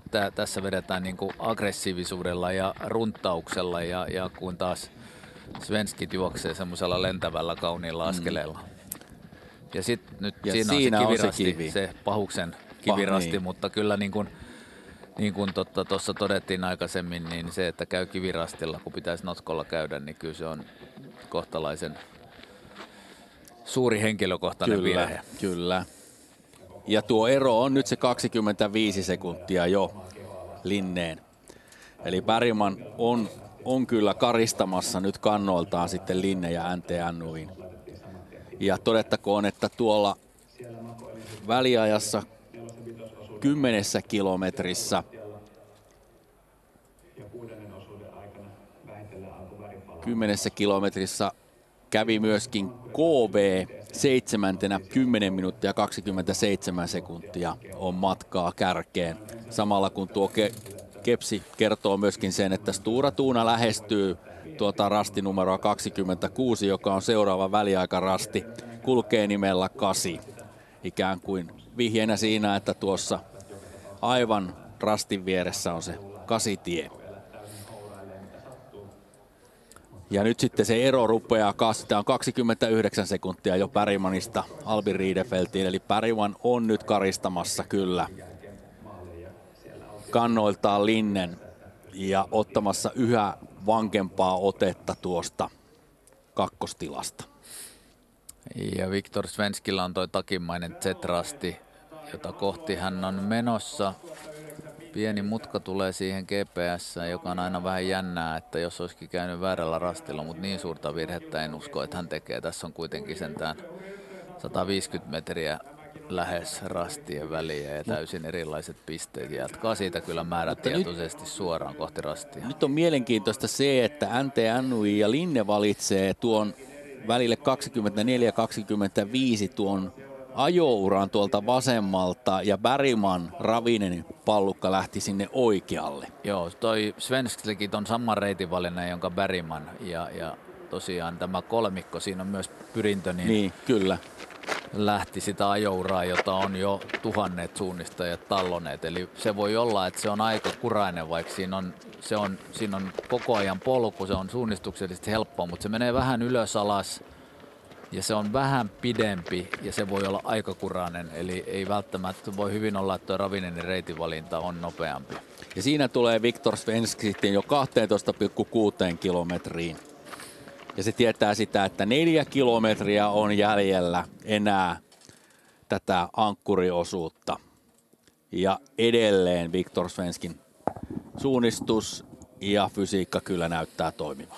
Kyllä täytyy sanoa, että jotain pientä draamaa tähän haluaisi kyllä, tähän kaipaisi. Eli tässä on, niin asetelmat pysyy niin vakiona nyt, eli yhtään ne on pieniä muutoksia, mitä tapahtuu.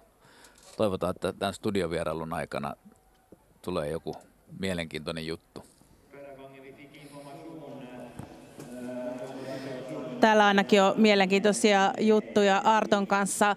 Puhutaan ensin tuosta Stora Tuuna ylivoimasta. Onko se sinulle yllätys?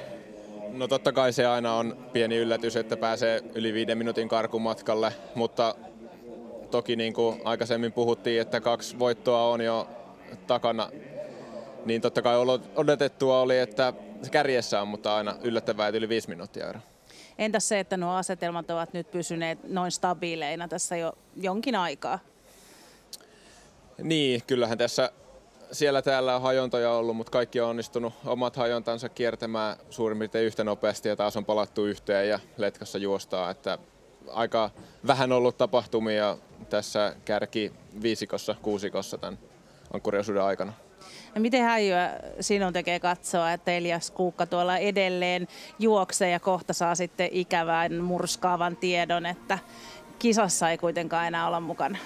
Niin, onhan se Eliakselle myös valtava pettymys niin kuin koko joukkueelle, kun kuulee tilanteen, mutta jos jotain positiivista etsitään, niin saa tosi hyvä treeni siinä, pääsee Gussen vauhtia ja muiden vauhtia siinä tsekkailemaan ja tarvittavia muutoksia ehkä tekemään.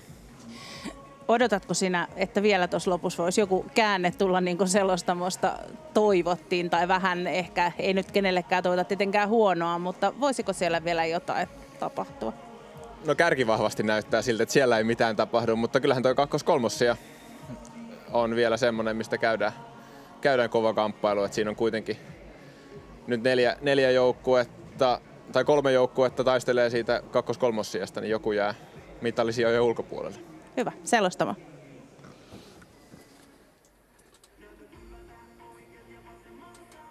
Ja tämä kuva kertoo myöskin sen, että maalialueella ihmiset rupeavat virtaamaan tuonne loppuviitoituksen varrelle ja valmistautuvat Jukolan viestin ratkaisuhetkien kokemiseen täällä kisakeskuksessa. Ja se lähestyy myöskin se hetki, että voittajajoukkue pääsee lukemaan sen Jukolan sanoman. Tässä on ovaalinen kuva siitä, mitä Jukolan aamu on parhaimmillaan. Siellä osa on vielä makupussien sisällä. Sieltä on katsottu isoa skriinitaulua mahdollisesti läpi yön. Ja samoin myöskin täällä teltoilla ruvetaan nousemaan, kaivamaan kännyköitä esille ja katsomaan, että mikä se tilanne tällä hetkellä on, kuka vie 73. Jukolan viestin voiton.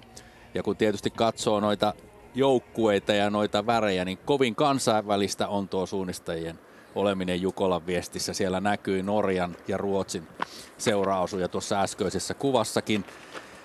Viktor Svenskin menosta on nyt kulunut 3 minuuttia 40 sekuntia. Ja nyt sitten jännitetään, että ratkesiko sillä pitkällä välillä. Pääsikö Gustav Bergman irti vai oliko Alpi Riedefeltin ja Elias Jonssonin reitin valinta sieltä polun kautta riittävän ripeä ja jopa nopeampi kuin se Gustav Bergmanin oikealle vievä reitin valinta. 4 minuuttia on mennyt. Ja nyt tekisi Janne mieli sanoa, että älä kurkista. En. Ja siitä huolimatta Janne katsoo GPS-pallukoita, mutta ei kerrota. Kyllä se on Bergman. Numero 5, OK Ravinen, tulee sieltä. Leimaa. Katsotaan kurkistaako taakseen. Ei kurkista. Ja nyt on mennyt 10 sekuntia ja vielä ei seuraavaa joukkuetta näy. Nyt tulee Alpi Riedefeldt. Ja edelleen sitä eroa on 13 sekuntia. Antea Nui roikkuu siinä vielä perässä 5 sekunnin päässä OK Linnestä. Ja sieltä tulee nyt sitten Elias Kuukka. Hänellä oli eri hajonta tuolla edellisellä rastilla. Ja Kuukka ottaa geeliä suuhun ja jatkaa taistelua tietämättä todellakin siitä hylkäyksestä. Näki Jonssonin varmasti juuri menemään siitä poikittain ja oli vähän geeliä toisessa kädessä ja leimasin toisessa kädessä. Siinä oli pikkusen hätäilyn makua, mutta ampuu sieltä sitten porukan jatkoksi ja yrittää kaikin voimin saada kiinni.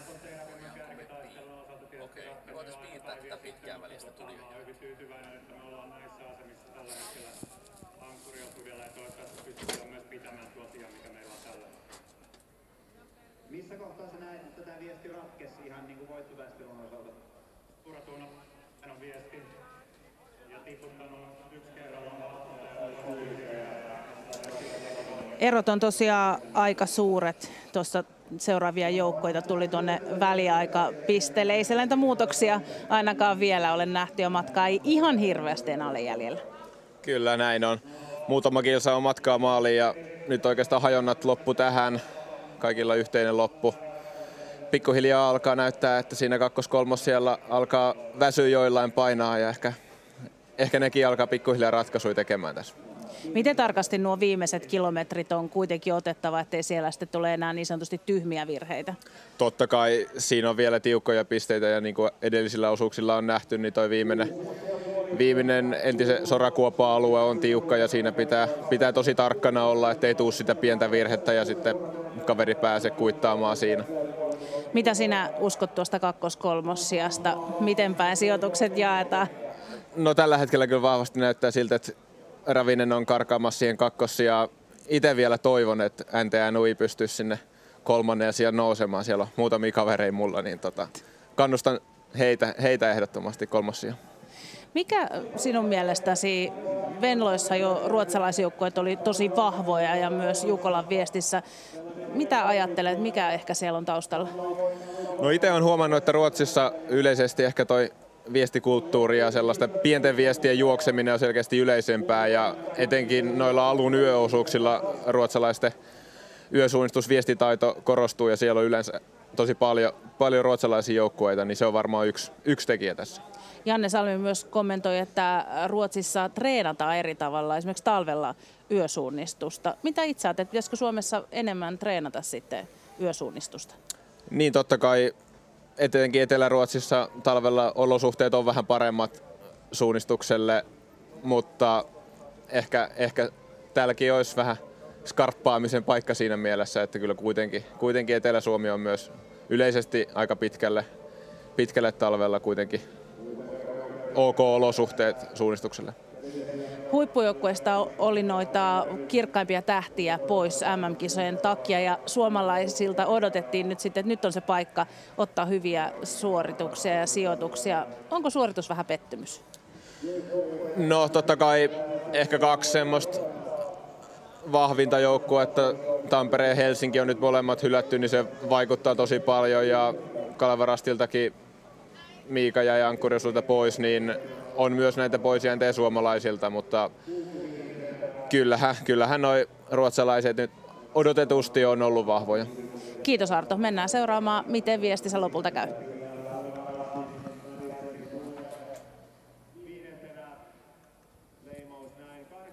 Ja ankkuriosuutta mennään. Toisiksi viimeinen väliaikarasti 14,6 kilometrissä on aivan hetken kuluttua meillä käsillä. Tässä tuo pitkä väli, jota Stora Tuuna, Ravinen, Linne, NTNUI on suunnistamassa. Ja katsotaan tuota reitinvalintaa hetken päästä hieman tarkemmin, kun pääsemme siihen käsiksi. Rupeako näkymään? Rupeaa näkymään. Sieltä piirtolaitteella Janne pääset piirtämään. Onko toi Stora Tuunan valinta nyt ainoa oikea? Ei se ainoa. Nyt täältä jo kaikki on menossa täältä, niin tämä on nyt vähän hypoteettinen tämä reitinvalinta, mutta tämä oli se, mitä Stora Tuuna toteutti.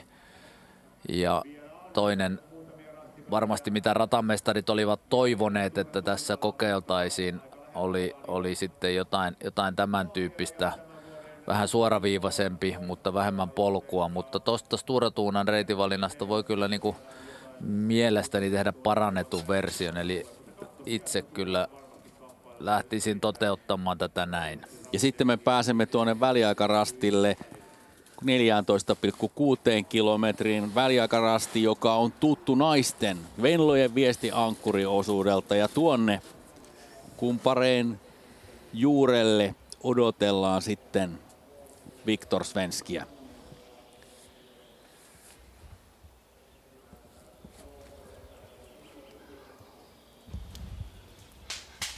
Ja sieltä rytinällä Svensk tulee ja leimaa. Ja hänellä on tämän jälkeen matkaa maaliin vielä 2,2 kilometriä. Ja rasti numero 29 on ohitettu. Nyt tuo reitinvalinta, mitä Ravinen, Linne ja NTNUI ottaa, kiertää tuolta, se on todellakin lähellä sitä valintaa, mitä sinä, Janne, piirsit parannettuna versiona. Joo, se näyttää, että siitä pääsee todella loivasti tuohon Harjanteelle, missä on siinä alkumatkalla vedetty poikittain ja loivasti myöskin alas, ja se on vähän suoraviivaisempi. Niin ja nyt sitten, niin kuin näemme, Bergmanin ja Riedefeldin ja Jonssonin reitit eroavat jälleen. Joo, siinä on nyt, otetaan toi pois, niin tuossa on otetaan sinisellä toi Ravinen, niin tässä joutuu vähän vetämään vihreän läpi, eikä pysty noita polkuja niinkään hyödyntämään. Ja sitten taas tämä punainen reitinvalinta, niin he joutuu kyllä tässä tiheikköön, mutta saa vähän aikaa. Nyt todennäköisesti ottaa täältä sitten polkua alle, mutta kyllä mä vähän veikkaan, että jos toi Gustav Bergman ton hyvin toteuttaa, niin hän saa tässä pienen edun. Ja kyllä tuo tietysti kertoo sen, että kun Bergman vetää ja siitä Riedefeld ja Jonsson tekee koko ajan vähän niin kuin omia valintoja, kertoo myöskin siitä, että Riedefeld ja Jonsson on vähän vaikeuksissa Bergmanin fysiikkaa vastaan. Joo, ja sitten siinä on 4. Kuukka hyvin himmeällä, näkyy tuossa kuvassa, mutta hän on nyt sitten jo 45 sekuntia Bergmania perässä kyllä. Ja yksinään siinä välissä. Mutta tässä on nyt jännitys se, että pystyykö Bergman löytämään tuon rastin numero 28 suoraan, ja sitten se, että nyt taas Riedefeld ja Jonsson löytää polun alleen. ja varmasti myöskin näkevät Bergmanin edellään, mutta sitä eroa on se muutama, ehkä 10-20 sekuntia. Niin, ei ole 20 kyllä, että ehkä siinä 10 ja 15 sekunnin välillä. Ja muuten tuolla taaempana niin ei ole tullut ehkä mainittua, että Kaleva Rasti on saanut IFK Göteborgin pudotettua jo jonkin aikaa sitten. Ja Timo Silto on ohittanut myöskin Göteborgin. Niin, tai on nyt yhdessä. On yhdessä, mutta se, että Kaleva Rasti on 8.45 perässä tuolla edellisellä väliaikarastilla 12,6 ja KV on 10.37 kärjessä Göteborgin kanssa sijaluvuilla 6 ja 7. Ja nyt sitten ruvetaan odottamaan tuolle kumpareen juurelle tuota seuraavaa kolmikkoa. Bergman, Ridefelt, Jonsson.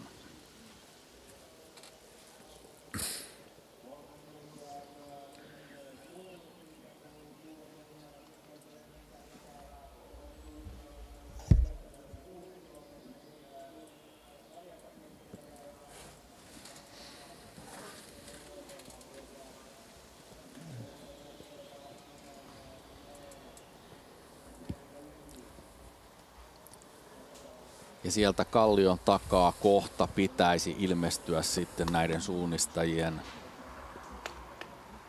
Ja jälleen se rapina kuuluu.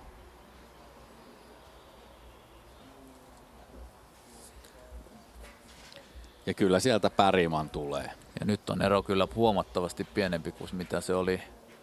Vai miten se nyt oli tuossa 4.26? No se oli 4.25 ja nyt se on 3 ja... Mutta itse asiassa mitä Bergman teki virheen tässä ja se antaa nyt sitten kaikille. NTNY on siinä mukana ja Ridefelt. Siinä Bergman tuli jo kohti tuota rastia, mutta kävi koukkaamassa sitten tuolla kumpareen toisella puolella ja kamppailu toisesta tilasta on edelleen täysin avoin. Ja Tampereen Pyrintö on pudonnut tästä nyt sitten sen puolisen minuuttia. Kohta saada 4. Kuukka varmasti sinne kuviin. Eli siinä mielessä saattaa lievittää harmitusta. Että no joo, ei kyllä. Näyttää siltä, että ei ole 3 ja jaukkoa Kuukka nyt käy asiaa. tässä ja tekee reitin valinnan. Ja tuo kolmikko on sitten semmoisen puoli minuuttia edellä. Ja nyt on taas tätä Bergmanin bravuuria, loivaa alamäkeä ja kivikkoa ja lähtee siihen ryskimään, mutta on muutaman kerran päässyt sen 10-15 sekuntia irti, mutta ei ole pystynyt säilyttämään etumatkaansa ja samaan aikaan Viktor Svensk lähestyy viimeisiä rasteja. Hänellä on jäljellä siis rasti numero 31 jälkeen minun laskujen mukaan 1, 2, 3, 4 rastia. Ja se 4 on se viimeinen rasti, eikö niin? Kyllä. Ja nyt sitten nähdään se, että Bergman näyttää vähän niin kuin puolitarkoituksella vetävän kohti tuota kallio-röykkiötä. Onko siinä ajatuksena, että nyt juoksutetaan myöskin muita vähän niin kuin haasteeksi? No ei, siinä menee se naisten niin, se on ihan totta. Viestiin iso ura ja nyt aika yllättävää. Bergman tekee ihan selkeä virhe. Mä luulen, että hän luulee menevänsä siihen väliin tonne kohti rastia, mutta nyt kurvaakin tai vetää ihan vinoon mutta Jonsson ja Ridefelt ei huomaa sitä. He olisi voinut tässä nyt kuitata, kun olisi lähtenyt aikaisemmin oikealle kaartamaan.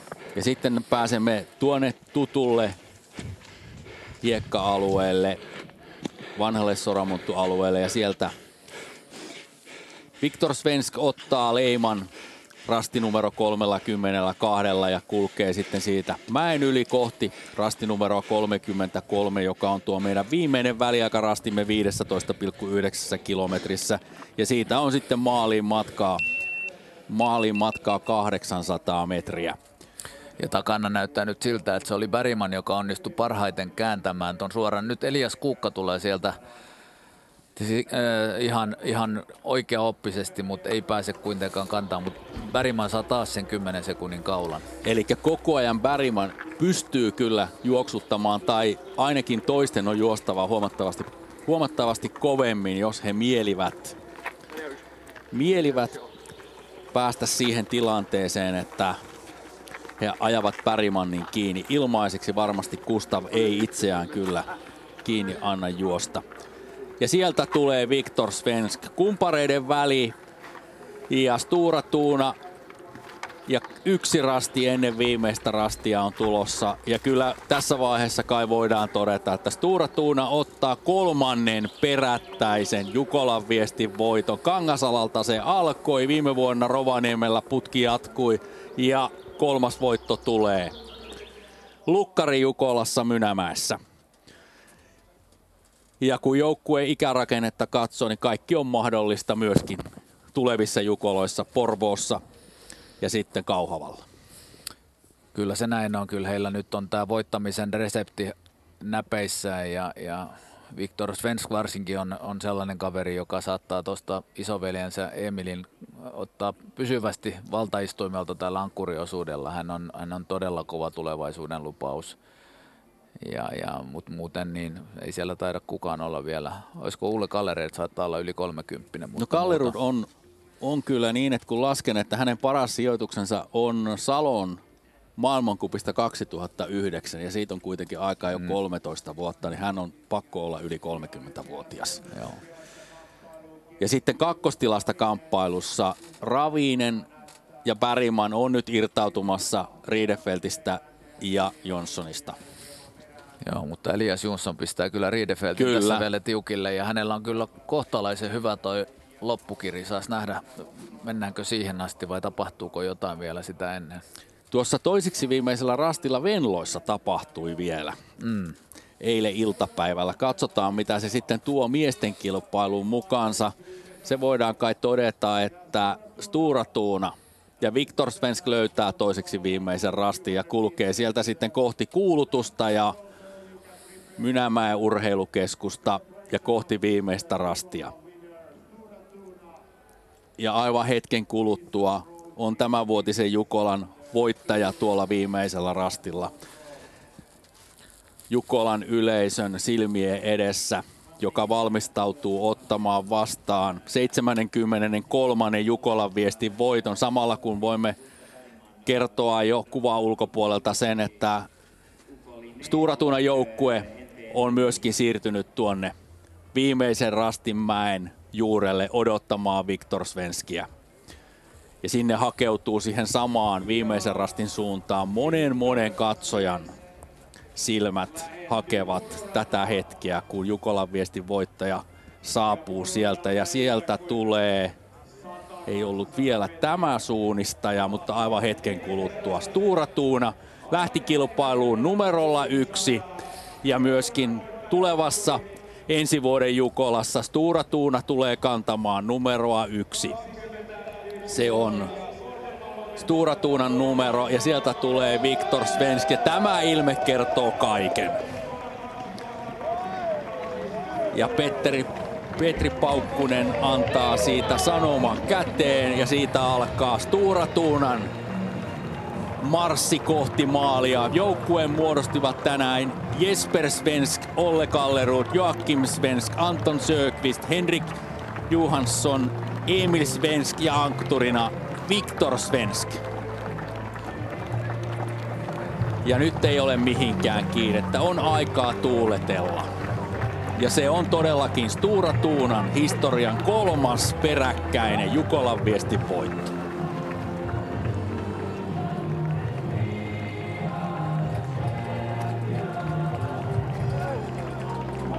Siitä maalileima ja tyytyväisin mielin valokuvaajien eteen. Ja hetken kuluttua me varmasti kuulemme myöskin tuon sanoman, kenelle tuo 73. Jukolan Viestin sanoma on tulossa. Ja samalla kun Viktor Svensk antaa maalileimausta ja sieltä sanottiin OK, joka tietää sitä, että kaikki rastit, joita tämänvuotisessa Jukolan Viestissä oli 177 kappaletta, on oikein haettu, on aika tuulettaa. Ja tässä nähdään myöskin nuo sijaluvut. Jesper Svensk 10, Kallerud 7, Joakim Svensk kärjessä, Anton Sökvist toinen vaihdossa ja sen jälkeen pelkkiä tolppia. Aika suvereeni suoritus. Ammattilaisten työtä. Ja sitten jännitetään sitä kamppailua toisesta ja kolmannesta tilasta. Ja odotetaan, että kuka tulee tuonne viimeiselle rastille toisena. Onko se Ravinen, NTNUI vai OK Linne? Ja samalla voidaan todeta, että Tampereen Pyrinnön GPS-pallukka on pysähtynyt sinne viimeisen TV-rastin jälkeen. Eli siellä Elias Kuukka on otettu kiinni ja kerrottu hänelle sitten se karu tilanne, mikä on Tampereen Pyrinnön kohtalo tämän vuoden Jukolassa. Ja nyt kamera hakee.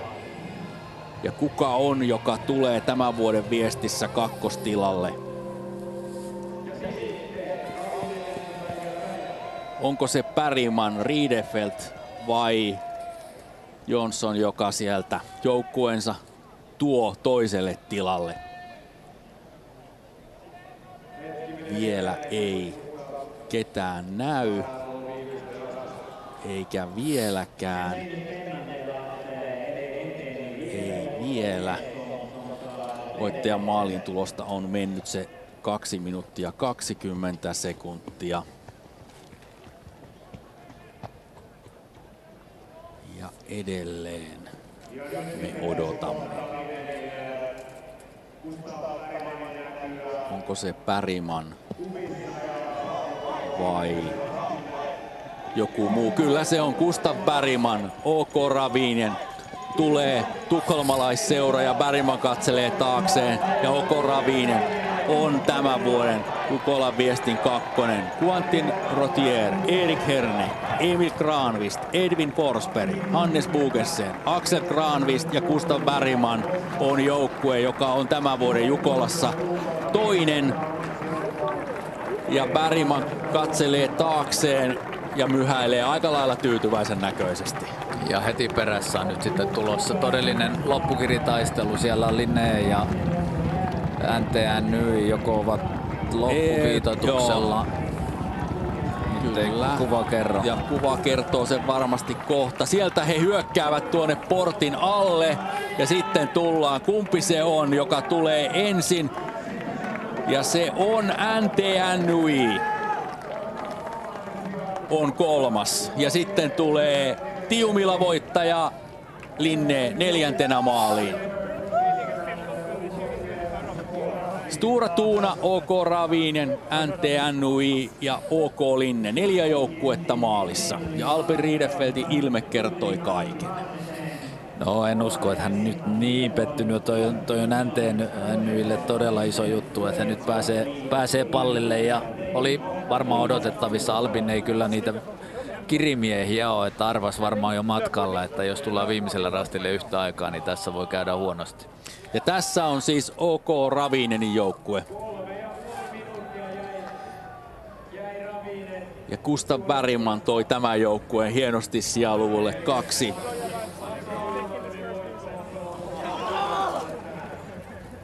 Ja siinä on sitten iloiset NTNUI-miehet. Ja NTNUI-joukkueessa juoksi Ulrik Astrup Arnesen, ulaistaansa Lillevold, Isak Jonsson, Hans-Peter Mathissen, Jörgen Barklid, Erik Langedal Breivik ja ankkurina Elias Jonsson. Hörrni ni, hur bra koll har ni på Jukola-historian? Vet ni hur många klubbar som före er har vunnit 3 gånger i följd? Nej, det vet jag inte. Kanske någon annan vet? Nej. Nej, tyvärr. Det borde man ha koll. Tampereen Pyrintö i början av 60-talet, för 60 år sedan. Kalevan Rasti för 10 år sedan. Och nu ni som första utländska klubb. Hur känns det? Ja, det känns jättebra såklart. Och förstås första lag som är exakt samma 3 gånger i följd. Nu måste jag fråga Emil, hur efter 2 framgångsrika Jukola-stafetter efter varann, hur kändes det att ge ifrån sig ankaruppdraget? Ja, det är både och. Jag hade gärna sprungit sista, men vi tror att Viktor var bättre helt enkelt på den i år. Jag tror alla var trygga med att Viktor skulle spela sista, så att det var nog inget konstigt egentligen. Hur trygg var du med uppgiften? Ja, jag var lite bland. Jag kände väl lite på min förmåga, men samtidigt så är det väldigt många snabba som springer sista, så att ja, men visste att jag hade väl goda chanser om jag gjorde mitt eget lopp. Det gjorde jag. Jag är väldigt, väldigt nöjd med mitt lopp idag. Ja, vad hann du uppleva där? Kände du dig säker hela tiden? Ja, jag har nästan inte missat någonting alls, men det är jättesvårt att veta hur fort de bakom springer och så att lite stress har det varit, men ja, jätteskönt att hålla ihop det. Okej, grattis! Tack. Joo, siinä Emil Svenskiltä kysyttiin, tai ensin kysyttiin, että tietysti mitkä joukkueet on aikaisemmin voittanut 3 kertaa, toki eivät sitä tienneet ja olivat iloisia siitä, ja he tekivät tietysti historiat 3 kertaa peräkkäin samoilla 7 miehellä. Kyllä. Ja Emil Svenskiltä kysyttiin, että oliko vaikea antaa ankkuriosuus jollekin muulle.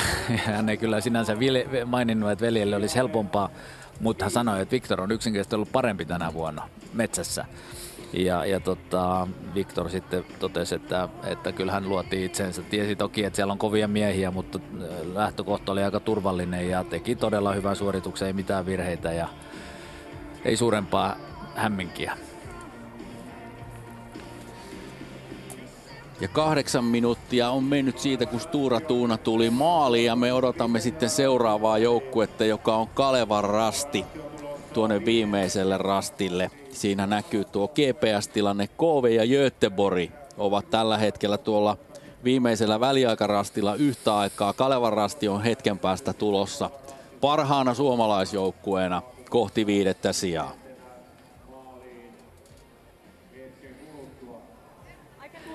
Gustav Bergman, hurdant lopp gjorde du idag enligt dig själv? Jo, men det var bra, absolut. Det var en jättetuff situation att vara i, tycker jag. Väldigt, väldigt utmanande när jag har hamnat liksom och legat och dragit en ganska stor klunga med väldigt starka löpare som är liksom 15-20 sekunder bakom mig. Det är väldigt, väldigt svårt att hålla dem bakom liksom hela tiden, och de har kommit ikapp flera gånger så jag lyckas komma ifrån och så har de kommit ikapp igen. Men det var bra, det var kul att få göra ett bra avslut med ett sånt härligt lag här bakom som har gjort jättebra fram till hit, så det var kul. Så där rent fysiskt fick du ge allt du hade? Ja, mer eller mindre. Det kändes ett tag där när vi sprang på en väg på långsträckan på slutet och Albin låg precis i rygg, och då kände jag nu är det fan inte mycket kvar. Men sen så var det skönt, jag fick ju en 20 sekunder på dem här på slutet så jag kunde spara mig lite för sista 200 meterna i alla fall, så det var skönt. Grattis till andra platsen. Tack så jättemycket. GP sanoi, että oli ihan hyvä veto, oli vaikeaa matkan varrella päästä irti kavereista, niin kuin me tässä nähtiin, niin aina silloin tällöin sai pienen eron, mutta sitten he tulivat taas kiinni ja muut oli tyytyväinen, että sai ennen loppukirjaa pienen etumatkan rykästyä, niin sai juosta rauhassa maaliin. Ja kohti 5. sijaa Kalevan Rasti. Ja Kalevan Rastin joukkueessa tänään Jere Pajunen, Markus Räsänen, Santeri Silmelnoinen, Graham Reeswood, Maxim Rotier, Lauri Nenonen ja Thomas Kvirda. Ja Kalevan Rasti on paras suomalaisseura ja sijaluku 5. Ja se on KR:ltä kova tulos ottaa huomioon, että joukkue on vähän niin kuin varamiehinen. Näin on. Aikaero kärkee 9 minuuttia 31 sekuntia. Ei tuossa ehkä sillä tavalla ainakaan ihan voittoon asti ole jossiteltavaa, mutta toki sijoitus olisi voinut vähän parempi olla, mutta vaikea sanoa. Kyllä tämä joukkue teki hyvän ja tasaisen suorituksen ja Maxim Roturierkin, joka taisi eilen saada tiedon, että tai perjantaina, niin ihan erittäin hyvä suoritus koko joukkueelta. 5 joukkuetta on saatu maaliin. Seuraavana me odotamme sitten parivalekkoa KV ja Göteborg. Timo Silt ja Felix Axelsson. Ja nämä 2 joukkuettahan olivat tuolla edellisellä väliaikarastilla yhdessä ja edelleen loppukirja käydään. Kumpi se on se, kumpi on voimakkaampi? Vieläkö Göteborgin Axelsson ehtii Timo Siltin edelle? Ja nyt kiristetään aivan kohta, ollaan tuosta portilta maalisuoralla ja alkaa pesäpallokentän reunassa hurja loppukirja. Kyllä, KV ja Timo Silt on tämän päivän loppukirjassa vahvempi. KV päivän kilpailussa 6. ja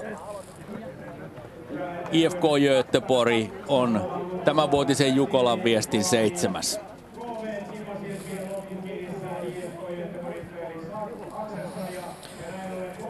Sitten saadaankin odottaa vähän pitempi aika. Sieltä taitaa olla Turun metsänkävijät tulossa ja Jussi Suna on tehnyt omaa rauhallista työtään siellä taustalla noin 5 minuuttia näitä perässä.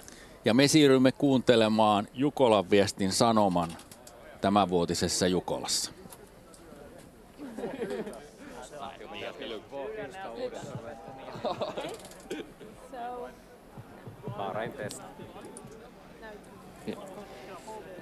Där dänger det på svettens lackare, fram och tillbaka för trissan mellan dem. En lång vägar gödo larmet och smällarna. Så här beskriver nationalskaldens Alexis Kivi-brödernas intensiva kamp om herraväldet på hemtunnet. Olika bollspel med slagträ var populära i Europa vid denna tidpunkt. Till vilken historia om Juklas 7 bröder är placerad. Lauri Tahako Pihekola, känd som orienteringsvän, började utveckla ett bollspel lämpligt för finländarna och när Finland blev självständigt. Hade spelet i form av boboll blivit fullbordat.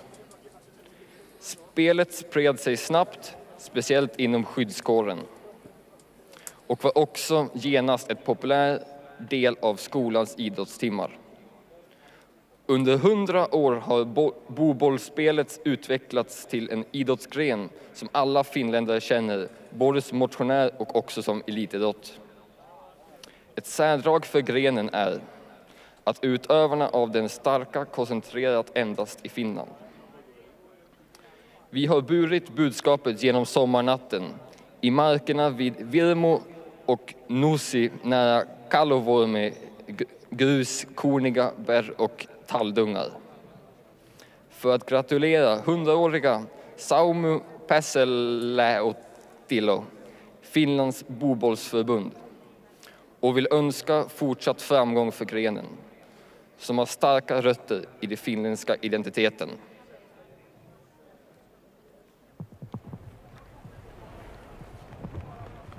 Näin Jukolan viestin sanomaan luki Stora Tuunan Jukolan viesti. ankkuri Viktor Svensson.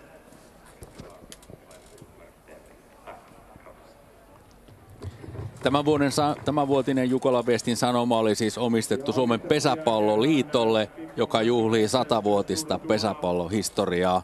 Tuon sanoman vastaanotti Pesäpalloliiton toiminnanjohtaja Vesa Rämet. Ja mikä sen oivallisempaa, olemme tämän Jukolan viestin viettäneet pesäpallostadionilla ja sanoma menee pesäpallolle, joka juhlii 100-vuotista historiaa. Todella hieno yhtymä kohta näiden tapahtumien välillä.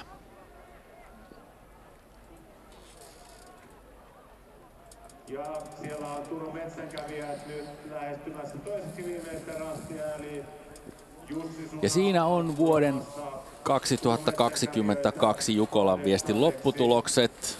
Kilpailuvoittaja siis Tuuna, OK, toinen OK Ravinen, 3. NTNY Norjasta, OK Linne on 5, OK Linne 4, Kalevan Rasti 5, KV 6, IFK Göteborg on 7.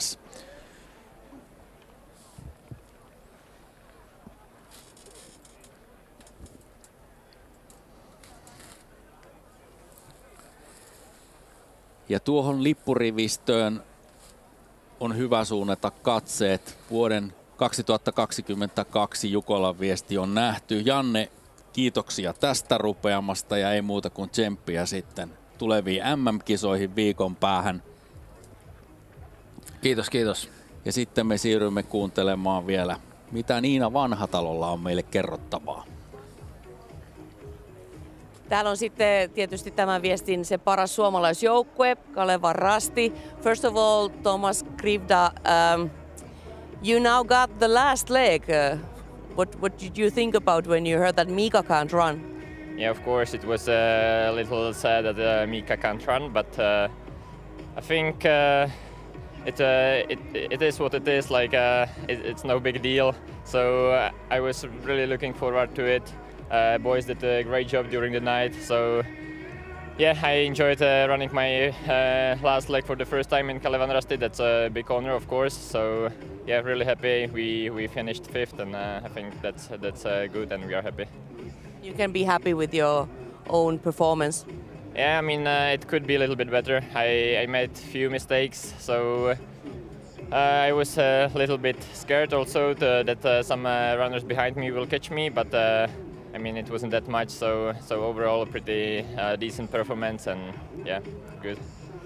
Eli suht tyytyväinen on Thomas Grivda tietysti tähän tulokseen ja harmittelee, että Mika ei pystynyt juoksemaan, mutta silti oli kunnia saada olla ankkurina. Vielä Jere Pajunen, teillä tosiaan oli aika paljon muutoksia ihan viime tipassa. Sinäkin kuitenkin suurelta osalta vähän valmennuksestakin vastaat ja manageroinnista ja joukkueen kokemisesta, niin kuinka tyytyväinen te voitte olla 5. sijaan?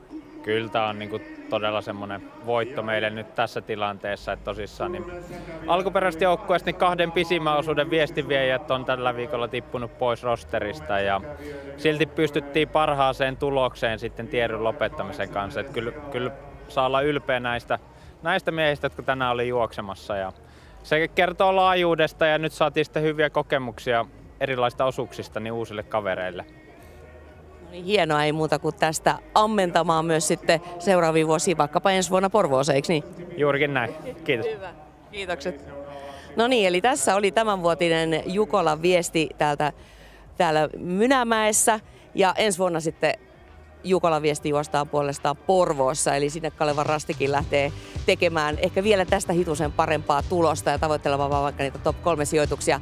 Suunnistusta Ylen kanavilla kuitenkin heti ensi viikonlopusta lähtien, sillä olemme läsnä myös suunnistuksen sprintin MM-kisoissa Tanskassa, joten tulkaa silloinkin suunnistuksen ystävät mukaan. Hei hei!